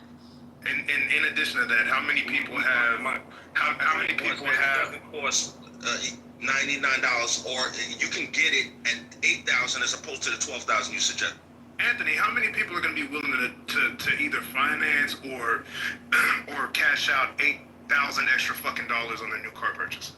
Well, people who buy Teslas will. Right. No. I get that, but what I'm saying is that's the point. Well, Anthony, you were the one claiming that Tesla was going to be the model vehicle that takes over. You started this entire conversation with the growth of Tesla being moved across the fucking nation. Like people in bumfuck Kansas are about to be driving Tesla and have Tesla stations. Because of the full self-driving, you can't take part of my statement. Okay, I have a question for Trent. Trent, I have a question for you actually. Is Tesla only using her technology for her own car, or are they licensing it to other companies for autonomous? The autonomous, I don't know. I don't know on the autonomous side, but I can for Womack. Full self-driving is the preeminent feature that people will likely pay. It's between 50. Praise the Lord! Finally, somebody knows about cars shows up. Yeah. No. I didn't. It's between 15 and 25% of the population that will pay for it, of course, depending on cost. People are cost averse, but for Tesla's income, where the income of their brand is, many of them can absorb, a subscription fee for full self-driving. I don't know exactly what their internal numbers are, but I can tell you 15 to 25% of the nation will pay for a full self-driving mode, between $25 to $50 a month. It's wild that people don't even know the difference between like full self-driving before version 13 and since version 13, which debuted in the latter half of last year. Completely night and day difference. Like when someone's telling me that they had to take their car in for camera upgrades, it means that they were probably on hardware 3, not hardware 4, the current iteration of Tesla's hardware. Hardware 3 is not full self-driving 13 capable. So their experience probably is the way they described. But this is the level of nuance. I started off by saying, is your car hardware 3 or hardware 4? It's still, no answer. I don't think they know. No, I don't know the hardware. Okay, so Patty, what I'm saying to you The problem is is, like I told you, regardless of the fact, okay, even with the vehicle I got, our car has depreciated greatly because of fucking what's going on with fucking there was that one time because of Elon, and there was one time where you could trade a Tesla almost at value. You can't do that, and it's depreciated a lot. Like you can go online right now, the same car that I got for freaking $108,000, people are buying for like $40,000. You can get a 2023 model for like $45,000. Patty, when my Model S came out before taxes, it was $130,000. That's what it used to cost. Right? But listen, it comes down to what's important to you. What did you get on your Model S? Excuse me? The 130. The 2023. Yeah, I got a 2023. Mine's okay, but Patty, just to be clear. I'm sorry? What did you get on your vehicle that it came to 130? Okay, it's an S Plaid. It's the top of the line Tesla at the time. It was the top of the line. The S Plaid was the best car that they sold. I know what a Plaid is, but even with the Plaids, they weren't 130 with the S. They were Patty, in 2023, when Tesla dropped it, okay, Tesla came out with the Plaid either 21 or 22. I want to say it was 21. I know when Tesla came out at 0 to 60 in 2 seconds. When Tesla dropped that car was like $130,000, $140,000. They slashed the price in 2024 to $199,000. That's when they slashed it in 2024. In 2023, the Model S Plaid, brand new off the showroom, was $130,000. This car is running with friggin' Lamborghinis, and it's an electric car. But listen, that's not even the point. I'm looking up the price right now. It went anywhere from $90,000 to $100,000. I know the Model S. Yes, that's when they slashed the price, Patty. No, that's 2023 release date, MSRP. The 2023 when it came out with all the Tesla Plaid when it came out in 2023 cost $91,000. The Tesla Plaid? Post the link. Yeah, that was the initial price of that vehicle. But what's the question? And then with full self-driving and everything else, it was $100,000, and that's with you upgrading your wheels and all. So I'm confused. But what's because the Model X is the most expensive one, and I put everything on it. I upgraded my wheels, everything, 100% everything. The only thing I couldn't get an upgrade on was they cut off you getting lifetime premium connectivity. But regardless of the date, what's the reason for the questions? And by the way, just real quick, CEO, yes, Tesla will license. $130, you got ripped off whoever you bought. Tesla will. I did Tesla not pay will- 130 for the car. Right now, it's saying that with all the bells and whistles, it was 112,000. So I You guess said 130, bro. Yo, Womack, I was wrong. I can say I was wrong. My But you bad. don't know what you paid for your car? I didn't say. I didn't buy it in 23, Womack. Guess what else it says? I didn't buy it in 20. I didn't buy it in 23. I never said You I bought said it the car was $130,000, implying your vehicle was $130,000. The car cost $130,000. I did not buy the car in 2023, Remember we Womack. were arguing about the $12,000? Because I know how much it costs. So I ordered my car in 2022. You know how Tesla will do the rollout? And that's because I did not want to pay all the extra fees. In 2023, the FSD was $12,000. If you purchased your vehicle and got it shipped, $12,000. This is hilarious. They're arguing Patty, about a Patty, $12,000 this is hilarious.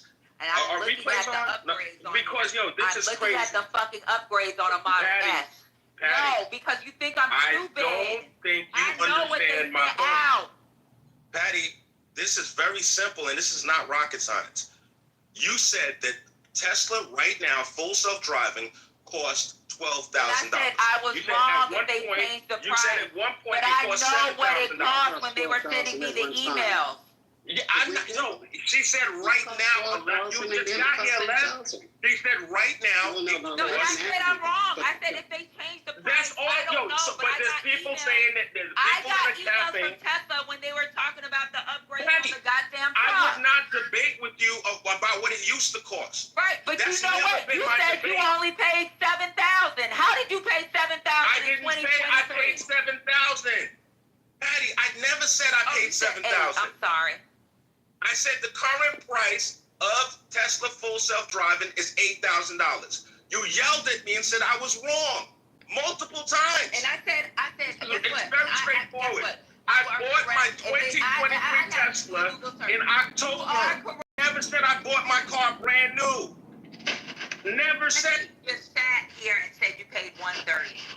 Oh my God! I said the car cost $130 in 2023. I never said I paid $130. I bought my car in October. It never cost $130. I bought my. Okay, so what I said was I was wrong. I believed that it cost $130. I was wrong. That's cool. I was wrong. I thought it cost $130. I have no problem saying I'm wrong. Well, I know how much. But now people saying in the audience, blue cap. I never said that I bought my car in 2023. That's a ridiculous lie. Okay, well, let's pretend you didn't. My point is, my point is. And I was like, how you paid $130? Okay, Patty, my point is this. The most expensive vehicle they had at the time was the Model X. If you got all the bells and whistles. Was which one? The Model S or the Model X? X. The Model X is the most expensive vehicle they had at the time before they came out with the truck.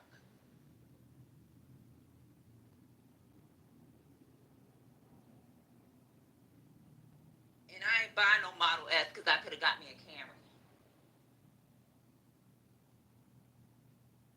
Ain't nobody buying no goddamn Model X for that goddamn price. Who the fuck's paying $100,000 for a vehicle that looks like a Camry? Ultimately. So I got Anthony real quick. I just want to point out Tesla's getting a lot of free advertising right now. I just don't know how much y'all want to continue this. All right. So, CEO, listen, man. First and foremost, this whole thing started when I said Tesla's full self-driving is going to lead to the recovery in Tesla's sales. This is my stance. Tesla, that right now they're currently not licensing their technology to anybody else. No, they are. I talked about version 13. They are. All right. Okay, listen. Who are they licensing their full self-driving technology to? Because there's a lot. Theo, you're breaking up. I can't hear you, brother. So let's just take your statements step by step. So the first one was that autonomous driving will lead to increased sales. So yes, I agree with that, but I think that's a few years away. So that's my point of contention. No, I would disagree with that. Thank you, Trent. So let me clarify, because I was just trying to clarify the statement earlier. Tesla is allowing the license of their technology to other OEMs. However, from what I can tell, every OEM has gone, just about every OEM has gone with a company called Mobileye in the licensing of the technology. One Tesla's full self-driving relies on cameras. It doesn't have a laser sensor. The LiDAR. It got rid of the LiDAR. It got rid. They never had LiDAR. It's always been the cameras. Go ahead. Right, and that's been Elon's stance because it's cheaper. But for safety reasons, a lot of OEMs want the combination of both the LiDAR and the camera. So I think it looks like 4 or 5 major OEMs like Nissan, Ford, BMW, Volkswagen. Tesla has LiDAR, Patty. Have gone with Mobileye. Yeah. Tesla absolutely used to have LiDAR. You can look it up. Okay, so yeah, they used to. A quick question, Trent. So the last AAA survey said like 11% of Americans were comfortable with autonomous driving. So you see that number shifting quickly over the next year? It's going to explode. It's going to explode. Now Anthony's correct on that. Full self-driving will be the preeminent thing in cars. It'll mainly start with people means. It's going to start with people of high incomes, but eventually it will trickle down to what we call the average domestic brands, the Toyotas, the Nissans, the Fords, the Chevys, and it'll be the new thing, 100%. And Tesla has never had LiDAR, Anthony. The only reason why you would read something that had to do with LiDAR is because they had prototypes. The damn Luminar LiDAR sensors, those were never put on the actual vehicles. They did it for prototypes. That's it. They put them on the roofs. So stop it. Okay. Because they actually did consider putting them on those trucks. Patty, honestly, it's not even anything I really. They're not in no customer produced. Patty, I'm not arguing with you. I want to move on from that point. I want to get back to the licensing point. Number one, all right. Tesla does not currently have any licensing deals for full self-driving. Are they actively pursuing it? Yes. Do they currently have it? No. So this is why I said they are not licensing it right now. Right now, in this moment in time, it's not being licensed. That's what I'm saying. Anthony, no, I'm not saying to you, Trent. I'm talking to CEO.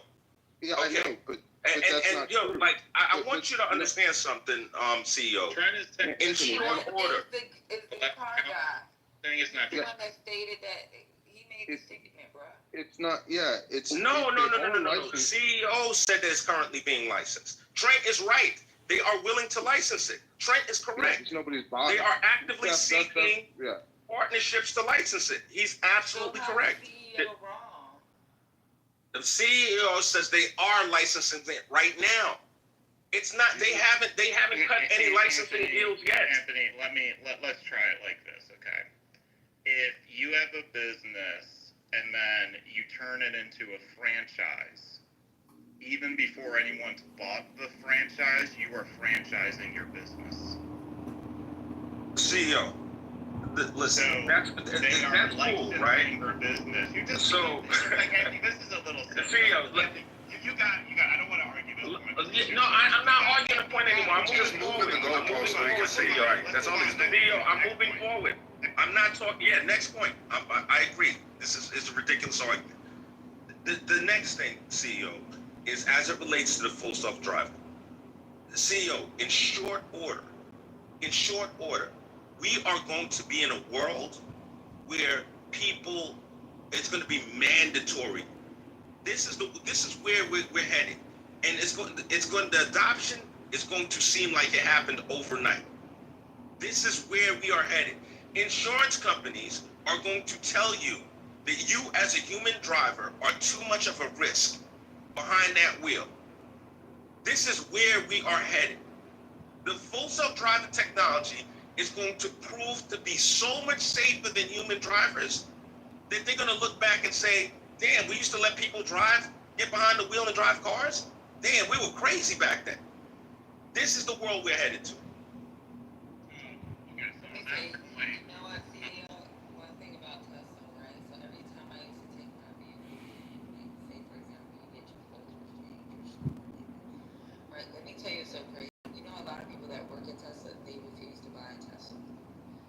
those fucking vehicles, like, don't get me wrong, like, you don't have maintenance, no maintenance like other vehicles, but the fucking vehicles are so fucking heavy, right? Your best bet is to purchase your fucking tires from Tesla. They have to have the vehicle. You're gonna change. I change my tires at least once every year. Seems like I change them at least once a year. If you talk to anyone in Tesla, like if you even go up to the service desk, they will tell you people bring their vehicles in at least once a year to get their tires changed because their fucking vehicles are too heavy for the tires. What are you running? Corollas? What kind of? The idea that you have to buy your tires from Tesla is crazy. Yeah, I purchase them from Tesla because they actually have so Continental has a contract with Tesla so that it can like I bought tires one time outside of Tesla, and when I purchased them, they popped. Well, it's about a year and a half, 2 years. They popped that year. Bought another pair. They popped the next year. After that, I talked to the dealership, like, damn, the tires are cheaper off, but it's like I'm still paying $1,000 a year for fucking tires, and I didn't want to pay like the $1,500 for my goddamn tires. The front tires, I think the front tires are like $700, the back tires are like $600, something like that. I don't know, fuck. I just pay for the goddamn tires, but they actually told me there's a deal with Continental where they put something in, just not like run flats where you just have the foam. They coat those tires because of the weight of the vehicle. A lot of those people that work at Tesla, when I was talking to them, this was in Hawaii, they said I refuse to buy a Tesla until they do something about this and they do something about the suspension because they have issues with their suspension because of the weight of the vehicle. They have the automatic suspension where you can do it on your screen. Even in Atlanta, when I took my car to go get my tires changed because I'm kind of scared, so I change them every year and a half. When I went to go get them changed, the guy, I was like, yeah, they told me this in Hawaii. He was like, why do you think I don't own a Tesla? Most of us don't own Teslas in here. They're too expensive when it comes to your tires, and them suspension is always going out. The suspension goes out, just so people know that. They're not as great. How many miles were you driving here? Excuse me? How many miles were you driving here? I really don't drive that many miles, to be honest. Like, I still have my 2017, and I gave that to my daughter, right? Because she wants that Model X so bad. So, that 2017, she has that. She drives a lot. But when I gave it to her at the time, from 17 to 2023, I probably had like 30-something thousand miles, but I also lived on island. And then this vehicle I have now, I have less than 20,000. It's like 17, 18,000. I don't really drive around that much. I do drive, but a lot of times it's like either I'm riding with my homegirls or because I don't like driving. So, Anthony, what PB said in the chat is correct, saying that it's going to be late 2030s when that whole thing with the insurance happens, et cetera. Because you got to look at it like this. Constituents are going to get with members of Congress and like resist the sort of thing you're talking about, and it's going to take a while until Congress comes fully on board because the people who donate and vote are the people who are going to be the most resistant to it. It's going to be Gen Z that's going to push this, but it's not going to be until Gen Z has more political influence before it happens. See, it's not just going to be Tesla that's going to be pushing this. The technology is going. I'm aware. But so I'm disagreeing that it's going to be the late 2030s before this happens. All right, I fundamentally disagree with that point. And are we talking 51%? Let's just talk about what we're measuring. Are you saying the day that 51% of the cars on the road are autonomous, or like what measure are you using? Because we got to agree on that.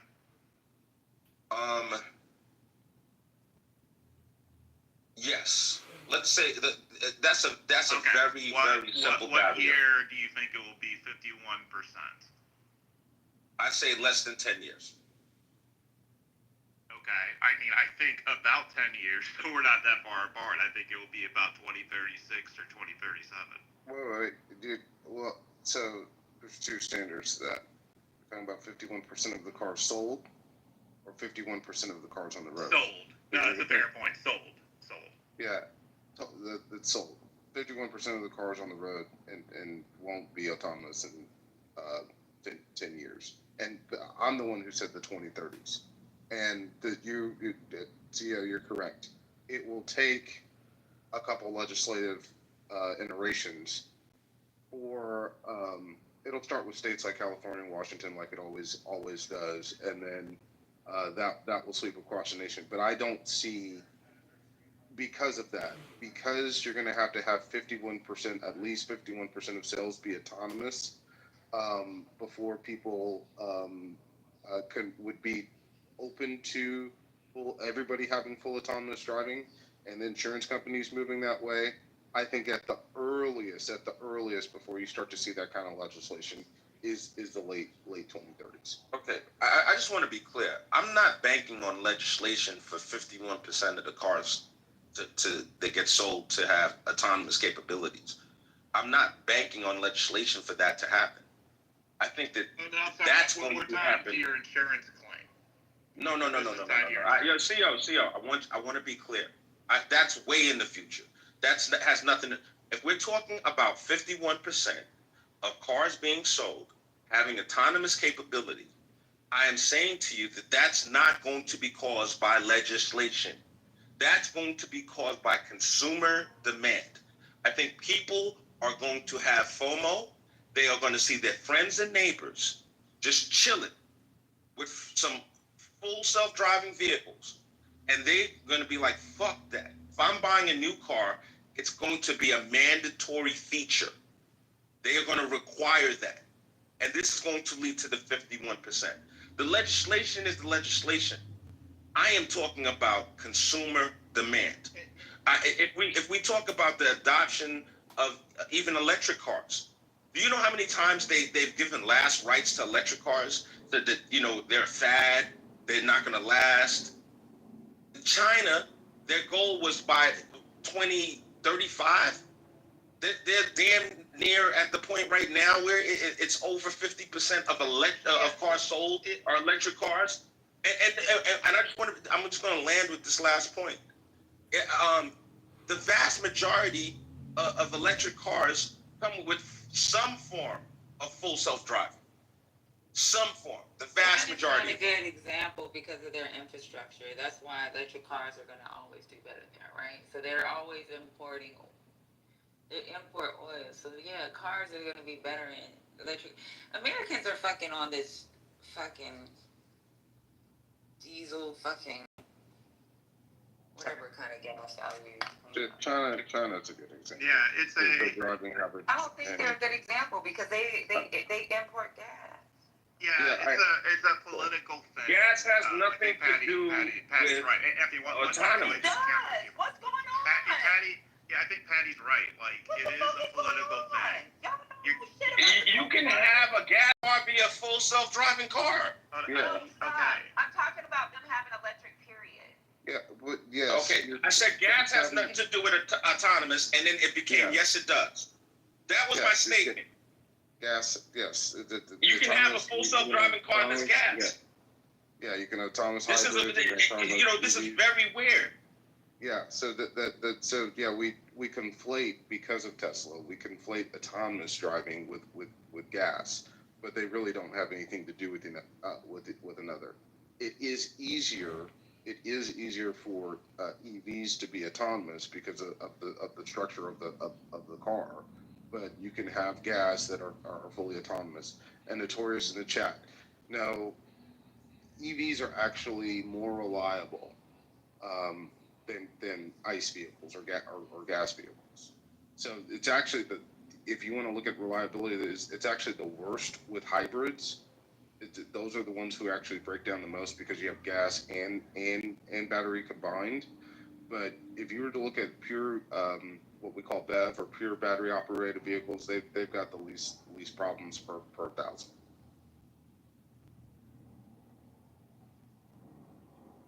Yeah, Frank, people are going to. Let me just get real quick. Yeah, I think you'll see the 51% in New York and Cali and DC and all this and that. But you're talking the South County, Chicago, and Columbus, it's going to be a while. So I think you're overestimating. CEO, we're talking about people buying new cars. I know. That's what we're talking about. I know. We're talking about people buying new vehicles. I know. If somebody's buying a new car, full self-driving is going to become a required amenity. We're talking, and honestly, I think for a new vehicle, 51% is a pretty low bar. This is not this. It's proven to work. It's proven to work, CEO. Listen to what I'm saying. There is a culture in America about conspiracy and having freedom and having autonomy, being you're able to drive yourself. What I want you to walk me through is how you get the parts of the South, right? Rural Texas. Trent, I got this. I'm about to destroy it. Anthony, dang, I'm almost done. Like 10 more seconds. And the mountain plains to get on board with this. You ain't got no issue in the urban areas, right? Trent, like, how do you get rural America on board with this? How do you have this when you don't know what? No, Trent, this is what I'm saying. Because it's the answer lies on what he originally started off saying. Okay? So this idea, he described America being about freedom and privacy and things of that nature. This was his opening salvo. Okay? My point to him is this, that the world that we live in 2025, the social media, you post every single thing. That you don't own your data, you don't own your media, it's stored somewhere in the cloud. This was unthinkable less than a generation ago. This was unthinkable. When you look at Orwell's 1984, we live in 1984. This is what we do. We run to what people thought was like, people would never go for that shit. It's become standard operating procedure. So this idea that you think it's going to be this, it's going to take so long for people to feel comfortable with full self-driving cars. I want you, like, CEO, literally, I say my car drives itself 40% of the time, and I do 60% of the drive. Like, road trips. Took a few hour ride down to Savannah. My car did 90% of the driving. You know what I didn't get on that